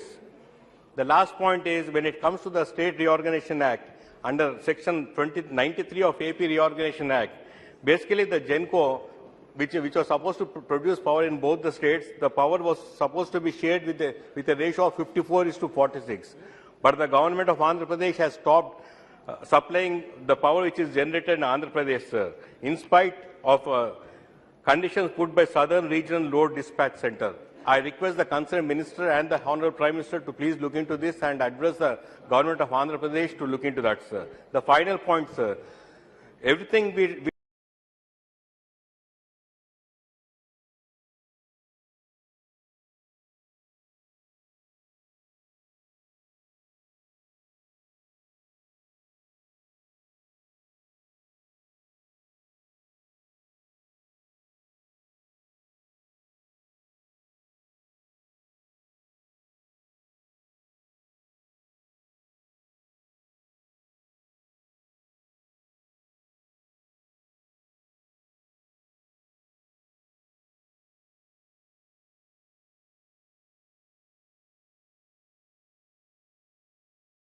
talk so high about the electric vehicles. We really appreciate that because it will definitely control and contain the emissions. But if you look into the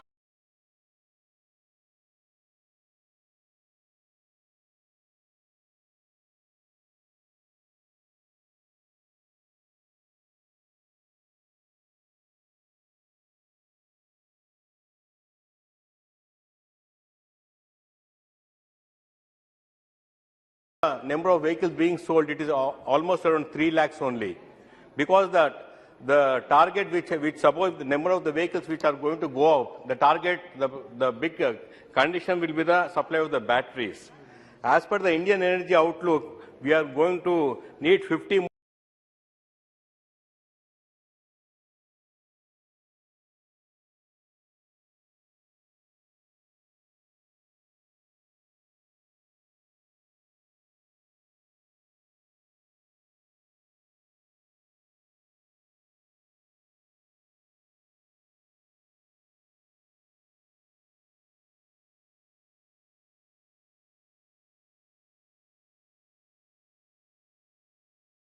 more lithium mines for this, 60 nickel mines and 20 cobalt mines. I request the Honorable Minister from Mines, how is that they are planning to achieve these targets? With these observations, I request the Honorable Minister to please look into the suggestions made by Government of Telangana. Thank you, sir.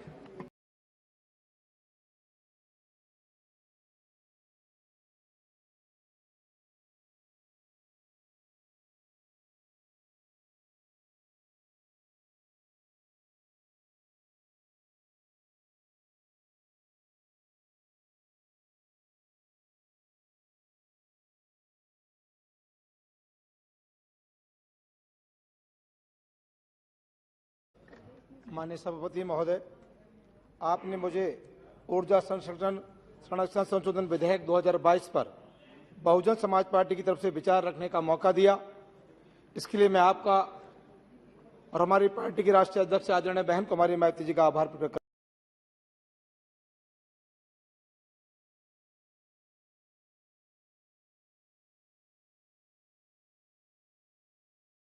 करना चाहता हूं।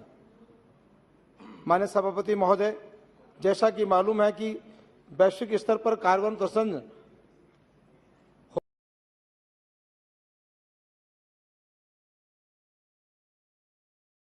हो रहा है।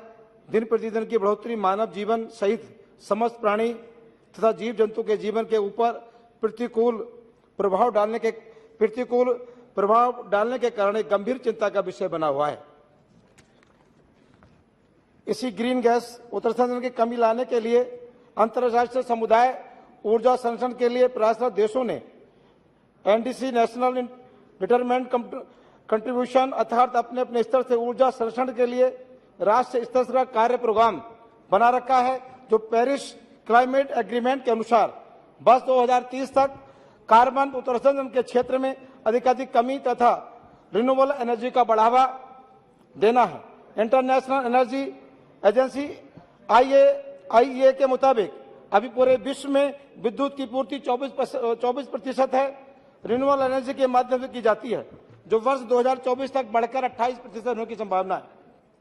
माननीय सभापति महोदय, इस सरकार ने भी रिन्यूएबल एनर्जी के क्षेत्र में सोलर तथा ऊर्जा उत्पादन के क्षेत्र में कार्य किया जा रहा है, लेकिन दुर्भाग्य है कि केंद्र सरकार के अधीन और ऊर्जा संरक्षण विधेयक द्वारा बनाए गए ब्यूरो चीफ एनर्जी एफिशिएंसी की उदासीनता और भ्रष्टाचार के चलते सोलर से ऊर्जा उत्पादन के क्षेत्र में तमाम कंपनियां कूद पड़ी हैं, जिनके पास इस क्षेत्र और ऊर्जा बचत का ज्ञान भी नहीं है। उदाहरण है कि हम सभी सांसद माननीय विधायकगण द्वारा अपने क्षेत्रों में स्ट्रीट सोलर लाइट लगवाते हैं, लेकिन खराब गुणवत्ता और जीरो मेंटेनेंस होने के कारण 1 या 2 माह में भी समाप्त हो जाती हैं और ये कंपनियां पूरे देश में नाम बदल कर सोलर के क्षेत्र में काम करती हैं और जनता के पैसे की लूट भी करती हैं।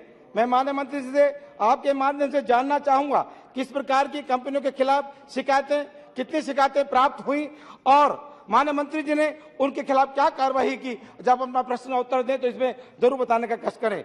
माननीय सभापति महोदय, ब्यूरो ऑफ एनर्जी एफिशिएंसी का कार्य है किसी व्यक्ति या कंपनी के द्वारा किए जा रहे ऊर्जा संरक्षण की देखभाल करें और करती भी हैं, लेकिन माननीय मंत्री जी से मुझे ये कहना है कि किसी व्यक्ति या कंपनी के दिए गए ऊर्जा संरक्षण के लोड के सापेक्षता में यदि सीमा के अंदर ऊर्जा संरक्षण किया जाता है तो उसके इंसेंटिव भी दिया जाना न्यायोचित होगा। वही दूसरी तरफ ब्यूरो द्वारा किए गए लोड के सापेक्ष में ऊर्जा का अधिक संरक्षण करता है तो मौजूदा 10 लाख जो पेनाल्टी है उसे बढ़ाकर 20 लाख पेनाल्टी को करना चाहिए। यदि 3 बार इसी कृत्य से पकड़ा जाता है तो कंपनी का रजिस्ट्रेशन निरस्त होना चाहिए, ऐसी भी मेरी आपसे मांग है। माननीय सभापति महोदय, मेरा मानना है कि देश की कुल आबादी का 80% जनता की आबादी ग्रामीण क्षेत्र में निवास करती है और चाहे वो ग्रामीण हो या शहरी, सभी को उसकी क्षमता के अनुसार ऊर्जा की आवश्यकता है तथा अपनी क्षमता अनुसार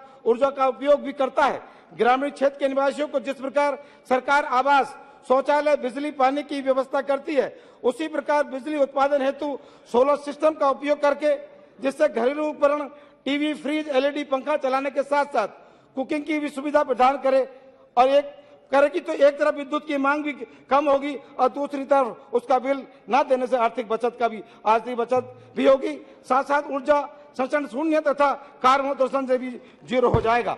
अंत में मैं अपनी बात को समाप्त करने से पहले सरकार से ये मांग है कि प्रदूषण को रोकने के जिस प्रकार ये सरकार ने प्लास्टिक बैग पर प्रतिबंध लगाया है, उसी प्रकार से बाजार में बिकने वाली अधिक ऊर्जा शोषित करने वाले विद्युत उपकरणों के ऊपर प्रतिबंध लगाना चाहिए। साथ ही उसके द्वारा मानक के अनुरूप गैस उत्सर्जन की जांच समय समय पर की जानी चाहिए।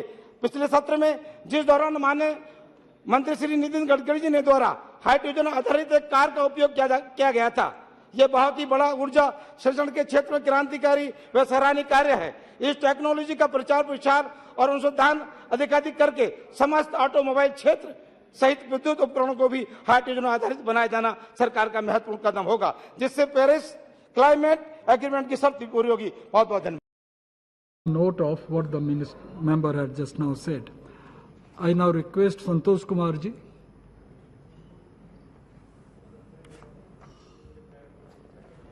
सभापति महोदय, ऊर्जा संरक्षण संशोधन विधेयक 2022 में आपने बोलने का अवसर दिया, इसके लिए आपको बहुत बहुत धन्यवाद।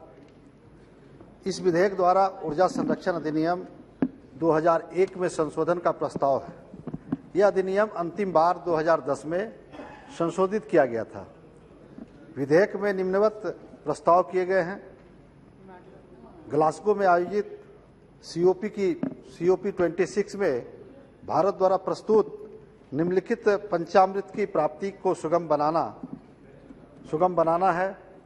भारत 2030 तक अपनी गैर जीवाश्म ऊर्जा क्षमता को 500 गीगावाट तक बढ़ा लेगी। वहीं भारत 2030 तक अपनी ऊर्जा आवश्यकताओं का 50% अक्षय ऊर्जा को पूरा करेगा। भारत अब से 2030 तक कुल अनुमानित कार्बन उत्सर्जन में 1 बिलियन टन की कमी करेगा। भारत 2030 तक अपनी अर्थव्यवस्था की कार्बन तीव्रता को 45% से कम कर लेगा और भारत 2070 तक नेट जीरो लक्ष्य प्राप्त कर लेगा। नरेंद्र मोदी जी के नेतृत्व में यह लक्ष्य रखा गया है और मुझे विश्वास है कि इसको पूरा किया जाएगा। वहीं कार्बन उत्सर्जन में कमी को प्रोत्साहित करने के उद्देश्य से भारत में कार्बन ट्रेडिंग हेतु विनियामक ढांचा प्रदान करना, जिससे निजी क्षेत्र द्वारा स्वच्छ ऊर्जा और ऊर्जा दक्षता क्षेत्रों में निवेश में वृद्धि हो सके।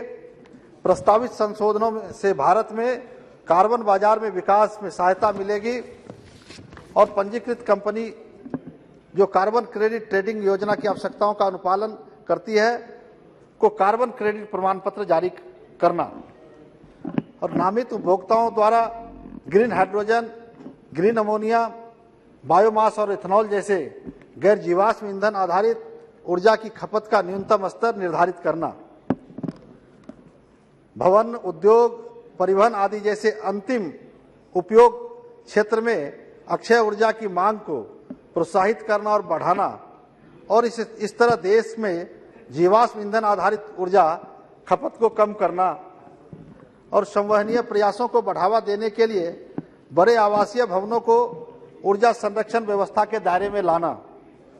ऊर्जा दक्षता ब्यूरो की 87% में संस्थाओं की संख्या में वृद्धि करना, जिससे इसे और अधिक समावेशी और इसके आधार को और व्यापक बनाया जा सके। अधिनियम के प्रावधानों का बेहतर अनुपालन सुनिश्चित करने के लिए दंड प्रावधानों में संशोधन करना।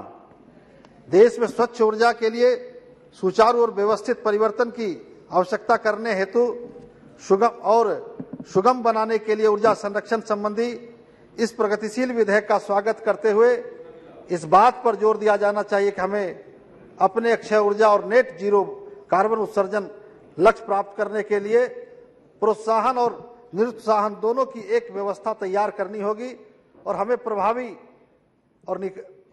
निकासी अक्षय ऊर्जा की ग्रिड कनेक्टिविटी और विभिन्न अक्षय ऊर्जा परियोजनाओं की व्यवहार्यता सुनिश्चित करने जैसे व्यवहारिक और परिचालनात्मक कदम उठाने की भी आवश्यकता है। जमीनी स्तर पर अक्षय ऊर्जा लक्ष्यों को प्राप्त करने के लिए राज्य विद्युत विनियामक आयोगों को भी सक्रिय और गतिशील भूमिका निभाने के लिए पर्याप्त रूप से संवेदनशील और सशक्त बनाया जाना चाहिए। पारंपरिक नौकरशाही दृष्टिकोण से उद्देश्य पूरा नहीं हो पाएगा। इसके लिए सरकार को सक्रिय रूप से हस्तक्षेप करना चाहिए और इस विधेयक के लक्ष्य और उद्देश्यों को अक्षरशः प्राप्त करने में सभी हितधारकों की सहायता करनी चाहिए। मैं ऊर्जा संरक्षण अधिनियम में प्रस्तावित संशोधनों का समर्थन करता हूं। अपनी ओर से, अपनी पार्टी की ओर से, अपने नेता नीतीश कुमार जी की ओर से बहुत बहुत धन्यवाद। धन्यवाद। Girish Chandra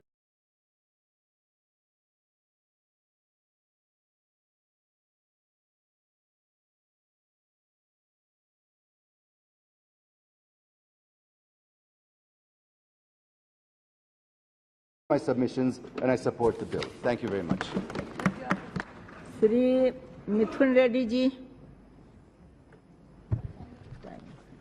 Thank you, ma'am, for permitting me to speak on this Energy Conservation Amendment Bill 2022. I would like to start by recalling what philosopher Matthew McCallum spoke regarding this. He said, there are no passengers in the spaceship called Earth. Everybody is the crew. It's rightly said that we are all stakeholders in protecting this Earth. We are all stakeholders for a better future. We all have the responsibility. Every nation, every person has a responsibility in protecting and making Earth a better place for the future generations. If you recall, madam, before industrialization in the 1700s, the concentration, CO2 concentration in the atmosphere was like around 280 ppm. But right now in 21-22, it has reached 420, 421 ppm, which is very high increase, and it's going to drastically affect the climate of the Earth. So if you see, ma'am, every year there is an increase of 1.8 ppm in the atmosphere, which is going to increase the temperature. Even a temperature increases by 1 degree, it is drastically going to affect the food security of the whole world. I mean, there have been studies which say that even a 1 degree increase is going to affect food production, food grain production by more than 6%. So these are alarming times, and the time for the introduction of the bill is absolutely very important, and I appreciate the Minister for bringing this bill in the right time. And I would also like to say that global warming is no longer a theory, it's a reality. We are seeing floods where we don't expect floods. We are seeing the glaciers melt. We are seeing flooding everywhere in all the cities which didn't even expect for heavy rains to be. We have seen heat waves sweeping the country. So this is time for all of us to react. This is the time where we should make amends. So if you see, madam, India is the third largest emitter of carbon emissions, and we are the 7th country which is vulnerable to the effects of this. So we are basically, our agriculture is dependent on glaciers, glacier water. We are dependent on rainfall. So any change in the climatic conditions is drastically going to affect the prospects of our country, and we all need to make amendments. We all need to change what things we are doing today to protect this Earth. So there are a lot of positive things which our Honorable Minister, the bill introduced by the Honorable Minister, it's like to fulfill our commitments in Glasgow COP, for reaching net zero by 2070, or reaching 500 gigawatt renewables by 2030, or reaching 50% of our energy requirements by renewables by 2030. This is a welcome move, and this bill also helps in increasing investments in clean energy because of the trading of carbon credits, and also like making renewable adoption compulsory for like big buildings. It's a welcome move, madam. And even stronger laws are required to put the system in place. And it's going to greatly reduce the import dependence. If you see our current bill for crude, it is 122 billion, which is expected to double by 2030. Even our natural gas requirement is going to triple by 2040. Even the coal, what we are importing, is increasing year by year. So this bill is very important in reducing our dependence on imports. And we have few suggestions to make, sir. It's good to have strong laws, but excessive force is always detrimental to the growth of anything, sir. In excessive force, I mean to say that clause 12 of the bill, which says 10 lakhs plus 10,000 a day penalty, is very harsh. It should be in a way that we attract the people, or we motivate the people to come into the line of renewables. We motivate people. We show that in the long term they get to benefit from that. And I also request the government to consider international models of cap and trade market-based model, because right now we need to adopt the latest models, what the other countries are doing. For example, like European Union emissions trading systems, We need to develop in similar lines so that we can attract better investments. And in spite of all this, we need proper database to assess the carbon emitted as well it is capped. That is going to motivate all the industrialists, because proper database is always key, and it's going to be more transparent for people coming to India to invest. And we also require a diversification of sources for raw materials. Excessive dependence on one source is going to hit us. We have seen what's happened in Europe. There were too much dependence on Russia. Finally, led them into trouble. Now the cost of power is almost double or tripled for the European Union, and they're getting into a recession. For example, if China blocks batteries to India, or the cost of batteries is going to double or triple from China, it's going to drastically affect our plans. Sir, I would like to talk about what our young Chief Minister Sri Y.S. Jagannath Reddy has taken up, like the energy obligation of 19%, Andhra Pradesh is doing 22%, we are right in track.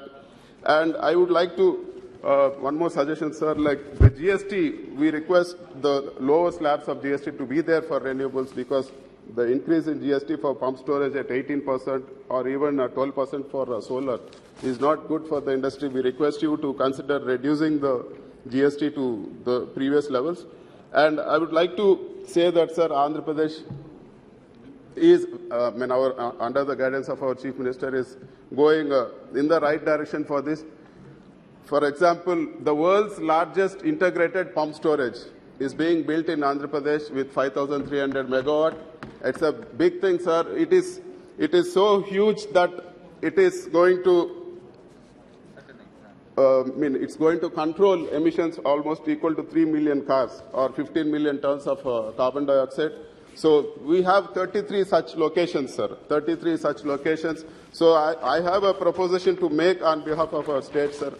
If you see, sir, these 33 locations, we can produce 33 gigawatt of pump storage. And that translates to 120 gigawatts of other renewables like solar or whatever to balance the grid. It is going to highly be cost effective and efficient throughout the country. For example, a commitment made to ArcelorMittal for their factory in Gujarat, sir. They are going to supply with this pump storage, with this green energy, they are going to supply green steel to Europe. So where is Andhra Pradesh? Where is Gujarat? The investment is going to come in Gujarat. The profit is going to come to Gujarat. But if you see, sir, as a country, we are going to benefit. So I request the Honorable Minister to consider supporting for setting up all this 33 gigawatt of pump storage, which is good for the country. For example, sir, 1 gigawatt thermal. So we have a lot of solar which is there right now. For 1 gigawatt of thermal, we require 5 million tons of coal. So if you see what we are importing, we have imported 200 plus tons, 212 tons, 215 million tons of coal into the country. So if the cost what we are spending outside, if you translate that, we can construct this 33 gigawatt of pump storage in our country itself. This is very important, sir. Once we invest 1 year of coal import bill, we will not require any import of coal in the future.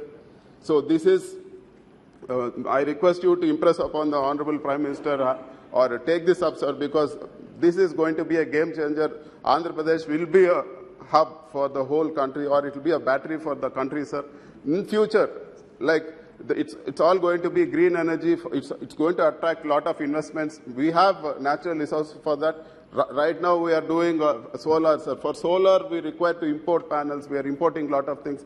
But for a pump storage, we only require concrete, earthwork, and everything is 100% indigenous. It is part of being like Atmanirbhar Bharat. So it is a big thing. And even like if you imagine, sir, we are buying coal at $120 per ton, and we are producing thermal. But in a pump storage, the price is fixed for the next 25 years at 4 rupees. So we are going to save, 1, in the import bill of coal, 2, in the price of power, sir. It's going to earn in twice, and even the biggest gain will be in terms of employment, in terms of investments coming to India for supplying green products throughout the world. So I request the Honorable Minister to take a view on this. We have the capacity to build this 33 megawatts. We require your support, sir. We require your support. We need to take strong decisions. We can do this whole 33 megawatts in the coming 2 years. So all the 33 gigawatts, if constructed, will make India self-sufficient without import of coal, even throughout the country also. If pump storages are encouraged, I think it will be a game changer. And all credit for the biggest pump storage being set up in the world, sir. It is being done in Andhra Pradesh. All credit to our Honorable Chief Minister, who is a young person with a very good vision. So we request the Honorable Minister to support with the construction of the other pump storages also. And with these words, we support the bill, sir. Thank you very much. Well said, Honorable Member. I hope the Minister. Maitra ji. Thank you. Thank you, Honorable Chairperson, sir. Am I Chairperson, Madam? I stand here today on behalf of my party, the All India Renewable Congress, to speak on the Energy Conservation Bill 2020, which seeks to amend the older Act of 2001. I would like to begin by quoting the late US President Jimmy Carter, who said, "Every act of energy conservation is more than just common sense. I tell you, it is an act of patriotism." Indians traditionally have lived by the motto, "Money saved is money earned." This holds entirely true for energy. Energy saved is energy earned. Energy conservation or energy efficiency might be one of the most important factors going forward in India's sustainable growth. Now, what are some of the main things that this bill seeks to do, as stated in the objects and reasons? I'm going to try and explain the 2 or 3 main things very simply. Number one, this bill adds large residential buildings. What are large residential buildings? Those with a connected load of 100 kilowatts or with contracted demand of 120 kV. Brings it into the ambit of this Act. Previously, this was only for DISCOMs and for commercial buildings. The second thing that it does is, currently only DISCOMs had a mandate to purchase renewable energy. With this amendment, this is going to be extended to industry. So, for example, an industry like, say, a cement plant has to buy 25% renewable power. Now, cement is a RTC process, round-the-clock process. It's a continuous process industry. Solar energy is only available for a certain time. So, this cement plant can't meet all its needs from buying renewable energy. So, what can it do? It can buy carbon-traded certificates instead of purchasing renewable. And somebody like the solar... Oh, shoot. Can you hear? Okay. Okay, go ahead. So, because it's 24/7 continuous process industry and solar is available only for daytime. So, the cement plant can buy carbon-traded certificates instead of purchasing renewables. And companies like the Solar Energy Corporation of India can sell these certificates. The third thing is, this bill allows the government to mandate utilization of a minimum amount of a specific renewable. So, for example, you can say that this is an oil refinery. This oil refinery is mandated to utilize 10% green hydrogen. Or you can say a fertilizer industry is mandated to use 10% green ammonia. Now, the promotion of green hydrogen is a good forward-looking objective. There's no doubt about that. But there are simpler goals that can be achieved with far superior outcomes. For example, India worked on this LED lighting revolution, and we need a similar revolution in solar heating and solar pumps. The concept of carbon trading markets, rules on renewable usage by DISCOMs is doing nothing to incentivize solar pumps and solar heating.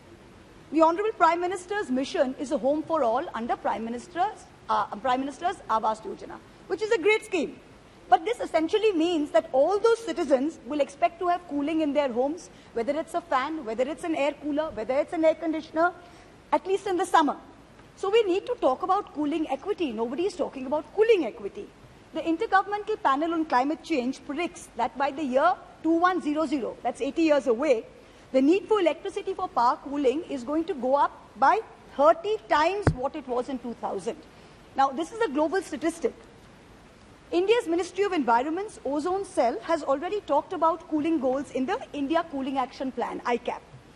They had a very comprehensive report published in March 2019, and an honorable member of this House, Dr. Harshvardhan, was then the minister. And he signed off on the report, and it's a very comprehensive report. The plan, this ICAP, seeks to reduce cooling demand by 20 to 25% by 2037-2038. But this current amendment doesn't take cooling demand into consideration. The bill's only talking about large residential buildings. The reality is that we need to have a focus on passive cooling. What is passive cooling? When you're designing a building, you need buildings that utilize shading, that utilize other techniques. And we need to incentivize the use of 5-star energy-saving air conditioners, solar heaters, solar pumps. None of this is coming under the purview of this Act. The same India Cooling Action Report says that the aggregated nationwide cooling demand, this is something that is measured in tonnage of refrigeration, TR. It is going to grow 8 times by 2037-38 as compared to 17-18 baseline. So in 20 years' time, it is going to grow 8 times. Building sector cooling demand that you're talking about, building sector cooling demand will grow 11 times. Cold storage chain cooling demand will grow by 4 times. Transport air conditioning will grow by 5 times. Now, when you say that it's a green building, how is air conditioning in most buildings done? If you think about residential buildings, most of us live in residential buildings. It is not something that the builder does. It is not something that the government does. Air conditioning is put by individual consumers. So I buy it, you buy it, and then we fit it in our homes. So 8% of current households currently in India have air conditioners. Now this is anticipated to rise to 21% by 27-28. So in another 5 years' time, 21% of India's homes are going to use air conditioners. In 15 years' time, 40% of India's homes are going to use air conditioners. So what do we need to do? Currently, there's an Oxford India Sustainability Center. They've come out with a study that says that 40% of air conditioners being used in India today have 3-star energy efficiency. We need to make sure that all air conditioners sold, there is an incentive for R&D, incentive for manufacturers to progressively improve, for 5-star AC units to be available and for people to be incentivized to buy them. And solar-based cooling technologies should be given a big R&D focus because we are not focusing on cooling technologies. If you're talking about rural households, there's air coolers and there's ceiling fans. So even ceiling fans and air coolers, we have something known as a Bureau of Energy Efficiency, the BEE. Today when you go to the market, for example, if you go to Kotla market and you're trying to buy a fan or you're trying to buy a cooler, there is no BEE stamp on all of them. So we have to make sure everything available to the consumer, even in terms of non-air conditioning, so that fans and coolers have a BEE stamp. When you read the ICAP report, it spoke of long-term, medium-term and short-term recommendations. I'm just going to look at the short-term recommendation. It says very clearly that India needs to recognize cooling as a national thrust area and promote R&D for cooling. It needs to facilitate research for energy-efficient cooling technologies. I don't find any mention of this in the current amendment at all. Now, there's one very important thing we need to concentrate on. Most of India's cooling requirement occurs between 7 p.m. and 10 p.m. This is the time when people come home after work, families sit together. This is when the fan is on, the air conditioner is on, the air cooler is on. Now, when we're talking of renewable energy and we're concentrating on solar energy, please understand, solar energy is only available during the day. So we need to shift the availability of storage of solar energy to the 7 p.m. to 10 p.m. slot. So while we need to create solar, we need to create peak storage battery, 4-hour peak storage battery to store that solar. We need to create pump storage hydro, grid scale batteries to shift the availability of solar to the 7 p.m. to 10 p.m. time when people need it. Otherwise, it's useless because the time when people need it is not when renewable energy is being made available. Now, when you see India's size, India is a vast country, and there's perhaps no other country in the world as big as India which has only one time zone. Now, there's a study by the CSIR National Physics Laboratory, and it's a scientific study, which says there's a huge benefit to evaluating, at least let us evaluate the idea of 2 time zones for India, one for the Northeast region. So Assam onwards Northeast and Andaman and Nicobar, because in the evenings in winter, sun rises at 5 or 6 a.m. and sets as early as 4 p.m. Government offices start at 10 a.m. So you have that peak time in the morning where energy is wasted. In the evening, in the northeastern part of India, you are needing electricity from 4 p.m. for lighting. In the rest of India, you're needing it at 6 p.m. So again, you see the circadian rhythm of people plus the energy needs are different.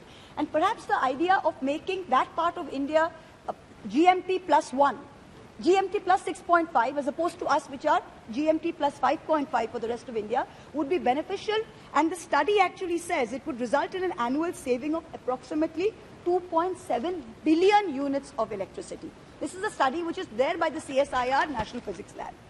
So I think there's a critical need to implement it both urgently in terms of both health and energy conservation. Now let's look at the bill from the perspective of industry, because we are encouraging industry to actively produce renewable energy and to promote renewable energy. So but what are we doing to make things easier for industry? Number one, the biggest challenge is policy consistency. The regulatory framework for renewables, the procedures are different from state to state.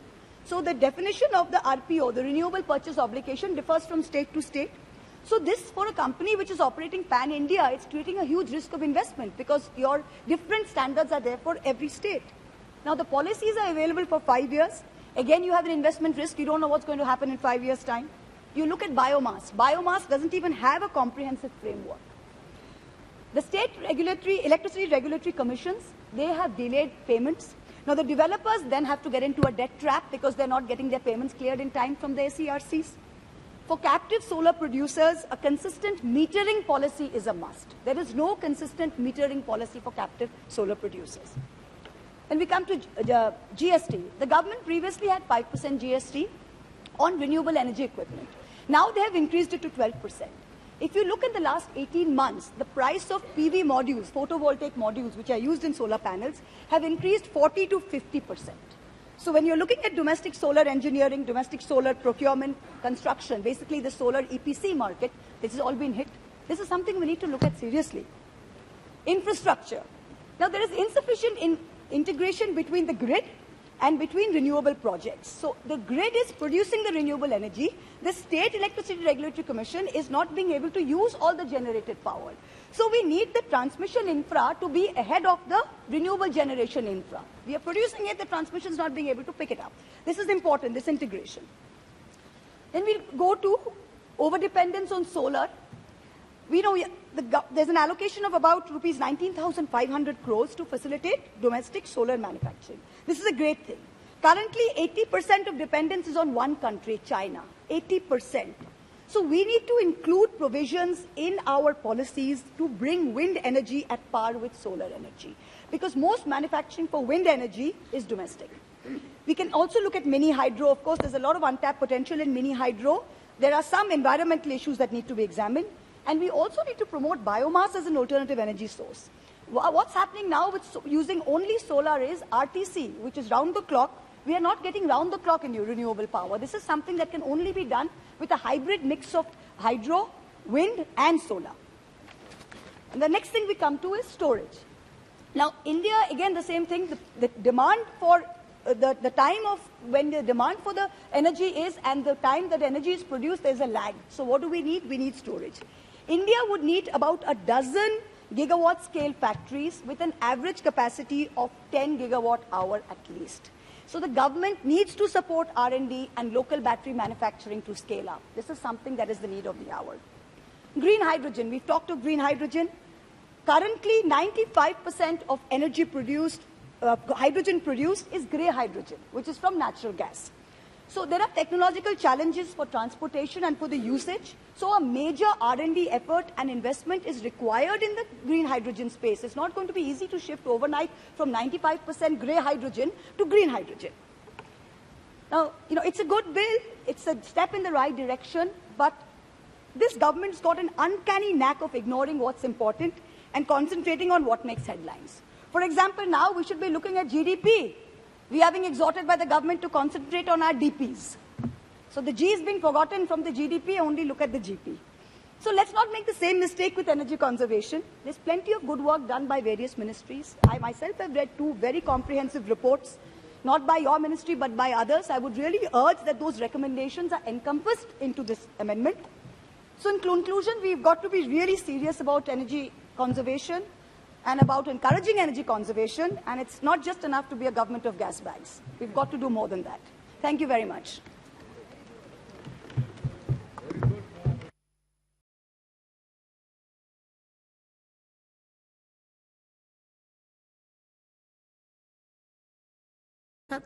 Shri Jagdambika Pal ji.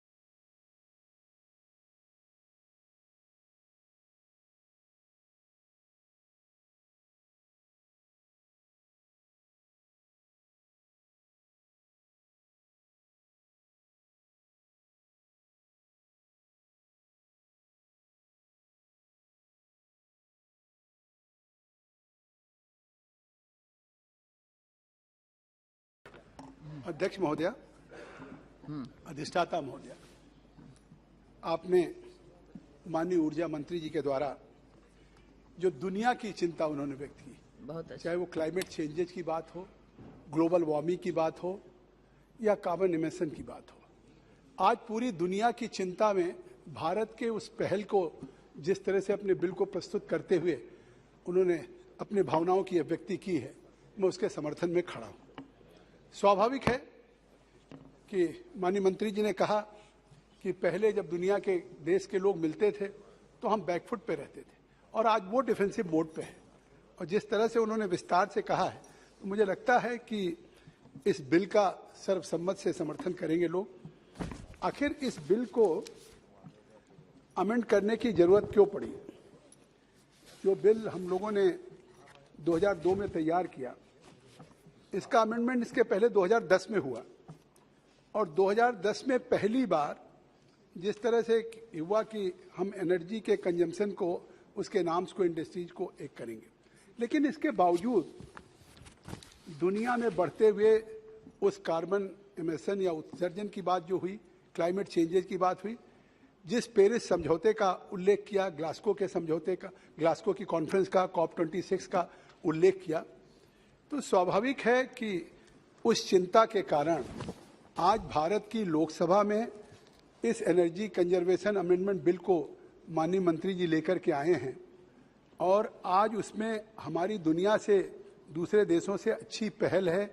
और इस amendment के माध्यम से न केवल हम आने वाले दिनों में जो प्रधानमंत्री आदरणीय मोदी जी ने ग्लासगो में 5 मेजर स्टेप, जिसको पंचामृत भी कहते हैं, उस पंचामृत को जो उन्होंने कहा है, तो केवल ग्लासगो के सम्मेलन में उन्होंने भारत की तरफ से एक वायदा नहीं किया, भारत की भावनाओं की अभिव्यक्ति नहीं किया या भारत के कमिटमेंट को नहीं दर्शाया, बल्कि उस कमिटमेंट को पूरा करने के लिए आज भारत की सदन में एक अमेंडमेंट बिल लेकर के आए हैं। मैं इसलिए बधाई देता हूं अपनी ऊर्जा मंत्री जी को और अपनी सरकार को। और जिस तरह से, ऐसा नहीं है कि आज इस क्लाइमेट चेंजेज के पीछे जो कार्बन इमर्शन है, जो इंडस्ट्रियल रिवोल्यूशन यूएसए में हुआ या दुनिया के मुल्क में, मैं बहुत विस्तार में नहीं जाना चाहता हूं, लेकिन स्वाभाविक है कि आज अगर दुनिया में परसेंटेज देखा जाए कार्बन इमिशन में,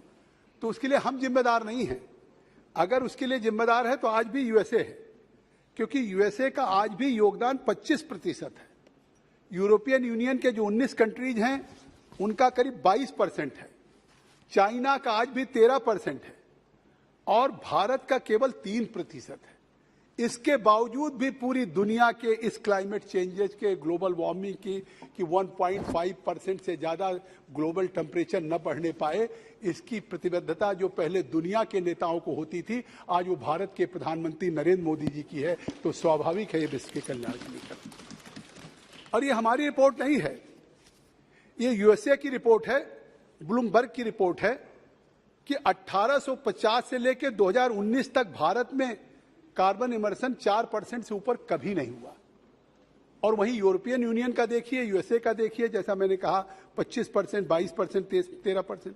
और राज्यसभा में भी जवाब देते हुए माननीय मंत्री जी ने 29 जुलाई को कहा था कि हमारा ये है। तो आज हमसे ज्यादा जिम्मेदारी तो अमेरिका की होनी चाहिए थी, आज हमसे ज्यादा जिम्मेदारी तो यूरोपियन यूनियन की होनी चाहिए थी, चाइना की होनी चाहिए थी। लेकिन याद करिए, 4 नवंबर को पेरिस के समझौते से तत्कालीन राष्ट्रपति यूएसए के डोनाल्ड ट्रंप जी अलग हो गए। क्यों अलग हो गए? क्योंकि उनको लगा कि दुनिया के इस कार्बन इमिशन के या इस क्लाइमेट चेंजेज के लिए शायद उन देशों पे खर्चा हमारा देश क्यों वहन करे। उन्हें दुनिया की मानवता की चिंता नहीं थी, उन्हें चिंता थी कि शायद अमेरिका के एक्सचेकर पे इसका बोझ पड़ेगा। दुनिया में उस समय वो उस समझौते से उन्होंने अपने को 4 नवंबर 2019 का दिन है जिसपे दुनिया को अलग किया। दुनिया में क्या संदेश गया कि क्लाइमेट चेंजेज, ग्लोबल वार्मिंग या कार्बन इमर्शन को लेकर के दुनिया के उस सम्मेलन में अमेरिका अलग हो गया, दुनिया के सामने एक प्रश्न चिन्ह लगा होगा। उस समय उस समझौते की पहल, उस समझौते के साथ स्टैंड, जब एक तरफ अमेरिका अलग हो रहा था तो उस 4 नवंबर 2019 को ग्लासगो में भारत के प्रधानमंत्री ने स्टैंड लिया कि इस अभियान को हम बढ़ाएंगे, दुनिया से कार्बन उत्सर्जन को हम जीरो करेंगे। हमने 2070 तक अपना रखा भी टारगेट, 2030 तक भी रखा, माननीय मंत्री जी ने जैसा कहा। और आज डोनाल्ड ट्रंप अलग हो गए, लेकिन डोनाल्ड ट्रंप के अलग होने के बाद जो अभियान, जो स्टैंड भारत के प्रधानमंत्री नरेंद्र मोदी जी का था और जिसके साथ पूरी दुनिया की चिंता थी और दुनिया के लोग जुड़े थे, आज फिर अमेरिका के राष्ट्रपति जो बाइडेन जी ग्लासगो की कॉन्फ्रेंस में जुड़े हैं। ये भारत की जीत है और भारत का एक दुनिया को संदेश है।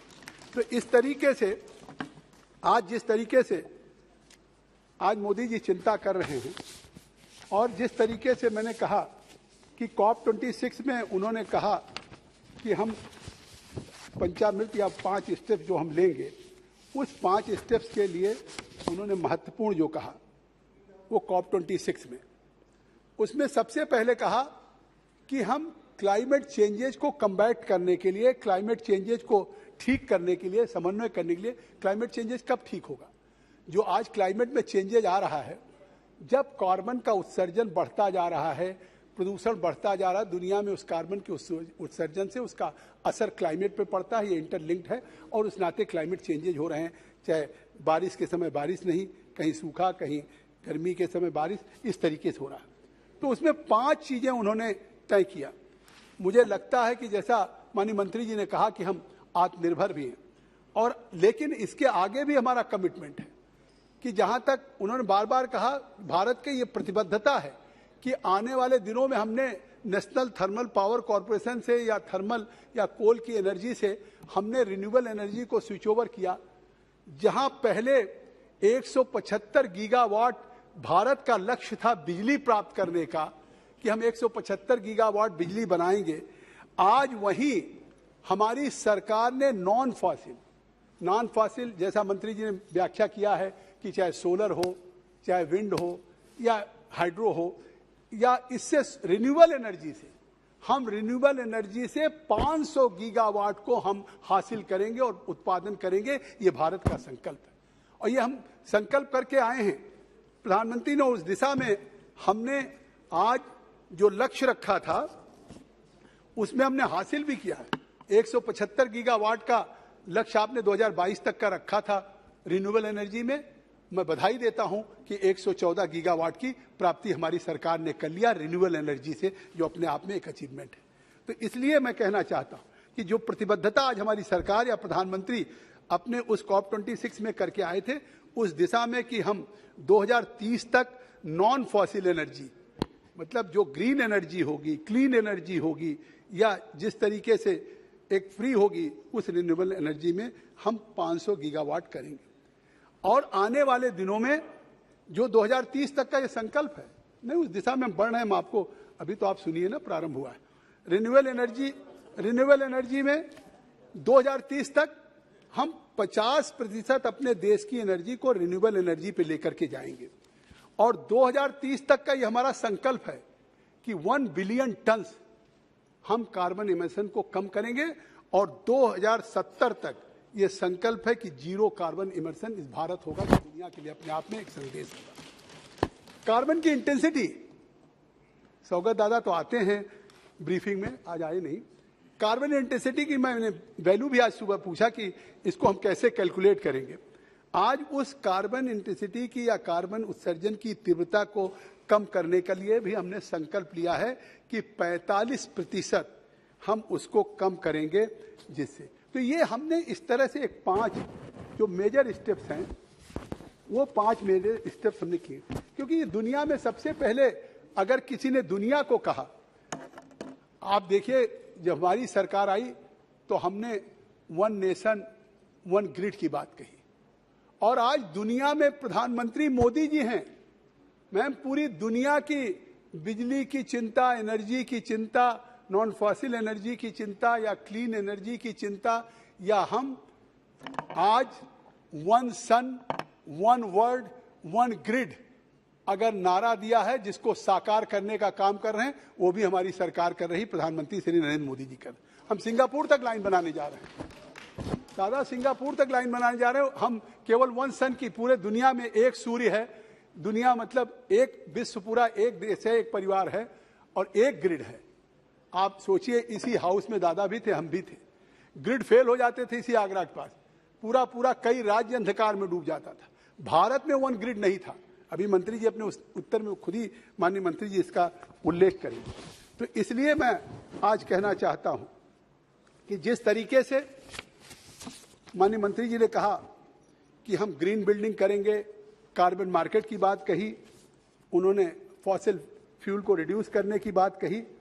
आज भारत ने इंटरनेशनल सोलर अलायंस में भी सबसे पहल किया और आपको जानकर के प्रसन्नता होगी कि आज जिस प्रधानमंत्री जी ने, माननीय मोदी जी ने एक पहल किया कि पूरी दुनिया का एक इंटरनेशनल सोलर अलायंस हो। आज हमारे साथ दुनिया के 107 देश उसके सिग्नेटरीज हैं और 107 लोग उस इंटरनेशनल सोलर अलायंस के हैं। तो इस तरीके से आज हम कर रहे हैं। सरकार के निर्णय इस दिशा में करने के लिए कि हम इन संकल्पों को पूरा कैसे करेंगे, इसके हमने लिए कदम उठाए। आज 2022-23 में के बजट में, क्योंकि हम अभी भी सोलर में ज्यादातर चीजें बाहर से मंगा रहे हैं, इस बार हमने 22-23 के बजट में अधिष्ठाता महोदया 19,500 करोड़ का प्राविधान इसलिए किया है कि जो हमारे डोमेस्टिक सोलर की रिक्वायरमेंट्स है उसके उत्पादन के लिए, उसके, क्योंकि आज भी हम चाहे फोटोवोल्टिक हो चाहे और चीजें हो, सारी चीजें हम बाहर से मंगा रहे हैं। तो इसलिए उस चीज के लिए हमने प्राविधान किया है कि हम खुद डोमेस्टिक इसका उत्पादन करेंगे और इसके लिए हमने प्राविधान भी किया है 19,500 करोड़ का। आज ये जो हम इस संविधान को, या एक हम कहते हैं वन नेशन वन ग्रिड की बात, और आज one sun one world on green की बात करते हैं, उसमें आज ग्रीन एनर्जी पाने के लिए, चाहे वो सोलर एनर्जी हो चाहे विंड एनर्जी हो, इस बिल को हम क्यों अमेंड कर रहे हैं। इस बिल के अमेंड करने के लिए पीछे हमारी ये है कि आज कैसे हमारा ट्रांसपोर्ट में भी, क्योंकि वहाँ भी कॉमन इमर्सन होता है, तो क्लीन ट्रांसपोर्ट हो, या स्टेबल जो बर्निंग की बात है, या ग्रीन बॉन्ड्स को इशू करने की बात है, जिससे कि हम ग्रीन इंफ्रास्ट्रक्चर बना सकें और उससे फिर हम कैपिटल तैयार कर सकें।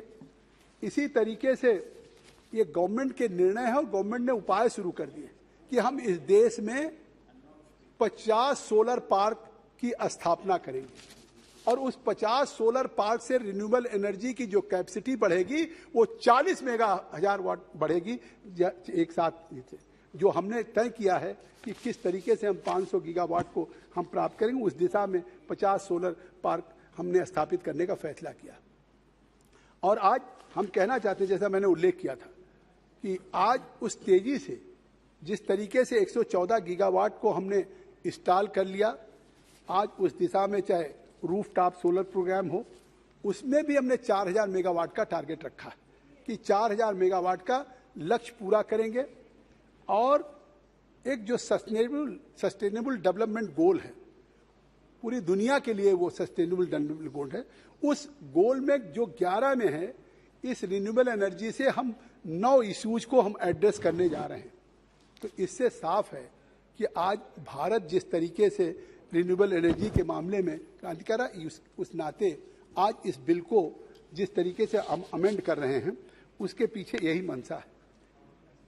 ग्रीन बिल्डिंग का जो तात्पर्य है, जैसा हमने कहा कि इन्वायरमेंट पे माननीय मंत्री जी ने कहा कि उसका एक पॉजिटिव इम्पैक्ट हो और उसकी जो रूफटॉप पे होगा या उस पे सोलर एनर्जी से या इन चीज़ों से होगा।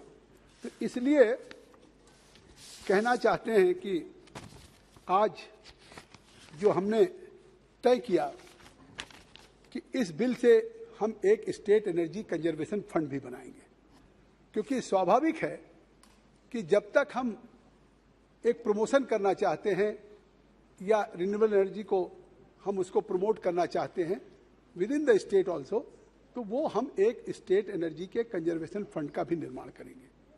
और ये जो बिल आ रहा है अमेंडमेंट, ये जो स्कोप ऑफ एनर्जी है, कंजर्वेशन है, चाहे वो बिल्डिंग कोड हो, चाहे अमेंडमेंट ऑफ पेनल्टी प्रोविजंस हो, चाहे empower of the state electricity regulatory commissions हो, या चाहे और रेगुलेशंस बनाने की बात हो, ये सारी चीज़ों को पूरा करेगा।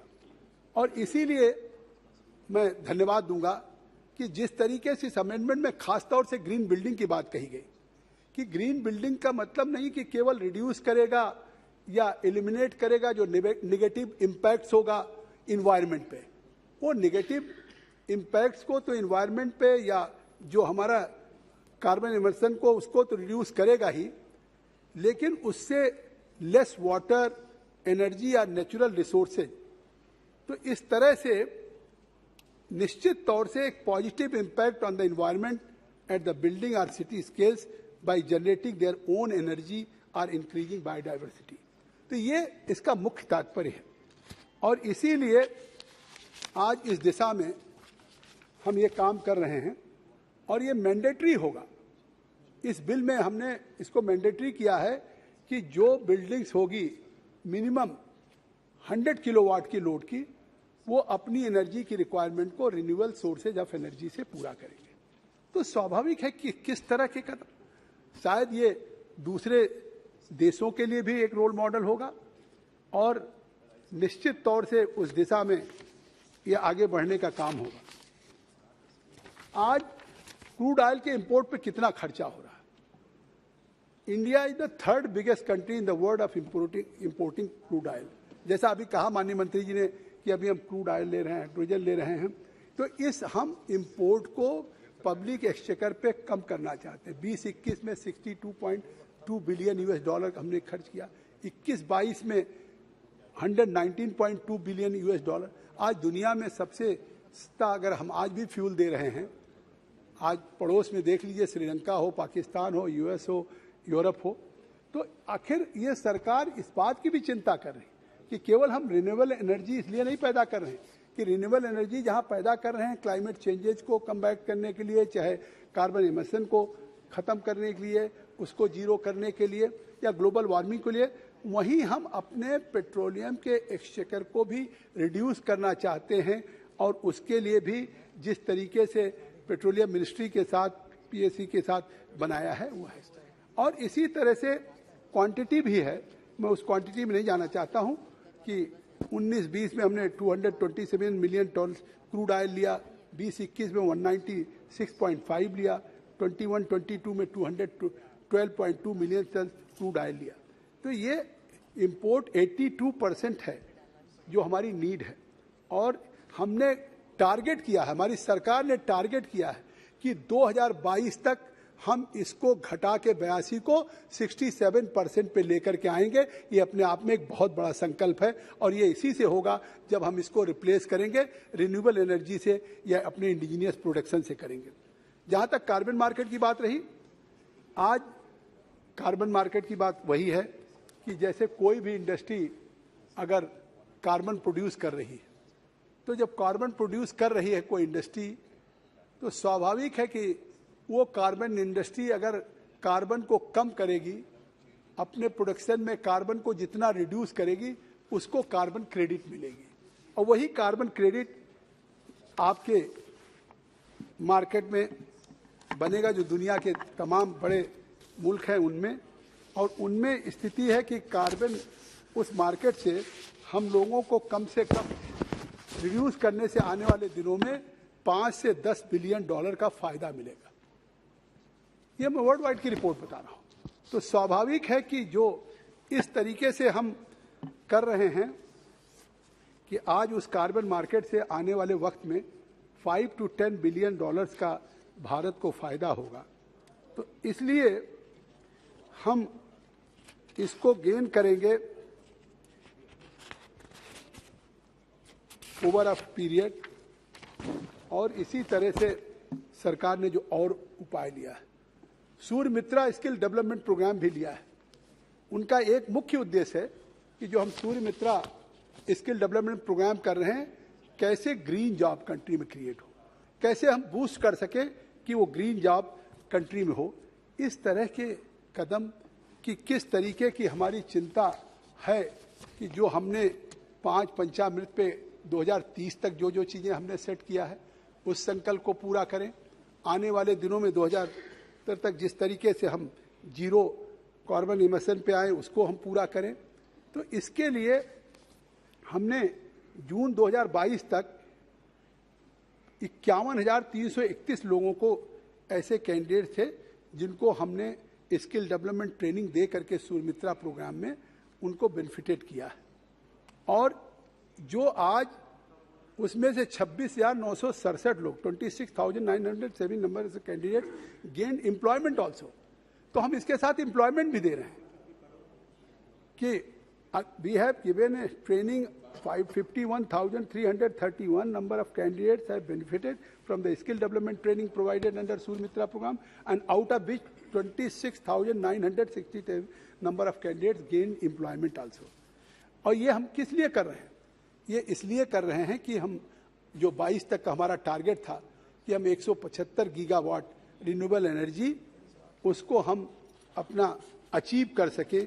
और जैसा मैंने कहा भी कि ये साधारण प्रयास नहीं है कि हम उसमें से 114.07 गीगावाट रिन्यूएबल एनर्जी कैपेसिटी हम उसको इंस्टॉल कर चुके हैं। ये 30/6/22 तक, मतलब हमने जुलाई तक इसको जून तक अचीव कर लिया। और इसी तरीके से जो हमारे मिनिस्ट्री ऑफ न्यू और रिन्यूएबल एनर्जी है, इसके अंदर जो रिसर्च और टेक्नोलॉजी का जो डेवलपमेंट का RTD प्रोग्राम है, उसमें जो प्रोजेक्ट्स हैं उसमें हम academic research institutions and industry for development of hydrogen technology, जो एक चिंता है कि हम कैसे रिन्यूएबल एनर्जी, कैसे क्लीन एनर्जी करें, ये भी हमने प्रोग्राम तय किया है। और इसीलिए उस हाइड्रोजन टेक्नोलॉजी के लिए हमने एकेडमिक व्यवस्था भी की है, हमने उसके लिए रिसर्च की भी व्यवस्था की है। ये व्यवस्था आज देश में किया। आई विल हार्डली टेक बस 1-2 मिनट और।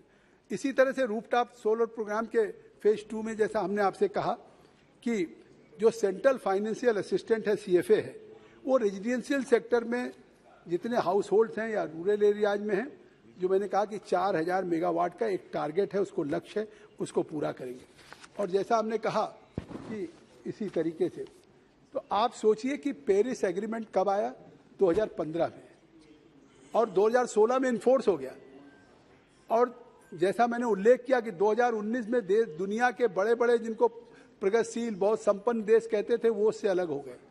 लेकिन आज अब भारत को केवल अपनी चिंता नहीं है, भारत को केवल अपने साथ साथ दुनिया की चिंता है कि अगर आज दुनिया में जिस तरह से ग्लोबल वार्मिंग, जिस तरह से क्लाइमेट चेंजेज या जिस तरीके से कार्बन इमर्शन की एक चिंता है, जिसके कारण पूरी दुनिया में, चाहे ग्लासगो में हो, COP26 में हो या पेरिस में हो, मैं कह सकता हूं कि अगर आज उसकी कोई अगुवाई कर रहा है तो वो अगुवाई भारत के यशस्वी प्रधानमंत्री नरेंद्र मोदी जी कर रहे हैं, और उस अचीव को दुनिया में हम प्राप्त करेंगे। इसी के साथ मैं बिल का समर्थन करता हूं। धन्यवाद। श्रीमती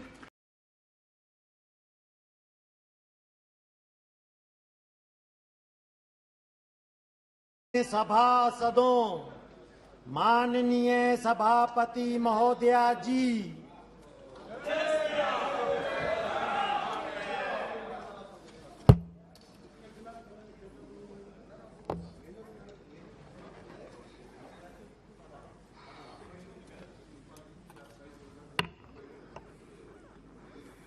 नियम 377 के अधीन मामलों को सभा पटल पर रखने हेतु अध्यक्ष पीठ द्वारा की जाने वाली घोषणा। माननीय सदस्यगण, नियम 377 के अधीन मामलों को सभा पटल पर रखा जाएगा। जिन सदस्यों को नियम 377 के अधीन मामलों को आज उठाने की अनुमति दी गई है और जो उन्हें सभा पटल पर रखने के इच्छुक है, वे 20 मिनट के भीतर मामलों का पाठ व्यक्तिगत रूप से सभा पटल पर भेज दें। केवल उन्हीं मामलों को सभा पटल पर रखा माना जाएगा जिनके लिए मामले का पाठ निर्धारित समय के भीतर सभा पटल पर प्राप्त हो गया है। शेष को व्यापकगत माना जाएगा। ये कौन सा सर?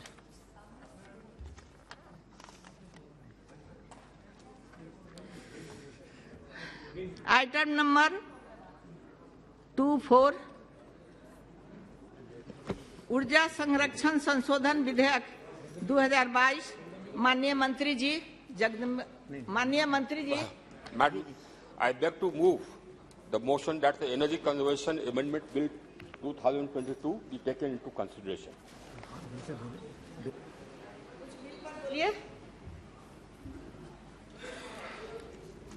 माननीय अध्यक्ष महोदय,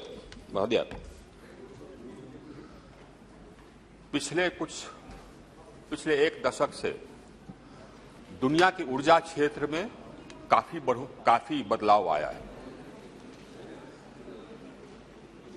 यह बदलाव आने का मुख्य कारण, एक प्रमुख कारण यह है कि दुनिया के सामने एनवायरमेंटल चैलेंजेस आ गए हैं। हमारा पर्यावरण खतरे में आ गया है, क्लाइमेट चेंज सामने आ गया है। दुनिया के सभी देश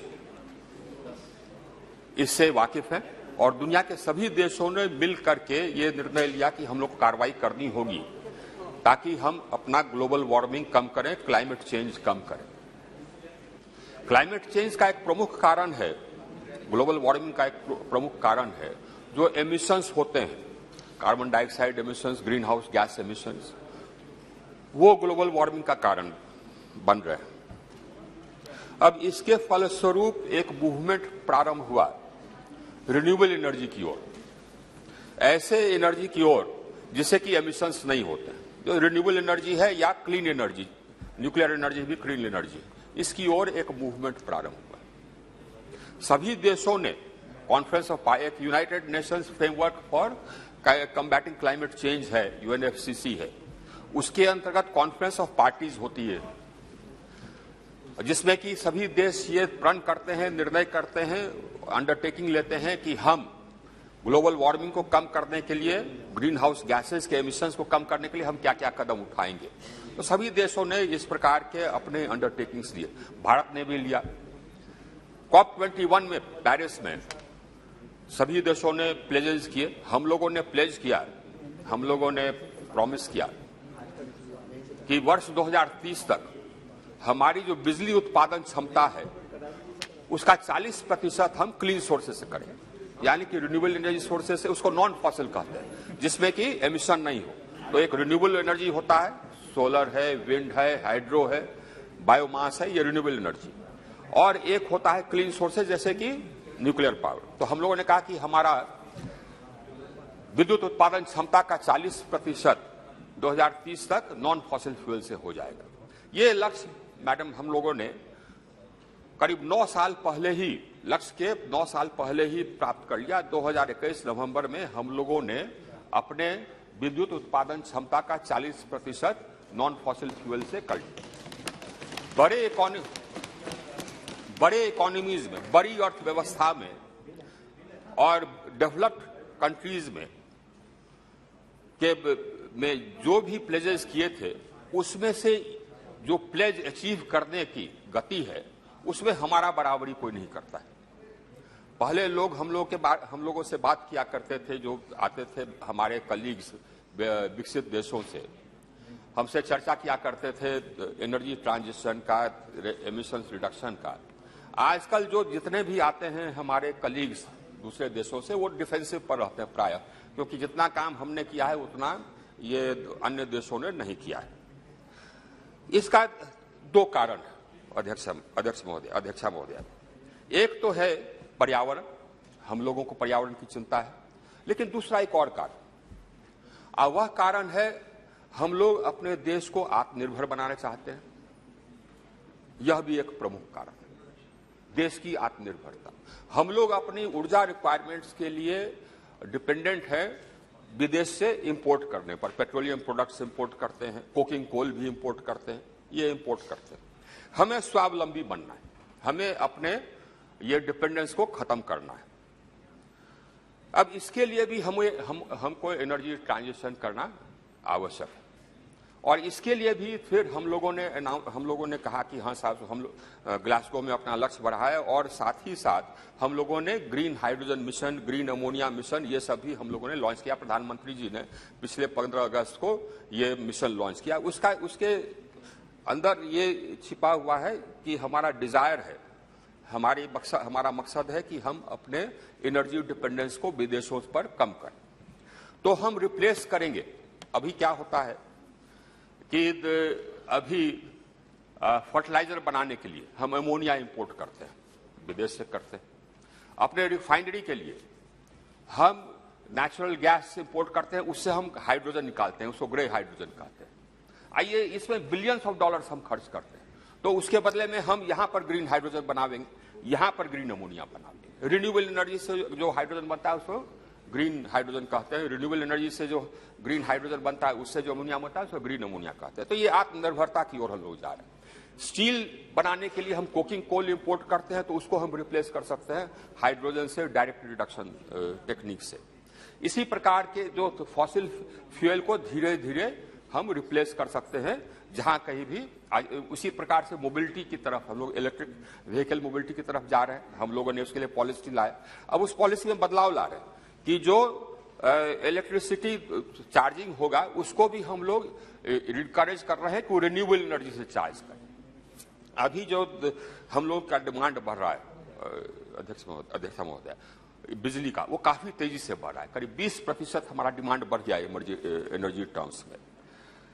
और इसका एक, ये तो खुशी की बात है, इसका एक कारण तो यह है कि हमारी इकोनॉमी ग्रो कर रही है। हमारी इकोनॉमी 8% के दर पर ग्रो कर रही है। जो लार्ज इकोनॉमीज हैं उससे जब सबसे अधिक rate of growth, fastest rate of growth हमारी इकोनॉमी का है, तो उसके कारण हमारा एनर्जी का डिमांड बढ़ रहा है।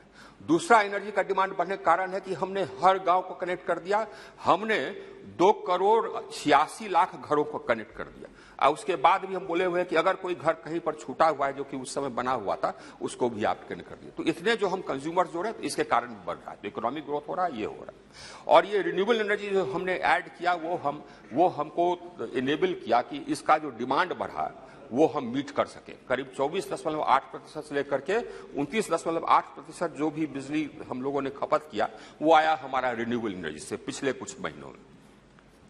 तो इसी सब दृष्टिकोण को देखते हुए हम लोगों ने एनर्जी कंजर्वेशन एक्ट में अमेंडमेंट्स का प्रस्ताव किया।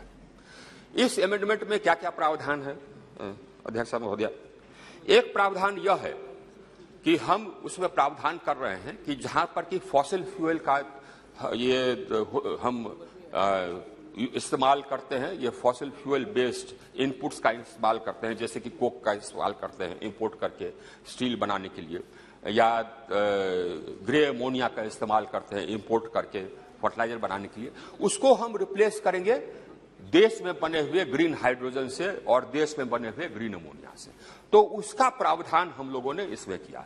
जो अमेंडमेंट लाए हैं उसमें एक प्रावधान यही है कि जो फॉसिल फ्यूल बेस्ड जो हमारे इनपुट्स हैं उसको हम धीरे धीरे रिप्लेस करेंगे ग्रीन ये इनपुट से, जो कि हमारे देश में बने हों।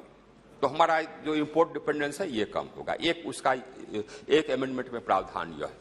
अमेंडमेंट में दूसरा प्रावधान है अध्यक्ष महोदय कि हम कार्बन मार्केट ला रहे हैं। कार्बन मार्केट का अर्थ हुआ कि जितने भी देश हैं, जितने भी डेवलप्ड कंट्रीज हैं, वो लोग कार्बन मार्केट लाते हैं। उसका मुख्य कारण यह है कि जितने मेजर इंडस्ट्रीज हैं या मेजर कंज्यूमर्स हैं, उसको आप प्रिस्क्राइब कर दे सकते हैं कि साहब आपका जो ऊर्जा का कंजम्पशन है उसका इतना प्रतिशत आपको नॉन फॉसिल सोर्सेज से करना होगा, यानी कि ऐसे स्रोतों से करना होगा जो कि एमिशन नहीं करता है, रिन्यूएबल सोर्सेज से करना। ये प्रिस्क्राइब कर दिया, उसको करना है। अगर वो नहीं करता है तो उसको पेनल्टी लगेगा। तो एक तो ये हुआ। लेकिन ऐसे भी कुछ इंडस्ट्रीज हैं, ऐसे भी कुछ कंज्यूमर्स हैं जो कि जितना उनको करना है रिन्यूएबल एनर्जी का कंजम्पशन, या जितना नॉन फॉसिल को नॉन फॉसिल से उनको रिप्लेस करना है, उससे ज्यादा कर लेते हैं, क्योंकि वो भी इसमें विश्वास करते हैं कि हाँ साहब ये हम लोगों को ग्लोबल वार्मिंग कम करना है, एमिशंस कम करना है, तो ज्यादा कर लेते हैं। उसके लिए इंसेंटिव चाहिए, वो कार्बन मार्केट। ये हम ऑलरेडी इसी प्रकार से कोई ऑब्लिगेटेड एंट्री, इसको ऑब्लिगेटेड एंट्री कहते हैं। कोई ऐसा इंडस्ट्री है जिस पर कि ये बंधेज नहीं लगा है कि आपको मिनिमम इतना रिन्यूएबल एनर्जी कंजम्पशन करना होगा, या अपने जो फॉसिल फ्यूल का जो इनपुट है उसको रिप्लेस करना होगा नॉन फॉसिल फ्यूल से। लेकिन वो स्वतः कहता है कि नहीं साहब, सो हम ग्रीन बनना चाहते हैं। कोई बड़ा इंडस्ट्री, सॉफ्टवेयर इंडस्ट्री, वो अनाउंस कर देगा कि नहीं साहब, सो हम रिस्पॉन्सिबल कंपनी है। ऐसे दुनिया में अब ये मूवमेंट चल सका, हम रिस्पॉन्सिबल कंपनी है, हम 2025 तक 2030 तक टोटली ग्रीन हो जाएंगे। तो क्या करेगा? एक तो ग्रीन एनर्जी खरीदेगा, उसका जो शॉर्टफॉल होगा उसके लिए वो कार्बन क्रेडिट खरीदेगा। तो ये कार्बन मार्केट है। उसका अर्थ यह हुआ कि उससे जो कि ज्यादा कर लेता है सेविंग, वो उसको कार्बन क्रेडिट मिलता है। जो कि सेविंग नहीं कर पाता है, पेनल्टी देना पड़ता है, वो कार्बन क्रेडिट खरीद करके फिर अपने पेनल्टी को अवॉइड करता है, या जो कि स्वतः ग्रीन होना चाहता है वो कार्बन क्रेडिट खरीदता है। तो कार्बन मैकेनिज्म, जो कार्बन क्रेडिट मैकेनिज्म है, कार्बन मार्केट, वह एक तरीका है इसमें और निवेश लाने के लिए, तो उसका हम प्रावधान कर रहे हैं। ये जो बिल में अमेंडमेंट्स लाए हैं अध्यक्ष महोदया, ये एक मॉडर्न इंडिया, ये मॉडर्न पावर सिस्टम्स का एक निर्माण का ये प्रावधान इसमें कर रहे हैं। एक और इसमें प्रावधान कर रहे हैं अध्यक्ष महोदय, अब वो कर रहे हैं कि एक तो हुए मकान, जैसे मिडिल क्लास का मकान है, 900 स्क्वायर फीट होगा, 1200 स्क्वायर फीट का मिडिल क्लास में। एक बड़े बड़े मकान बन रहे हैं, रेजिडेंशियल फ्लैट्स बन रहे हैं, 30,000 स्क्वायर फीट, 50,000 स्क्वायर फीट की। तो आजकल कॉन्सेप्ट निकला है ग्रीन बिल्डिंग्स का। उस ग्रीन बिल्डिंग्स को भी हम लोग अब ये मॉडिफाई कर रहे हैं, सस्टेनेबल। ग्रीन तो हुआ कि हाँ साहब, सो हमने अपना कंजम्पशन इस प्रकार से किया कि हमारा जो ये है कंजम्पशन है उसमें हमने कम कंजम्पशन है। सस्टेनेबल में हम उसमें रिन्यूएबल एनर्जी भी जोड़ते हैं, तो ग्रीन सस्टेनेबल बिल्डिंग्स का हम इसमें प्रावधान कर रहे हैं। आइए बड़े बिल्डिंग्स के लिए कर रहे हैं, 35,000 40,000 स्क्वायर फीट, यानी कि जिसका कि कंजम्पशन 120 किलोवोल्ट से ज्यादा है, यानी 100 किलोवाट से ज्यादा है, बहुत बड़े बड़े मल्टी स्टोरी बिल्डिंग, उनको भी हम कह रहे हैं कि हम लोग स्टैंडर्ड्स फिक्स करेंगे आपको ग्रीन होने का। ये स्टैंडर्ड्स को मॉडिफाई कर सकती है राज्य सरकारें, राज्य सरकारों को हम लोगों ने छूट दिया है कि वो मॉडिफाई कर सकती है। अब स्टैंडर्ड्स का इंप्लीमेंटेशन होगा बिल्डिंग बायलॉज में डाल करके। इसके तो ये मुख्य इसमें प्रावधान है अध्यक्ष महोदय। एक कुछ और हम इसमें ये कर रहे हैं ईज ऑफ लिविंग के लिए, या हम जनता की लाइफ को आसान बनाने के लिए हम लोग एफिशिएंसी स्टैंडर्ड्स तय करते हैं। जैसे कि कार के एफिशिएंसी स्टैंडर्ड तय करते हैं कि हाँ साहब, सो माइलेज इतना होना चाहिए, इससे ज्यादा नहीं होना चाहिए। इसी तरह से रेफ्रिजरेटर्स का हम स्टैंडर्ड्स तय करते हैं कि 5 स्टार होगा, जो 1 स्टार होगा हम लोग का जो स्टार रेटिंग है वो हम लोग का योजना है। तो उसमें सबसे एफिशिएंट को हम 5 स्टार देते हैं, सबसे कम एफिशिएंट को 1 स्टार देते हैं। 1 स्टार को हम 2 साल के बाद इलीगल कर देते हैं, जो 2 स्टार है वो 1 स्टार बन जाता है। तो उसमें ये था कि जो वायलेट करता है उसको कंज्यूमर को भी पेनल्टी का प्रावधान था, उसको हम हटा रहे हैं। हम सिर्फ पेनल्टी का प्रावधान सिर्फ मैन्युफैक्चरर्स पर रख रहे हैं ताकि कंज्यूमर्स इसमें परेशान नहीं। तो जितने जो मेजर अमेंडमेंट्स हैं अध्यक्ष महोदय यही है। और जैसे कि हमने कहा, ये हम लोग का के ऊर्जा, हम लोगों के ऊर्जा क्षेत्र में काफी बदलाव आया है अध्यक्ष महोदय। हम लोगों ने अपने देश को पहले पावर डेफिसिट था, पावर सरप्लस कर दिया। हमारी स्थापित क्षमता आज 4,03,000 मेगावाट है, जबकि हमारा maximum demand, peak demand 2,15,000 megawatt था। ये बदलाव आया अध्यक्ष महोदय। आज जो पावर शॉर्टेज होता है वो होता है 0.1% से 0.4%, और वो भी होता है इसलिए ताकि कहीं पर डिस्ट्रीब्यूशन सिस्टम में कोई गड़बड़ी इसीलिए होता है, नहीं तो पावर की उपलब्धता से नहीं होता। हम लोगों ने पूरे देश को एक ग्रिड में जोड़ दिया। 1,12,000 मेगावाट देश के एक कोने से दूसरे कोने तक हम ट्रांसफर कर सकते हैं। हम लोगों ने हर गांव हर घर में कनेक्शन दे दिया। अब ये जो डिस्ट्रीब्यूशन सिस्टम है उसको स्ट्रेंथन कर दिया। इस प्रकार 2,02,000 करोड़ हम लोगों ने पिछले 4-5 वर्षों में खर्च करके 2,900 नए सब स्टेशन बनाए, 3,900 सब स्टेशन को अपग्रेड किया, 7.5 lakh circuit kilometre LT line बिछाया, 2.5 lakh circuit kilometre HT line बिछाया। अब गांव में 12 घंटे बिजली रहती थी, आज 22 साढ़े 22 घंटे रहती है। आज जहां कहीं भी अगर वो है तो वो लोकल इसके कारण। साथ ही अब इसके साथ ही साथ हम लोग इसको आधुनिक भी बना रहे हैं। ये जो अमेंडमेंट है अध्यक्ष महोदय, ये इसे आधुनिक बनाने की ओर है। बहुत धन्यवाद। शब्द ही सब पूर्ण है, तो अध्यक्ष महोदय बोला जाता है। चलिए, हमारे माननीय सांसद श्री जगदम्बिका पाल जी।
शून्यकाल।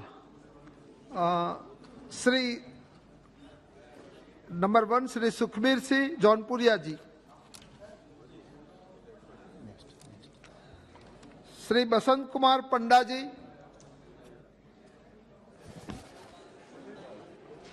मैं माननीय अध्यक्ष महोदय जी का आभार व्यक्त करता हूं कि मुझे इस सत्र में शून्यकाल के दौरान बोलने का मौका मिला। मैं माननीय प्रधानमंत्री जी और रेल मंत्री जी का आभार व्यक्त करता हूं कि उन्होंने जिला नुआपड़ा में 38 पोस्ट ऑफिस शुरू करने की घोषणा की है।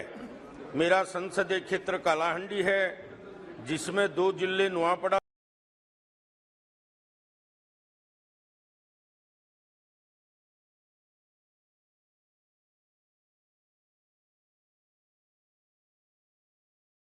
और कालाहांडी आता है, और दोनों जिले ही आदरणीय प्रधानमंत्री जी की परिकल्पना के अनुसार आकांक्षी जिले हैं। माननीय रेल मंत्री जी से निवेदन करना चाहता हूं कि जिला नुआपड़ा में 143 पोस्ट ऑफिस पुराना और नया बन चुका है और सब पोस्ट ऑफिस 3 दशक से कार्यरत हैं, लेकिन नुआपड़ा जिला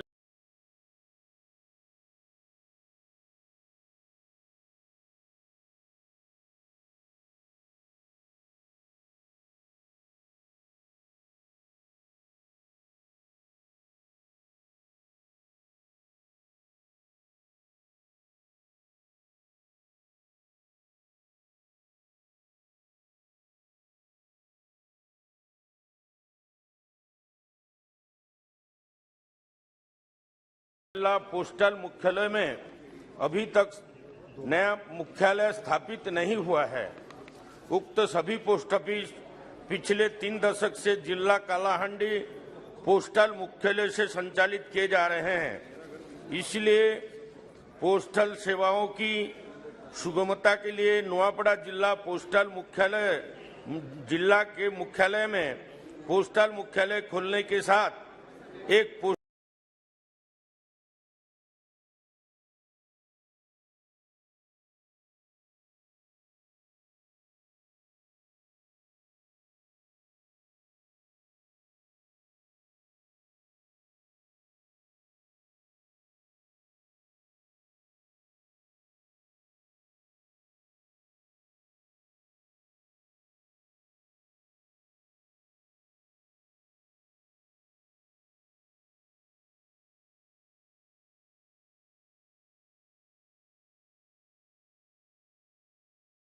पोस्टल अधीक्षक को भी नियुक्त किया जाए ताकि लोगों को इन सेवाओं का लाभ मिल सके।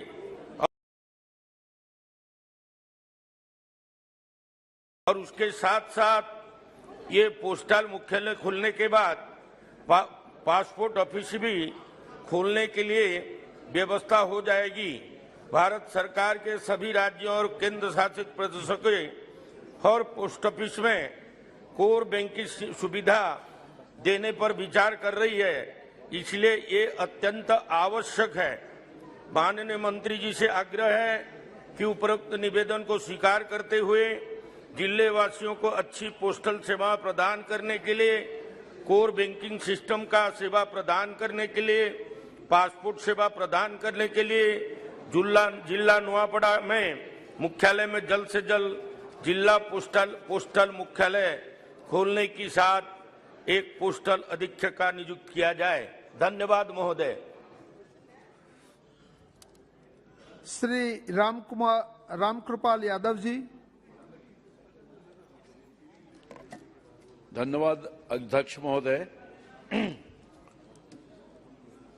महोदय, आपके माध्यम से केंद्र सरकार का ध्यान सूखा के भीषण संकट से जूझ रहे बिहार के किसानों के तरफ आकृष्ट करना चाहता हूं। जलवायु परिवर्तन के असर का बुरा परिणाम आज पूरे बिहार भुगत रहा है।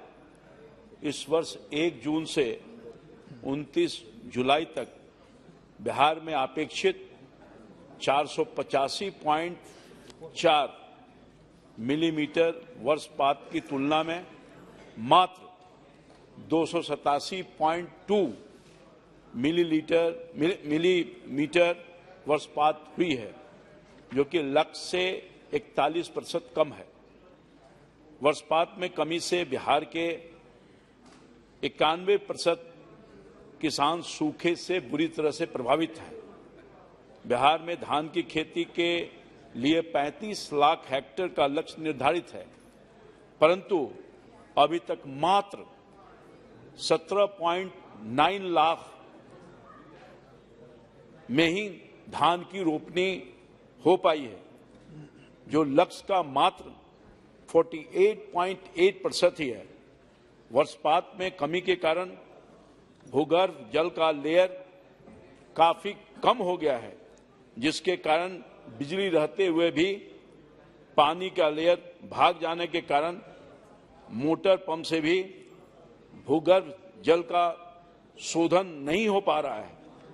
हालांकि बिहार सरकार ने डीजल अनुदान की राशि निर्गत करने का फैसला लिया है किसानों के मदद के लिए। धान की फसल के बर्बाद होने की स्थिति, वैकल्पिक फसल के मुक्त बीज वितरण के लिए आकस्मिक फसल योजना के तहत 200 करोड़ रुपए का प्रावधान भी किया है। कम बरसात के कारण पेयजल के भी घोर संकट का सामना करना पड़ रहा है। साथ साथ धान की खेती का भी बड़े पैमाने पर नुकसान की स्थिति में मवेशियों के समक्ष चारा संकट की भी समस्या पैदा होने वाली है। मध्य प्रदेश के बाणसागर और उत्तर प्रदेश के रिहंद जलाशय के जलग्रहण क्षेत्रों में भी कम बारिश के कारण धान का कटोरा कहे जाने वाला मेरे संसदीय क्षेत्र पाटलिपुत्रा सहित पूरे शाहाबाद के पटना, भोजपुर, बक्सर, रोहतास, औरंगाबाद, नालंदा, कैमूर, अरवल सहित कई ऐसे जिले हैं, कई ऐसे इलाके हैं जहां नहरों में सिंचाई की पर्याप्त पानी नहीं है। अन्य छोटी छोटी बरसाती नदियों में भी पानी नहीं है। आहार, पाइन सब सूखे हुए हैं। स्थिति बहुत ही भयावह है महोदय। केंद्र सरकार को तत्काल कदम उठाने की जरूरत है।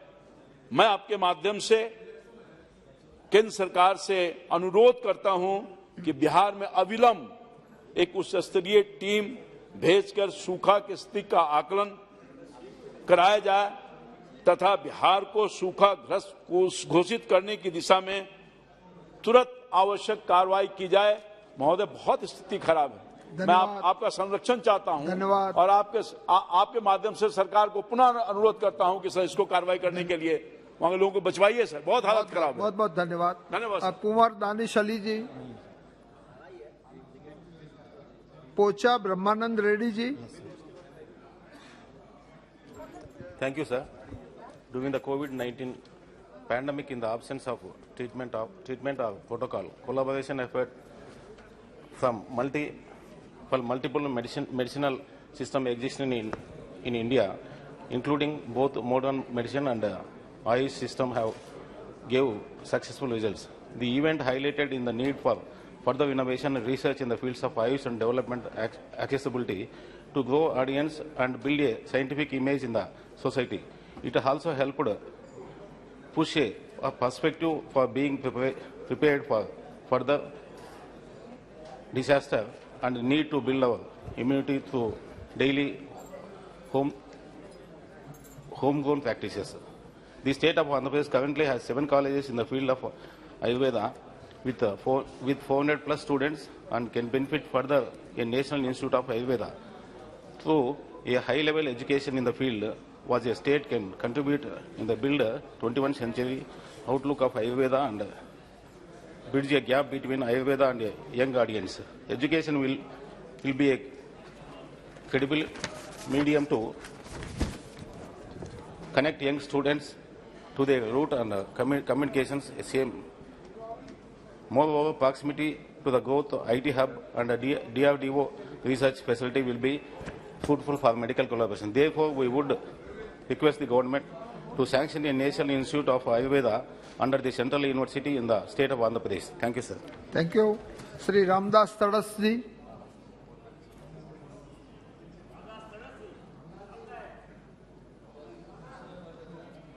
रामदास ताड़स जी। धन्यवाद सभापति जी। सदन के माध्यम से माननीय रक्षा मंत्री जी से आग्रह की अपने संसदीय क्षेत्र वर्धा के महत्वपूर्ण विषय पर ध्यान आकृत करते हुए कहना है कि आशिया खंड का सबसे बड़ा केंद्रीय गोला बारूद भंडार पुलगांव में जो मेरे संसद क्षेत्र में है और उसके आजू बाजू में 15 गांव बड़े गांव है। गांव केंद्रीय गोला बारूद होने के कारण वहां की जमीन जैसे पंतप्रधान आवास योजना से मकान बांधने को गवर्नमेंट ने पैसा दिया, लेकिन नक्शा में वो गांव है क्या नहीं है अभी तक उसकी जांच हुई नहीं। इसलिए वहां पे ये मिलिट्री वाले जाके उसके मकान गिराते हैं, उसको बांधने नहीं देते। लोगों का कहना है कि एक बार हमारा सीमा है वो सीमा पूरा बांध दो। अगर हमारा आता होगा इसमें तो गवर्नमेंट ने लेना चाहिए, नहीं आता होगा तो हमारा वापस करना चाहिए।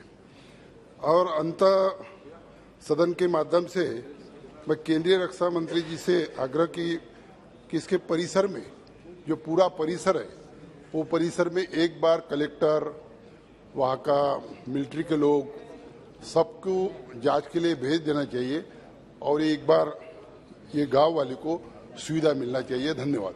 धन्यवाद। Shri TN Prathapan ji, Shri Chandrashekhar Sahu ji. Thank you, sir.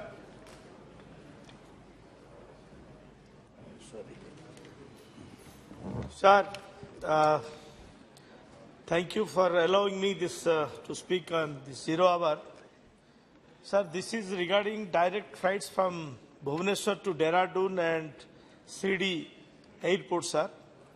Sir, you know, Odisha shares a long-standing relationship with Uttarakhand, as many pilgrims of these two states frequently visit both the places. Many devotees, tourists from Uttarakhand visit places like Lord Jagannath Temple of Puri, Konark, Chilka near Bhubaneswar, Lingaraj Temple, and similarly many people of Odisha visit Char Dham Yatra, that is Yamunotri, Gangotri, Kedarnath and Badrinath, and also to other hill stations of Uttarakhand. Sir, Sirdi is also known as Sai Nagara in Maharashtra, is a place of importance and is also counted among the major places of pilgrimage. Annually, thousands of devotees from Odisha visit to Sai Nagar. Sir, there is no direct air connectivity from Bhubaneswar to Dehradun and Sirdi airports. Therefore, devotees have to travel by train, road, or if they travel by air, they have to go to first Delhi for Dehradun or Mumbai for Sirdi, which is costlier as well as time consuming for them. Sir, therefore, through you, I request the Honorable Minister for Civil Aviation to consider direct flights from Bhubaneswar to Dehradun and also to Sirdi, which will help the devotees and also tourists. Thank you, sir. Thank you very much. Sri Manikambi Tagore? No. Sri Ajay Nishad ji? धन्यवाद सभापति महोदय। हमारी NDA सरकार ने gas उपभोक्ताओं को काफी सुविधा एवं लाभ दिया है और फर्जी कनेक्शन को खत्म किया गया। डीबीटीएल योजना से उपभोक्ताओं को सब्सिडी का पैसा सीधे उपभोक्ता के खाते में जाना शुरू हो गया। उज्ज्वला योजना से देश के सभी गरीबों को मुफ्त कनेक्शन मिला। डिजिटल सुविधा से गैस की कालाबाजारी खत्म हुई और गैस ऑन डिमांड हो गया। देश में गैस उपभोक्ताओं की शिकायत में भारी कमी आई। मेरे संज्ञान में आया है कि तेल अधिकारियों द्वारा बेवजह गैस एजेंसी के मालिकों को तंगोतवा किया जाता है और गैस एजेंसी के मालिकों को आरएमडीजी की धमकी देकर शोषण किया जाता है। मेरा आपके माध्यम से सरकार से मांग है कि आरएमडीजी को समाप्त किया जाए ताकि बेवजह गैस एजेंसी के मालिकों को परेशानी ना हो। धन्यवाद अध्यक्ष जी। धन्यवाद। श्री हिबी ईडन जी, श्री जयंत सिन्हा जी। बहुत बहुत धन्यवाद सभापति महोदय जी। मुझे पूर्ण विश्वास है कि यह सदन मेरी इस बात से सहमत है कि मानव संसाधन देश के विकास के लिए अत्यंत महत्वपूर्ण है। हमारे युवाओं में कौशल विकास और ज्ञान सृजन सुनिश्चित करने के लिए केंद्रीय नेतृत्व अथक प्रयास कर रहा है। हालांकि महोदय, यह दुर्भाग्यपूर्ण है कि झारखंड अभी भी इस मोर्चे पर बहुत पीछे है। नीति आयोग का इंडिया इनोवेशन इंडेक्स 2021 राज्य के कुछ बेहद चिंताजनक आंकड़े पेश करता है। झारखंड नॉलेज वर्क्स की श्रेणी में सबसे खराब प्रदर्शन करने वाले राज्यों में से एक है। इसके अलावा राज्य में कार्यरत लोगों की कुल आबादी में से उच्च डिग्री प्राप्त केवल 1.1% महिलाएं ही कार्यरत हैं। इसका मुख्य कारण यह है कि राज्य अपने लोगों को अनुसंधान, इनोवेशन और कौशल विकास के अवसर प्रदान करने में विफल है। झारखंड में जीडीपी का केवल 0.5 ही अनुसंधान एवं विकास पर व्यय हो रहा है। इस रिपोर्ट के अनुसार राज्य में प्रति लाख जनसंख्या पर कौशल विकास प्रशिक्षण शून्य रहा है। एक तरफ जहां हम पूरे देश में 75,000 स्टार्टअप्स की उपलब्धि पर गौरवान्वित हो रहे हैं, वहीं दूसरी ओर झारखंड में 2021 में स्टार्टअप झारखंड कार्यक्रम के तहत केवल 7-8 नए स्टार्टअप पूंजीकृत हो पाए हैं। मैं केंद्र सरकार से आग्रह करता हूं कि तत्काल कदम उठाएं और राज्य सरकार को अपनी कार्यप्रणाली में सुधार करने के निर्देश जारी करें। यह सुनिश्चित करना आवश्यक है कि देश के विकास में झारखंड की अहम भूमिका हो। सभापति महोदय, मैं एक बात और जोड़ना चाहूंगा कि हजारीबाग को नॉलेज सिटी बनाने के लिए मैंने झारखंड सरकार को कई बार निवेदन दिए हैं और केंद्र सरकार से भी मैंने उनका सहयोग मांगा है। मैं आपके माध्यम से माननीय एजुकेशन मंत्री जी को भी निवेदन करूंगा कि उनका पूरा हमें सहयोग मिले, जिसमें कि हम हजारीबाग को भी नॉलेज सिटी बनाकर वहां के युवाओं को रोजगार का पूरा अवसर दें। बहुत बहुत धन्यवाद। Thank you. श्री उन्मेष भैया साहब पाटिल जी।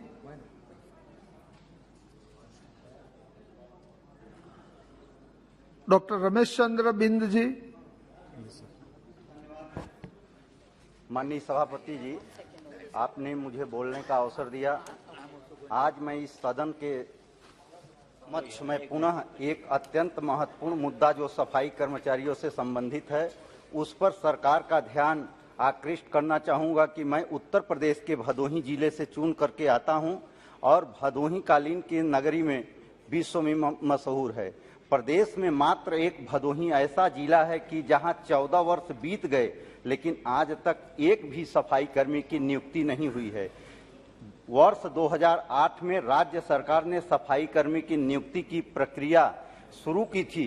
हमारे प्रधानमंत्री जी की सबसे महत्वपूर्ण योजना स्वच्छ भारत है और हमारे देश और जिले के स्वच्छ रखने में सबसे महत्वपूर्ण भूमिका सफाई कर्मचारियों की है। यह मुद्दा मैंने 2021 में वर्ष बजट में सत्र में उठाया था, लेकिन अभी तक इस पर कोई कार्रवाई नहीं हुई है। पूर्व में बसपा सरकार में 2008 में 1272 राजस्व गांवों में सफाई कर्मचारियों की नियुक्ति के रूप में आवेदन जारी किया था, लेकिन पुनः प्रक्रिया धांधली अनियमितता के कारण पूरी नहीं हुई। वर्ष 2008 में सफाई कर्मचारी पद की नियुक्ति के लिए नियुक्ति प्रक्रिया शुरू की गई। पहली बार में 1272 पद, दूसरी बार में 80,000 व तीसरी बार में 7 लाख आवेदक आए। तब से लेकर आज तक प्रक्रिया पूरी नहीं हो सकी। पूरे प्रदेश में हर जिले में सफाई कर्मी की नियुक्ति हुई है, लेकिन किसी कारणवश हमारे जिले में सफाई कर्मियों की नियुक्ति नहीं हो पाई, जिसके कारण पिछले कुछ महीने से जिला मुख्यालय पे सफाई कर्मचारियों का धरना प्रदर्शन जारी है। सफाई कर्मचारियों की भर्ती में 14 वर्ष विलंब हुआ है, जिसके कारण लाखों आवेदकों के जीवन यापन नकारात्मक प्रभाव पड़ा है। मैं इस सदन के माध्यम से सरकार से आग्रह करूंगा कि इस मुद्दे में तत्काल हस्तक्षेप करे और राज्य सरकार को आदेश दिया जाए कि इस भर्ती की प्रक्रिया को अगले 1 महीने में पूरा किया जाए, जिससे परिषदीय, स्कूल, पंचायत के अधीन आने वाली सरकारी भवन, सार्वजनिक स्थान की साफ सफाई के लेकर के सामने आने वाली समस्या का समाधान होगा और हमारे राष्ट्रपिता महात्मा गांधी और प्रधानमंत्री नरेंद्र मोदी जी द्वारा निर्धारित स्वच्छ भारत का लक्ष्य पूरा कर सकेंगे। धन्यवाद। Thank you. श्री विजेंद्र सिंह जी। धन्यवाद सभापति महोदय।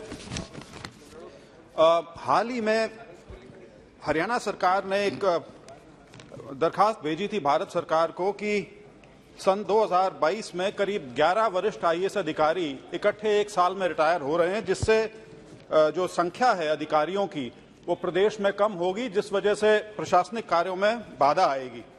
और 3 अफसरों का केस भी भेजा गया था सेवा विस्तार के लिए, जिस पर केंद्र सरकार ने अपनी कोई संतुष्टि नहीं दी। मैं महोदय आपके माध्यम से ये बताना चाहूंगा कि आमतौर पर प्रदेश सरकारों का ये मत रहता है कि उनके पास अधिकारियों की कमी है, लेकिन सच बात यह है कि शायद ये ठीक नहीं है। मैं उदाहरण हरियाणा का ही लूंगा।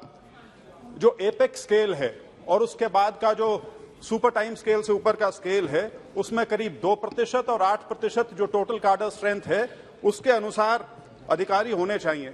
हरियाणा में अकेले एपेक्स स्केल में 16 अधिकारी हैं, जो आज के दिन कार्डर स्ट्रेंथ है वो 170 के आसपास है। और सुपर टाइम स्केल से ऊपर की यदि बात करें तो कुल मिलाकर 30 से ज्यादा अधिकारी हैं। तो किसी प्रकार की कोई कमी नहीं है। मेरा केंद्र सरकार से अनुरोध है कि चाहे केंद्र का हो या प्रदेश का हो, ये जो एक्सटेंशंस का जो सिलसिला है, सेवा विस्तार का जो सिलसिला है, इसको अगर खत्म ना भी कर सकें तो ये बिल्कुल न्यूनतम स्तर पे रहना चाहिए, क्योंकि इससे जो आने वाले अधिकारी हैं वो हतोत्साहित होते हैं, क्योंकि उन्हें ये महसूस होता है कि शायद प्रदेश में या केंद्र में उनके काम की उतनी अहमियत नहीं जितनी उनसे सीनियर की है। और यही कारण है महोदय कि जो केंद्र सरकार ने पिछले साल जो एक आदेश पारित किया था कि जो सीडीआर है, सेंट्रल डेपुटेशन रिजर्व, उसकी जो ऑब्लिगेशन है स्टेट्स की, वो उसमें बहुत एक गिरावट आई है। और सरकार ये ने निर्णय किया था कि आने वाले समय में जब किसी भी प्रदेश से अधिकारियों को सेंट्रल डेपुटेशन पे यदि मांगा जाएगा तो उसमें स्टेट की कंसेंट या अधिकारी की कंसेंट हो ना हो, लेकिन केंद्र का जो मत है वो ओवरराइड करेगा। मैं थोड़ा सा आंकड़ा आपके सामने रखना चाहूंगा महोदय। सन 2011 में जॉइंट सेक्रेटरी से नीचे के जो स्तर पे जो अधिकारी हैं, उसमें 2011 में 309 अधिकारी थे और 2022 में ये घट के 223 रह गए थे। जबकि डिप्टी सेक्रेटरी और डायरेक्टर लेवल के जो आईएएस अधिकारी जिनका स्केल उस लेवल का है, उनकी संख्या 2014 में 621 से बढ़कर 2021 में 1130 हो गई थी। उसके बावजूद ये ड्रॉप है। तो मेरा आपके माध्यम से अनुरोध रहेगा सरकार से कि एक तो ये एक्सटेंशंस का जो सिलसिला है इसको ज्यादा प्रोत्साहित ना किया जाए, और दूसरा जो निर्णय सरकार ने पिछले साल लिया था उसके तहत ये जो शॉर्टफॉल है बहुत बहुत धन्यवाद में उसको पूरा किया जाए। धन्यवाद। बहुत बहुत धन्यवाद। श्री रवनीत सिंह जी, श्री डॉक्टर संजय जायसवाल जी, श्री सुगना थिरुनवुकारासर, श्री प्रतापराव जाधव जी, सुगना श्री मिमी चक्रवर्ती जी।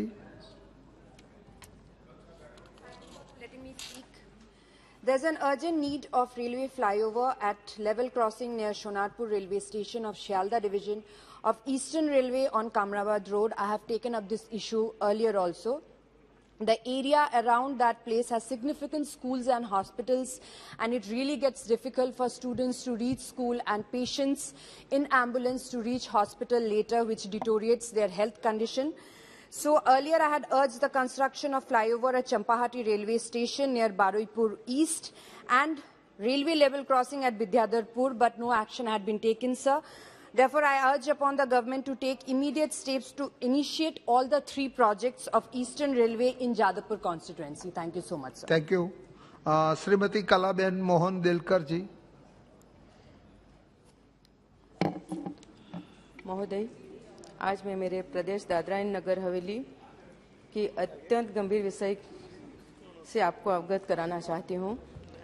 हमारे दोनों प्रदेश में लोग पिछले 6 वर्षों से कई मूलभूत सुविधा से वंचित हैं। आज मैं प्रदेश की खस्ता हाल सड़कों के बारे में भारत सरकार को ध्यान आकर्षित करना चाहती हूँ।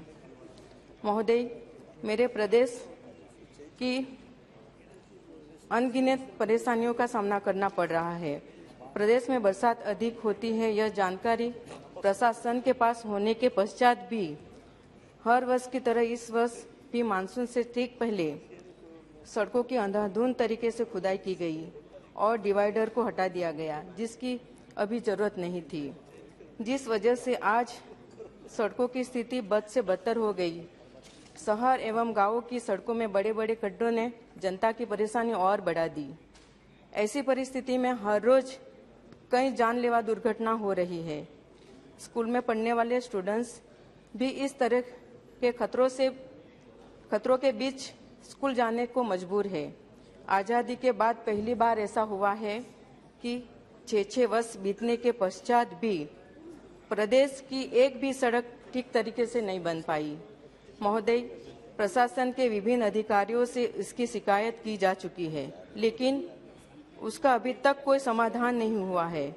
अतः मैं आपके माध्यम से भारत सरकार एवं गृह मंत्रालय से पुनः आग्रह करती हूं कि जनता के हितों को ध्यान में रखते हुए संबंधित अधिकारियों को तथा विभाग को प्रदेश की सभी सड़कों को गुणवत्ता के साथ शीघ्र बनाने का आदेश जारी करने की कृपा करें। आपका बहुत बहुत धन्यवाद। श्री राजेंद्र अग्रवाल जी। धन्यवाद आदरणीय सभापति जी। मेरठ के 2 महत्वपूर्ण मार्गों रेलवे रोड तथा बागपत रोड को जोड़ने वाले संपर्क मार्ग का निर्माण मेरठ महानगर में यातायात के बढ़ते दबाव को कम करने के लिए अत्यंत उपयोगी तथा आवश्यक है। उपरोक्त संपर्क मार्ग के निर्माण से मेरठ महानगर में जहां यातायात की स्थिति में सुधार होगा, वहीं इन सड़कों के निकटवर्ती क्षेत्र में निर्मित लगभग 40 बसावटों के नागरिकों, विशेषकर स्कूली बच्चों को जाम से मुक्ति मिल जाएगी तथा उनके आवागमन में समय की अत्यधिक बचत होगी। इस संबंध में प्राधिकरण अभियंताओं द्वारा प्रोजेक्ट मैनेजर वेस्ट सब एरिया मेरठ कैंट से प्राप्त किए गए सर्वे मानचित्र के अनुसार इस स्थान पर सेना की अवशेष रिक्त भूमि उपलब्ध है, जिसकी न्यूनतम चौड़ाई 20 मीटर है। यदि रक्षा विभाग अपनी उक्त 20 मीटर चौड़ाई की भूमि में से 12 मीटर चौड़ी भूमि संदर्भित संपर्क मार्ग के निर्माण हेतु उपलब्ध करा दे, तो मेरठ विकास प्राधिकरण रेलवे रोड को बागपत रोड से जोड़ने वाले इस मार्ग का निर्माण करा सकता है। इस संबंध में मैं पहले भी अनुरोध कर चुका हूं तथा मेरठ के जिलाधिकारी एवं आयुक्त महोदय द्वारा भी संबंधित अधिकारियों को पत्र लिखे जा चुके हैं। मेरठ विकास प्राधिकरण द्वारा भी अपेक्षित प्रपत्र पर प्रार्थना की जा चुकी है। मेरा आपके माध्यम से सरकार से अनुरोध है कि मेरठ के रेलवे रोड तथा बागपत रोड को जोड़ने वाले इस महत्वपूर्ण संपर्क मार्ग का निर्माण कराने के लिए संबंधित अधिकारियों को निर्देश देने का धन्यवाद जी। धन्यवाद। आपने अवसर दिया, बहुत बहुत आपका धन्यवाद। श्रीमती हरसिमरत कौर बादल जी। शुक्रिया सर। सर, मेरे क्षेत्र में पिछले कुछ समय से किसानों के ऊपर बहुत बड़ी तकलीफ मुसीबत आई हुई है सर। आप जानते हैं कि कुछ समय पिछले क्रॉप में जब वीट था तो मार्च के महीने में इतनी गर्मी आ गई कि उसका ग्रेन सुकड़ गया, उसकी आउटपुट कम हुई और जब उसको एक्सपोर्ट करके 2 पैसे मिलने थे तो सरकार ने बैन लगा दी। अब सर दूसरी क्रॉप आई है तो बरसात करके इतना बड़ा बाढ़ आ गई है सर कि उधर लगता है कि खेत नहीं, अब वहां पे नदियां बह रही हैं, उसका सारी फसल खराब हो गई। इससे पहले सर अब नरमा जो कॉटन क्रॉप है, लगातार 3 साल उसमें बीमारी लग रही है, कभी सुंडी कभी सफेद मच्छर, और इस करके किसानों को पली पलाई फसल को उनको अपरूट करना पड़ रहा है।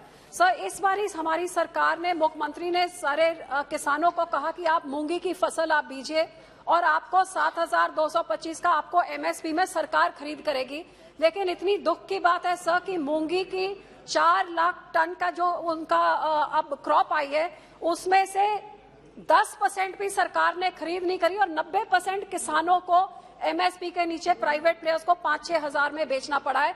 और सर एक तरफ से बाढ़, एक तरफ से बीमारी, एक तरफ से एमएसपी नहीं, गरीबों के मकान बाढ़ में रुल गए हैं, मजदूरी सारी खत्म होगी और हमारे मुख्यमंत्री हेलीकॉप्टर से देख के किसानों से बिना बात किए, उनकी बात तक नहीं पड़ी, अब उनके घरों में मच्छर पैदा हो रहा है, बीमारी फैल रही है और यहाँ पे हमारे मेंबर ऑफ पार्लियामेंट, हमारे प्रेसिडेंट सुखबीर सिंह बादल, वो जाके मदद हम लोग कर रहे हैं, लेकिन हमारी सरकार कुछ नहीं कर रही। आपके माध्यम से मैं सरकार से अपील करती हूँ कि केंद्र इस बारी किसानों की बांह फड़े, और ये किसान जो देश का पेट पालने का सबसे बड़ा योगदान डालता है, आप पंजाब के किसानों को कोई कॉम्पनसेशन बहुत बहुत धन्यवाद, बहुत बहुत धन्यवाद। डॉक्टर अमोल कोल्हे जी।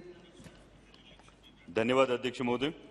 आदरणीय प्रधानमंत्री जी ने आजादी के अमृत महोत्सव के अवसर पर, स्वतंत्रता दिन के अवसर पर जो गौरवपूर्ण मुहिम का ऐलान किया है, हर घर तिरंगा, उसके लिए मैं आदरणीय प्रधानमंत्री जी का अभिनंदन करता हूं। लेकिन देशभक्ति के जज्बे को जगाने वाले इस मुहिम को लेकर देश के लगभग 13 राज्यों के लाखों लोगों के दिलों में एक आशंका है, क्योंकि जिस घर पर वो तिरंगा फहराना चाहते हैं वो घर ऑथराइज ही नहीं है, क्योंकि ये सब घर डिफेंस के रेड जोन के दायरे में आते हैं। अध्यक्ष महोदय, मेरा चुनाव क्षेत्र शिरूर और बाजू के मावल संसदीय क्षेत्र में लगभग 5 लाख से ज्यादा देशवासी इस रेड जोन से आहत है। अध्यक्ष महोदय, storage technical explosive committee stake regulation 1970, जिसे 2005 में अमेंड किया गया था, उसके अनुसार इस रेड जोन की सीमा 270 मीटर से 500 मीटर तक तय की गई है। लेकिन अंग्रेजों के जमाने का जो कानून है, दैट इज डिफेंस एक्ट 1903, जिसमें इस सेफ्टी डिस्टेंस को 500 से 2000 यार्ड बताया गया है। और अध्यक्ष महोदय, ये मैं सदन के ध्यान में लाना चाहता हूं कि ये दुर्भाग्य की बात है कि आजादी के 75 साल बाद भी कई जगहों पर, जैसे मेरा संसदीय क्षेत्र शिरूर हो या नजदीकी क्षेत्र मावल हो, जहां सेफ्टी डिस्टेंस नॉर्म अंग्रेजों के जमाने के कानून से सुनिश्चित किया गया है और जो 2000 यार्ड का है। मैं माननीय प्रधानमंत्री जी और रक्षा मंत्री जी से गुजारिश करूंगा कि जैसे वन नेशन वन टैक्स की तरह one nation one red zone safety norm के बारे में ध्यान दिया जाए और स्टेक रेगुलेशंस 1970 अमेंडेड इन 2005 के अनुसार 500 मीटर की रेड जोन की सीमा सुनिश्चित की जाए और उसके परे देशवासियों को राहत दी जाए। धन्यवाद। बहुत बहुत धन्यवाद। श्री निष्कांत दुबे जी। धन्यवाद सभापति महोदय। मैं झारखंड राज्य में हो रहे इस्लामीकरण की ओर देश का और आपका जो है ध्यान आकृष्ट कराना चाहता हूं सांसद महोदय, सभापति महोदय। मेरा जो पूरा राज्य है, जिस इलाके से मैं आता हूं, संथालपन्ना, वहां के जो कुछ जिले हैं, पाकुड़, साहबगंज, गोड्डा, जहां से मैं सांसद हूं, जामताड़ा, ये पूरा का पूरा उसकी डेमोग्राफी बदल गई है। और बांग्लादेश से नजदीक होने के कारण मालदा, मुर्शिदाबाद, किशनगंज, कटिहार का जो इलाका है वो पूरा का पूरा बढ़ गया है और बांग्लादेशी घुसपैठिए के मुद्दे को मैं बार बार उठाता रहा हूं। लेकिन अभी जो सबसे महत्वपूर्ण आया है कि माननीय अटल बिहारी वाजपेयी जी ने जब सर्व शिक्षा अभियान चालू किया गरीब बच्चों को निःशुल्क शिक्षा देने के लिए, तो 1 किलोमीटर के रेंज में जो है प्राथमिक विद्यालय बने, 3 किलोमीटर के रेंज में मध्य विद्यालय बने और 5 किलोमीटर रेंज में जो है वो हाई स्कूल बने। सभी स्कूल सर्व शिक्षा अभियान के सरकारी स्कूल हैं।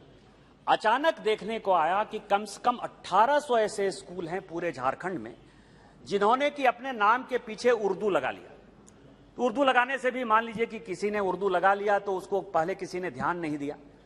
लेकिन अभी कमेटी बनाई झारखंड सरकार ने और जो उसकी रिपोर्ट आई है कि वहां अब रविवार के दिन उन स्कूलों में छुट्टी नहीं होती। सभापति महोदय, ये इतना सीरियस बात है कि पूरे देश में स्कूल में जो है छुट्टियां रविवार को हुआ करती हैं, लेकिन उस 1800 स्कूल में छुट्टी शुक्रवार को होती है। और ये मेरा नहीं, झारखंड सरकार का रिपोर्ट है। तो ये जो देश इस्लामीकरण की ओर बढ़ रहा है और खासकर झारखंड ने जो उसको एक रास्ता दिखाया है, मेरा आपके माध्यम से भारत सरकार से नम्र निवेदन है कि एनआईए की जांच की जाए। जो स्कूल इस तरह का उर्दू लगाए हुए हैं और शुक्रवार की छुट्टी दे रहे हैं, उस स्कूल की फंडिंग रोकी जाए और पूरे देश भर में एक ऐसा मैसेज होना चाहिए कि ये देश एक कानून, एक विधान, एक निशान से चलता है और किसी भी कीमत पर यह बर्दाश्त नहीं किया जाएगा। इस पर यदि कृपा हो जाएगी तो अच्छा होगा। बहुत बहुत धन्यवाद। बहुत बहुत धन्यवाद। श्री बी मेहताब जी। धन्यवाद chairman sir. I am raising a very important issue which is very close to our state, and that relates to Polavaram project. Odisha, Madhya Pradesh and Andhra Pradesh in 1980 had agreed to construction of Polavaram project. The total reservoir area was 36 lakh cubic. But what has happened in between is the Andhra government had raised the height of the dam, and that's how it is inundating large part of Odisha. And in this present incessant rain has caused flood havoc in river Salari and river Saberi. So these are, Andhra government has been saying that we will construct embankments on both sides of this river, to which Odisha government has objected to. And a case is pending in Supreme Court of India.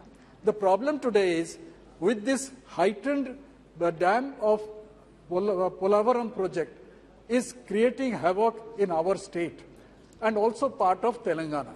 I would request the present government to impress upon Andhra government to have another additional spillway, because already they have already constructed the heightened project, have heightened the dam.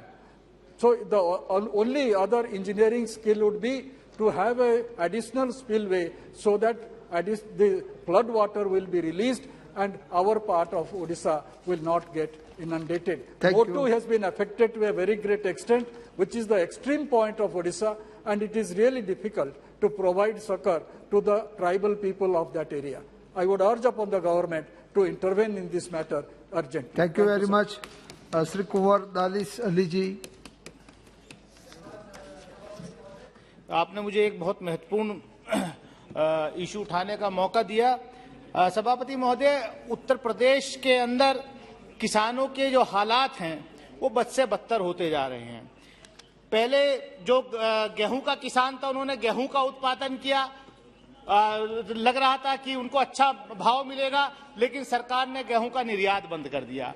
अभी गन्ना किसानों की हालत ये है कि उत्तर प्रदेश सरकार जो है, गन्ना किसानों का कितना बकाया है चीनी मिलों पर, वो भी ट्रांसपेरेंसी बंद कर दी है। मैं आपको बताऊं कि पूरे उत्तर प्रदेश का आंकड़ा हमारे पास नहीं आ रहा है। मेरे अपने संसदीय क्षेत्र में एक शुगर फैक्ट्री, सिर्फ सिंभावली शुगर फैक्ट्री पर 250 करोड़ रुपए गन्ना किसानों का बकाया है। मैं आपके माध्यम से सरकार से यह आग्रह करूंगा कि उत्तर प्रदेश सरकार को निर्देशित करे कि वो जो ट्रांसपेरेंसी खत्म कर रही है, हमें उपलब्ध कराए कि पूरे उत्तर प्रदेश में गन्ना किसानों का कितना बकाया है और गन्ना किसानों के बकाये का भुगतान तुरंत कराया जाए। उन किसानों को ब्याज दिया जाए गन्ना किसान के बकाये पे। सभापति महोदय, बैंक जो है वो ब्याज लेते हैं। अगर किसान जो है कुछ लोन लेता है बीज के लिए, खाद के लिए, किसान को बैंकों को ब्याज देना पड़ता है, उसकी कुड़की होती है, उसको जेल में डाला जाता है। लेकिन गन्ना किसान जो साल भर मेहनत करके पैदा करता है, उसका वो चीनी मिल को देता है, चीनी मिल टाइम पर भुगतान नहीं करता है और गन्ना किसानों के जो है उनका मतलब जो उनका हक है वो सरकार दिलाए, ब्याज के साथ गन्ना किसानों का बकाया दिलाए। बहुत बहुत श्रीमती रंजन बेन भट्ट जी। धन्यवाद सभापति जी, आप श्री ने मुझे शून्यकाल में बोलने का अवसर प्रदान किया। आदरणीय सभापति जी, मैं आप श्री के माध्यम से सड़क परिवहन एवं राजमार्ग मंत्री श्री का अभिनंदन करना चाहती हूं, क्योंकि उन्होंने मेरे वडोदरा लोकसभा मत क्षेत्र के दुमाड़ जंक्शन पर जो ट्रैफिक की समस्या थी, उसके निवारण हेतु वहां ब्रिज बनाने की मंजूरी दी और इसका शिलान्यास भी आदरणीय मंत्री श्री ने किया। इसके लिए मैं माननीय मंत्री जी का अभिनंदन और आभार प्रकट करती हूँ।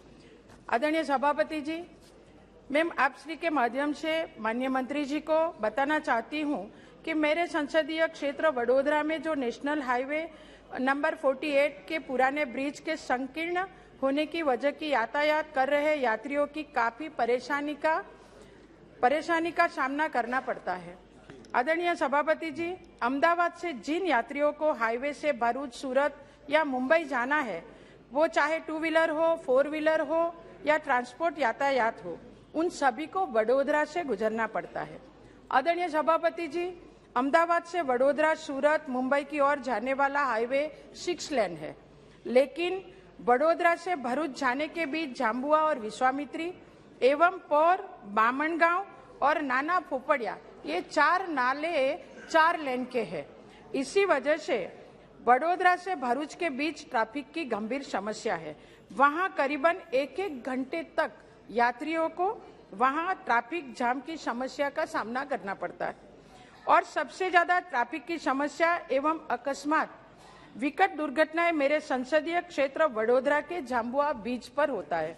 आदरणीय सभापति जी, मैं आपके सम्मानीय माध्यम से माननीय सड़क परिवहन एवं राजमार्ग मंत्री से अनुरोध करना चाहती हूं कि यातायात के सुचारू प्रवाह के लिए मेरे संसदीय मत क्षेत्र वडोदरा के जाम्बुआ, विश्वामित्री एवं बामनगांव, पौर और नाना फोफड़िया के मौजूदा 4 लेन ब्रिज को 6 लेन ब्रिज में परिवर्तित एवं निर्मित करने की शीघ्र कार्यवाही करने की पहल करें ताकि मेरे संसदीय बहुत धन्यवाद। जाने वाले यात्रियों 10 किलोमीटर की लंबी ट्रैफिक से उनको समस्या से मुक्ति मिले। धन्यवाद जी। Shrimati Shatabdi Roy ji. Thank you sir. Sir, मेरा कॉन्स्टिट्यूंसी बीरभूम का शिवड़ी जो हार्जन बाजार है, वहाँ पे लेवल क्रॉसिंग ओवर ब्रिज बन रहे 5 साल से। लास्ट सेशन में भी मैंने उठाया, फिर मिनिस्टर ने बताया कुछ काम स्टार्ट हुआ, लेकिन वो 2-3 आदमी काम करते थे। 3 साल बाद उस कॉन्ट्रैक्टर को टर्मिनेट किया, बहुत अच्छी बात है, लेकिन वो भी 4-5 महीने हो गया। नया टेंडर, नया काम कब स्टार्ट होगा? क्योंकि वहाँ के एंक्रोचमेंट जितना है हटा लिया, और आपको भी पता है जो वहाँ पे जहाँ पे ब्रिज बनते हैं वहाँ पे लोगों का हाल क्या होता है, ना चल सकते, ट्रैफिक जैम है, एक्सीडेंट है, ये सब होने लगे। और फिर दुबराजपुर में रेल स्टेशन के पास पे भी वैसा हाल है। शायथिया रेल स्टेशन के पास वो जो रास्ता है, पानी अभी भी मिट्टी का है। वहाँ पे रेल ब्रिज के लिए मैंने बोला इतना बार, दुबराज नौलहाटी स्टेशन के लेवल क्रॉसिंग के लिए 9 साल से मैं बोल रही हूँ।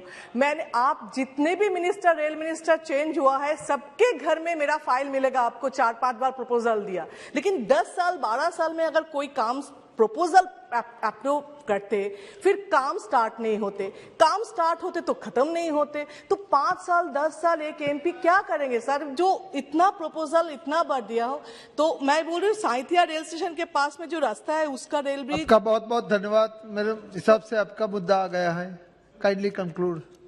ठीक है, थैंक यू। ये होने से आप भी अगर मेरे तरफ से दूसरों को हम समावेश कर सकते हाल हैं। एक ही है ना, आपको पता श्री है। सुशील कुमार सिंह जी, सभी से मेरा निवेदन है कि अपनी बात बहुत संक्षिप्त में रखें ताकि हम ज्यादा से ज्यादा मेंबर। धन्यवाद सभापति महोदय। जो विषय मैं आज सदन में रखने जा रहा हूं, वो मेरे प्रदेश बिहार के लिए बहुत महत्वपूर्ण है। महोदय, सदन के शुरू होने के दिन से, सत्र के शुरू होने के दिन से मैं लगातार शून्यकाल में इस विषय को उठाने के लिए दे रहा हूं सूचना, लेकिन एक दिन भी लॉटरी में मेरा नाम नहीं आया। मैं आपका आभारी हूं कि आज भी नाम नहीं आने के बाद भी आपने मुझे बोलने का अवसर दिया। महोदय, जिस दिन से मैं इस विषय को उठा रहा हूं, उस समय बिहार के 38 में 3 जिलों को छोड़कर लगभग 35 जिले अकाल की चपेट में थे। उसके बाद से स्थिति में परिवर्तन हुआ। अब उत्तर बिहार के कुछ जिले बाढ़ की चपेट में हैं।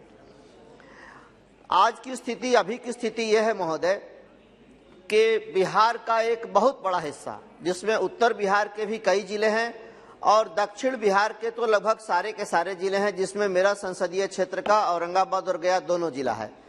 वहां अनावृष्टि की स्थिति यह है कि धान की रोपनी की बात तो छोड़ दीजिए महोदय, वहां पीने के पानी का भी संकट आज के दिन है। मैं इस समस्या के समाधान के लिए आपके माध्यम से भारत सरकार से ये निवेदन करना चाहता हूं कि एक तात्कालिक योजना बनाई जाए और साथ साथ दीर्घकालिक योजना भी बने। जैसे दीर्घकालिक योजना के संबंध में मैं सुझाव के तौर पर मांग ये करना चाहता हूं कि हमारे यहाँ एक उत्तर कोयल सिंचाई परियोजना है, साथ साथ बटाने जलाशय योजना है। इन दोनों सिंचाई योजनाओं को समय पर पूरा करा दिया जाए तो समस्या का बहुत हद तक समाधान हो सकता है। जो इलाके नहरी क्षेत्र हैं, सोन नहर से जिन इलाकों की सिंचाई होती है, नहर की भी स्थिति अच्छी नहीं है महोदय। बाण सागर जो मध्य प्रदेश से बिहार को पानी मिलता है उसमें कमी है, सोन नदी में जल का अभाव है। तो उसके संबंध में एक सुझाव के साथ साथ मांग करना चाहूंगा कि जैसे अभी बिहार में एक तरफ बाढ़ है और दूसरी तरफ सुखाड़ है, तो ये जो एनफ वाटर है, ये जो बाढ़ का पानी है, फ्लड वाटर है, एक दीर्घकालिक योजना बनाकर पाइपलाइन के माध्यम से इस एनफ वाटर को, इस ज्यादा पानी को बिहार के उस हिस्से में पहुंचाया जा सकता है जहां अभी लोग पीने के पानी का भी अभाव झेल रहे हैं। साथ साथ में तात्कालिक तो कुछ योजनाएं चलेंगी जिससे किसी कृषि मजदूरों का कुछ भला होगा। तो मेरा कुल मिलाकर पूरे बिहार के लिए और खासकर दक्षिण बिहार गया औरंगाबाद जिले के लिए, जहां धान की रोपनी अभी तक महोदय जहां नहर नहीं है वहां केवल 10% हुआ है। वो भी अपने सरकार की देन है कि अब बिजली मुहैया हो रही है कि लोगों ने बोरिंग से, पंप से 10% धान की रोपनी की है, और वो भी जो स्थिति अभी बनी हुई है अनावृष्टि की, वो बचने वाला नहीं है। दरार खुले हुए हैं खेतों में, और जब बारिश होगी तो वो फसल बचेगी, अन्यथा वो नहीं बचेगी। तो मेरा इस पर एक है कि इसमें चर्चा करा के और एक दीर्घकालिक साथ साथ तात्कालिक भी योजना बनाकर इस समस्या से समाधान हम लोगों को दिलाया जाए। धन्यवाद जी। धन्यवाद सभापति महोदय, आपने एक बहुत ही महत्वपूर्ण मुद्दे पर ध्यान आकर्षित करने के लिए हमको मौका दिया है। हम सब लोग जानते हैं देश का एक बड़ा समस्या है बाढ़, फ्लड और भूकटाव, एरोशन और लैंडस्लाइड, भूस्खलन। ये 3 समस्या पूरा देश के लिए है। और विशेष करके मैं नॉर्थ ईस्ट से आता हूँ, आसाम से आता हूँ। आसाम में हर साल फ्लड के कारण लाखों लोग प्रभावित होता है, लाखों लोगों का जान माल और अपने डोमेस्टिक एनिमल का नुकसान होता है। इस साल भी 22 जिले में करीब 21 लाख से ज्यादा लोग अफेक्ट हुआ है, 200 से ज्यादा लोगों का मृत्यु हो गए हैं। नॉर्थ ईस्ट में भी अगर मणिपुर का भी आप देखेंगे तो भूस्खलन, अरुणाचल प्रदेश का भूस्खलन, ये बहुत बड़ा समस्या है। मैं आपके माध्यम से भारत सरकार से विनम्र अनुरोध करना चाहता हूँ, जो एनडीए में जो है नेशनल डिजास्टर मैनेजमेंट एक्ट जो 2009 में संशोधित हुआ था, उसका फिर से संशोधन होकर के ये अपने असम के फ्लड हो या देश के फ्लड हो, इरोशन प्रॉब्लम हो और लैंडस्लाइड प्रॉब्लम, इसको एक नेशनल प्रॉब्लम के नाते इसको संज्ञा दी जाए और इसके आधार पर एनडीएमए का जो संशोधन है, अमेंडमेंट करके पूरे नॉर्थ ईस्ट, पूरे देश को इस तीनों समस्या से मुक्त किया जाए। एक फ्लड फ्री आसाम का हम लोगों ने नारा दिया है। भारत सरकार के माध्यम से Assam, north east flood free रहे, क्योंकि आसाम का जो फ्लड है ये केवल आसाम में उत्पन्न फ्लड नहीं है, भूटान से फ्लड आता है। उन लोग कुरिशुका नदी का पानी छोड़ देता है, फिर इधर पूरे नॉर्थ ईस्ट के अरुणाचल प्रदेश, नागालैंड, मेघालय का पानी आसाम में आ जाता है। इसीलिए ये विषय को हम समाधान के नाते आपका हस्तक्षेप मांग करता हूँ। धन्यवाद अध्यक्ष महोदय। इस सदन के अंदर हमने बहुत बड़ी बड़ी बातें सुनी है कि किसानों के लिए सरकार क्या कर रही है। जिस क्षेत्र महाराष्ट्र के औरंगाबाद से मैं आता हूं, वहां पर जनवरी 2022 से लेकर जुलाई 2022 तक 400 किसानों ने आत्महत्या की है। मुझे आज भी याद है कि जब सरकार आई थी तो उन्होंने कहा था कि हम आत्महत्या इस देश से पूरी तरह से खत्म कर देंगे। इस देश के एक छोटे से हिस्से के अंदर अगर महज 7 महीनों के अंदर 400 से ज्यादा किसानों ने आत्महत्या की है, उसकी वजह क्या है? उसकी वजह यह है कि बैंक्स किसानों को मदद नहीं कर रही तो साहूकार के पास जाना पड़ रहा है। प्राइवेट लेंडर्स जो है वो 25% से 32% इंटरेस्ट के हिसाब से किसानों को लोन दे रहे हैं। वो पैसा किसान दे नहीं पा रहा है तो उसके आगे सिवाय आत्महत्या के कोई दूसरा रास्ता नहीं है। ऐसी सूरत के अंदर जब बारिश आती है, बारिश का कहर आता है, पूरी फसल बर्बाद हो जा रही है तो भी किसान परेशान है। हम सरकार से ये अनुरोध करेंगे कि जल्द से जल्द जितने भी किसानों ने आत्महत्या की है उसकी वजह क्या है ये जाने। ये वजह सभी लोग जानते हैं। अगर प्राइवेट बैंक से लोगों किसानों को पैसा लेना पड़ रहा है और सरकारी बैंक किसी न किसी वजह का बहाना बनाकर इन लोगों को लोन्स नहीं दे रहे हैं तो ये आत्महत्या हो रही है। ये काम अहम है, ना कि आप शहरों के नाम बदल लिए, औरंगाबाद का नाम बदल दीजिएगा, संभाजी नगर कर दीजिएगा करके। ये अहम मुद्दे नहीं है। हम आदर करते हैं छत्रपति संभाजी महाराज का, छत्रपति शिवाजी महाराज का, लेकिन ये बहुत सभी बहुत ने धन्यवाद, किसानों के लिए काम बहुत किया बहुत है, धन्यवाद। ना कि अपनी सभा राजनीति की के लिए। कार्यवाही आज दोपहर 2 बजे तक के लिए स्थगित की जाती है।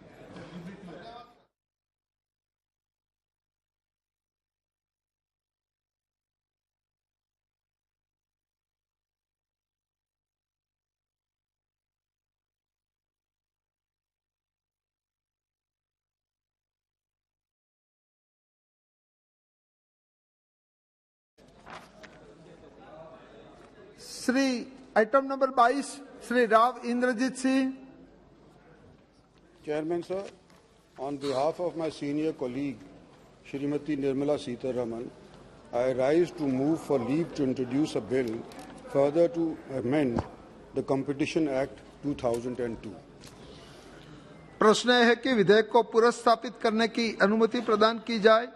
जो सदस्य इसके पक्ष में है वो हाँ कहे, जो सदस्य इसके विरोध में है वो ना कहे। मेरे विचार में निर्णय हाँ वालों के पक्ष में हुआ, हाँ वालों के पक्ष में हुआ। माननीय मंत्री जी विधेयक को पुनर्स्थापित करें। I introduce the bill.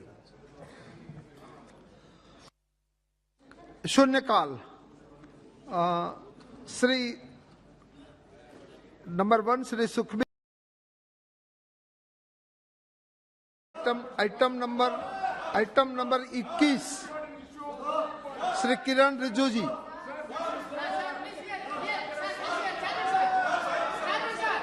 Sir बैठ जाइए, अपने अपने स्थान ग्रहण कीजिए। सर वही बात रिकॉर्ड में जाए।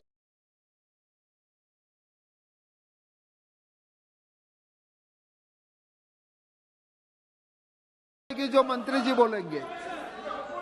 Sir, with your permission, I wish to move for leave to introduce a bill to amend the New Delhi International Arbitration Center Act 2019.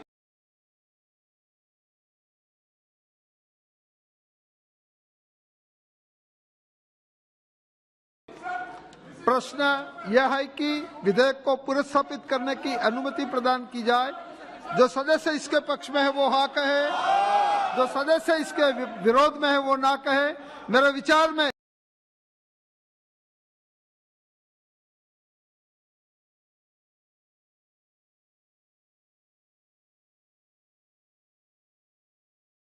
निर्णय हाँ वालों के पक्ष में हुआ, हाँ वालों के पक्ष में हुआ। माननीय मंत्री जी विधेयक को पुनर्स्थापित करें। Sir, I introduce the bill.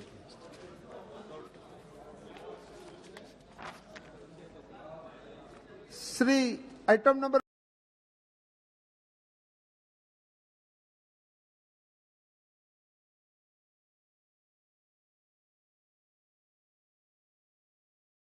Production. Thank you sir. Thank you. Shri doctor Mansukh भाई मांडविया जी प्रस्ताव करेंगे।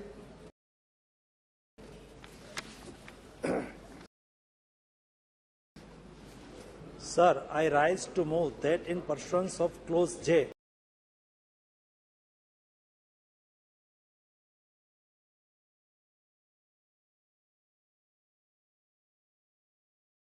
of subsection 2 of section 30A of the Naipur Amendment Act 2021, the members of this House to proceed to elect in such a manner as the Speaker may direct 2 members from amongst themselves to serve as members of the Council of Naipur, subject to the other provisions of the said Act. प्रश्न यह है कि माननीय मंत्री जी द्वारा प्रस्तुत प्रस्ताव को स्वीकृत किया जाए। जो सदस्य उसके पक्ष में है वो हाँ कहे, जो सदस्य इसके विरोध में है वो ना कहे। मेरे विचार में निर्णय हाँ वालों के पक्ष में हुआ, हाँ वालों के पक्ष में हुआ। प्रस्ताव स्वीकृत हुआ। आइटम नंबर 19 श्री मनसुख भाई मांडविया जी प्रस्ताव करेंगे। I rise to move that in pursuance of Rule 3B, read with Rules 4B of the Rules of Northeast Indira Gandhi Regional Institute of Health and Medical Sciences, Shillong, the members of this House to proceed to elect in such a manner as the Speaker may direct 1 member from amongst themselves to serve as a member of the Governing Council of Northeast Indira Gandhi Regional Institute of Health and Medical Sciences, Shillong, subject to the other provisions of the said rules. प्रश्न यह है कि माननीय मंत्री जी द्वारा प्रस्तुत प्रस्ताव को स्वीकृत किया जाए। जो सदस्य इसके पक्ष में है वो हाँ कहे, जो सदस्य इसके विरोध में है वो ना कहे। मेरे विचार में निर्णय हाँ वालों के पक्ष में हुआ, हाँ वालों के पक्ष में हुआ। प्रस्ताव स्वीकृत हुआ। Item number 20 Shri Pralhad Joshi ji. Sir, with your permission, I wish to move that this House do agree with the 35th report of the Business Advisory Committee presented to House on 4th August 2022. प्रश्न यह है कि सभा 4 अगस्त 2022 को सभा में प्रस्तुत कार्य मंत्रणा समिति के 35वें प्रतिवेदन से सहमत है। जो सदस्य प्रस्ताव के पक्ष में है वो हाँ कहे, जो सदस्य प्रस्ताव के विपक्ष में है वो ना कहे। मेरे विचार में हाँ की जीत हुई, प्रस्ताव अनुमोदित किया जाता है। Item number 21।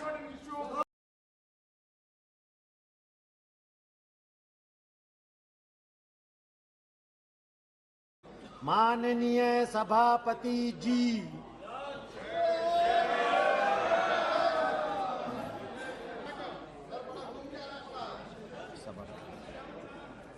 सभा पटल पर रखे जाने वाले पत्र। आइटम नंबर 3, श्रीपाद येसो नायक जी।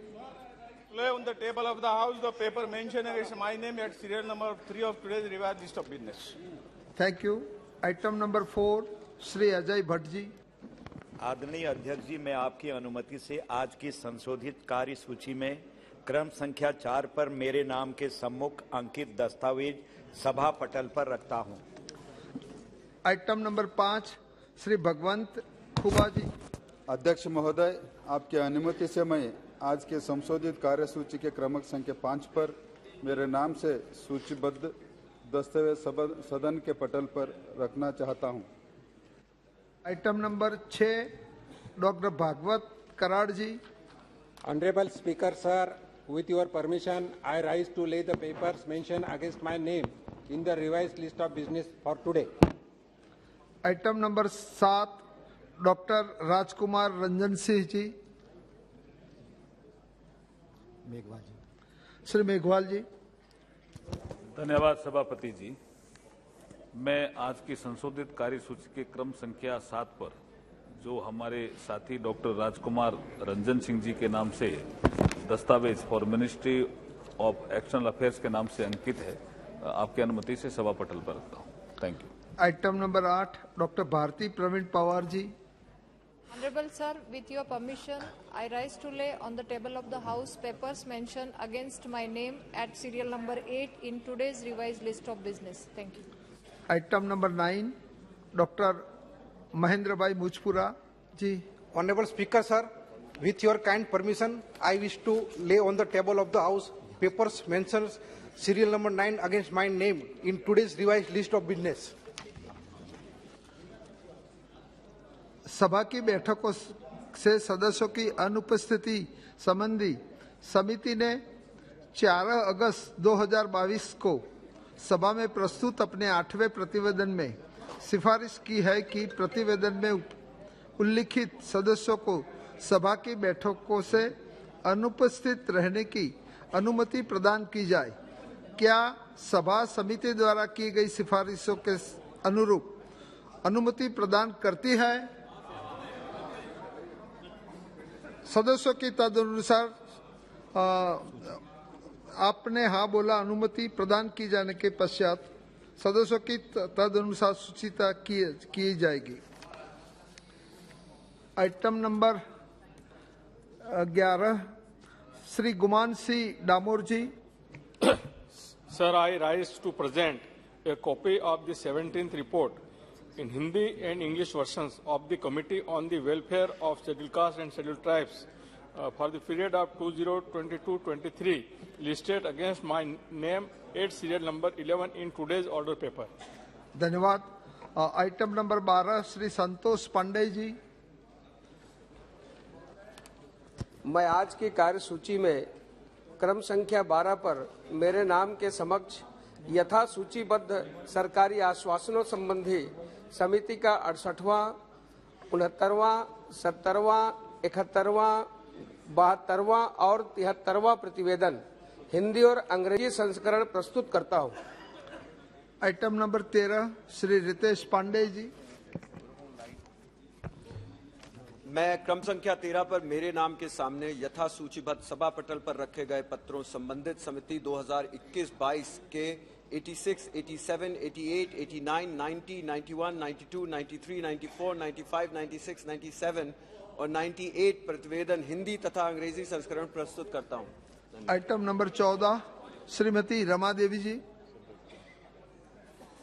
सभापति महोदय, मैं आज की कार्यसूची में मेरे नाम के सामने क्रम संख्या 14 पर यथा सूचीबद्ध सामाजिक न्याय और अधिकारिता संबंधी अस्थायी समिति का 35वां, 36वां एवं 37वां प्रतिवेदन हिंदी और अंग्रेजी संस्करण प्रस्तुत करती हूं। Item number 15 doctor Mansukh Mandaviya ji. Sir, I, pursuant of the provisions of the Direction 73A of Directions by the Honorable Speaker Lok Sabha, I rise to inform the House the status of implementation indicated in the statement being laid on the table of the House of various recommendations contained in the 126 and 133 and 127th and 132 reports of the Department related Parliamentary Standing Committee on Health and Family Welfare in respect of the demand of Grant 2021-22 of Department of Health and Family Welfare and Department of Health Research respectively.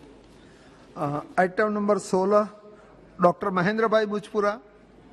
Sir, in pursuance of provision of the Direction 73A of Directions by the Honorable Speaker Lok Sabha, I wish to inform the House the status of implementation indicated in the statement being laid on the table of the House of various recommendations contained in the 128th and 131st report of the Department related Parliamentary Standing Committee on Health and Family Welfare on the demand for grants for the year 2021-22 of the Ministry of Ayush. Item number 17 Shri Arjun Ram Meghwal ji. With your permission, sir, I rise to announce that government business for the remaining part of 9th session of 17th Lok Sabha, number 1, consideration of any item of government business carried over from today's order paper. It contains consideration and passing of the following bills: the Energy Conservation Amendment Bill 2022 and the Anti-Maritime Piracy Bill 2019. Number 2, the consideration and passing of the following bills. Number 1, the New Delhi International Arbitration Center Amendment Bill 2022 and the Competition Amendment Bill 2022. Number 3, consideration passing of the Electricity Amendment Bill 2022 after its introduction. Thank you, sir. Thank you. Shri doctor Mansukh भाई मांडविया जी प्रस्ताव करेंगे।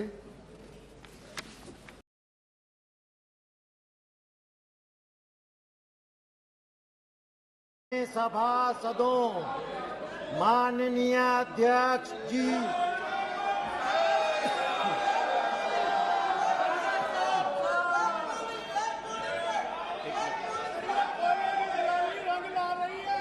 ऑब्जरी माननीय सदस्य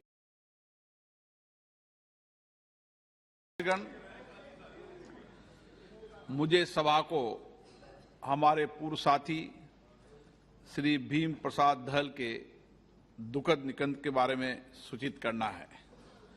श्री भीम प्रसाद दहल सिक्किम संसदीय निर्वाचन क्षेत्र से 11वीं, 12वीं और 13वीं लोकसभा के सदस्य थे। श्री दहल कृषि संबंधी, खाद्य नागरिक आपूर्ति और सार्वजनिक वितरण संबंधी समिति तथा विदेशी मामलों संबंधी समिति के सदस्य रहे। श्री भीम प्रसाद दहल का निधन 67 वर्ष की आयु में 5 मार्च 2022 को गंगटोक सिक्किम में हुआ। हम अपने पूर्व साथी के निधन पर गहरा शोक व्यक्त करते हैं और ये सभा शोक संतप्त परिवार के प्रति अपनी संवेदना व्यक्त करती है। माननीय सदस्यगण, आज जापान के नगर हिरोशिमा और नागासाकी पर परमाणु बम गिराए जाने की घटना के 77 वर्ष पूर्ण हो गए। 6 अगस्त और 9 अगस्त 1945 को क्रमशः हिरोशिमा और नागासाकी पर परमाणु बम गिराए गए थे, जिसके परिणाम स्वरूप हजारों व्यक्तियों की मृत्यु हो गई थी तथा लाखों लोग घायल और जीवन भर के लिए अपंग हो गए थे। इस घटना ने पहली बार मानवता को परमाणु बम की भविष्यता से परिचित कराया था।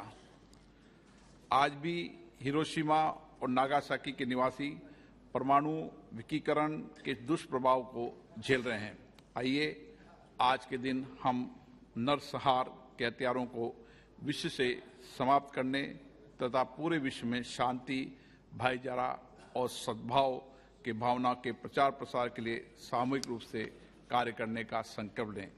अब ये सभा हमारे दिवंगत साथी श्री भीम प्रसाद दहल तथा जापान में परमाणु बम गिराए जाने से पीड़ित व्यक्तियों के सम्मान में मौन रहेगी।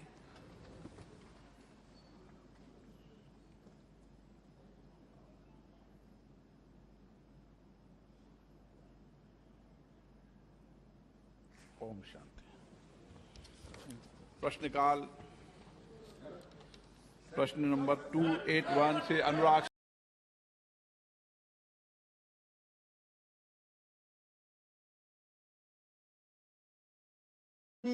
सभासदों, माननीय सभापति जी,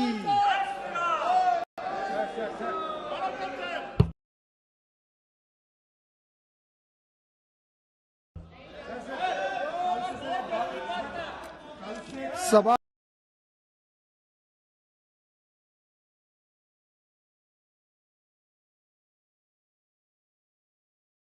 पटल पर रखे जाने वाले पत्र item number 2 general VK Singh ji, Shri item number 3 Shri Krishnapal ji. आदरणीय अध्यक्ष महोदय, आपकी अनुमति से आज की संशोधित कार्यसूची में क्रम संख्या 3 पर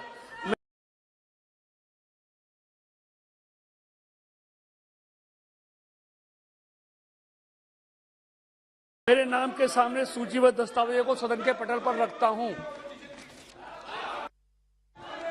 श्री भानु प्रताप सिंह वर्मा जी। जी सभापति महोदय, आपकी अनुमति से मैं आज की संशोधित कार्यसूची में क्रम संख्या 4 पर मेरे नाम के आगे उल्लिखित कागजात को सदन के पटल पर रखता हूं।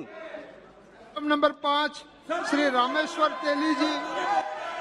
सभापति महोदय, मैं आपकी अनुमति से आज की कार्यसूची के क्रम संख्या 5 पर मेरे नाम से उल्लिखित दस्तावेज लोकसभा के पटल पर रखता हूं। Item number 6 Shri Kaushal Kishore ji.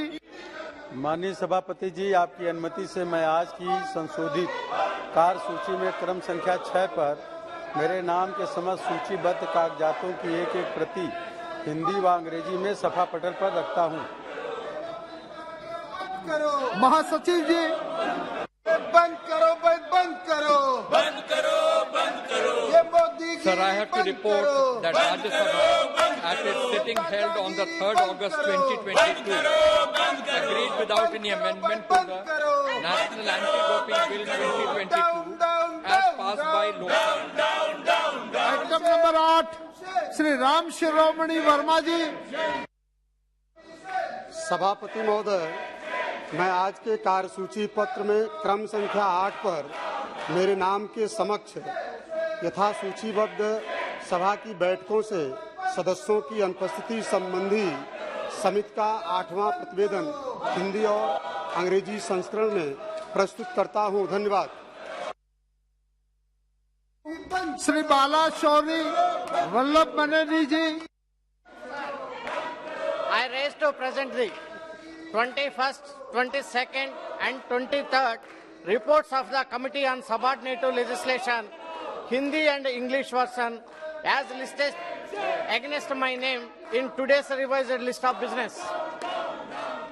Item number 10, Dr. Hina Vijay Kumar Gavit ji. Sir, I rise to present the 6th report Hindi and English version of the Committee on Empowerment of Women 2021-22 on the action taken on the recommendations, observations contained in the 5th report, 17th Lok Sabha, on the subject empowerment of women through education with special reference to Beti Bachao, Beti Padhao scheme as listed against my name at serial number 10 in today's list of business. Item number 11 Shri Jual Oram ji. महोदय, मैं आज की कार्यसूची में मेरे नाम के समक्ष यथा सूचीबद्ध रक्षा संबंधी स्थायी समिति के 30वां प्रतिवेदन हिंदी और अंग्रेजी संस्करण की एक प्रति सभा पटल पर रखता हूँ। आइटम नंबर 12 श्री भर्तृहरि मेहताब जी। महोदय, मैं आज की कार्यसूची में अपने नाम के सामने क्रम संख्या 12 पर यथा सूचीबद्ध श्रम, वस्त्र और कौशल विकास संबंधी स्थायी समिति का 34वां और 35वां प्रतिवेदन हिंदी तथा अंग्रेजी संस्करण प्रस्तुत करता हूं। Item number 13 Shri Radha Mohan Singh ji. महोदय, मैं आज की कार्यसूची के क्रम संख्या 13 में मेरे नाम के सामने यथा सूचीबद्ध रेल संबंधी स्थायी समिति के 12वें प्रतिवेदन को सभा पटल पर रखता हूँ। Item number 14 Shri Jagdambika Pal ji.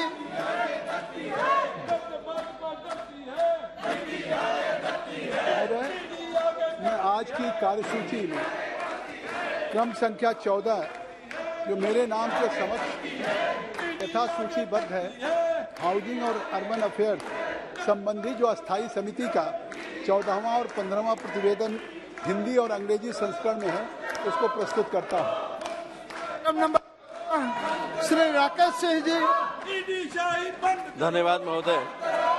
महोदय, मैं आज की कार्यसूची में मेरे नाम के सामने यथा सूचीबद्ध कोयला खान और इस्पात संबंधी स्थायी समिति के 4 की गई कार्रवाई प्रतिवेदन और इस्पात मंत्रालय से संबंधित इस्पात क्षेत्र में कौशल विकास विषयक एक मूल प्रतिवेदन हिंदी और अंग्रेजी संस्करण प्रस्तुत करता हूं। आइटम नंबर 15 है Shri Arjun Ram Meghwal ji. Thank you chairperson sir. With your permission I rise to present the 35th report of the Business Advisory Committee. Thank you. Item number 16 Shri Prahlad Singh Patel ji. क्रम संख्या 16 पर उल्लेखित दस्तावेज मैं लोकसभा के पटल पर रखता हूं। श्री भानु प्रताप सिंह वर्मा जी।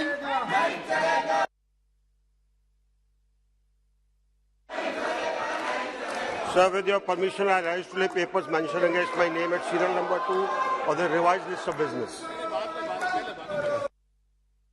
Pratap Singh ji.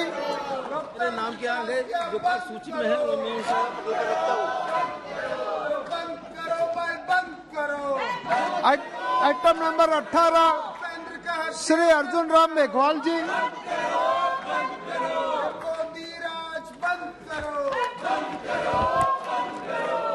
Thank you, Chairperson sir. With your permission, I want to make a statement regarding the status of implementation of the recommendations, observations contained in the 24th report of the Standing Committee on Energy on demand for grant 2022-23 pertaining to the Ministry of New and Renewable Energy. Thank you. Item number 19 Shri Bishweswar Tudu ji. Sir, with your kind permission, I rise to make a statement regarding status of implementation of recommendation contained in the 15th report of the department-related Parliamentary Standing Committee on Water Resources on demands for grants 2022-23 pertaining to the Department of Water Resource, River Development and Ganga Rejuvenation, Ministry of Jal Shakti. Sir, I lay this statement. Thank you. कैसे जी?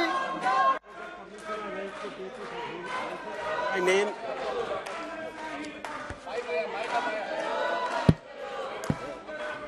Sir, with your permission, I rise to lay papers mentioned against my name at serial number 2 of the revised list of business. नियम 377 के अधीन मामलों को सभा पटल पर रखने हेतु माननीय सदस्यगण नियम 377 के अधीन मामलों को सभा पटल पर रखा जाएगा। जिन सदस्यों को नियम 377 के अधीन मामलों को आज उठाने की अनुमति दे दी गई है और जो उन्हें सभा पटल पर रखने के लिए उत्सुक है, वे तुरंत मामले का पाठ व्यक्तिगत रूप से सभा पटल पर भेज दे। केवल उन्हीं मामलों को सभा पटल पर रखा माना जाएगा जिनके लिए मामले का पाठ निर्धारित समय के भीतर सभा पर प्राप्त हो गया है। शेष को व्यक्तिगत माना जाएगा।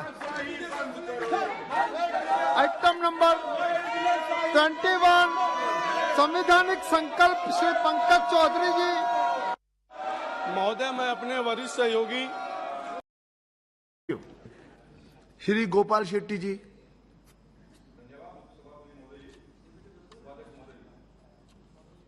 नियम 193 के तहत जो खेल के बारे में चर्चा यहाँ पर चल रहा है उसमें मुझे भाग लेने का आपने अवसर दिया, इसलिए मैं आपका अभिनंदन धन्यवाद अदा करता हूँ।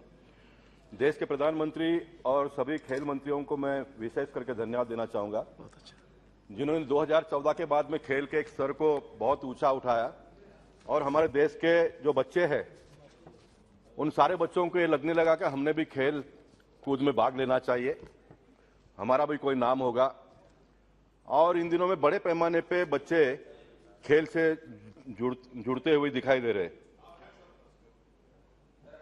ओलंपिक हो या तो फिर जब कभी भी अंतर्राष्ट्रीय स्तर पर खेलों का आयोजन होता तो भारत देश के बच्चे बड़े पैमाने पर मेडल लाते हैं और हम गौरवान्वित होते हैं कि हमारे देश को सिल्वर मिला, ब्रॉन्ज मिला, गोल्ड मेडल मिला। लेकिन मैं सत्यपाल सिंह जी के बात से सहमत हूं कि भारत इतना बड़ा देश है, कितना बड़ा देश है ये हमको कोरोना काल में पता चला।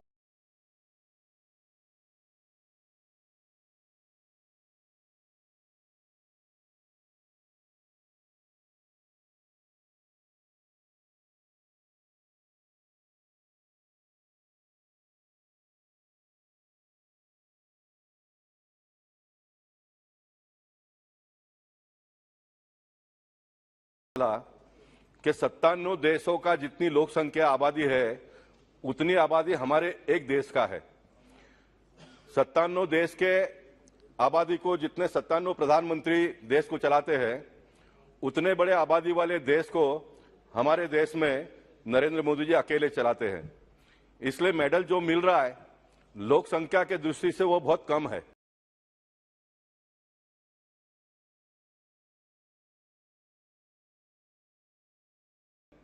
और वो कम है इसलिए खेलो इंडिया के कंसेप्ट के माध्यम से देश के प्रधानमंत्री ने बच्चों को प्रोत्साहित करना प्रारंभ किया और मुझे बड़ी खुशी है इस बात की कि आज लोकसभा में इस बारे में हम चर्चा कर रहे हैं। और निश्चित हमारे खेल मंत्री को जब मैं यहाँ पर देखता हूँ प्रश्नकाल में उत्तर देते समय तो कागज पेपर हाथ में लिए भी करो जवाब देते हैं। इससे पता चलता है कि खेल के बारे में उनकी दिलचस्पी कितनी है और खेल के बारे में उनकी जो सोच कितनी गहरी है ये उससे पता चलता है। इसलिए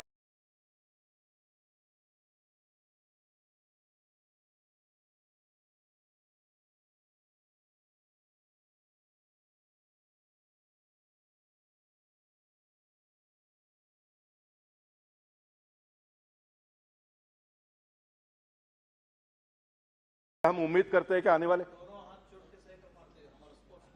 क्या बात है तो आने वाले दिनों में निश्चित खेल भारत देश में बहुत आगे बढ़ेगा। मैं एक विषय को टच करना चाहता हूं। भारत देश में अगर क्रिकेट को अंतर्राष्ट्रीय जगत के लोगों ने अगर कंट्रोल नहीं किया होता तो ये क्रिकेट भी इतना बड़ा नहीं हुआ होता। और क्रिकेट में पैसा बहुत है। मुझे बचपन में कभी क्रिकेट खेलने का मौका नहीं मिला, लेकिन उसके बावजूद मैं पार्लियामेंट के आज इस हाउस में क्रिकेट को समर्थन इसलिए दूंगा कि हमारी जो बीसीसीआई की संस्था है वो संस्था हर साल 150 करोड़ रुपया का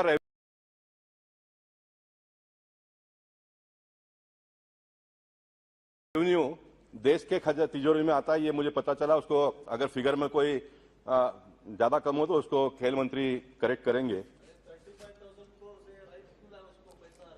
निश्चित इसमें शरद पवार जी से लेके अरुण जेटली जी को हम याद करेंगे, अनुराग ठाकुर जी है, हमारे मुंबई का आशीष सेलार है, ऐसे बहुत सारे लोगों ने इस संस्थाओं के माध्यम से काम करके क्रिकेट को जीवित रखने का काम किया है। मैं कभी कभी थोड़ा दुखी भी होता हूं कि क्रिकेट का जब ये टूर्नामेंट बड़े पैमाने पे होता है तो उसको कुछ राज्य के लोग बंदी भी डालते हैं। मैं मानता हूं कि इसको बंदी डालना नहीं चाहिए। क्रिकेट एक बड़ा खेल है, क्रिकेट के माध्यम से पैसा आता है, तो और प्रोत्साहित हमको आने वाले दिनों में क्रिकेट को करना चाहिए ताकि क्रिकेट के माध्यम से और बड़े पैमाने पे भारत सरकार की तिजोरी में पैसा आए। और उसके साथ साथ में मैं ये मांग करूंगा कि ये सेक्टर में से जो भी पैसा आएगा वो सारा का सारा पैसा और उसमें उतना एक मैचिंग ग्रांट्स केंद्र सरकार ने लगाकर खेलो इंडिया के माध्यम से सभी राज्यों को पैसे का बंटवारा करना चाहिए ताकि खेल को हम आने वाले दिनों में और बड़ा कर पाएंगे। अध्यक्ष महोदय जी, मैं कहूंगा कि देखिए, हम सिर्फ गरीबों की बात करेंगे तो गरीबों को कोई भला होने वाला नहीं है। जिनके पास पैसा है उनको पैसे के माध्यम से खेलने दो, वो पैसा उसका लाभ गरीबों के लिए लेकर अन्य खेलों को हम प्रोत्साहित करेंगे तो बड़े पैमाने पे खेल को हम बहुत ऊंचा स्तर दे सकते हैं आने वाले दिनों में। इसके लिए हमको इसके बारे में काम करना पड़ेगा। खेलो इंडिया के माध्यम से मैं ये भी कहना चाहूंगा कि हमारा इंदौर जो है, प्रधानमंत्री ने स्वच्छ भारत अभियान लाया, इंदौर को 5 बार पहला नंबर मिला है। मैं जिस मुंबई शहर से आता हूं, मुंबई महानगर पालिका में 15 साल कॉर्पोरेटर के रूप में काम करके आया। हमारी मुंबई महानगर पालिका इन दिनों में इंदौर से कॉम्पीट कर रही है। मैं चाहूंगा कि अगले साल का पुरस्कार मुंबई महानगर पालिका को मिले, उसका सबसे ज्यादा समाधान मुझे मिलेगा।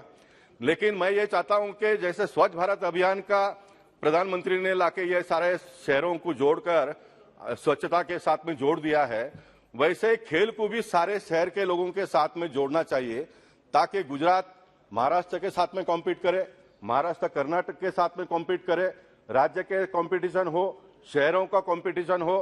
तो मैं मानता हूं कि आने वाले दिनों में खेल बड़े पैमाने पे तेजी से आगे बढ़ेगा और बड़े पैमाने पे लोग इसके साथ में जुड़ेंगे। सरकार का इसमें इन्वॉल्वमेंट होना चाहिए। अब खाली स्पोर्ट्समैन लोगों का है, थोड़े पॉलिटिशियन लोग उनको सपोर्ट करते हैं, तो कुछ जगह पर चल रहा है। खेलो इंडिया के माध्यम से संसद खेल महोत्सव भी प्रधानमंत्री ने कहा करने के लिए, तो हम जैसे लोग बहुत सारे लोग करते रहते हैं। लेकिन मैं मानता हूं कि बड़े पैमाने पे डीपली इसमें सेंट्रल और स्टेट गवर्नमेंट और शहर के जो कॉर्पोरेशन के लोग हैं उन्होंने इन्वॉल्वमेंट होना चाहिए। केंद्र के सरकार ने राज्य से और कॉर्पोरेशन के पास से हिसाब भी लेना पड़ेगा कि आपने कितने खेल के आयोजन किए, कितने बच्चों ने उसमें भाग लिया। इस प्रकार का अब एक स्पर्धा और इस प्रकार का भी कॉम्पिटिशन होगा तो मैं मानता हूं कि इसमें बड़े पैमाने पे हमको आने वाले दिनों में परिवर्तन देखने के लिए मिलेगा। अध्यक्ष महोदय जी, SAI authority sports authority of India की भी यहाँ पर बात हुई।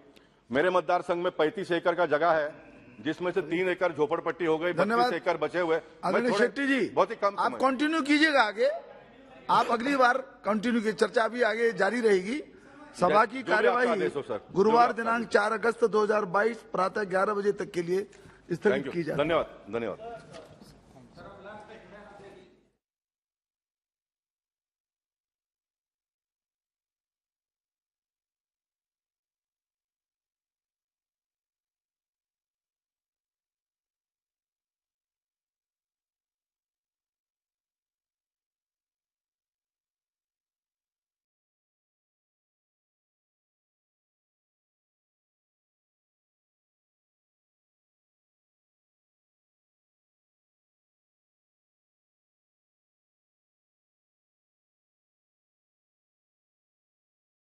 जा रहे हैं, ये हमारा तरीका है।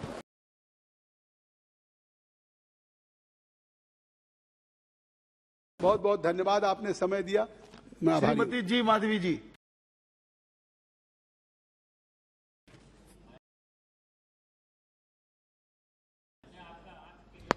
Thank you very much, sir.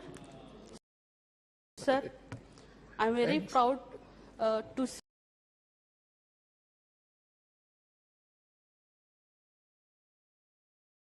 say India is a country with a rich sports culture.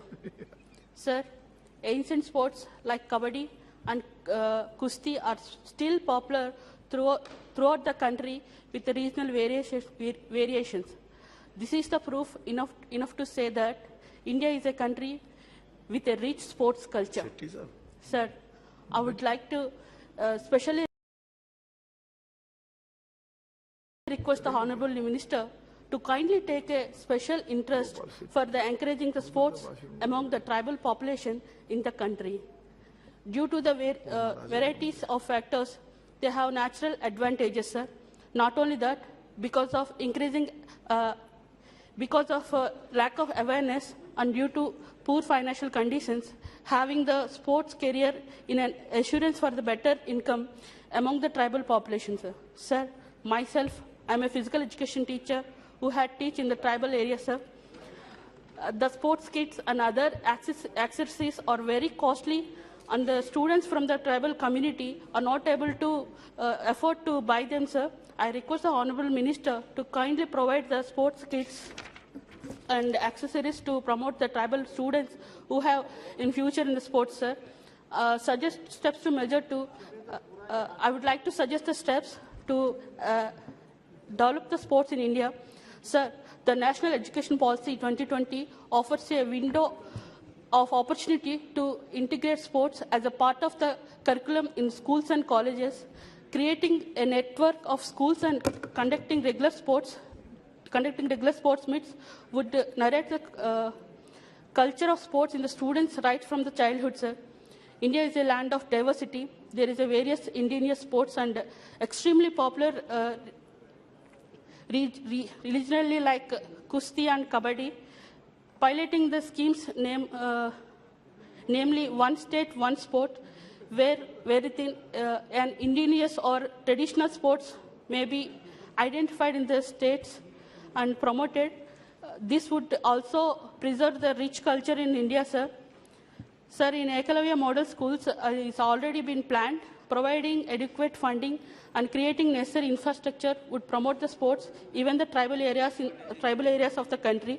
Sir, there is just one national sports university in India, sir, which is inadequate for countries for Indian size. There is a need to establish a large 2 or 3 national sports universities in different parts of the country in order to promote the sports education and research, sir. Sir, and also request you, sir, Andhra Pradesh is a state which is a rich culture and sports, but not even a single national center of the excellence has been established by the Sports Authority of India to promote the sports in the state. I request the Honourable Minister, Sports Minister, to sanction the NCOC for the Andhra Pradesh, sir. Sir, also CRS funding, sir. CRS sports sector have been very low in India. The CRS spending on sports is less than 2% of the total CRS spending in India.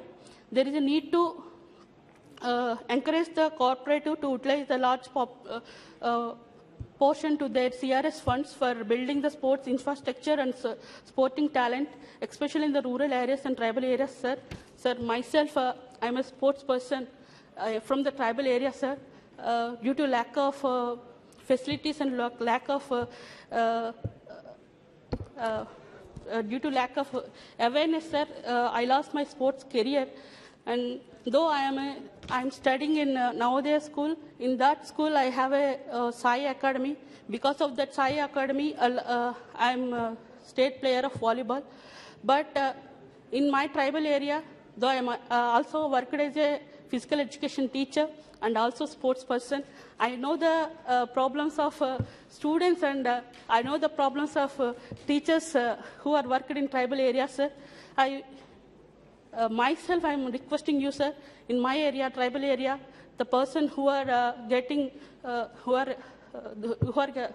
they get chance in states, but because of lack of funding, because of their position, they are not able to go further their achievements, sir.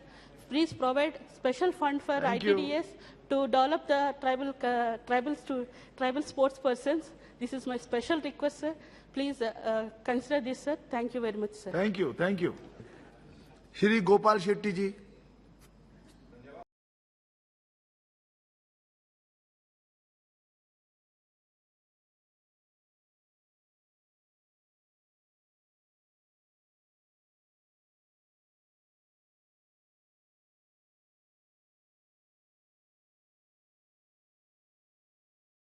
समाप्त करता हूं और support करता हूं। धन्यवाद। अंबिका पाल जी।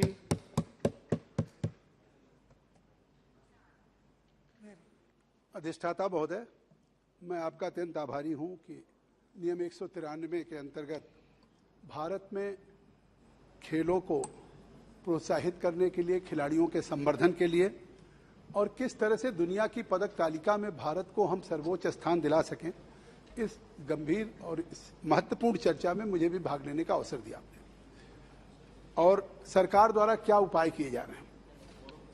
मैं आभारी हूं, लेकिन मैं आज इस सदन में जब स्पोर्ट्स पे चर्चा हो रही हो और जिस तरह से स्पोर्ट्स की चर्चा में भाग लेते हुए जहां हमारा आज केवल नैतिक दायित्व बनता है या हमारा कर्तव्य बनता है कि हम केवल देश के खिलाड़ियों के बारे में, देश के खेल के प्रोत्साहन के बारे में बात करें, वहां उससे इतर बातें हुई।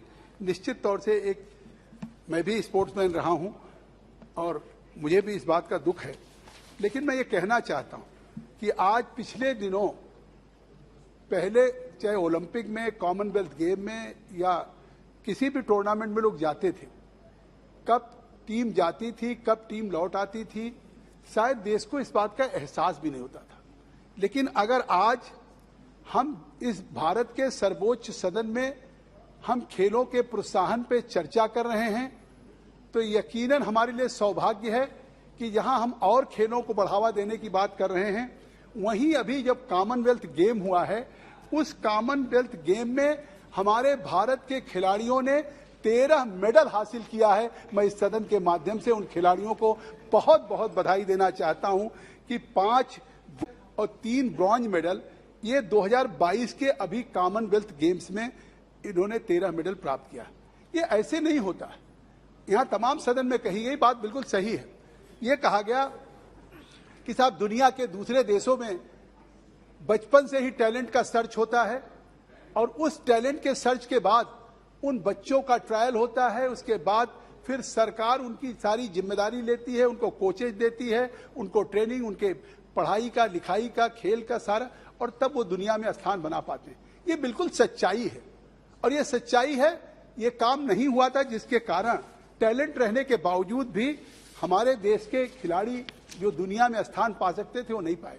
लेकिन मैं धन्यवाद दूंगा अपनी सरकार को कि हमारी सरकार 2014 में आई, 2017 में प्रधानमंत्री ने जिस तरीके से 14 के बाद से ही, चाहे वो खेलो इंडिया प्रोग्राम हो, चाहे फिट इंडिया मूवमेंट हो, चाहे स्पेशल अवार्ड्स हो खिलाड़ियों को, चाहे मेरिटोरियस स्पोर्ट्समैन को पेंशन देने की बात हो, चाहे नेशनल स्पोर्ट्स डेवलपमेंट फंड बनाने की बात हो, चाहे स्पोर्ट्स ट्रेनिंग सेंटर हो, ये सारे फैसले लिए गए जिसके कारण आज हमको गोल्ड भी स्पोर्ट्स में टोक्यो में मिला है, जिसके लिए पूरा भारत अपने को गौरवान्वित महसूस कर रहा है। और इसलिए मैं कहना चाहता हूं कि आज वो परंपरा हमारे इस स्पोर्ट्स मंत्रालय ने शुरू किया, प्रधानमंत्री के नेतृत्व में शुरू किया।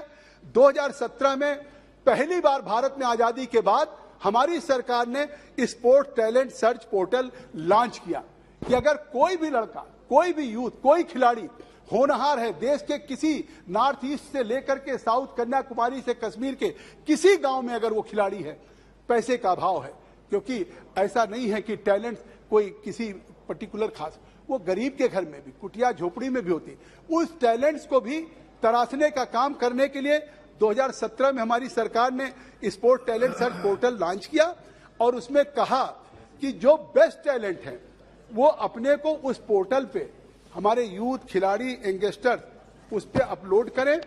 उसके बाद उसको शॉर्टलिस्ट किया जाएगा। शॉर्टलिस्ट करने के बाद उनका ट्रायल होगा और ट्रायल के बाद जब क्वालिफाइड हो जाएंगे तो उनके खिलाड़ी के ऊपर आने वाली सारे खर्चे को भारत सरकार और Sai sports of authority of India लेगी। ये हमने भी शुरू कर दिया। तो यकीनन कम से कम जो चिंता हमारे सदन की है कि अगर दुनिया के दूसरे देशों में अगर लोग जिनमें टैलेंट्स है, उन टैलेंट्स के आधार पे उनको सरकार पैसा देती है या खर्च करती है, और आप चिंता की बात करते हैं। यहाँ तो जब ओलंपिक आता था, कॉमनवेल्थ आता था, वर्ल्ड गेम्स होते थे, तो तैयारी होती थी, एसोसिएशन सारी जल्दी जल्दी से टीमें होती थी, लास्ट मोमेंट तक टीम का सिलेक्शन नहीं, टीम भेजने की तैयारी नहीं। आज हमारी सरकार जिसने एक द एम्पावर्ड स्टीयरिंग कमेटी बनाई है, आखिर क्या रोल है एम्पावर्ड स्टीयरिंग कमेटी का? हमारे तमाम विद्वान लोग बैठे हुए हैं कि ये 2017 में हमने इसलिए बनाई कि हमें केवल टोक्यो के उस ओलंपिक की चिंता 2021 की नहीं थी, हमारी चिंता डॉक्टर साहब 2024 में पेरिस में होने वाली उस ओलंपिक की भी चिंता है, और 2028 में जब लॉस एंजलिस में होगी उसकी भी चिंता है। और यकीन करिए एम्पावर्ड स्टीयरिंग कमेटी कैसे उन खिलाड़ियों को प्रिपेयर किया जाए, उन खिलाड़ियों को किस तरीके से तैयार किया जाए, एक टास्क फोर्स बना करके उनके लिए फार रीचिंग प्रिपरेशन करने की, पावरफुल पार्टिसिपेशन की, कि किस तरह से हमारे इंडियन प्लेयर्स पावरफुल पार्टिसिपेशन कर सकें। मैं खेल मंत्री जी को बधाई देना चाहता हूं कि पहली बार इस तरह की एम्पावर्ड स्टीयरिंग कमेटी बनी, जहां जिसका नतीजा क्या हुआ, उसका नतीजा हुआ कि पहली बार हमने टोक्यो में किस तरह का अचीवमेंट किया, पहली बार हमने स्पोर्ट्स में हमने गोल्ड हासिल किया। और आपने देखा कि 7 मेडल हमारे आए टोक्यो में, जिसमें 2020 में हमने 1 गोल्ड हासिल किया, 2 सिल्वर हासिल किया और 4 ब्रॉन्ज किया। और उसके बाद पैरालंपिक हुआ, जहां 7 हमने ओलंपिक में मेडल मिला। वहीं टोक्यो के पैरालंपिक में इंडिया ने अपना एक हाईएस्ट रिकॉर्ड बनाया, 19 मेडल लेकर के आए हैं। पूरा देश गौरवान्वित है। एक बार मैं फिर बधाई देना चाहता हूं अपनी सरकार को, अपने खेल विभाग के उस मंत्रालय के उन उठाए गए कदम को। और इसलिए हुआ है कि हमने बजट भी बढ़ाया है और इस बात को सुनिश्चित भी किया है कि उस बजट का यूटिलाइजेशन भी हो। आप पिछले 5 सालों का अगर आप देखना चाहें, मैं केवल खेल तक सीमित रहना चाहता हूं कि during the last 5 years government has allocated ₹12,788 crore, 12,788 crore रुपया केवल इन खिलाड़ियों के लिए भारत सरकार ने फंड एलोकेट किया। और इस बात का हमें संतोष है कि पहले फंड एलोकेट हो जाता था, उन खिलाड़ियों तक पैसा दिया नहीं जाता था, और वो पैसा मिलने के बावजूद भी जो उनको सही मायने में, आप रोज आए दिन अखबारों में शिकायत आती थी कि उनको ट्रेनिंग हो रही है, उनको जितनी कैलोरी, जितना उनका फूड न्यूट्रिशन होना चाहिए उतना उनको मिलता भी नहीं था। और लेकिन आज संतोष का विषय है कि हमने अगर 12,788 करोड़ हमने एलोकेट किया हमारी सरकार ने, तो उसमें से 11,482 करोड़ उन खिलाड़ियों पर खर्च किया है जो आज चाहे इस हमारे ओलंपिक में मेडल लेकर के आ रहे हैं या कॉमनवेल्थ गेम में लेकर के आ रहे हैं। और आप यकीन करेंगे कि किस तरीके से हमारी सरकार ने इस लॉस एंजलिस के लिए, पेरिस के लिए बातें आई कि कोचेज की बात। आप देखिए कि अभी 615 हमारे खेल मंत्रालय ने 615 कोचेज रेगुलर बेसिस पे अपॉइंट किया है। आप पहले जिलों के स्टेडियम में जाते थे, हम लोग सांसद हैं, हम जाते थे, कहते थे साहब स्विमिंग का कोई कोच नहीं, कोई हॉकी का कोच नहीं। हम लोग भी इंटरवर्सिटी खेले हैं, हॉकी में, फुटबॉल में, हम लोगों को भी कोचेज का अभाव रहता था। किस तरीके से बचपन में डंडहिया से शुरू करके और किस तरीके से खिलाड़ी बनते थे।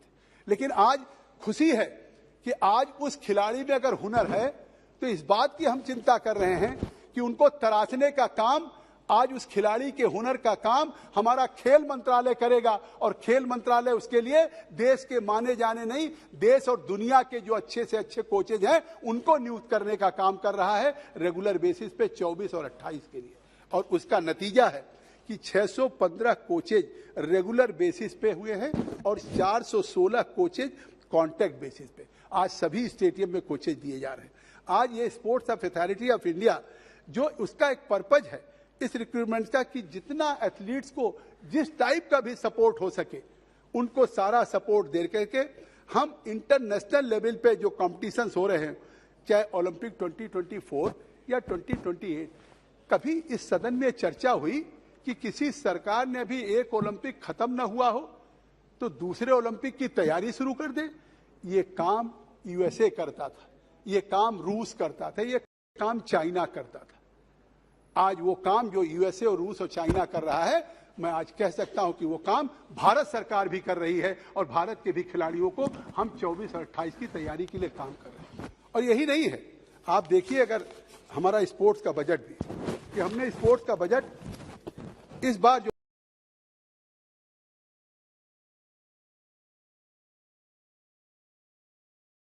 22-23 का बजट है, हमने उस बजट को इंक्रीज किया और इस बार 3062 करोड़ हमने स्पोर्ट्स का बजट बढ़ाया है। 3060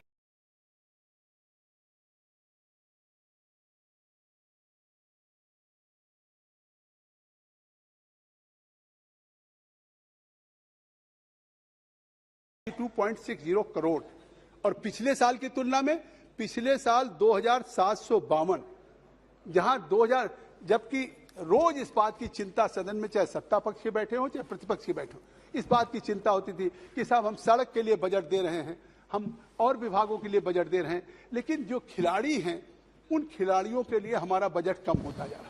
आज हमारी सरकार लगातार इस बजट को बढ़ाने का काम कर रही है। तो इसलिए हम कहना चाहते हैं कि आज जिस तरीके से इस ट्रेनिंग सेंटर को स्थापित करके पिछले 8 सालों में जो आज हमारे खिलाड़ी हैं, उन खिलाड़ियों को आज 5 लाख रुपया लगातार उनको दिया जा रहा पर ईयर, कि जिससे कि हम उनको दुनिया के उन तमाम प्रतिस्पर्धाओं में ले जा सके।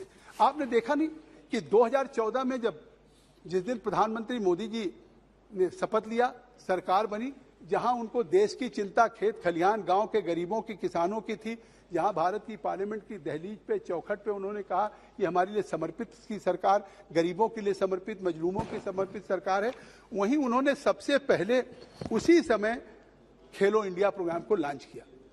और ये एक अपने आप में एक रिवोल्यूशन था जो स्पोर्ट्स कल्चर एक पैदा किया, खेल की संस्कृति को उन्होंने बदलने का काम किया और एक रिवाइव करने का काम किया कि भारत के गांवों में, जिलों में, केवल हरियाणा में जिस तरीके से पंजाब में स्टेडियम थे, इंटरनेशनल स्टेडियम थे, आज अभी मेरठ की बात आपने स्वयं की, इसी तरीके से आज नॉर्थ ईस्ट में जिस तरह से यूपी में यूनिवर्सिटी बन रही है, तो इसलिए कि इनको आज आवश्यकता थी कि उन टैलेंटेड प्लेयर्स को फाइनेंशियल सपोर्ट की जरूरत थी, उनको ट्रेनिंग की जरूरत थी, उनको टेक केयर की जरूरत थी। आपने किसी को नहीं कहा, हम ही को आपने नहीं। मैं कर रहा हूं इसी तरह से। फिर चलिए मैं जल्दी जल्दी एक एक पॉइंट छू दे रहा हूं। फिर उसके बाद फिट इंडिया मूवमेंट, आपके पास ज्ञान का भंडार रहता है, इसलिए 2019 को मैं उल्लेख कर दूं, प्रधानमंत्री ने किया है। साहब देखिए, जब एक तरफ कहेंगे साहब खेल के लिए क्या सरकार ने किया, तो मैं तो सिलसिलेवार बताना चाहता हूं, मैं कोई राजनीतिक बात नहीं कर रहा हूं। ठीक है, ठीक है। फिर 29 अगस्त को और भी सदस्य हैं, और कोई बात नहीं, और भी मान्य सदस्य हैं। 29 अगस्त 2019 को फिर ऑनरेबल प्राइम मिनिस्टर ने, उनका मेन फोकस था एक मूवमेंट के रूप में कहा कि एक अवेयरनेस हो, फिट इंडिया मूवमेंट। कभी फिट इंडिया मूवमेंट, मैं योगा की बात नहीं कर रहा हूं, तो पूरी दुनिया ने स्वीकार कर लिया। जिस तरीके से प्रधानमंत्री जी ने एक फिटनेस पे ध्यान दिया, ये नहीं कि केवल खिलाड़ियों के लिए, हम लोग भी फिट रहे, कॉमन मैन फिट रहे, इम्यूनिटी पावर बढ़े। आज पूरी दुनिया में कोविड में अगर सबसे ज्यादा इम्यूनिटी पावर थी तो भारत के लोगों की थी। इतनी बड़ी आबादी में शायद दुनिया के लोग 24 करोड़ में यूएसए जिस तरीके से कोलैप्स के वर्ज पे था, आज हम 135 करोड़ में भी पूरी दुनिया में सबसे अच्छा काम किया। तो इसलिए किया कि जो दिन की हमारी डेली लाइफ थी या जिस तरीके से हम लोग काम करते थे उसमें किया। फिर स्पेशल अवार्ड देने की बात कही कि जो इंटरनेशनल स्पोर्ट्स इवेंट्स में होंगे, उनके कोचेज होंगे, उनको सबको हम स्पेशल अवार्ड देंगे। उसका नतीजा ये मेडल मिल रहा। आज उन बच्चों के टैलेंट्स को पहचान करके उनकी कोचिंग हो रही है, उनको हम हॉस्टल में रख रहे हैं, हॉकी के हॉस्टल में, फुटबॉल के, स्पोर्ट्स के, और आज हर स्टेट्स में जिस तरह से नॉर्थ ईस्ट पे ईस्ट लुक का फोकस दिया। प्रधानमंत्री जी बनने के बाद हमारे मंत्रीगण बैठे हैं, हर मंत्री महीने में एक बार नॉर्थ ईस्ट जाएगा। कभी नॉर्थ ईस्ट की तरफ ख्याल करते थे? ये मैं सच्चाई कह रहा हूं, मैं कोई राजनीतिक बात नहीं कर रहा हूं। हर मंत्री, और जिस तरीके से नॉर्थ ईस्ट में टैलेंट है, आज नॉर्थ ईस्ट के लोग जिस तरीके से, चाहे ओलंपिक हो चाहे कॉमनवेल्थ गेम हो, वहां पे जिस तरीके से लोगों ने, आज इस सरकार की देन है कि उसका नतीजा कि आज मेडल बना रहे हैं। इसी तरीके से पेंशन देने की योजना अपने मेरिटोरियस स्पोर्ट्समैन को शुरू हुआ, हमने फंड बनाने का काम किया, मैं केवल बस उल्लेख कर दे रहा हूं। और इसी तरह से स्पोर्ट्स ट्रेनिंग सेंटर बनाने की बात हुई जो साई अथॉरिटी के स्पोर्ट्स अथॉरिटी ऑफ इंडिया में उसने किया। और इसी तरीके से मैं कहता हूं कि committee to address women grievances भी हुआ। कितनी महिला खिलाड़ियां थी, कितनी शिकायतें आती थी। 2017 में वो भी इंटरनेशनल वीमेन डे पे प्रधानमंत्री जी ने कहा, हमारी union ministry of youth affairs, हमारे स्पोर्ट्स बैठे हुए हैं, और इन्होंने भी जिस तरीके से हमारी सरकार ने एक committee to address women grievances, और इसी तरह से ऐसी होगा। हमारा टारगेट था कि टारगेट ओलंपिक पोडियम स्कीम, इसका ऑब्जेक्ट क्या था? To identify and support potential medal prospects 2024-2028। तो इसके लिए मेन सेंटर था कि हम एथलीट्स में, बैडमिंटन में, बॉक्सिंग में, आर्चरी में, रेसलिंग में, या शूटिंग में, Now, इसमें हम please. किस तरीके से एक टारगेट करके और ओलंपिक पोडियम पे हमारे स्पोर्ट्स खड़े हों। और जब तिरंगा जिसको आज फहराने की बात हुई है बाइक रैली में, ये बाइक रैली में पूछिए अगर इनको अच्छा नहीं लग रहा है, तो जब इंटरनेशनल ओलंपिक में टोक्यो में जब तिरंगा फहराता है तो इन्हें अच्छा लगे न लगे, पूरे देश के लोग अपने को गौरवान्वित करते हैं, पूरे देश के लोग हर्षित होते हैं। इसी तरीके से माननीय गवर्नमेंट ने जो इनिशिएटिव लिया है 24 में 28 में, वो है इसी तरह से अनाउंसमेंट जो गवर्नमेंट का हुआ है जून 2020 में, उन्होंने एक प्लान किया है कि हम 1000 न्यू खेलो इंडिया सेंटर बनाएंगे और उसको 4 साल में। और उसमें आपको जानकर के खुशी होगी सदन को कि हम 217 खेलो इंडिया सेंटर अब तक इस्टेब्लिश हो चुका, ओपन हो चुका। और आज वो उस इलाके के जो गांव के ग्रामीण खिलाड़ी हैं, उस खेलो इंडिया जो भारत के आजादी के बाद पहली बार ये मूवमेंट आया खेलो इंडिया, प्रधानमंत्री नरेंद्र मोदी जी के क्या विजन था कि आज उसकी देन है कि हजारों खिलाड़ी उस खेलो इंडिया के माध्यम से अपने टैलेंट को निखारने का काम कर रहे हैं, तराशने का काम कर रहे हैं और आने वाले दिनों में मेडल हासिल करेंगे, भारत का सम्मान, भारत का गौरव बढ़ाएंगे। इसी तरह से गवर्नमेंट ने नॉर्थ ईस्ट के लिए अनाउंस किया और जिस तरह से नॉर्थ ईस्ट के लिए किया, वहां पे उन्होंने न केवल नॉर्थ ईस्ट के स्टेट्स के लिए, जम्मू कश्मीर के लिए भी, जहां के हसनैन मसूदी साहब बैठे, अंडमान निकोबार, मैं खत्म कर रहा हूं बस 1-2 मिनट। It is already 16-17 minutes. बस I will conclude within 2 minute.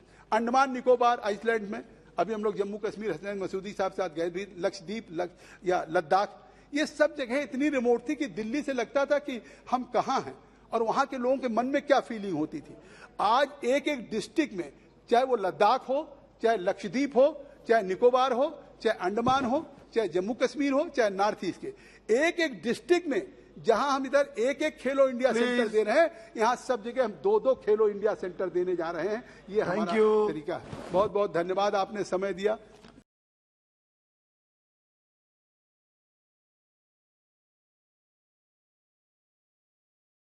अपनी बात को विराम देता हूं। धन्यवाद। श्री विजय कुमार जी। सभापति महोदय, आपको बहुत बहुत धन्यवाद। आपने 193 के तहत भारत में खेलो इंडिया के तहत भारत में खेलों के संवर्धन तथा सरकार द्वारा उठाए गए कदम पर चर्चा में भाग लेने के लिए जदयू की तरफ से समर्थन में खड़ा हुआ हूँ। आज खेल के बारे में कई साथी बोल रहे थे और बहुत अच्छे तरीके से रहे खेल। उसके संबंध में मैं अपनी बात रखना चाहता हूं। भारत सरकार जब माननीय प्रधानमंत्री जी ने खेल के प्रति और सभी खिलाड़ियों से लगभग निरंतर संपर्क में रहे, खेल जब हो रहा था ओलंपिक खेल, और उसका परिणाम हुआ कि भारत में मेडल जीत के लाए। और बिहार में माननीय नीतीश जी भी खेल को बढ़ावा देने के लिए हर ब्लॉक में स्टेडियम बनाने का संकल्प लिया और बना रहे हैं। आज खिलाड़ियों के सम्मान के संबंध में माननीय प्रधानमंत्री जी ने जो कदम उठाए वो काफी सराहनीय रहा और उसका परिणाम ये रहा कि खिलाड़ी लोग अच्छे से खेले और उनका मान सम्मान भी बढ़ा और काफी उत्साह से खिलाड़ी ओलंपिक में भाग लिए और काफी मेडल जीत के लाए। और अभी जो खेल हाल ही में हुआ है उसका भी अच्छा रिजल्ट भी मिला है। कई खिलाड़ियों ने अपना उत्कृष्ट प्रदर्शन नहीं किए, उसके साथ भी माननीय प्रधानमंत्री जी ने सभी से संपर्क करते रहे कि फिर से आप खेल में बिना दबाव किसी दबाव को फिर खेलिए और बेहतर प्रदर्शन करिएगा। उसी का परिणाम रहा कि फिर माननीय प्रधानमंत्री जी का जो आशीर्वाद मिला उससे फिर अच्छा खेल कर मेडल जीत कर रहा। तो अभी कई साथी जो बता रहे थे लोकल खेल के बारे में, बिहार में भी कबड्डी कई ऐसे खेल हैं जो खेलते रहते हैं ग्रामीण क्षेत्र में और बहुत अच्छा उसमें लगता था। उसमें किसी तरह का प्रतिद्वंदिता नहीं रहती है। खेल ऐसा विषय है कि हर एक दूसरे साथी झगड़ते हैं, लड़ते हैं, और खेल का जब समय आता है तो सब एकजुटता से भी खेल का अच्छा प्रदर्शन करते हैं। जब हम लोग छोटे छोटे थे तो उस समय देहात में गुल्ली डंडा बिहार में काफी प्रचलित रहता था, कबड्डी काफी प्रचलित रहता था। आज हम लोग फुटबॉल टूर्नामेंट के तरह टूर्नामेंट फुटबॉल हाल ही में हम लोग कराए थे अपने संसदीय क्षेत्र गया में, और बहुत अच्छा रहा। खेल का जो खेल प्रेमी है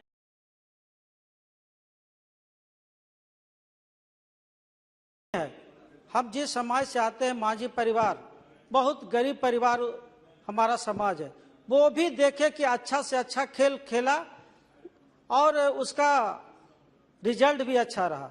तो हम चाहते हैं कि खेल को बढ़ावा देने के लिए माननीय प्रधानमंत्री जी जैसे खेल प्रेमी को, खिलाड़ी को जैसे प्रोत्साहित करते रहते हैं, उसी तरह से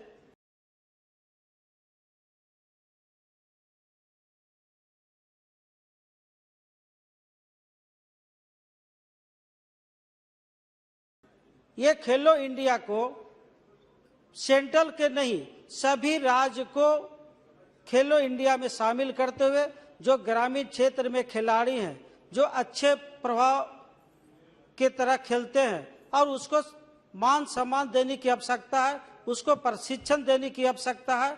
चूंकि जो ग्रामीण क्षेत्र के खिलाड़ी हैं उसको शहर में जाने के बाद उसको प्रशिक्षण देना पड़ता, काफी खर्च होता है और उसको संसाधन कम मिलता है। इसलिए हम चाहेंगे कि हर जिला में संसाधन मुहैया कराया जाए, जिससे ग्रामीण क्षेत्र के लोग खिलाड़ी उत्कृष्ट के खेल के लिए प्रोत्साहित हो और हम उसका लाभ उठाए, भारत उसका लाभ उठाए। चूंकि भारत एक ऐसा देश है कि यहाँ की संस्कृति और यहाँ का जो विचारधारा है खेल के प्रति अच्छा है, और हम समझते हैं कि माननीय प्रधानमंत्री का जो सोच है उससे काफ़ी अच्छा हुआ है और हमारा देश काफ़ी आगे बढ़ा है। पहले 50-60 के साल पहले ये खेल को अगर बढ़ावा मिलता तो निश्चित तौर पर जो आज चर्चा होती है कि भारत काफ़ी पीछे खेल में है, निश्चित तौर पर अगर 50-60 साल पहले से अगर ये तैयारी होते तो हमारा पूरे दुनिया में भारत एक नंबर रहता। और आज भी भारत आगे बढ़ रहा है, माननीय मोदी जी के नेतृत्व में निश्चित तौर पर आगे बढ़ते रहेगा, खेल में भी और हर तरह में, चाहे विकास हो, रोड के मामला में हो, हर आधारभूत संरचना में भारत आगे बढ़ रहा है, आगे बढ़ते रहेगा। इन्हीं चंद शब्दों के साथ अपनी वक्तव्य को समाप्त करता हूं और सपोर्ट करता हूं। धन्यवाद। अंबिका पाल जी।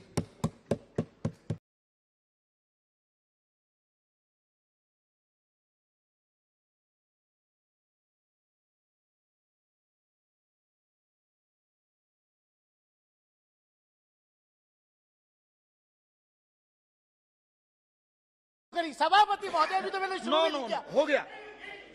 अध्यक्ष महोदय, आपका कुछ रिकॉर्ड में नहीं जा रहा है। Nothing is going on record. No जी। अध्यक्ष महोदय, बोलिए। मैं आपका बहुत बहुत मैं धन्यवाद करता हूं, आपका आभार व्यक्त करता हूं कि 193 की जो युवा और खेल के बारे में जो चर्चा हो रही है, आपने मुझे मौका दिया। कुछ रिकॉर्ड में नहीं जा रहा है आपका। आप बैठ जाइए प्लीज। आदरणीय सत्यपाल सिंह जी। जी, उन्हीं का रिकॉर्ड में जाएगा। जी बोलिए। मैं अध्यक्ष महोदय, मैं आपको ये बताना चाहता हूं कि हम सब लोग इस सदन के अंदर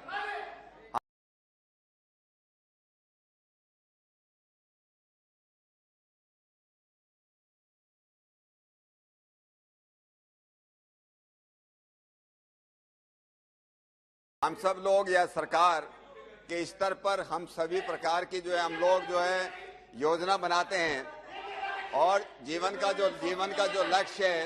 गलत शब्द का उपयोग कर रहे हैं।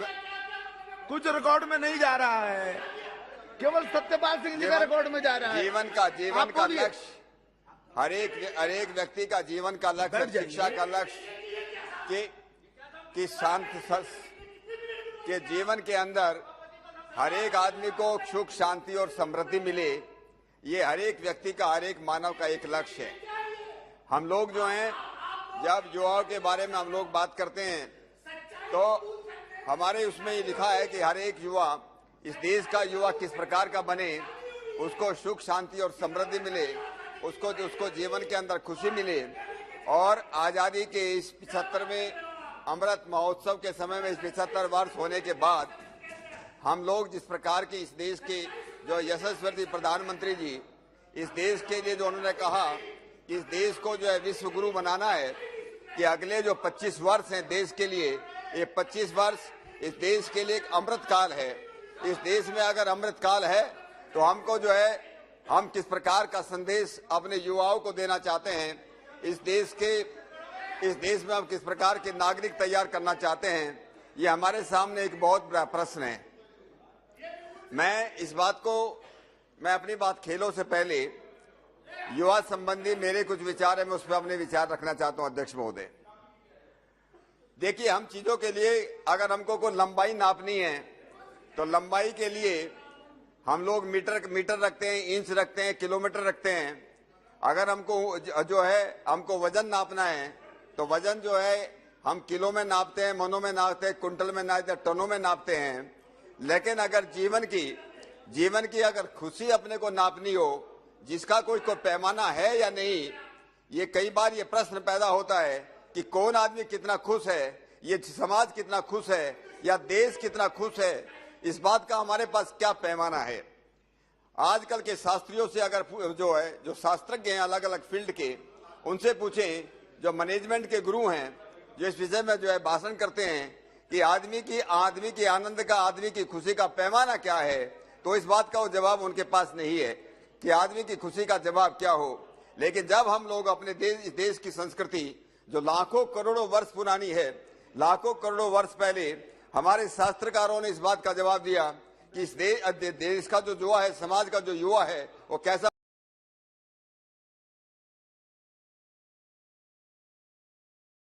बने। और उन्होंने कहा, युवा सात साधु, युवा अध्यापक है, आशिष्टो हो, दर्दिष्टो हो, बलिष्ठो हो, तस्य पृथ्वी सर्वा वित्तस्य पूर्णाशात स एको हो मानुष्य आनंद है।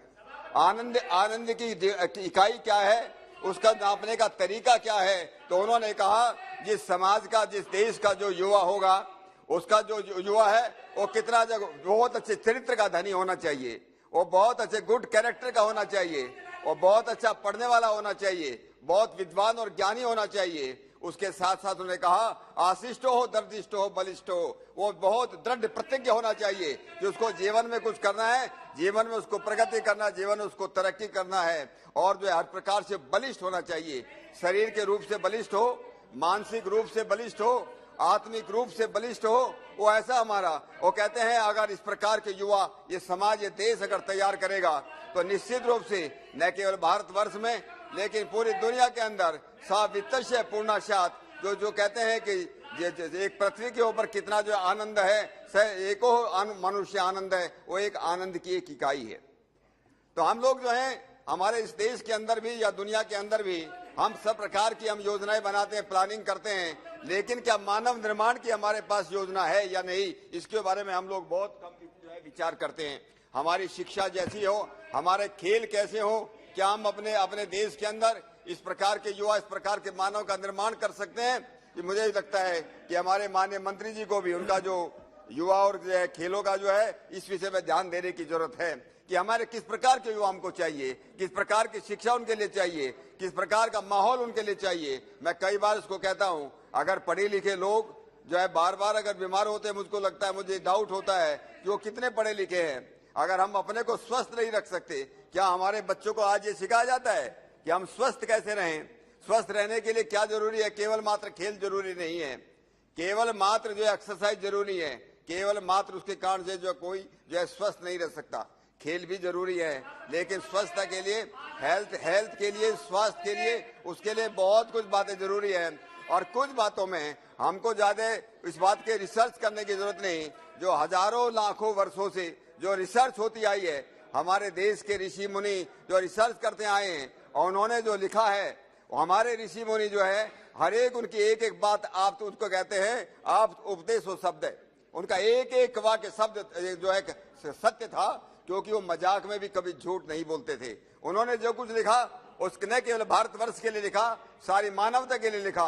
और उन्होंने लिखा कि अगर स्वस्थ रहना है तो उसके लिए 3 बातें बहुत जरूरी है। हम लोग किस प्रकार का खाना खाएंगे, किस प्रकार से सोएंगे और जागेंगे, और किस प्रकार का हम लोग व्यायाम करेंगे। और इसलिए हम लोग जब बात करते हैं खेलों के बारे में, जब बात करते हैं, मैं तो अपने आदरणीय प्रधानमंत्री मोदी जी का भी धन्यवाद करता हूं, उनका आभार व्यक्त करता हूं कि जब से वो प्रधानमंत्री बने हैं इस देश के अंदर खेलों का एक नया प्रकार का वातावरण, नई प्रकार की परिस्थिति जो तैयार हुई है। हम लोग खेलो इंडिया के माध्यम से हम गांव-गांव जा रहे हैं, प्रदेश जा रहे हैं। और अभी कुछ दिनों पहले लगभग प्रत्येक सांसद ने अपने यहाँ सांसद खेल प्रतियोगिता का आयोजन किया। और एक सांसद खेल प्रतियोगिता के जो है, मैं तो अपने अध्यक्ष महोदय, मेरे जो सांसद निधि होती है, मैंने अपनी पूरी की पूरी सांसद निधि इस बार के जब मैंने कहा कि मेरे बागपत जो लोकसभा क्षेत्र है, मेरी सारी की सारी सांसद निधि जो है वो केवल खेलों के लिए जो है खर्च की जाए। तो मैं इस बात को कह रहा था कि हम लोग जो खेलों के बारे में हम लोग करें तो क्या करें। जैसे हमारे निशिकांत दुबे जी कह रहे थे कि इस प्रकार की एक पॉलिसी, इस प्रकार की एक नीति बनाने की जरूरत है कि हमारे बहुत से हमारे बच्चे जो शहरों में नहीं आ पाते, गाँव में रहते हैं, उनके पास जो हमारी जो स्कीमें, हमारी जो योजनाएं हैं, उनको पहुंच नहीं पाते, उनको मालूम नहीं चलता। लेकिन ये जो टैलेंट का जो स्काउटिंग करना है उसको पता हम कैसे कर सकें, इसलिए गाँव के अंदर पता करने के लिए हर एक गांव में जो है, मुझको लगता है कि हमको जो है हर एक जो जिस क्षेत्र के अंदर जो भी खेल जो है वो लोकप्रिय है, उसके अंदर हम जो है प्रतियोगिता ऑर्गेनाइज करें, कंपटीशन ऑर्गेनाइज करें। और निश्चित रूप से वहाँ के बच्चे जो है उसमें जब भाग लेंगे तो जो निखर करके आएंगे, उससे चल करके वो निश्चित रूप से जो है उसमें आगे बढ़ेंगे। मैं ये कहता हूँ खेल जो है एक ऐसी चीज है जो है स्वास्थ्य भी देती है, जो सम्मान भी देती है, और आजकल के जमाने में वो रोजगार भी देती है, वो स्टेटस भी देती है। इसलिए आजकल के बच्चों में इस बात के लिए प्रति अच्छे खिलाड़ी हम लोग बन सकें, उसके लिए हम लोग किस प्रकार की एक नीति हम तैयार करें कि विशेष रूप से जो इंटीरियर एरियाज हैं, हमारे ग्रामीण एरिया हैं, हमारे जो तथाकथित आदिवासी वनवासी जो एरिया हैं, हम अपने बच्चों को वहाँ किस प्रकार के खेल का किस तरह उनको लाएं, इस बात की जो हमको जो है बहुत जरूरत है। मुझे याद आता है, कई वर्ष पहले मैंने पढ़ा था कि जर्मनी के अंदर एक दिन ऐसा आता है, साल भर में एक बार ऐसा आता है कि पूरे जर्मनी के लोग, बच्चे से लेकर के बूढ़े तक, सब उस दिन दौड़ लगाते, पूरा का पूरा देश जो है दौड़ लगाता है। ऐसे जर्मनी के अंदर जो खेलों के बारे में जो भावना पैदा हुई, क्या हमारे देश के अंदर हम लोगों का भी जो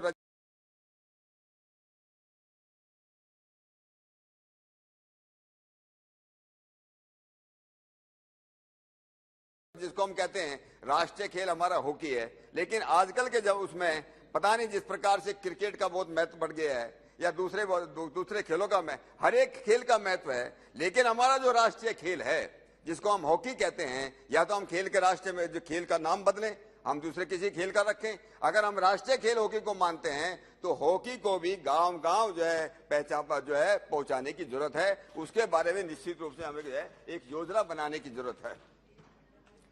मैं एक और निवेदन करना चाहता हूं अध्यक्ष महोदय, मेरा बागपत क्षेत्र खेलों के बारे में विशेष रूप से शूटिंग के क्षेत्र में पूरे देश के लगभग 50% बच्चे अकेला बागपत देता है शूटिंग के क्षेत्र में। और माननीय मंत्री जी को भी इस बात का शायद मालूम होगा कि शूटिंग के क्षेत्र में इतने बच्चे जो हैं हमारे उसमें आते हैं। मैं भी इससे बहुत वर्षों से 25-30 वर्षों से मैं भी इस शूटिंग के क्षेत्र में मैं जुड़ा हुआ हूं। हमारे क्षेत्र के अंदर कुश्ती में 6 बागपत छोटा सा जिले है, वहां पर 6 अर्जुन अवार्डीज हैं। हमारे उसमें वॉलीबॉल, बास्केटबॉल, आर्चरी पूरे देश के अंदर शायद 2 सेंटर होंगे। एक सेंटर हमारे बागपत में है कि आर्चरी में जो धनुष्मान उसको सिखाते हैं, वो आर्चरी का सेंटर जो है हमारे बागपत के अंदर है। दादी भी है, वो शूटिंग में दादी भी है, शूटिंग में दादी भी है, बिल्कुल ठीक आप कह रहे हैं। इसलिए बच्चे से लेकर के बूढ़ों तक, दादी की उम्र तक सब लोग जो है शूटिंग में जो है पार्टिसिपेट करते, प्रतिभागी बनते हैं। तो एक माहौल है, और जगह जगह स्कूल के अंदर, कॉलेजों के अंदर इस प्रकार के शूटिंग रेंज बने हुए हैं। हमारे बच्चों के पास इन खेलों के अंदर एथलेटिक्स हैं, हमारे बच्चों के पास में कोई सुविधा ही नहीं है। इसलिए बागपत के बच्चे ज्यादातर हरियाणा में जाते हैं, पंजाब में जाते हैं, वहां जाकर के प्रशिक्षण लेते हैं, वहां जाकर के ट्रेनिंग लेते हैं।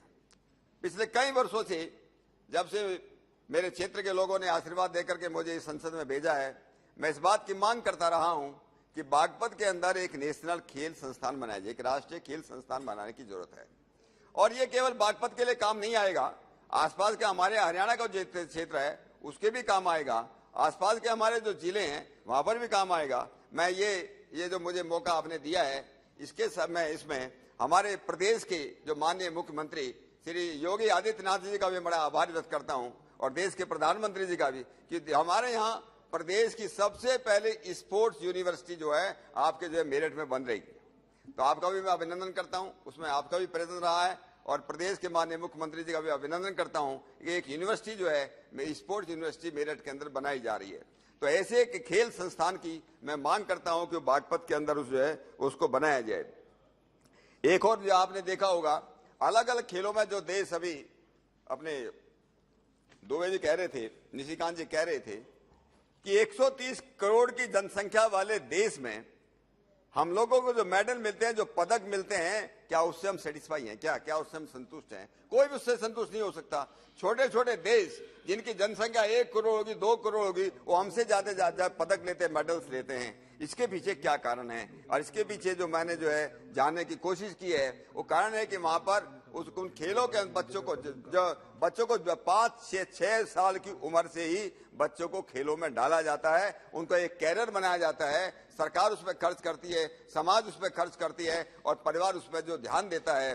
तो मुझे लगता है कि हम लोगों को भी इस विषय में जो है ध्यान देने की जरूरत है।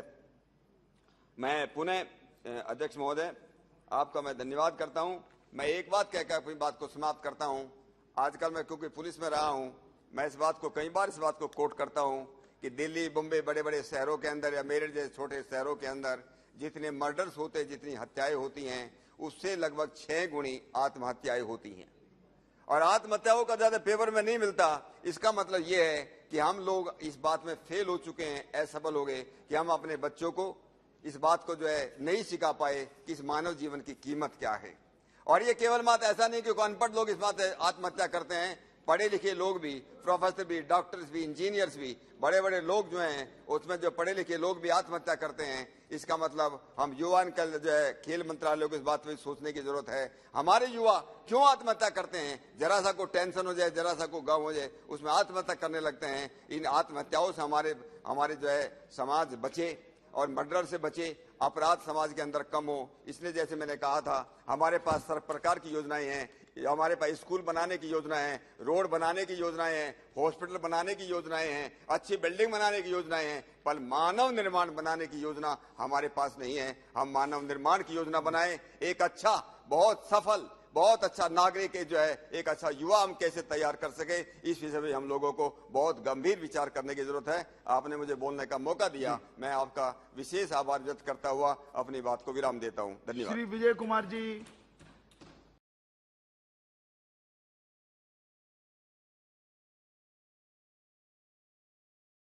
बहुत कुछ कर सकते हैं, आपने मुझे वक्त दिया। इन्हीं शब्दों के साथ जय हिंद, जय भारत। श्री दानिश अली जी। धन्यवाद सभापति महोदय कि आपने मुझे 193 पर जो खेल और युवा मामलों के मंत्रालय पर चर्चा हो रही है उसमें भाग लेने का मौका दिया। अभी मेरे से पहले वरिष्ठ साथी निशिकांत दुबे जी ने बहुत अच्छी बातें करी कि किस तरीके से हमें खेलों को आगे बढ़ाना चाहिए। और ये सच्चाई है कि जो इस देश में फेडरेशंस का रोल है और सरकार का रोल है,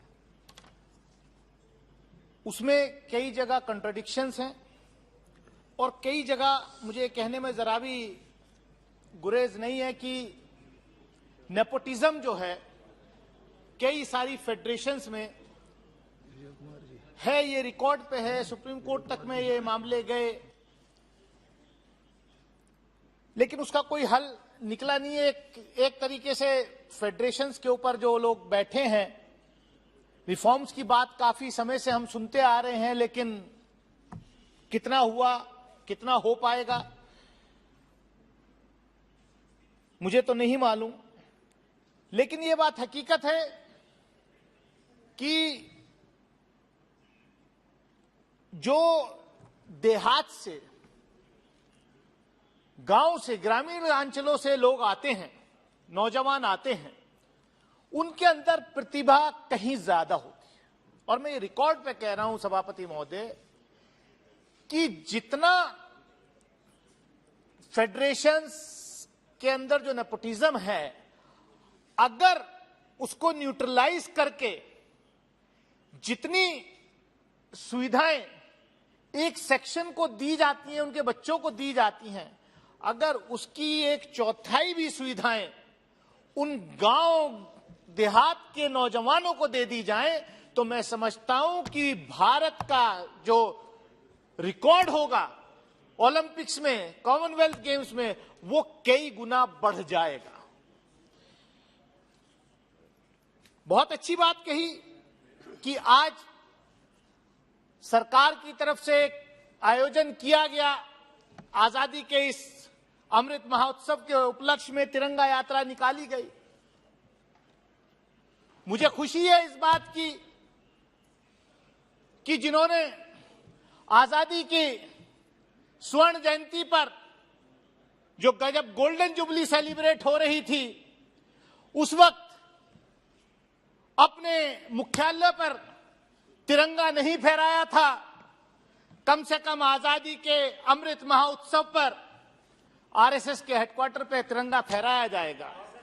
52 साल तक उन्होंने अपने हेडक्वार्टर पर, 52 साल तक उन्होंने अपने हेडक्वार्टर्स पर आरएसएस की बात नहीं जाएगी। आजादी के आप विषय पर बोलिए, आप विषय पर बोलिए। फैलाया जाएगा। गलत कह रहे हैं अनिश अली जी। सर सभापति महोदय, ये अभी सब्जेक्ट्स के माननीय मंत्री जी कुछ कह रहे हैं। सभापति जी, ये माननीय सदस्यों को चर्चा करते समय मंत्री जी बोल, कोई ऐसे संगठन का नाम नहीं लेना चाहिए जिसका कोई यहाँ रिलेशन नहीं है। ये लगातार ऐसे संगठन का नाम ले रहे हैं जो राष्ट्रभक्त संगठन है, जो देशभक्त संगठन है। कार्रवाई से निकाल दीजिएगा। खेल पे चर्चा हो रही है, उसमें ऐसा नाम क्यों ले रहे हैं? इर्रिलेवेंट टॉक है ये, इसको निकालिए। मैं अपनी बात कर रहा हूँ, इर्रिलेवेंट टॉक को निकालिए, इर्रिलेवेंट टॉक को रिकॉर्ड से हटाइए।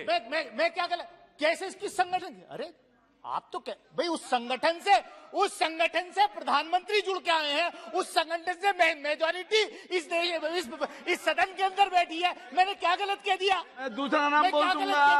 और तिरंगा यात्रा की बात, मैं अगला नाम पुकार दूंगा। तिरंगा यात्रा की बात जो है, तिरंगा यात्रा की बात इन्होंने शुरू करी। सभापति महोदय, अभी तो मैंने शुरू नहीं किया। हो गया। अध्यक्ष महोदय, आपका कुछ रिकॉर्ड में नहीं जा रहा है। Nothing is going on record. No जी। अध्यक्ष महोदय, बोलिए। मैं आपका बहुत बहुत मैं धन्यवाद करता हूं, आपका आभार व्यक्त करता हूं कि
के अधीन एक चर्चा अभी शेष है, उस पर चर्चा होना। तो श्री निशिकांत दुबे जी। जी स्पोर्ट्स के ऊपर जी चर्चा होना शेष। अभी चर्चा पूरी नहीं हुई है, चर्चा अभी बाकी है चर्चा बाकी साहब, अभी बाकी। वो पिछले सत्र से चल रही है, पिछले सत्र से चल रही है। दानिश भाई अपना नाम दे सकते हैं आपको बोलना हो तो प्लीज।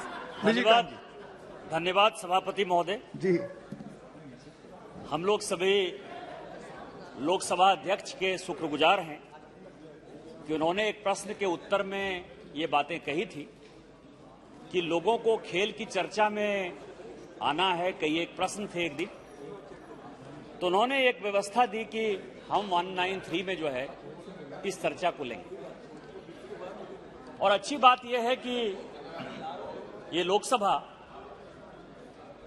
अब स्पोर्ट्स के बारे में भी इतनी चिंतित है।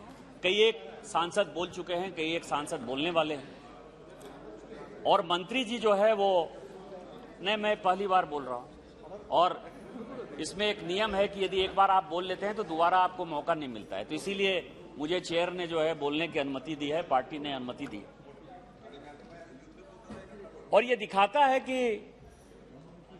पहले की जो एक कहावत थी जिसको कि सुनते हुए हम लोग सभी बड़े हुए, हमारा यंगर जनरेशन, हमसे जो छोटा जनरेशन है, वो इन चीजों को बोलते हुए नहीं बढ़ा, लेकिन हम लोग बढ़े कि पढ़ोगे, लिखोगे, बनोगे नवाब, खेलोगे, कूदोगे, होगे खराब।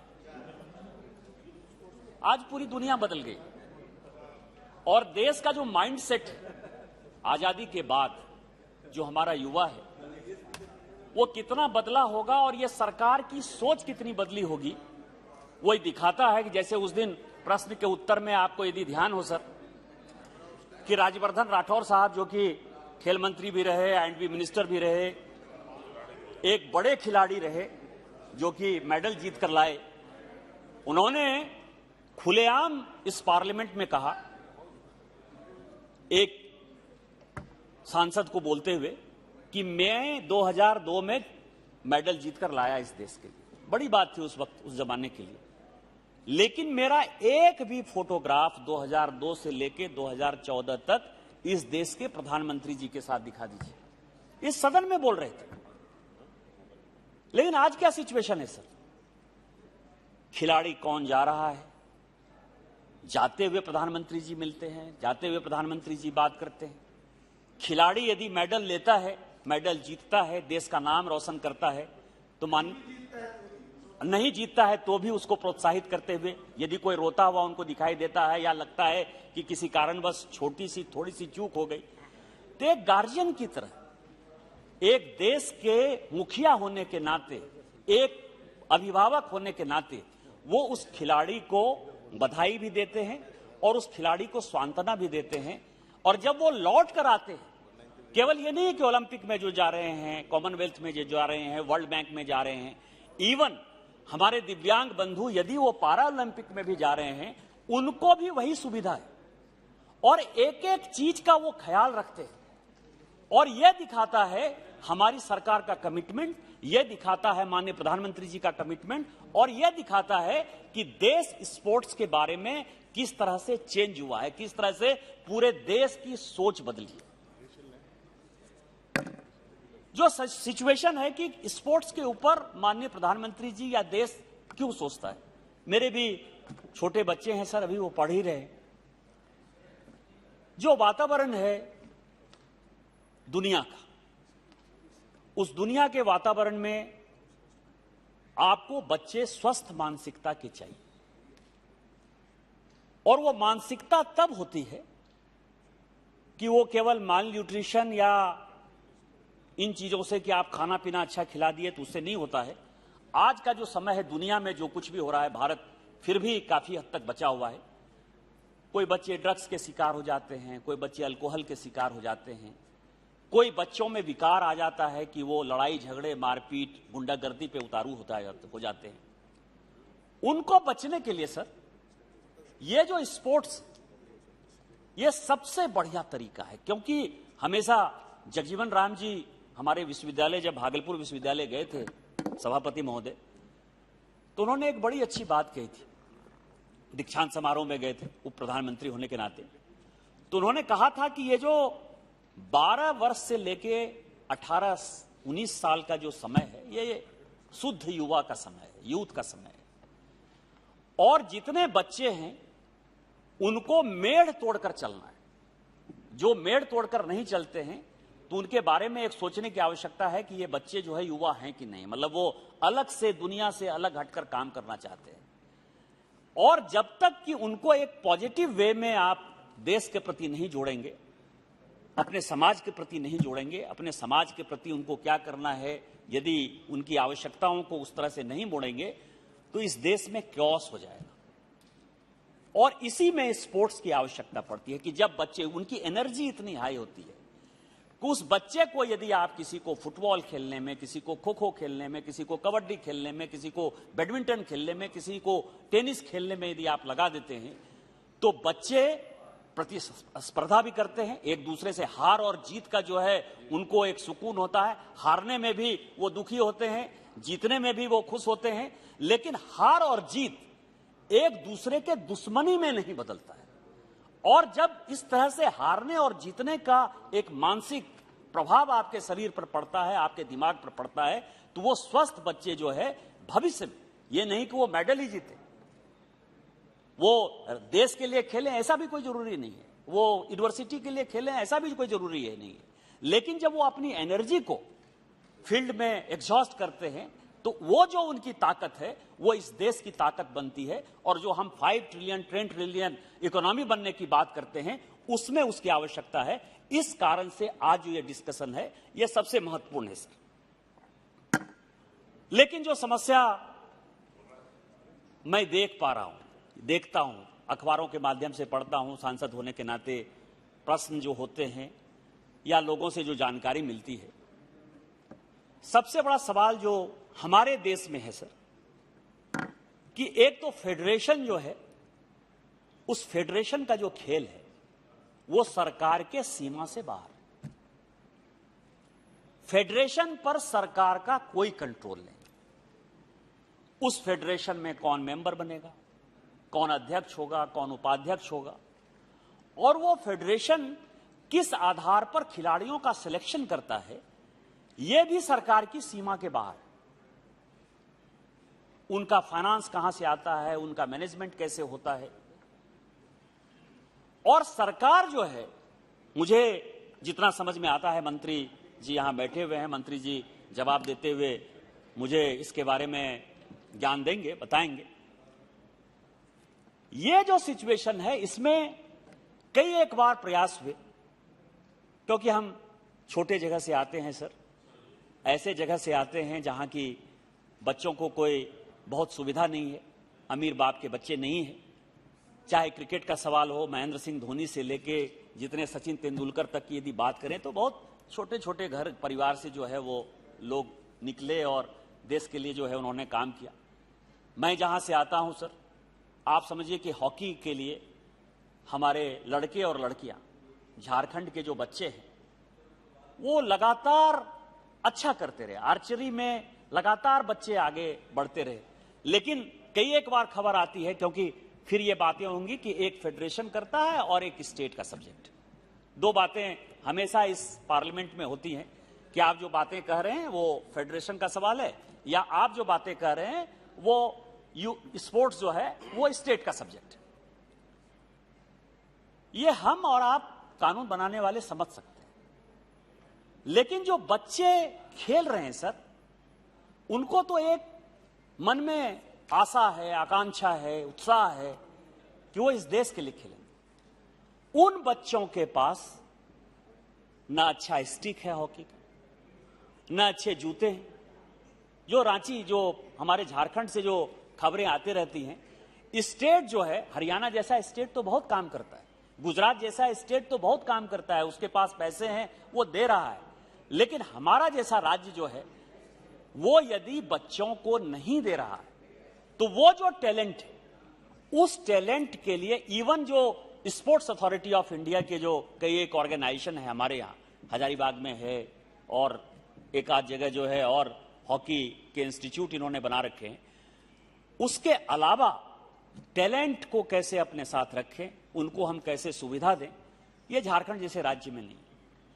तो यदि सरकार नहीं करेगी, फेडरेशन नहीं करेगा, तो हम यहां से क्या करने वाले हैं? यदि इसका जवाब मिलेगा तो मुझे लगता है कि उन बच्चों के लिए हम बहुत बेनिफिशियल होंगे। दूसरा सवाल यह है कि भारत सरकार के पास कितना बजट है? बजट हमने बढ़ाया है। 2014 तक तो स्पोर्ट्स मिनिस्ट्री का मतलब होता था कि 100 करोड़, 150 करोड़, 200 करोड़। इसके बाद जो है स्पोर्ट्स और यूथ मिनिस्ट्री का तो कोई मतलब ही नहीं था। इवन यूथ हॉस्टल जैसे जो ऑर्गेनाइजेशन थे सर, चाणक्यपुरी में है, इस पे भी केवल लिखा रहता है कि भारत सरकार से जो है वो मदद से ये बना हुआ है, लेकिन यूथ हॉस्टल का जो पोजीशनिंग है या जो उसका रख रखाव है या उसका जो मैनेजमेंट है, उसमें भी मिनिस्ट्री ऑफ यूथ का जो है कोई लेना देना नहीं। तो दोनों को यदि आप जोड़ेंगे तो केंद्र सरकार जो सपोर्ट बेस क्रिएट करती है फेडरेशन के, केंद्र सरकार जो सपोर्ट बेस क्रिएट करती है कि ओलंपिक में तैयारी करने के लिए किस तरह से हम इक्विपमेंट दें, किस तरह से सुविधा दें, जो बच्चे आगे बढ़े। कॉमनवेल्थ के लिए जो बच्चे जाएंगे उनको कैसे, क्योंकि हमको लगता है कि प्रत्येक 4-4 साल पे खेल होता है सर, लेकिन सबका जो कैलेंडर है वो लगभग हमको लगता है कि साल 2 साल में कोई ना कोई अच्छा खेल, एशियन गेम आ जाता है, कॉमनवेल्थ गेम आ जाता है, ओलंपिक आ जाता है और वर्ल्ड कप आ जाता है। तो ये चारों गेम यदि आप देख लेंगे, और उसके बाद नेशनल गेम है, नेशनल गेम में स्टेट जो है पार्टिसिपेट करता है, उसके नीचे फिर यूनिवर्सिटी का है। तो ये जो कैलेंडर है, इस कैलेंडर में हम सालों भर किस तरह से स्टेट के कोच को अपने साथ रखते हैं, उनके प्राइवेट कोच को अपने साथ रखते हैं, केंद्र के कोच को अपने साथ रखते हैं, केंद्र के इंस्टीट्यूट का क्या रोल होता है, फेडरेशन के इंस्टीट्यूट का क्या रोल होता है, और हमारा जो स्टेट है इसका केंद्र स्टेट के कोच का या फेडरेशन का क्या रोल होता है, इसके बारे में जो है कोई क्लैरिटी नहीं। और यदि यह क्लैरिटी नहीं होगी सर, तो हम पैसा कुछ भी खर्चा करते रहें, इसका जो, क्योंकि हम उस दिन प्रश्न में जो है बहुत चर्चा करते हुए कह रहे थे कि इतना दिन हो गया, हमने ये 10 पदक लिया, हमने 13 पदक लिया, हमने 14 पदक लिया। इस बार माननीय प्रधानमंत्री जी के जोश के कारण आपको मैं बताऊं कि ओलंपिक में भी हमने बहुत अच्छा पदक लिया और हम जो है पैरा ओलंपिक में भी बहुत अच्छा करके आए। और अभी जो कॉमनवेल्थ गेम चल रहा है उसमें लगातार जो है हमारे बच्चे बच्चियां लगातार जो है गोल्ड, सिल्वर और ब्रॉन्ज जीत रहे हैं। भारत का नाम बहुत आगे बढ़ रहा है, कर रहे हैं सर। लेकिन ये जो क्लैरिटी नहीं है, 130-135 करोड़ का देश जब मेडल की टैली आती है, उसमें लगता है कि यूएस से, क्योंकि ठीक है लेगेसी प्रॉब्लम है, 70 साल से हमने जिस तरह का भ्रष्टाचार देखा है और सारे चीजों में भ्रष्टाचार देखा है। ये अभी नेहरू स्टेडियम बनते हुए नजर आया सर, कि मैं अनुराग सिंह ठाकुर जी का धर्मशाला का स्टेडियम देखने के लिए गया, 50 करोड़ में उन्होंने खूबसूरत, यदि किसी को देखना हो सर तो जो मंत्री हैं अनुराग सिंह ठाकुर, क्योंकि मुझे वहां खेलने का भी मौका मिला है और सांसद की टीम का मैनेजर होने के नाते, प्लेयर होने के नाते मैं वहां खेलता रहा हूं। 50 करोड़ में खूबसूरत स्टेडियम बनाया धर्मशाला का। और वही यदि आप देखिएगा सर तो 1100 करोड़ 1200 करोड़ रुपया खर्च करके हमने ये कॉमनवेल्थ के लिए नेहरू स्टेडियम बनाया। इतना बड़ा करप्शन होता रहा है सर। हमने यहाँ पीएससी के मेंबर होने के नाते सीडब्ल्यूजी की पूरी फाइल खंगाली है कि किस तरह से एक मंत्री ऐसा था जिसने कह दिया कि सीडब्ल्यूजी अपने को करना ही नहीं है, कॉमनवेल्थ करना ही नहीं है, और अंतिम में जब 2 साल बचा तो 2 साल के लिए कि हमको वॉर फुटिंग पर काम करना है, हमको ये गेम करना ही करना है, उस तरह से सारे जगह करप्शन करके जो इंफ्रास्ट्रक्चर हम क्रिएट कर सकते थे कॉमनवेल्थ गेम के लिए, जो एशियन गेम का बेस हो सकता था, जो ओलंपिक गेम का बेस हो सकता था, उन चीजों से हम मरहूम हो गए। तो मेरा यह कहना है कि अंतिम समय में जो हम ये काम करते हैं, तो क्या हम एक ऐसा कैलेंडर बना सकते हैं जिसमें फेडरेशन को क्या काम करना है, स्टेट को क्या काम करना है, सेंटर को क्या काम करना है। और जिस तरह से अभी मैं फिर से माननीय प्रधानमंत्री जी और मंत्री जी आप सबों को बधाई देना चाहता हूं कि आप वर्ल्ड चेस जो है यहां ओलंपिक करा पाने में सक्षम हो गए, जिसका उद्घाटन के लिए माननीय प्रधानमंत्री जी गए।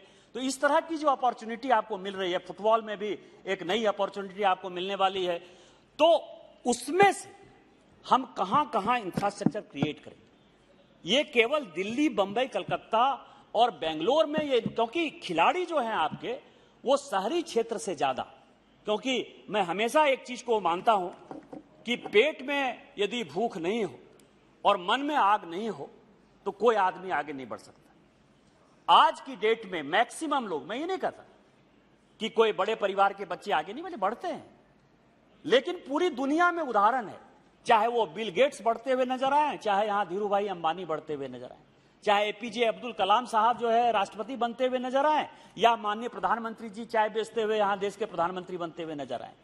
जिस आदमी के पेट में भूख है, और यह हमेशा कहा भी गया है विद्यार्थी के लिए, क्योंकि कोई भी जो खिलाड़ी है या कोई भी हम लोग यहां आते हैं, वो विद्यार्थियों के लिए एक बहुत बड़ा अच्छा श्लोक है सभापति महोदय, आपको यदि ध्यान हो कि काक चेष्टा वको ध्यानं स्वान निद्रा तथैव च अल्पाहारी गृह त्यागी विद्यार्थी पंचलक्षणम, जिसमें ये 5 लक्षण हो, जिसमें कौवे की तरह जो है चेष्टा हो, जिसमें बगुले की तरह ध्यान हो, जिसमें कि कुत्ते की तरह जो है उसकी निद्रा हो, जो अल्पाहारी हो और जो गृह त्यागी हो, वही विद्यार्थी होता है और वही विद्यार्थी सक्सेसफुल होता है जीवन में, वही लोग आगे बढ़ते हैं। तो इसीलिए पेट की भूख का मतलब जो है गरीबी से नहीं है, पेट का भूख का मतलब है कि उसमें बढ़ने की क्षमता है, उसको देश के लिए कुछ कर गुजरने का सामर्थ्य है। और इसी कारण से आज जो तिरंगा यात्रा हमने की उसमें भी यही था कि उन लोगों ने देश की आजादी के लिए अपने प्राण को निछावर कर दिए, जिनको कि किसी चीज की इच्छा आकांक्षा नहीं थी,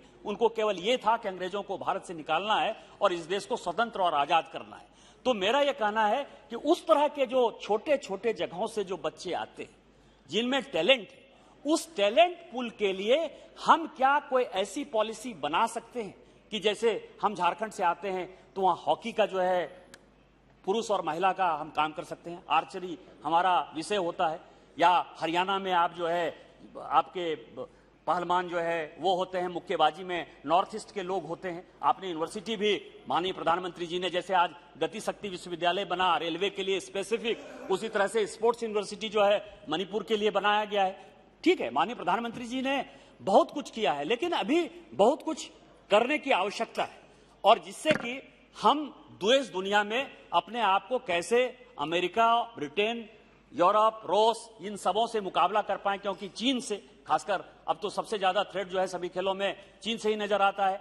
130-135 करोड़ के देश में हमको अच्छे खिलाड़ी पैदा करना है, वर्ल्ड क्लास के खिलाड़ी पैदा करना है, और एक ऐसा सिचुएशन लाना है जिसमें कि भारत नंबर 1 हो। जिस तरह से हम इकोनॉमी में आगे बढ़ने की बात कर रहे हैं, और समय यदि ऐसा आया तो 5-10 साल 15 साल के बाद हम दुनिया के जो है विश्व गुरु बनेंगे, और इकोनॉमी में जो माननीय निर्मला सीतारामन जी ने किया है माननीय प्रधानमंत्री जी के नेतृत्व में, वो निश्चित तौर पर बधाई के पात्र हैं। तो स्पोर्ट्स में क्या हम इस तरह की कोई पॉलिसी, लॉन्ग टर्म पॉलिसी लेकर आ सकते हैं, और कैसे फंडिंग, प्राइवेट फंडिंग के साथ कैसे सरकार की फंडिंग हम आगे बढ़ा सकते हैं। यदि इस सोच के बारे में हम आगे बढ़ें तो हम बहुत कुछ कर सकते हैं। आपने मुझे वक्त दिया, इन्हीं शब्दों के साथ जय हिंद, जय भारत। श्री दानिश अली जी। धन्यवाद सभापति महोदय कि आपने मुझे 193 पर जो खेल और युवा फिर हमको एक एक्सप्लेनेशन देने का मौका दिया, धन्यवाद जी। प्रश्न यह है कि विधेयक पर विचार किया जाए। जो सदस्य इसके पक्ष में वो हाँ कहें, जो सदस्य इसके विरोध में वो ना कहें। मेरे विचार में निर्णय हाँ वालों के पक्ष में हुआ, हाँ वालों के पक्ष में हुआ। विधेयक पर विचार करने हेतु प्रस्ताव को स्वीकृत किया गया। अब सभा विधेयक पर खंडवार विचार करेगी। माननीय सदस्यगण, कुछ माननीय सदस्यों ने संशोधन दिए हैं परंतु वे उपस्थित नहीं हैं, इसलिए मैं सारे खंडों को एक साथ सभा के निर्णय के लिए प्रस्तुत कर रहा हूं। प्रश्न यह है कि खंड 2 से 6 विधेयक का अंग बने। जो सदस्य इसके पक्ष में वो हाँ कहें, जो सदस्य इसके विरोध में वो ना कहें। मेरे विचार में निर्णय हाँ वालों के पक्ष में हुआ, हाँ वालों के पक्ष में हुआ। खंड 2 से 6 विधेयक का अंग बने। प्रश्न यह है कि खंड 1 अधिनियम सूत्र और विधेयक का पूरा नाम विधेयक का अंग बने। जो सदस्य इसके पक्ष में वो हाँ कहें, जो सदस्य इसके विरोध में वो ना कहें। मेरे विचार में निर्णय हाँ वालों के पक्ष में हुआ, हाँ वालों के पक्ष में हुआ। खंड 1 अधिनियम सूत्र और विधेयक का पूरा नाम विधेयक का अंग बने। मंत्री जब प्रस्ताव करें कि विधेयक को पारित किया जाए। महोदय, मैं प्रस्ताव करता हूं कि यथा विधेयक को पारित किया जाए। प्रश्न है कि विधेयक को पारित किया जाए। जो सदस्य इसके पक्ष में वो हाँ कहें, जो सदस्य इसके विरोध में वो ना कहें। मेरे विचार में निर्णय हाँ वालों के पक्ष में हुआ, हाँ वालों के पक्ष में हुआ। प्रस्ताव स्वीकृत हुआ, विधेयक पारित हुआ।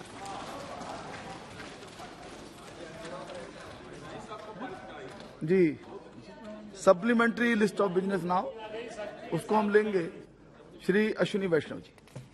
Sir, with your kind permission, I rise to move that the Data Protection Bill 2021, as reported by the Joint Committee, may be withdrawn. प्रश्न है कि विधेयक को वापस लेने की अनुमति प्रदान की जाए। जो सदस्य इसके पक्ष में वो हाँ कहें, जो सदस्य इसके विरोध में वो ना कहें। मेरे विचार में निर्णय हाँ वालों के पक्ष में हुआ, हाँ वालों के पक्ष में हुआ, अनुमति प्रदान की जाती है। माननीय मंत्री जी अब अपना विधेयक वापस ले सकते हैं। धन्यवाद। अच्छा हो गया।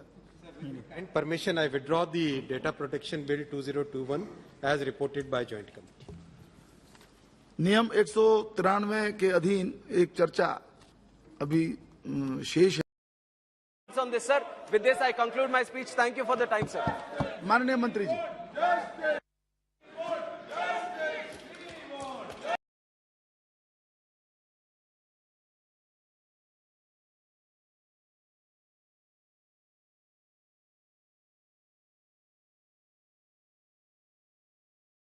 सभापति महोदय, आज सरकार की ओर से एक नई केंद्रीय विश्वविद्यालय 21वीं सदी की आवश्यकता को ध्यान में रखते हुए जो लाया गया है, यूनिवर्सिटी एक्ट 2009 में एक नई धारा संयोग करते हुए एक नया उपक्रम बनाया जा रहा है।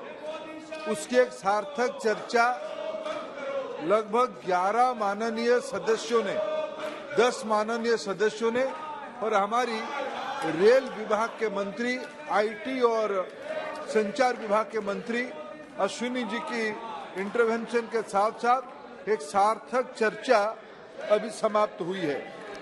सभापति महोदय, सभी ने इस यूनिवर्सिटी को स्वागत किया है, उसकी आवश्यकता, उसकी समय और उसके अंदर पढ़ाए जाने वाले विषयों के बारे में उल्लेख किया है। एक प्रकार सभी ने, सत्ता पक्ष के हो या प्रतिपक्ष के हो, सभी ने इस नया यूनिवर्सिटी को, गति शक्ति यूनिवर्सिटी को समर्थन किया है।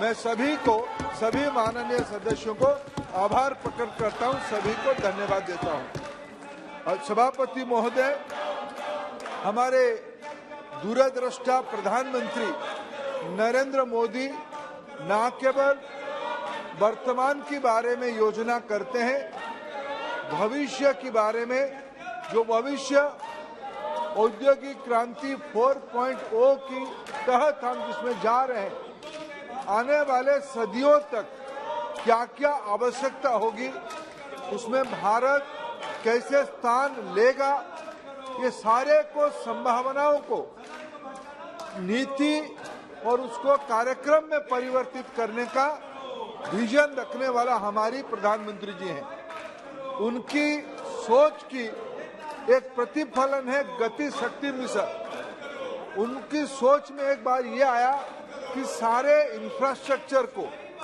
एक अम्ब्रेला के अंदर इम्प्लीमेंटेशन करने के लिए विभाग को अलग अलग होगा, रेल के अलग विभाग होगा, रोड सेक्टर अलग विभाग से चलेगी, राज्यों की भूमिका रहेगी, पोर्ट्स की अपना अलग अलग पॉलिसी है, इनलैंड वाटर इमर्ज कर रहा है, एविएशन इंडस्ट्री देश में काफी मात्रा में ग्रोथ हुई है, इंटरनेट सर्विस, आज भारत इंडिजिनस टेक्नोलॉजी के साथ 5G की न केवल सपना देख रहा है। सभापति महोदय, मैं इस पवित्र ग्रह में देश के सामने उल्लेख करना चाहता हूं, प्रधानमंत्री जी के नेतृत्व में 2022 के अंत तक यह देश आत्मनिर्भर होगा टेक्नोलॉजी में, फ्रंटियर टेक्नोलॉजी में। 5G की टेस्ट बेड हमारी देश की IIT, department of telecommunication, department of information technology की मदद से, उनकी अगुवाई से आज हम उस सिद्ध तक पहुंच चुके हैं।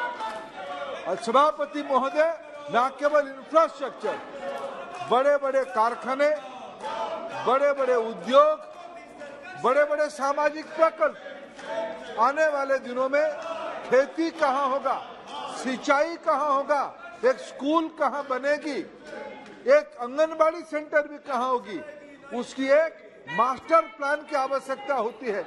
इसीलिए सभापति महोदय, आज हमारी सरकार बाइसाख जैसे संस्था को Bhaskaracharya national institute for space application and geo informatics BISAG ऐसे संस्थाओं को इंस्टीट्यूट ऑफ नेशनल इंपोर्टेंस को मान्यता भी दिया है। ये सारे पृष्ठभूमि में इसीलिए बता रहा हूं, आज देश का आवश्यकता है ये सारे औद्योगिक इनिशिएटिव को, ढांचागत परिवृद्धि को, इंफ्रास्ट्रक्चर विजन को अगर हम सभापति महोदय एक नॉलेज रिपोजिटरी उसकी नहीं बनाएंगे, उसमें अनुसंधान नहीं होगा, उसमें विज्ञान की मेलाप नहीं होगा, उसमें वैश्विक टेक्नोलॉजी क्या क्या चल रहा है उसकी अगर हम बेस्ट प्रैक्टिस भारत नहीं लाएंगे, सभापति महोदय,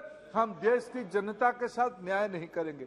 इसी बैकग्राउंड से, इसी पृष्ठभूमि से गति शक्ति विश्वविद्यालय की कल्पना की गई। 2018 से रेल विभाग की अगुवाई से बड़ौदा में उनकी जो पुरानी रेल ट्रेनिंग इंस्टीट्यूट था उसी को एक डीम्ड यूनिवर्सिटी की मान्यता देके उसको एक यूनिवर्सिटी बनाया गया था। बाद में जिस समय की आवश्यकता हुई, जितना उसकी पृष्ठभूमि को बताते हुए इंट्रोडक्शन के समय में और माननीय सभी सांसद सदस्यों ने एक एक फीचर उसको कहा। किसी ने कहा इसकी इंटरनेशनलाइजेशन होना चाहिए, अगर ये वैश्विक स्तर की इंस्टीट्यूशन से टाई अप नहीं करेंगे। आज भारत की रेल विभाग की अगर मैं उदाहरण लूं, भारत कम से कम भारत की रेल कंपनियां, भारत सरकार की रेल संबंधित सहयोग दुनिया की इमर्जिंग इकोनॉमी में से कम 20 देशों में भारत की रेल विभाग की फुटस्टेप है। इसलिए हमारी कैपेसिटी केवल हमारे देश के लिए नहीं, विश्व के गरीब देशों के लिए आवश्यक भी होती है। इसीलिए ग्लोबल स्टैंडर्ड की इंस्टीट्यूशन बनाना यह हमारी मैंडेट में है। ऐसे ही सभापति महोदय, मैं अगर एक स्टैटिस्टिक्स आज पार्लियामेंट के सामने रखूं, भारत की नीति के हिसाब से एज 15 साल की जब आयु किसी व्यक्ति को होता है, वो एक इकोनॉमिक यूनिट बन जाते हो, रोजगार क्षम होता है। 15 से 25 साल की आयु तक एक नौजवान, एक बालक, विद्यार्थी की भूमिका में रहता है। ऐसे आज हमारे देश में 25.5 करोड़ की संख्या है।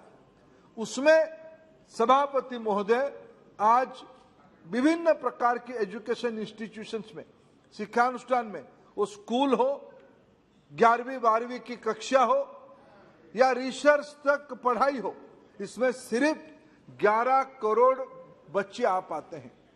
14 करोड़ बच्चे इधर काम पे बिना स्किल इकोसिस्टम पे लग जाते हैं, नहीं तो वो पढ़ाई तक नहीं आ पाते हैं। राष्ट्रीय शिक्षा नीति में ये मैंडेट है। आज उच्च शिक्षा में ग्रॉस एनरोलमेंट रेशियो 27% है, उसको 2030 तक बढ़ा के 50% करना पड़ेगा। लेकिन भारत अभी नया सपना देख रहा है। अभी की जो हमारी नौजवान आएंगे वो रोजगार क्षम होना चाहिए, एम्प्लॉयबिलिटी उनकी होनी चाहिए। ना केवल एम्प्लॉयबिलिटी हो, ना केवल वो जॉब सीकर बने, वो जॉब क्रिएटर भी बने। ऐसे शिक्षा की कल्पना आज इसी गति शक्ति की अंदर रखा गया है। सभापति महोदय, ना केवल टेक्नोलॉजी, ना केवल साइंस, ना केवल इंजीनियरिंग, ना केवल मैथमेटिक्स, स्टेम, ये तो एक प्रकार से भारत की पहला स्टेम यूनिवर्सिटी बनेगा। राष्ट्रीय शिक्षा नीति ने यह भी रेकमेंड किया ये मल्टी डिसिप्लिनरी होनी चाहिए। सभापति महोदय, प्रकल्प लगते हैं, बड़े बड़े रेल रोड होने के कारण विस्थापन भी होती है। विस्थापित लोगों की जिंदगी कैसे होती है, ये ह्यूमैनिटीज में पढ़ाई जाती है। इस यूनिवर्सिटी में कल्पना की जा रही है ऐसे सारे विधाओं को भी पढ़ाया जाएगा, तब ये पूर्ण मात्रा में मल्टी डिसिप्लिनरी होगा, मल्टी डायमेंशनल होगा। सभी ने इसका समर्थन किया है। ये एनईपी की अलाइंड है। सभापति महोदय, ये एक जैसे आज देखिए, मैं आपको एक उदाहरण कहूं, दुनिया में कई देशों में हम जाते हैं, भारत में भी पायलट मोड पे ये बुलेट ट्रेन वगैरह की बात तो आज घर घर तक पहुंच गई है। वंदे भारत ट्रेन पटरियों में दौड़ने लगा है। उड़ान आज सामान्य व्यक्ति की इन एस्पिरेशन की प्रतीक बन चुकी है। अभी अभी मैंने अखबार में पढ़ा, हमारे मित्र निशिकांत जी यहाँ बैठे हैं, माननीय प्रधानमंत्री जी जुलाई महीने में ही हमारी देश की पवित्र धाम देवघर जाके नया हवाई पट्टी बना के आए हैं, हवाई एयरपोर्ट बना के आए हैं। मैं खुद को संशोधित करना, हवाई पट्टी नहीं, पूर्णांग एयरपोर्ट बना है और राजीव प्रताप रूडी जी उसको विमान लेके गए और कुछ मित्र भी साथ में गए थे। सभी को बधाई। आज ये देश की गरीबों की, दलितों की, पिछड़ों की आकांक्षा की एक आकार ले रही है। देश की दूर दराज इलाका में एविएशन इंडस्ट्री मोदी सरकार में पहुंची है। सभापति महोदय, ये केवल विमान उड़ान की नहीं है, इसमें विज्ञान भी जुड़ा है, इसमें अर्थशास्त्र भी जुड़ा है, इसमें अर्थनीति की विकेंद्रीकरण भी जुड़ा है। ये सारा विषय गति शक्ति विश्वविद्यालय में पढ़ाई की आवश्यकता है। ड्राइवरलेस इंजन की बात कही जाती है, आखिर ड्राइवरलेस इंजन ऐसे ही तो नहीं चल जाएगा मित्रों। उसका सभापति महोदय, उसके लिए रिसर्च, उसके लिए लोकलाइजेशन, इसके लिए लोकल स्किल कैपेसिटी, ये सारे की आवश्यकता है। ये ऐसे एक विश्वविद्यालय के बारे में कल्पना किया गया है, इसमें न केवल उच्च शिक्षा की डिग्री दिया जाएगा, वर्तमान ये सारे सेक्टर में, ट्रांसपोर्टेशन, लॉजिस्टिक सेक्टर में काम करने वाले सभी कर्मचारियों की कैपेसिटी बिल्डिंग की आवश्यकता है। 2025 तक एक आकलन आ रही है, दुनिया में जितने काम लोग हाथ से करेंगे उतने ही काम मशीन में होगा। आखिर मशीन की प्रशिक्षण भी तो आवश्यकता होगी। भारत में कई काम बंद हो रहा है, कई नई काम सृजन हो रहा है। ये नई कामों के बारे में जानकारी और उनकी प्रशिक्षण, उनकी स्किल सर्टिफिकेशन इसी यूनिवर्सिटी में होगा। सभापति महोदय, ये ऐसा ही एक फ्यूचरिस्टिक यूनिवर्सिटी है। सभापति महोदय, जैसे मैंने उनको कहा, यह देश की पहला एक प्रकार से एनईपी के उपरांत पहला रिसर्च यूनिवर्सिटी, पहला एंटरप्रेन्योरशिप यूनिवर्सिटी, पहला स्टेम यूनिवर्सिटी, पहला मल्टी डिसिप्लिनरी यूनिवर्सिटी। इसमें स्टेम के साथ साथ ह्यूमैनिटी एंड कॉमर्स, आज भी रेलवे एमबीए 2 कोर्स में पढ़ाया जाता है। इसकी व्यवसायीकरण कैसे होगा उसके बारे में भी चर्चा किया जाता है। और आने वाले दिनों में खर्चा कम हो, योजना सटीक तरीके से सटीक लाभार्थी तक पहुंचे, एक बड़ी मास्टर प्लान की कल्पना की जा रही है। 22 को यह काम दिया गया है। मैं आज संसद की सदन में एक अच्छी सूचना देना चाहता हूं।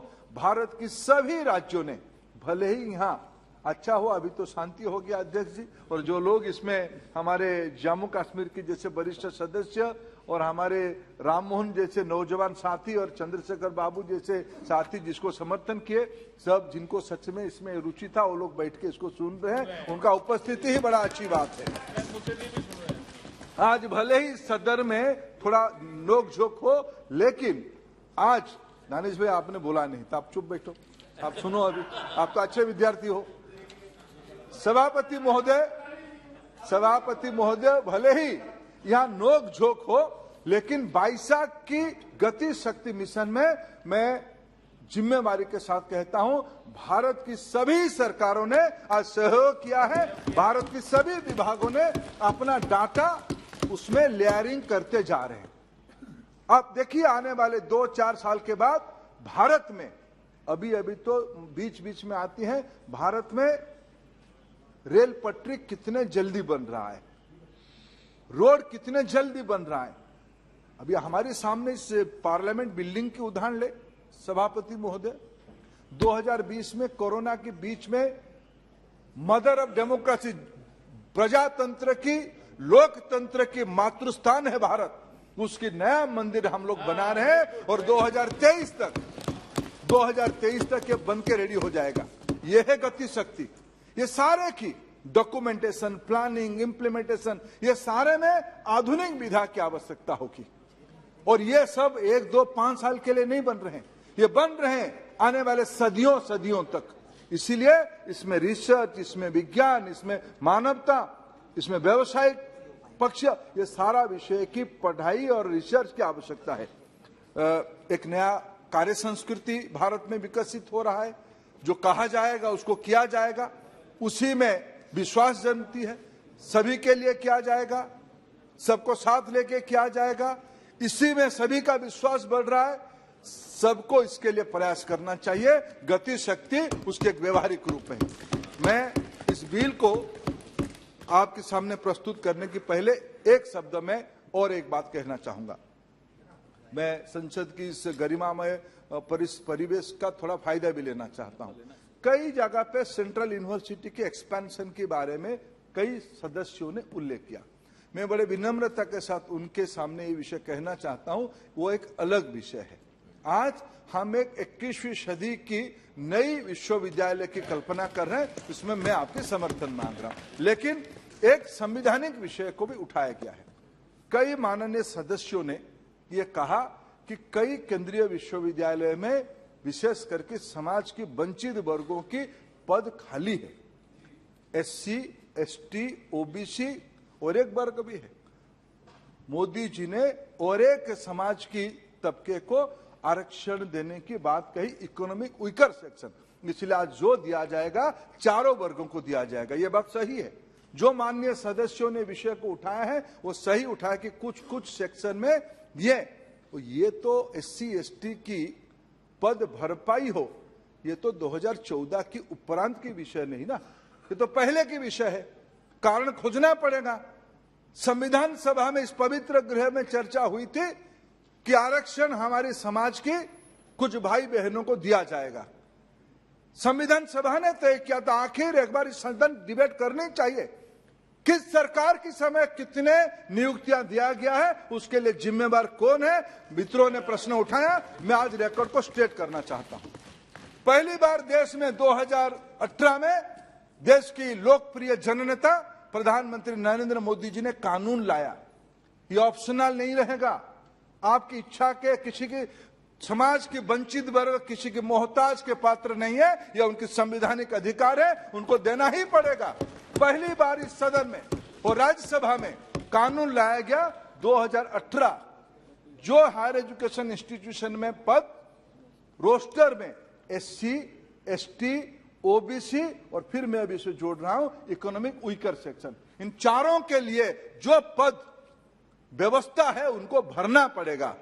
मैं जिम्मेवारी के साथ कहता हूं, आज मोदी जी की सरकार मिशन मोड पे ये सारे पदों को भर्ती करने का काम कर रहा है। आप हमको क्योंकि ऐसा एक विषय है, मैं समाज की मानसिकता की बात को क्या कहूं। कुछ लोगों को लगता है बुद्धि एक विशेष वर्ग में ही अटक जाता है। ऐसा नहीं है मित्रों। बुद्धि समाज की सामान्य घरों में है। नहीं तो APJ अब्दुल कलाम आज देश के राष्ट्रपति नहीं होते, ना नरेंद्र मोदी देश की प्रधानमंत्री होते, ना द्रौपदी मुर्मू जी जैसे महिला आज देश की राष्ट्रपति होती। यह हमारी प्रतिबद्धता, हमें उसकी विश्वास है। इसलिए तो मोदी जी ने 2018-19 में नई कानून लाया। संसद की इस चिंता वाजिब है।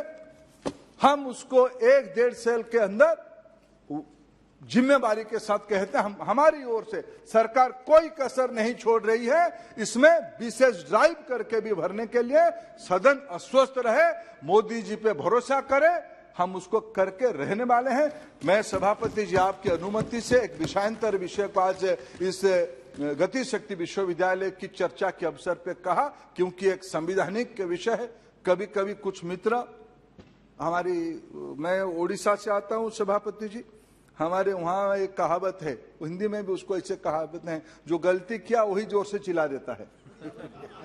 उड़िया में कहूं तो थोड़ा वो अनपार्लियामेंट्री है। अभी वो जो सभापति जी ने किताब निकाला, शायद मैं क्यों विवाद में जाऊं सभापति जी, वो शायद अनपार्लियामेंट्री हो जाएगा, फिर मेरे नाम पे प्रिविलेज है जो कोई बड़े विद्वान लोग लगा देंगे। मैं नहीं कहता हूं, लेकिन उसको जितना शब्द में जो गलती करे वही आज ज्यादा चिल्लाता है।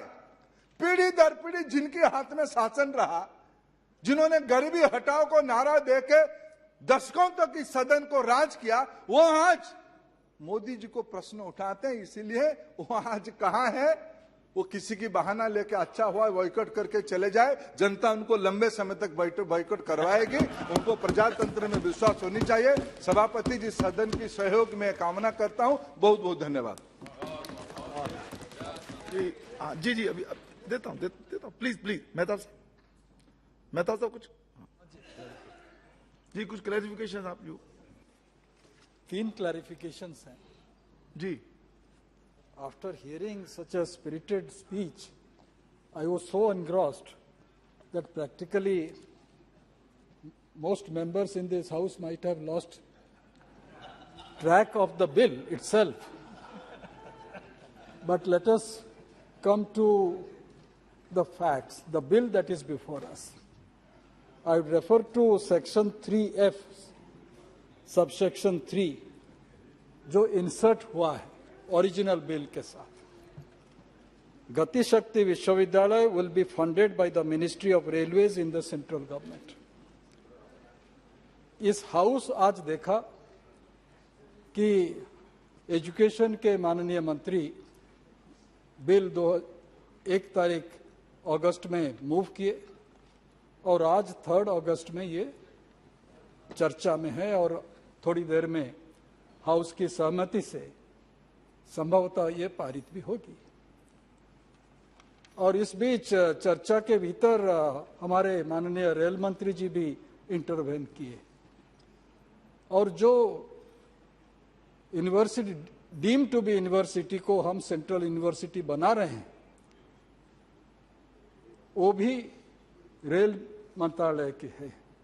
प्रश्न यह है कि अगर सेंट्रल यूनिवर्सिटी बनने जा रहा है इसलिए एजुकेशन मंत्री और एजुकेशन मंत्रालय नोडल मिनिस्ट्री है, मेरा प्रश्न सिंपल है। रेल मंत्रालय की तरफ से ये यूनिवर्सिटी को चलाया जाएगा, खर्चा करा जाएगा। मैं सुन रहा था मंत्री जी के, रेल मंत्री जी के वक्तव्य में, रेल बजट में इस बारे में प्रोविजन है या आगे आपको करना है सप्लीमेंट्री बजट में, ये स्पष्ट हो जाना चाहिए। ये अब तक हुआ नहीं है। अब तक जितने चर्चा सॉरी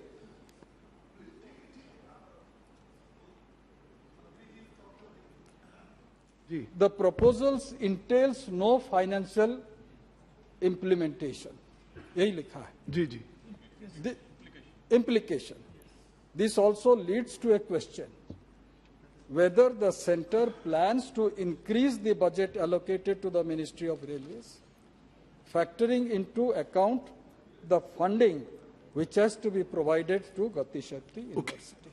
जी ये मेरा पहला प्रश्न है। और भी है proviso to section 4 sub clause 1, जिसमें विश्वविद्यालय के टेन्योर के जो कर्मचारी, अधिकारी, प्रोफेसर ये सारे रहेंगे उनके बारे में है। इसमें कहा गया है same tenure, same remuneration and on same terms and conditions. ये तो ठीक है and it is a very welcome step. It's a very welcome step. Normally, when the character or the nomenclature of the university changes, most of them become the adopting agency or the संस्था उसको वो accept नहीं करती, पर यहाँ आपने विधेयक में इसको रखा है। But the question here is, as I said, it's a very good provision which keeps in mind the greater interest of employees. However, with regard to providing compensation to non-permanent employees, a consideration should be made for those non-permanent employees who have worked for a sustained time. For such employees, compensation of 3 months should be provided. This is my suggestion. And third point, sir. I think debate तो हो चुकी है। नहीं, मैं debate नहीं कर रहा, प्रश्न पूछ रहा हूँ।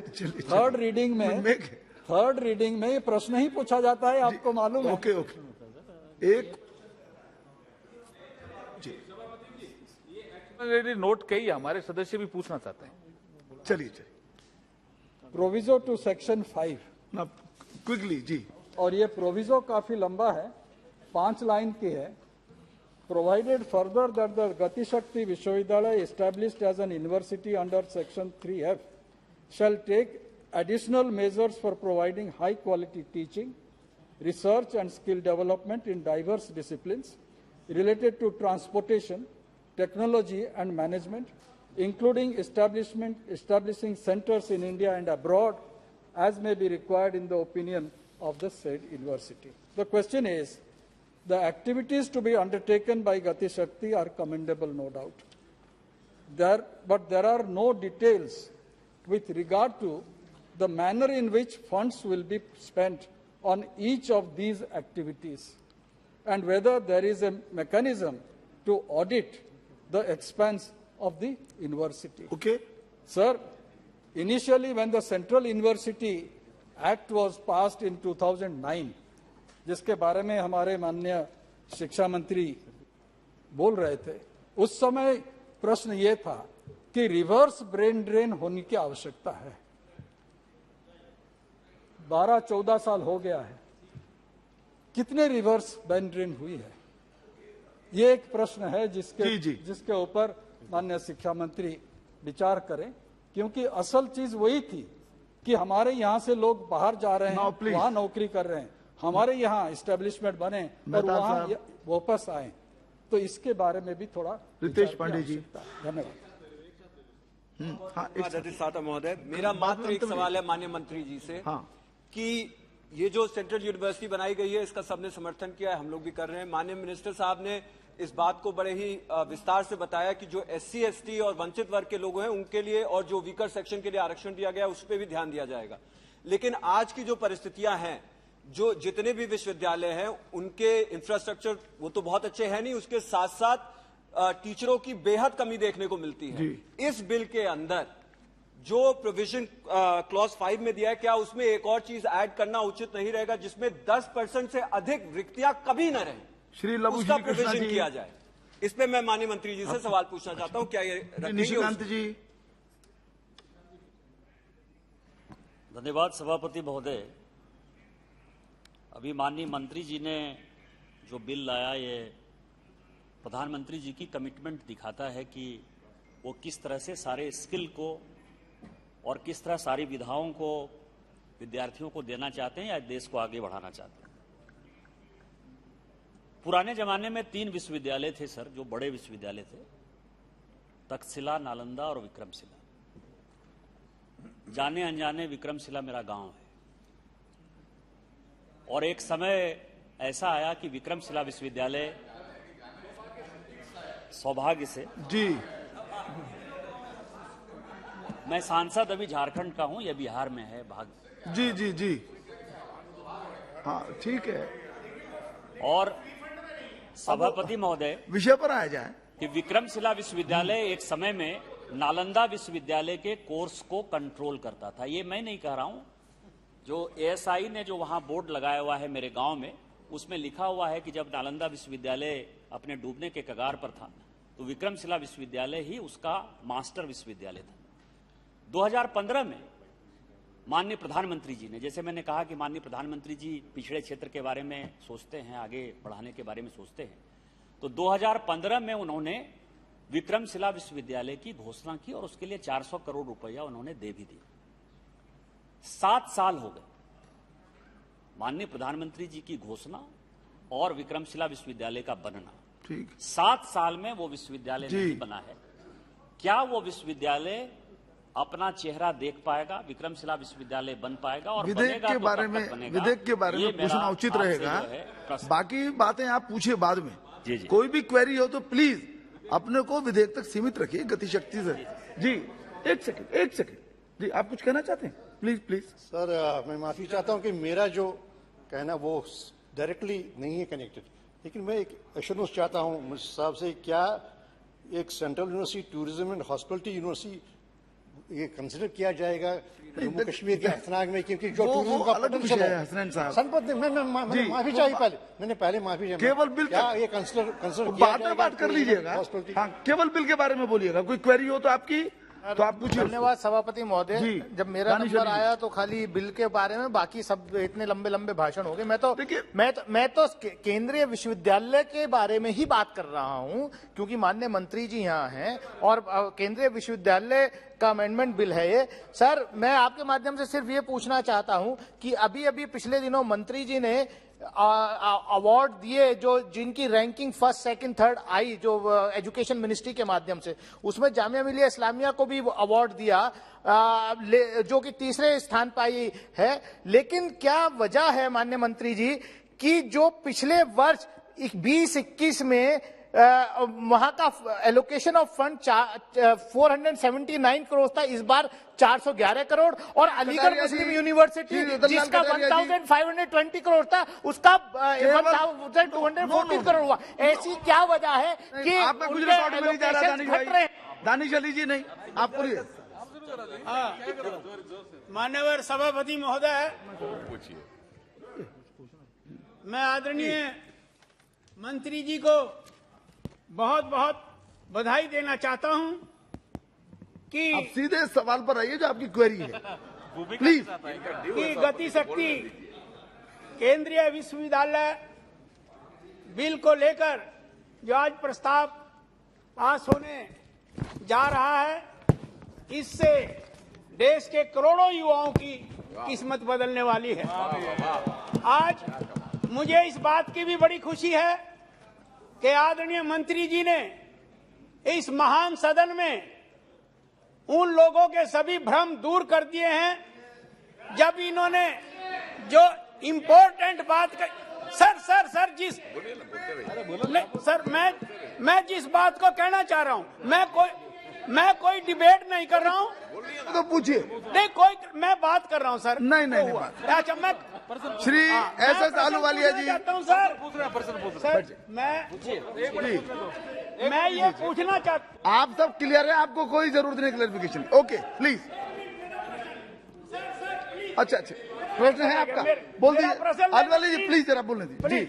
हाँ, चलिए, मैं आपके माध्यम से आदरणीय माननीय मंत्री महोदय से यह पूछना चाहता हूं कि जिस प्रकार उन्होंने IIM को लेकर, IIT को लेकर आरक्षण के मामले में प्रीएम्बल ऑफ द कॉन्स्टिट्यूशन के बारे में मोदी जी के विजन को जिस तरह से यहाँ पर दोहराया है, क्या इसी प्रकार से गति शक्ति केंद्रीय विश्वविद्यालय जो बनेगा उसमें जो हमारे बच्चे हैं उनको पूरा जो है वो लाभ मिलेगा? श्री एस अहलूवालिया जी।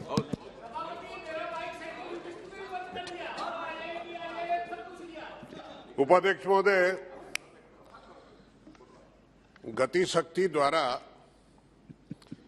गति शक्ति विश्वविद्यालय बनाना जी एक अपने आप में फ्यूचर टेक्नोलॉजी पर बहुत बड़ी शुरुआत है और सराहनीय है। सारे देश को ये दर्शाती है हमारे यशस्वी प्रधानमंत्री की दूरदर्शिता पर, क्योंकि जिस ट्रांसपोर्टेशन की बात हम करते हैं वो एयर पर है, सरफेस पे है, ट्रैक पर है, रिवर पे है, ओशियन में है। किंतु इसके लिए आज तक जिस दो फ्यूल का यूज होता था, एक स्टीम इंजन और दूसरा हम फ्यूल यूज करते थे पेट्रोलियम प्रोडक्ट। आने वाले दिनों में हम देखेंगे कि हाइड्रोजन से चलने वाली गाड़ियां आ रही हैं और उसके साथ साथ हम हाइड्रोजन से चलने वाली गाड़ियों के साथ साथ सोलर एनर्जी के थ्रू हम अपनी गाड़ियां, जो हम इन्वायरमेंट को भी बचाएं और आने वाले भविष्य को भी बचाएं।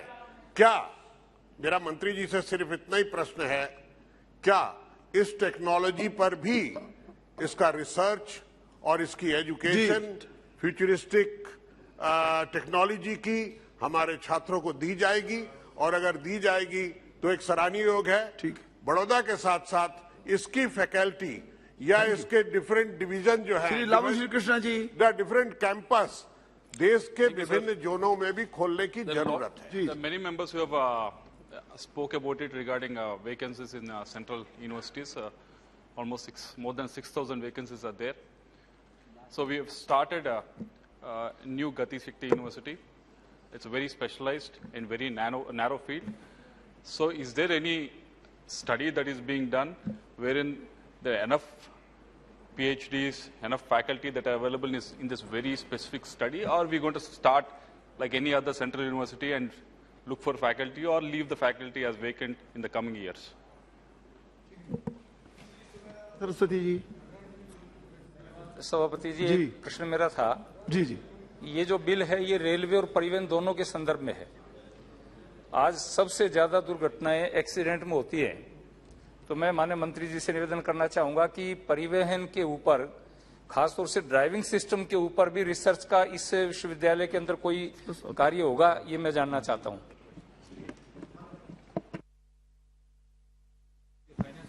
माननीय अध्यक्ष जी, जिस तरह से प्रश्न आए बहुत ही एनकरेजिंग है कि सभी ने इस प्रस्ताव का बहुत ही खुले दिल से स्वागत किया है, और वाकई आज देश में जरूरत भी है कि किस तरह से हमारे अति महत्वपूर्ण लॉजिस्टिक्स ट्रांसपोर्टेशन सेक्टर के लिए एक यूनिवर्सिटी बने। मैं 2 प्रश्नों का जवाब दूंगा, शेष प्रश्नों का जवाब माननीय मंत्री जी देंगे। फाइनेंस पे माननीय मेहताब साहब ने जो प्रश्न उठाया, इस बिल में अगर आप देखें तो बहुत क्लियरली दिया हुआ है, any reference to the national, मैं पढ़ रहा हूं क्लॉज 4 सब क्लॉज 2, उसमें है जी, क्लियरली लिखा हुआ है, any reference to the national rail and transportation institute Vadodara in any contract or other instrument shall be deemed as a reference to the गति शक्ति विश्वविद्यालय established under this act। और उसके आगे सारी चीजें लिखी हुई है बहुत स्पष्ट, यानी एक तरीके से एक कंटिन्यूटी है पॉलिसी की। किस तरह से कि एनआरटीआई जो 2018 में बना गया था उसको अपग्रेड किया है, यानी एनआरटीआई का जितना भी बजट है और उसके जितने भी काम है वो सारे काम एक सेंट्रल यूनिवर्सिटी में कन्वर्ट होते हैं। एनआरटीयू का कितना बजट है इस वित्तीय वर्ष में? FY23 में एनआरटीयू के लिए 166 करोड़ का बजट है। सो माननीय मेहताब साहब, I hope I have answered your question. माननीय मेहताब साहब ने और भी कहा रिवर्स ब्रेन ड्रेन, ये मेरे सेक्टर से जुड़ा हुआ प्रश्न है, इसलिए मैं कहूंगा आज अगर हम टेलीकॉम सेक्टर देखें, स्टार्टअप सेक्टर देखें, इलेक्ट्रॉनिक्स देखें, आईटी देखें, हर एक सेक्टर में दुनिया भर में जो भारत से निकल के जो छात्र गए थे, अपने आप को स्टैब्लिश किया था, उन्होंने हिंदुस्तान में आके अपनी प्रतिभा का, अपने एक्सपीरियंस का प्रधानमंत्री श्री नरेंद्र मोदी जी के स्टार्टअप इंडिया के विजन के साथ जोड़ के इतना बढ़िया इकोसिस्टम तैयार किया है माननीय अध्यक्ष जी कि आज भारत में 105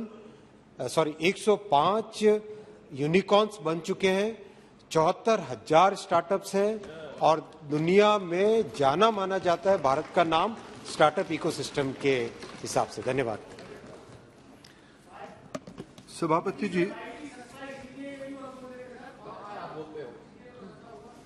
सभापति जी, जैसे मेरे मित्र अश्विनी जी ने स्पेसिफिक जो आदरणीय महताब जी के द्वारा उठाए गए उसकी फिनेंशियल एलोकेशन रेलवे की बजट में है या नहीं, इसकी उन्होंने क्लैरिफिकेशन दिया। मैं उसको थोड़ा आगे ले जाना चाहता हूं। ये बात सही है, जब इसकी एनविजन 2016 में पहली बार प्रधानमंत्री जी ने कहा और 2018 में उस समय की रेल मंत्री आदरणीय पीयूष गोयल जी ने उसको बहुत बारीकी से सभी लोगों से चर्चा करके, आप तब भी रेलवे एमिनिटीज कमेटी रेलवे की कमेटी में आप वरिष्ठ, आपकी अध्यक्षता में कमेटी चलती थी, आप भी उसमें कंट्रीब्यूट किए हैं, मेरा जितना जानकारी है। ये शुरू हुआ रेलवे से, लेकिन ये आज की उसकी मैं एक ही उदाहरण और जोड़ना चाहूंगा। इन दिनों में मोदी जी ने भारत की स्पेस पॉलिसी को रिफॉर्म किया है। स्पेस एक सरकारी चीज पहले था, अभी भारत की नौजवानों को, भारत की पढ़े लिखे रिसर्चर को, नई पीढ़ी के लोगों को स्पेस सेंट्रिक एंटरप्रेन्योर बनने के लिए स्पेस पॉलिसी को अनुमंडल किया, व्यापक किया। तब उसकी आवश्यकता जब बड़ी, स्पेस रिलेटेड एडवांस रिसर्च क्या हो, क्या नया एंटरप्रेन्योरशिप आएगा, ये सारे को ध्यान में रखते हुए इसकी कैनवस को बड़ा किया गया, उसकी दायरा को बढ़ाया गया। अभी इसमें भी व्यवस्था रखा गया है। वर्तमान उसकी रेलवे एडमिनिस्ट्रेटिव मिनिस्ट्री है, इसकी दो हिस्सा है।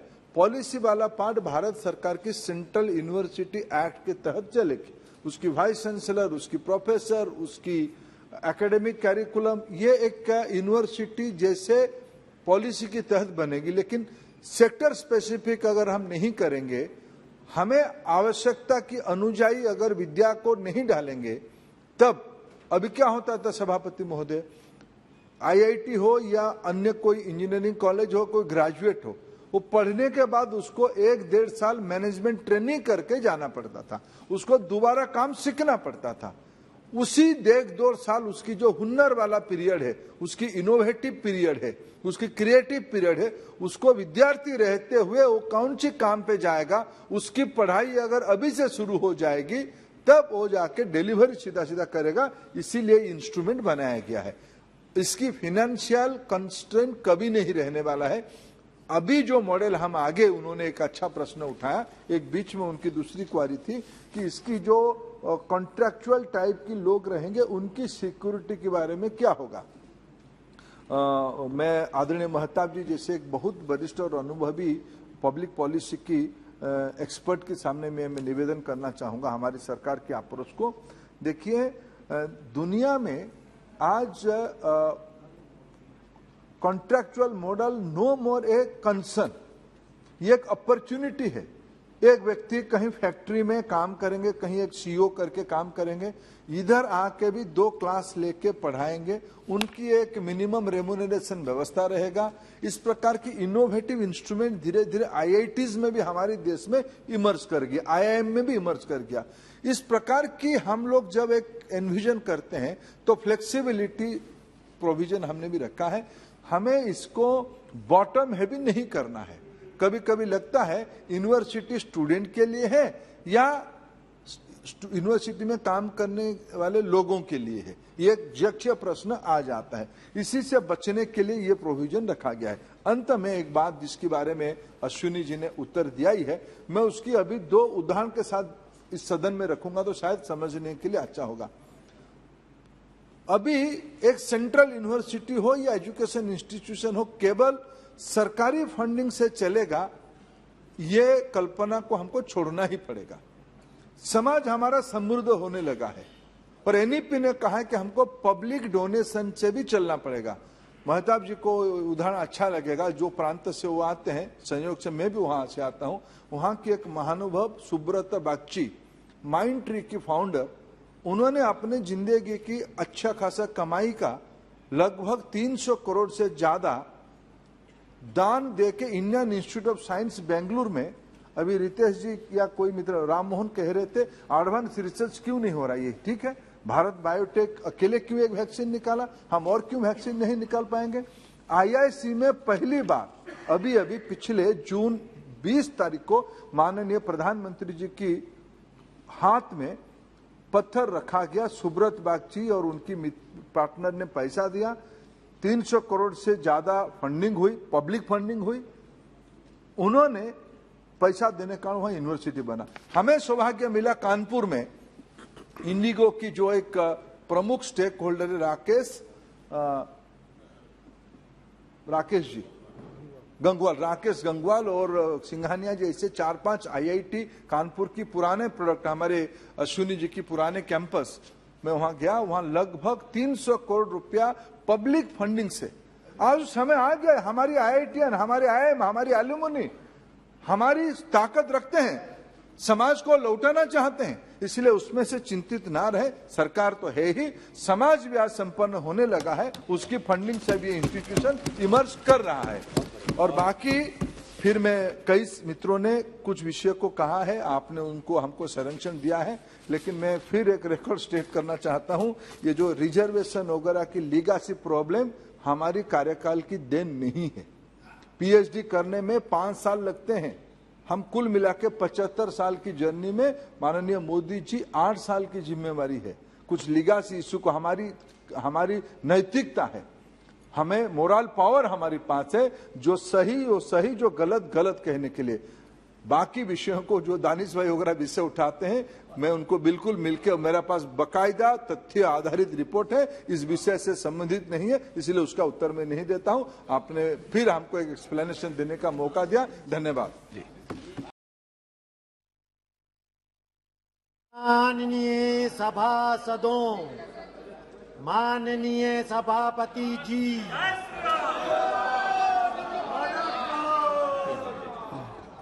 श्री के राममोहन नायडू जी अपनी speech come conclude Thank you, Chairman sir. With your permission, I'd like to continue my speech. Chairman sir, according to a data published by the Education Ministry in 2019, out of 6,043 faculty members at the 23 IITs and 149, out of these, sir, 149 were SCs and 21 for STs, accounting for less than 3% of the total faculty members. Similarly, out of the 642 faculty members across 13 IIMs, only 4 belong to SC and 1 faculty member belongs to ST, sir. A similar pattern could also be seen in the University of Delhi, where out of the total sanctioned posts of 264, it has only 3 SC professors and none from the ST backgrounds. Furthermore, another set of recent data shows that there are glaring vacancies, sir, for teaching positions against the reserved category seats. As the data shows, the vacancies stood at 988 seats for SCs and STs, sir, against and 1761 reserved vacancies against OBC reserved seats also. So I'd like to request the Honourable Minister and the central government to take cognizance of this issue and fill the vacancy seats. Couple more points and I'll finish, sir.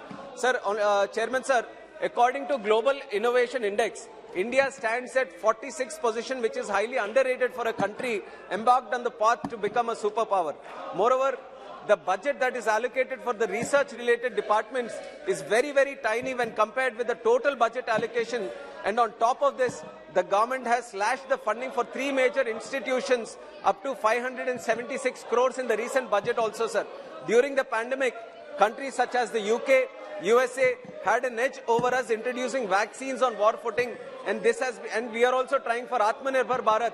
So my sincere request is to not cut the funding that is given to the R&D component, sir. Even for setting up this Gati Shakti University, the most important thing that we should concentrate on is the R&D budget for this. And other than that, regarding the AP Reorganization Act, there are a couple of universities that are to be given to the state. Sir, 1 minute, last point, important one, last point I'll conclude, sir. Sir, the TDP government ensured land allocation for these institutions according to the AP Reorganization Act. In spite of 8 years since the passing of the Act, the progress made on these universities is very, very slow, sir. For example, the IIPE, NIDM, ICER are still functioning under temporary campuses. So I would request the Honourable Minister to speed up the construction of these campuses and to hold the classes in their respective buildings, sir. And also, regarding the construction of tribal university also, sir, there is very little budget for that. And we have established in the tribal area for the welfare of tribal people, 56 crores against 1500 crores is not doing justice for this. So the central government should spend more funds on this, sir. With this, I conclude my speech. Thank you for the time, sir. माननीय मंत्री जी, स्वागत है श्री कौशलेंद्र कुमार जी।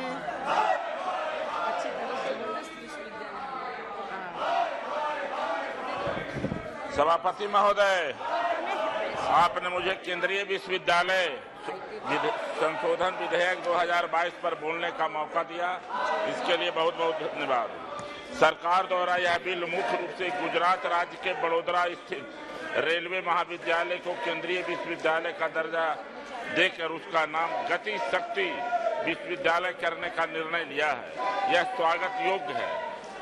इसका नाम गति, यह अब सरकार का विचार 100 लाख करोड़ रेलवे के आधुनिकीकरण की परियोजनाओं में खर्च करने का है, तो यह केंद्रीय विश्वविद्यालय उन सभी आकांक्षाओं को पूरा करने में सक्षम होगा जिसके आने वाले समय में देश को जरूरत है। गति शक्ति केंद्रीय विश्वविद्यालय सड़क परिवहन एवं राष्ट्रीय राजमार्ग, नगर विमान, मोटर शिपिंग और जल परिवहन मंत्रालय के लिए भी यह सहायक सिद्ध होगा। मैं बिहार प्रदेश से आता हूं, जहां की धरती प्राचीन पठन पाठन के लिए विश्व धरोहर के रूप में नालंदा को जाना जाता है। सभापति महोदय, नालंदा अंतर्राष्ट्रीय विश्वविद्यालय पर काफी सरकार ने सहायता किया है, ये बधाई के पात्र हैं। इसी क्रम में नालंदा नव महाविहार डीम्ड यूनिवर्सिटी है, जहां राष्ट्रीय एवं अंतर्राष्ट्रीय भाषाओं के प्राचीन शास्त्रों की विषय की पढ़ाई और शोध भी किया जाता है। सभापति महोदय, मेरा सरकार से मांग है कि नव नालंदा महाविहार डीम्ड यूनिवर्सिटी को केंद्रीय विश्वविद्यालय का दर्जा प्रदान किया जाए। इससे वहां वर्तमान में पढ़ाए जा रहे विषयों के साथ साथ साइंस के उच्च शिक्षा की गुणवत्ता के साथ साथ पढ़ाई प्रारंभ हो जाएगी। सभापति महोदय, बिहार राज्य का पटना यूनिवर्सिटी भी एक प्राचीन यूनिवर्सिटी है। इसको केंद्रीय विश्वविद्यालय का दर्जा देने के लिए हमारे माननीय मुख्यमंत्री नीतीश कुमार जी काफी प्रयासरत हैं। केंद्र सरकार द्वारा भी आश्वासन मिला है, किंतु इस दिशा में अभी तक कोई निर्णय नहीं हुआ है।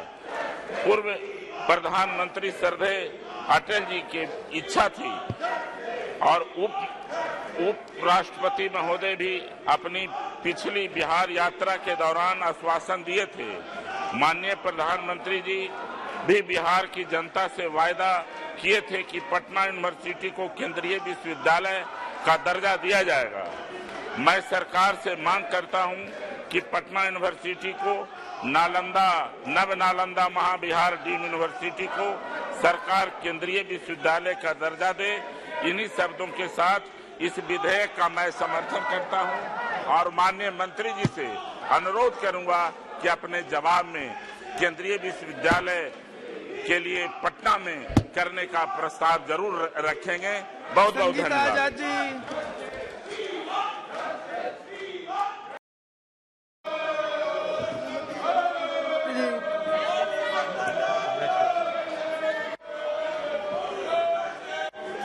नमस्कार अध्यक्ष जी, आदरणीय सभापति जी, केंद्रीय विश्वविद्यालय संशोधन विधेयक 2022 प्रस्ताव के समर्थन में मैं खड़ी हुई हूँ। आदरणीय सभापति जी, सर्वप्रथम मैं आपका धन्यवाद व्यक्त करना चाहती हूँ, क्योंकि केंद्र सरकार के द्वारा पारित किए जाने वाले केंद्रीय विश्वविद्यालय संशोधन विधेयक 2022 के समर्थन में आपने मुझे बोलने का अवसर प्रदान किया। भारतवर्ष में प्राचीन काल से ही शिक्षा का आध्यात्मिक महत्व रहा है। शिक्षा न केवल मनुष्य के व्यक्तित्व के विकास के लिए बल्कि समाज और देश के विकास के लिए भी अति आवश्यक है। शिक्षा का महत्वपूर्ण उद्देश्य रोजगार प्रदान करना भी है और तकनीकी रूप से देश को उच्चता के शिखर पर पहुंचाना है। माननीय सभापति जी, रेल का परिचालन अपने ही आप में एक जटिल प्रणाली के जरिए होता है। विभिन्न सिस्टम आपस में इंटरलिंक होते हैं। इसमें अलग अलग तरह की विशेषताएं एवं तकनीकी स्किल की जरूरत होती है। इन सिस्टम और स्किल को विकसित करने में वर्षों लग जाता है। आदरणीय सभापति जी, पिछले कुछ वर्षों में रेलवे में नई नई तकनीकें आई है, जैसे कि सिग्नलिंग प्रणाली यानी कवच, नई ट्रेन यानी वंदे भारत, जिनका उद्देश्य मुख्य रूप से यात्रा के समय को कम करना, उसे अधिक सुखमय बनाना और 100% सुरक्षा की गारंटी देना रहा है। इतनी जटिल तकनीकी प्रणाली को चलाने के लिए कर्मियों को एक गहन आरंभिक प्रशिक्षण दिया जाता है और समय समय पर रिफ्रेशर कोर्स भी कराए जाते हैं, क्योंकि रेल सेवा में आने से पहले उनके पास विशेषज्ञता और तकनीकी स्किल नहीं होते जो उस काम के लिए आवश्यक होते हैं। ऐसे में हमें तकनीकी रूप से प्रशिक्षित युवक युवतियों की आवश्यकता है, जिनकी मूल तकनीकी शिक्षा में ही ऐसे तत्वों का समावेश हो कि वो पाठ्यक्रम पूरा करने के साथ ही ट्रेन संचालन बारीकियों और पूरी तरह जान जाए, ताकि उन्हें तुरंत काम पर लगाया जाए।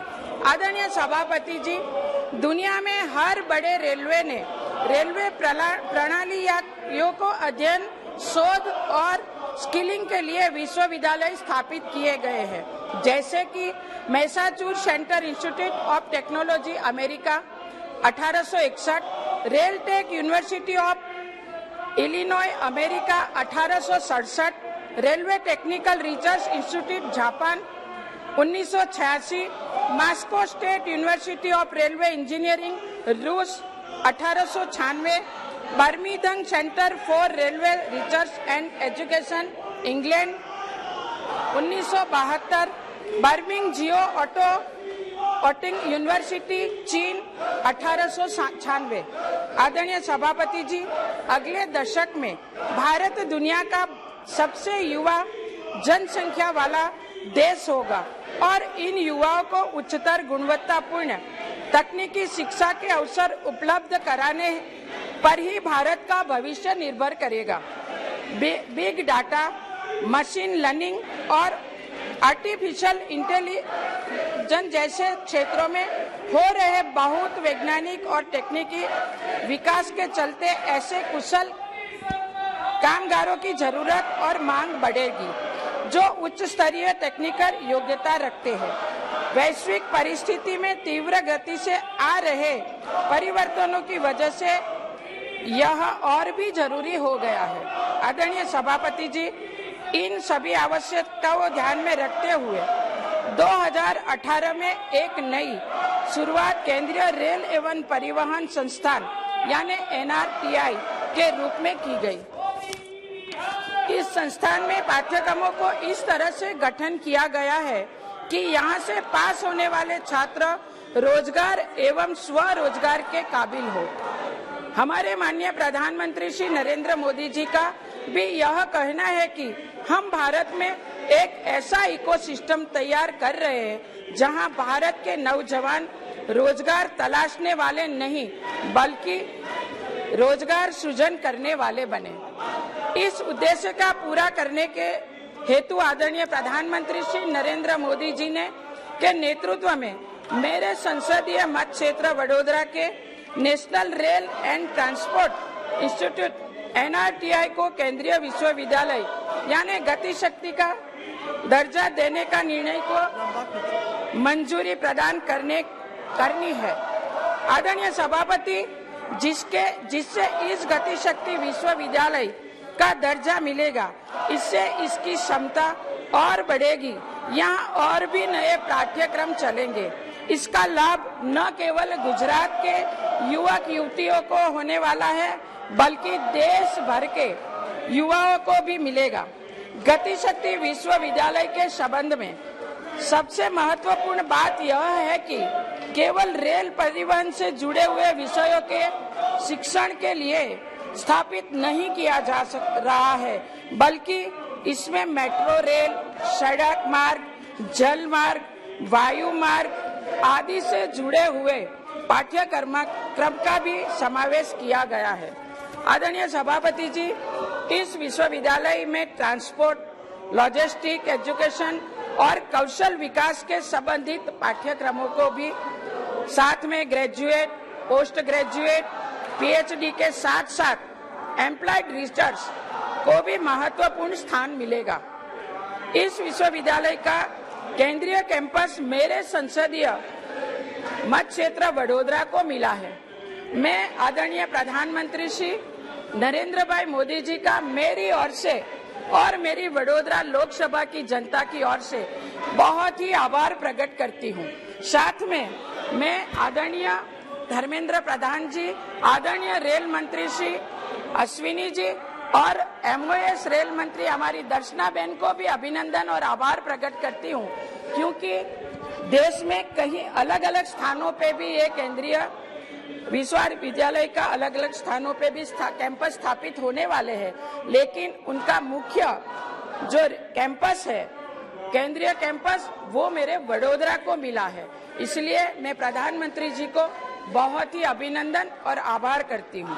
आदरणीय सभापति जी, मेरे संसदीय मत क्षेत्र वडोदरा में गति शक्ति विश्वविद्यालय को मंजूरी देने के लिए मैं आदरणीय प्रधानमंत्री श्री नरेंद्र मोदी जी का एवं धर्मेंद्र प्रधान जी का रेल मंत्री आदरणीय अश्विनी जी और माननीय रेल राज्य मंत्री बहन श्री दर्शना बहन को सहृदय धन्यवाद करती हूँ और साथ ही उक्त सभी कार्यों को समय से संपन्न होने के कारण निश्चित रूप से देश के विकास को नया आयाम मिलेगा और सभी कार्य आदरणीय प्रधानमंत्री श्री नरेंद्र मोदी जी के अथाक प्रयास से संभव हो पा रहा है। अंत में मैं इस बिल का तहे दिल से समर्थन करती हूँ। धन्यवाद।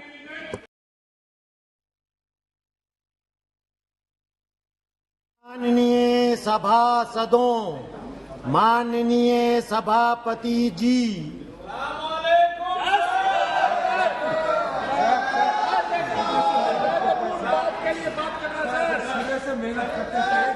माननीय सदस्यगण, नियम 377 के अधीन मामलों को सभा पटल पर रखा जाएगा।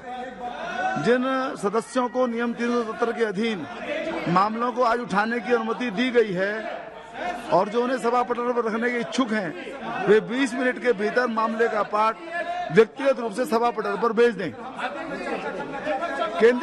आइटम नंबर 18, केंद्रीय विश्वविद्यालय संशोधन विधेयक 2022। माननीय मंत्री जी।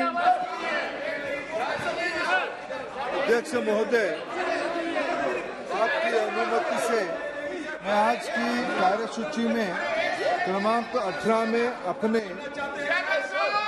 नाम के सामने उल्लेखित केंद्रीय विश्वविद्यालय अधिनियम 2009 में संशोधन करने के लिए विधेयक पर विचार करना तथा पारित किए जाने का अनुरोध करता हूं। आप कुछ बोलिए, बाद में बोलेंगे। बिल्कुल बोलेंगे।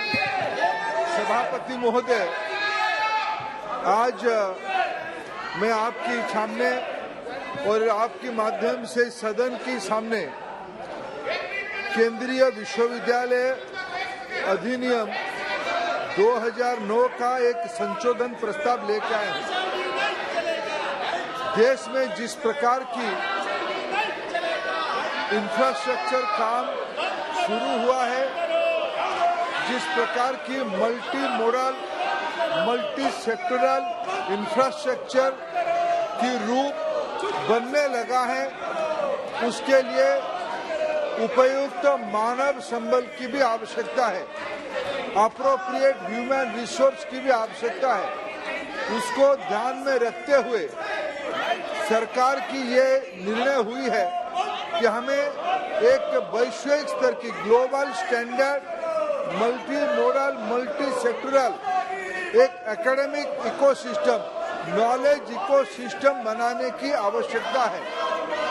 उसी की तहत एक केंद्रीय विश्वविद्यालय जिसको हमारी सरकार की माननीय प्रधानमंत्री नरेंद्र मोदी जी की जो एक दूरदृष्टि है कि एक गति शक्ति मिशन बनी है, गति शक्ति परिकल्पना के अंतर्गत सारे विभागों की एक प्रकार से एकीकरण करना नीति के लिए, नियम के लिए, इसकी एक नई ढांचा बनते दिख रहा है, जिसमें ट्रांसपोर्टेशन के सारे विभाग, रेलवे, रोड सेक्टर, वाटरवेज,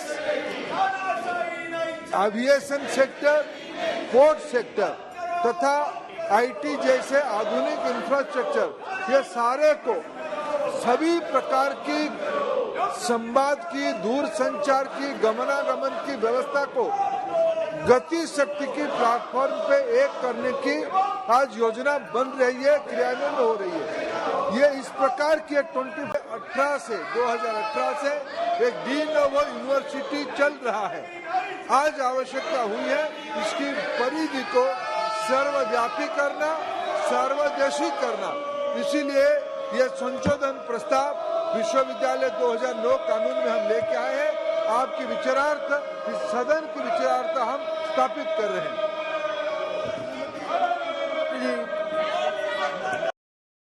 माननीय सभासदों, माननीय सभापति जी,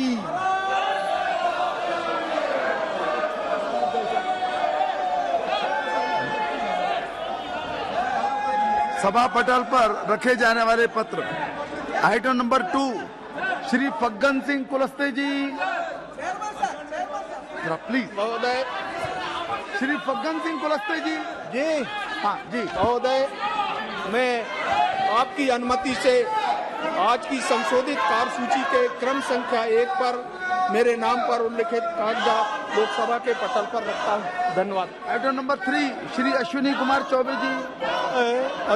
उपाध्यक्ष महोदय, मैं आज की संशोधित कार्यसूची में क्रम संख्या 2 पर अपने नाम के सामने सूचीबद्ध कागजात को सभा पटल पर रखता हूँ। आइटम नंबर 4 श्री दानवे राज साहेब। महोदय, मैं आज के कार्यसूची में मेरे नाम के सामने क्रम संख्या 4 पर उल्लेखित कागजातों को सभा पटल पर रखता हूँ। Item number 5 Shrimati Anupriya Singh Patel. अनुप्रिया जी।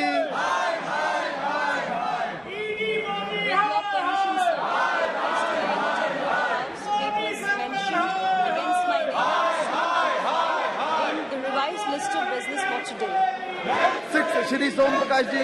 हमें भी बोलने का मौका दिया जाए। जी। I lay on the table of the House paper listed against my name as serial number 6 in the revised list of business for today. Come on. Shri Daewoo Singh Chauhan ji. Honorable sir, with your kind permission, I rise to lay on the table of the House the papers mentions against my name at serial number 7 in today's revised list of business. 7A Shri Pankaj Chaudhary जी। महोदय, अपनी वरिष्ठ सहयोगी श्रीमती निर्मला सीतारमण की ओर से मैं अधिसूचना संख्या 21/2022 केंद्रीय उत्पाद शुल्क और अधिसूचना संख्या 22/2022 केंद्रीय उत्पाद शुल्क पटल पर प्रस्तुत करता हूँ। नंबर 8 श्री पीपी चौधरी जी। सभापति महोदय, आपकी अनुमति से मैं आज की कार्यसूची में क्रम संख्या 8 पर मेरे नाम के सम्मुख यथा सूचीबद्ध विदेशी मामलों संबंधी समिति 17वीं लोकसभा के 15वें प्रतिवेदन हिंदी और अंग्रेजी संस्करण की प्रति प्रस्तुत करता हूं। श्री जयंत सिन्हा जी।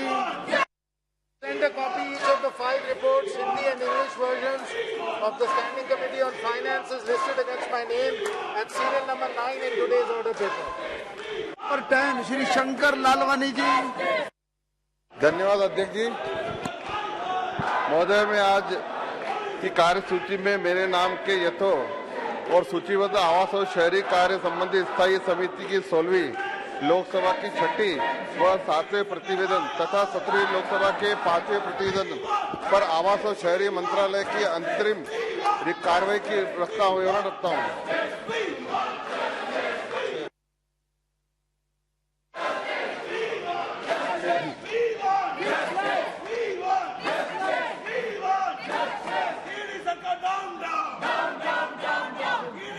अध्यक्ष महोदय, मैं आज की कार्यसूची में मेरे नाम से सम्मुख तथा सूचीबद्ध ग्रामीण विकास एवं पंचायती राज संबंधी स्थायी समिति का 25वां, 26वां, 27वां एवं 28वां प्रतिवेदन हिंदी और अंग्रेजी संस्करण प्रस्तुत करता हूं। धन्यवाद।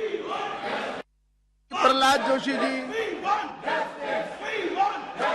Sir, with your permission, I rise to make a statement regarding the status of implementation of the recommendations and observation contained in the 16th report of Standing Committee on Coal, Mines and Steel on demand rush of grants 2022, 21-22 pertaining to the Ministry of Coal, and the status of implementation of the recommendations observation contained in the 19th report of the Standing Committee on Coal, Mines, Steel, coal conservation and development of infrastructure for transportation of coal across the country pertaining to Ministry of Coal. Item number 13, Dr. Jitendra Singh ji.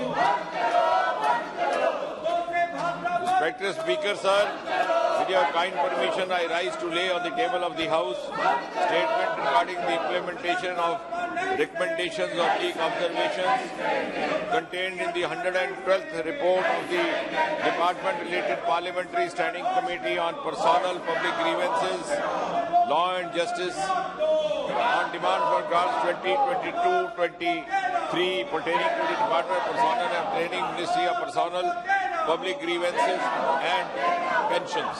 Thank you, Speaker. Item number 14, Shrimati Anupriya Singh Patel ji. Sir, with your permission, I lay on the table the following statements regarding 1. The status of implementation of resolutions contained in the 154th report of the Parliamentary Standing Committee on Commerce on the export of agriculture and marine products, plantation crops, adjournment and pertaining to the Ministry of Commerce and Industry. Implementation of the observations contained in the 162nd report of the Parliamentary Standing Committee on commerce on action taken by the government on the observations contained in the 154th report of the committee on export of agriculture and marine products, plantation crops, turmeric and coir pertaining to the Ministry of Commerce and Industry. सभासदों, माननीय अध्यक्ष जी,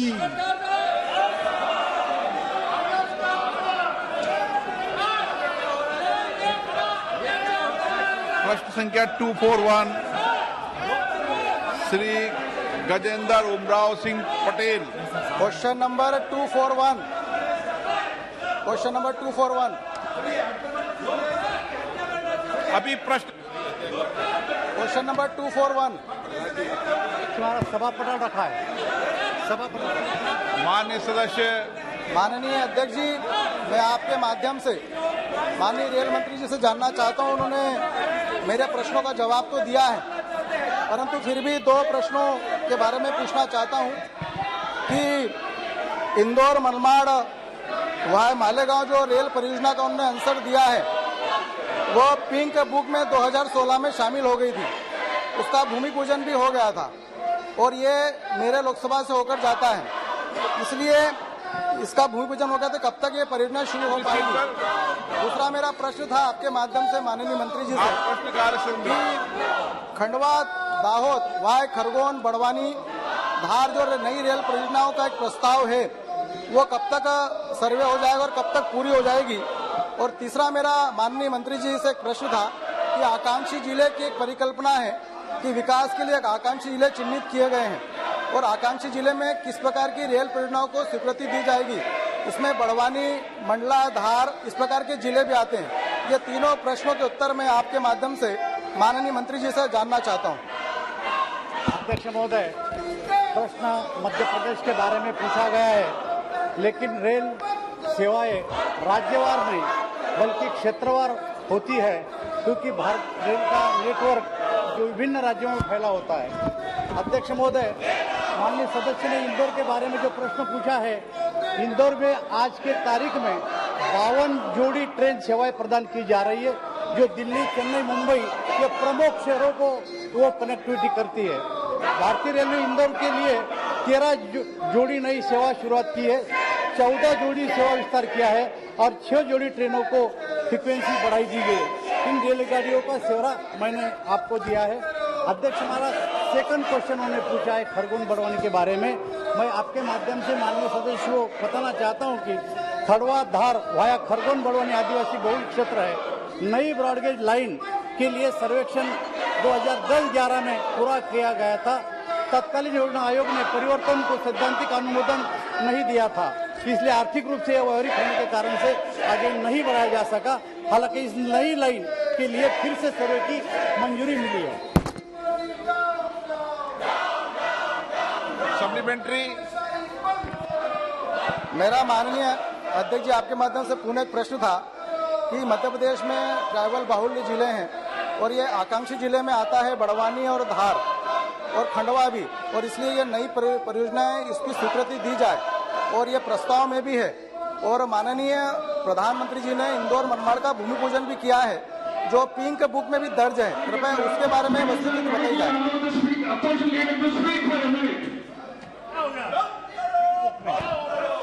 क्या हो गया इनको?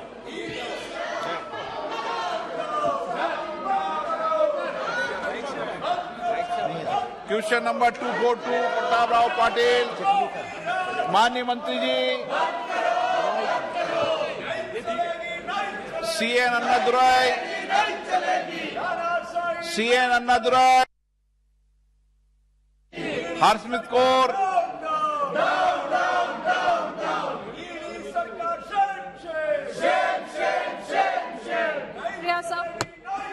सब मैं माननीय मंत्री जी से पूछना चाहती हूँ कि मानसा शहर के बीच में जो मेरी कॉन्स्टिट्यूंसी में रेलवे की साइडिंग है सर, वो शहर के बिल्कुल बीच में है और वहाँ पे सारी रेक्स, चाहे FCI की लोडिंग अनलोडिंग होती है, सीमेंट के रेक्स आते हैं या वहाँ पे फर्टिलाइजर, सीमेंट जो कुछ आता है, ये सब उधर मानसा शहर के बीच के साइडिंग में होती है, जिस करके शहर में बहुत सारे एक्सीडेंट्स होते हैं। किसी ने अस्पताल, स्कूल जाना है तब भी वो ट्रकों के बीच में से।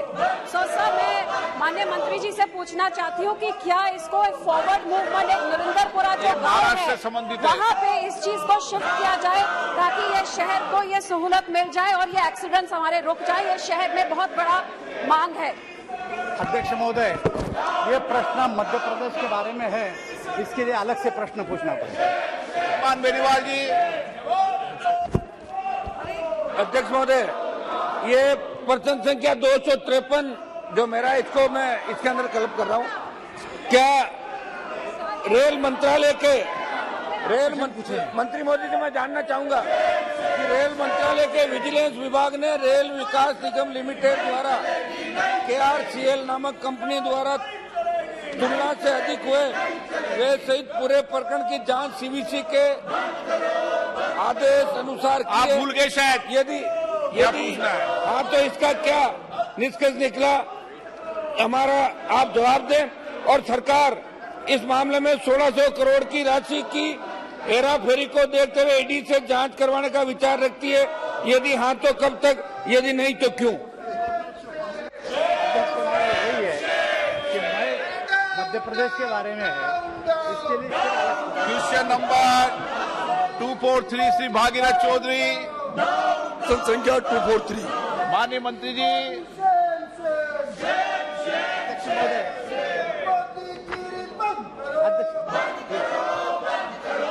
अध्यक्ष महोदय, मंत्री जी ने मेरे प्रश्न के बारे में काफी मुझे आश्वस्त किया है और उन्होंने कहा कि सकारात्मक रूप से हम इसके ऊपर विचार कर रहे हैं, परंतु मेरा इतना निवेदन है कि RUB और FFB मेरे जैसे नाला निर्माण है 293 नंबर मालियों की ढाणी के अंदर, वहाँ 30,000 की जनसंख्या उत्तर की दिशा में रहती है और दक्षिण की दिशा में पूरा शहर बसा हुआ है, वहाँ आने जाने में बहुत बड़ी परेशानी हो रही है।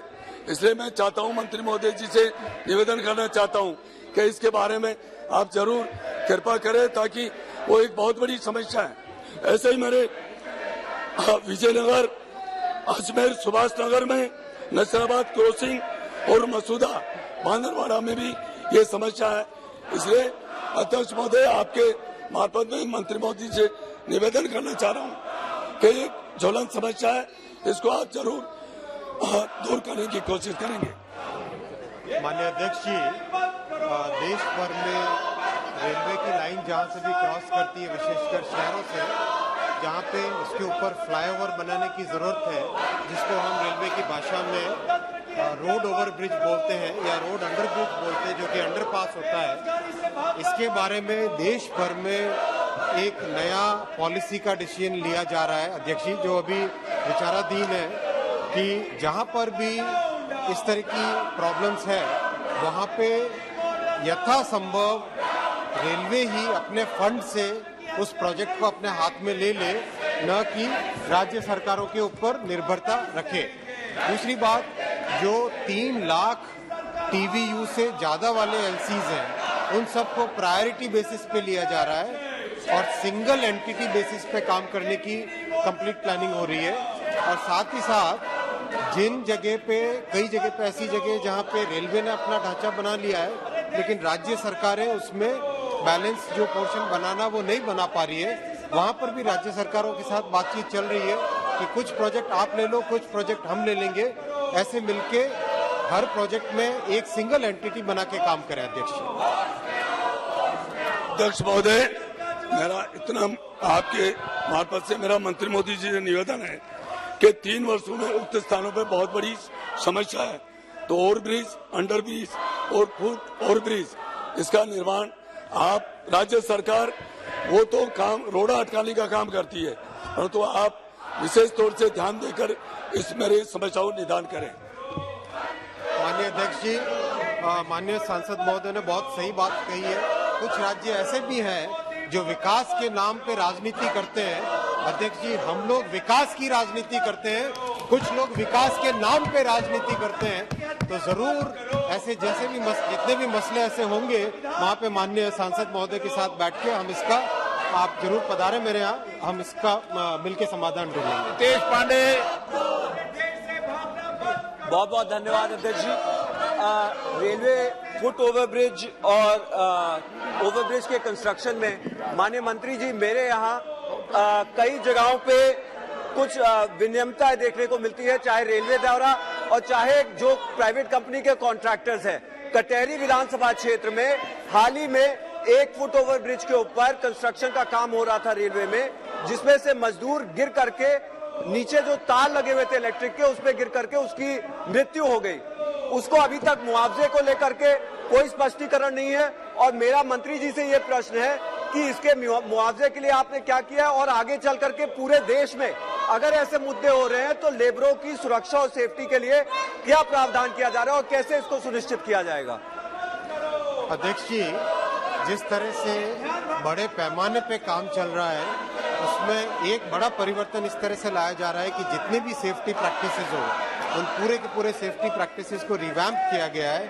और जो डिजाइन है सिस्टम्स का, एक तो आरओबी के स्टैंडर्ड डिजाइन बनाने की बहुत जरूरत थी, क्योंकि कई जगह ऐसा हो रहा है कि डिजाइन में वेरिएशन के कारण फील्ड में इम्प्लीमेंटेशन के टाइम में कुछ न कुछ दिक्कतें आ रही थी। तो स्टैंडर्ड डिजाइंस बनाई गई है और विशेषकर जो अंडरपासेस हैं, अंडरपासेस के लिए भी स्पेशल एक डिजाइन बनाया गया है। तो इस तरह की जो भी जानकारी आएगी, इस तरह का जो भी विषय आएगा, उसके ऊपर जरूर उसका यथोचित कार्रवाई होगी। और माननीय रितेश जी के तो बहुत सारे विषय थे उनके कॉन्स्टिट्यूएंसी के, उनके ऊपर अभी हाल ही में बंगा विश्वनाथम भी लिया गया। श्रीमती बंगा Vishwanatham. Chairman sir, I would like to know from the Honorable Minister, as safety remains the focus area of railway operations, what measures is the government taking with respect to mechanized maintenance and inspection for overbridges, underpasses and foot-over bridges? In order to ensure safety and prevent accidents, unmanned level crossings, could the Minister state whether the government has installed Kavach automatic train protection system in all trains being operated by the Indian Railways? I would like to know from the Honorable Minister, sir. Sir, day by day habitations around the railway lines are there, sir. Waterways should be altered according to go to even ambulances, sir. Thank you so much, sir. Honorable MP has raised a very important point, Honorable Speaker, sir. The point that she has raised, there are actually 4 points in this. I'll address one of them. Definitely, wherever the waterways and the path of the underpass is actually causing issues in the inhabitations around it, we have taken up a very detailed survey of each and every underpass, Honorable Speaker, sir. And wherever there are problems, we are redesigning the entire underpass. We have also come up with a new design for the RUBs, the underpasses, because somehow, because of the terrain, there are places where water is really getting inside the underpass, and there we have put motors, but motors is not a very sustainable solution, so we are redesigning the entire RUB, sir.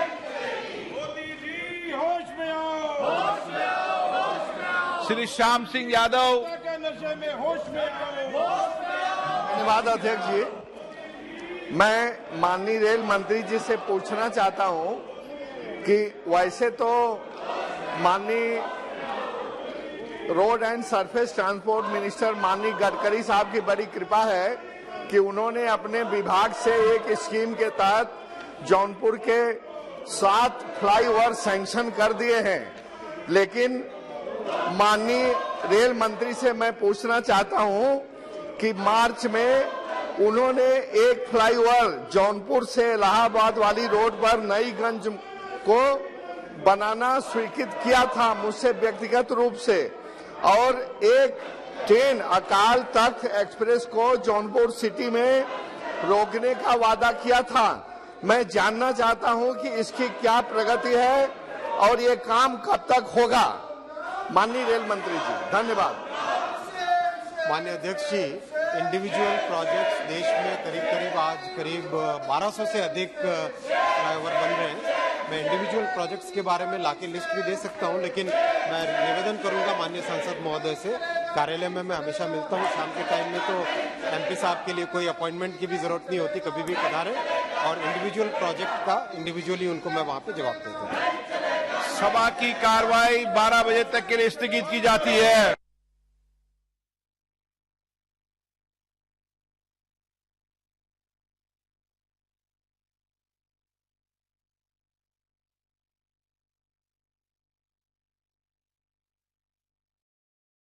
जो आपकी चिंता मंदिरों वाली वो सब सुरक्षित रहेंगे, चिंता मत करिए। प्रश्न है कि विधेयक पर विचार किया जाए। जो सदस्य इसके पक्ष में हाँ कहें, जो सदस्य विरोध में ना कहें। मेरे विचार में निर्णय हाँ वालों के पक्षवा विधेयक पर विचार करने हेतु प्रस्ताव को स्वीकृत किया गया। अब सभा विधेयक पर खंडवार विचार करेगी। माननीय सदस्यगण, विधेयक पर खंडवार विचार किए जाने से पूर्व मैं आपको सूचित करना चाहता हूं कि माननीय मंत्री जी ने दिनांक 20 जुलाई 2022 के नोटिस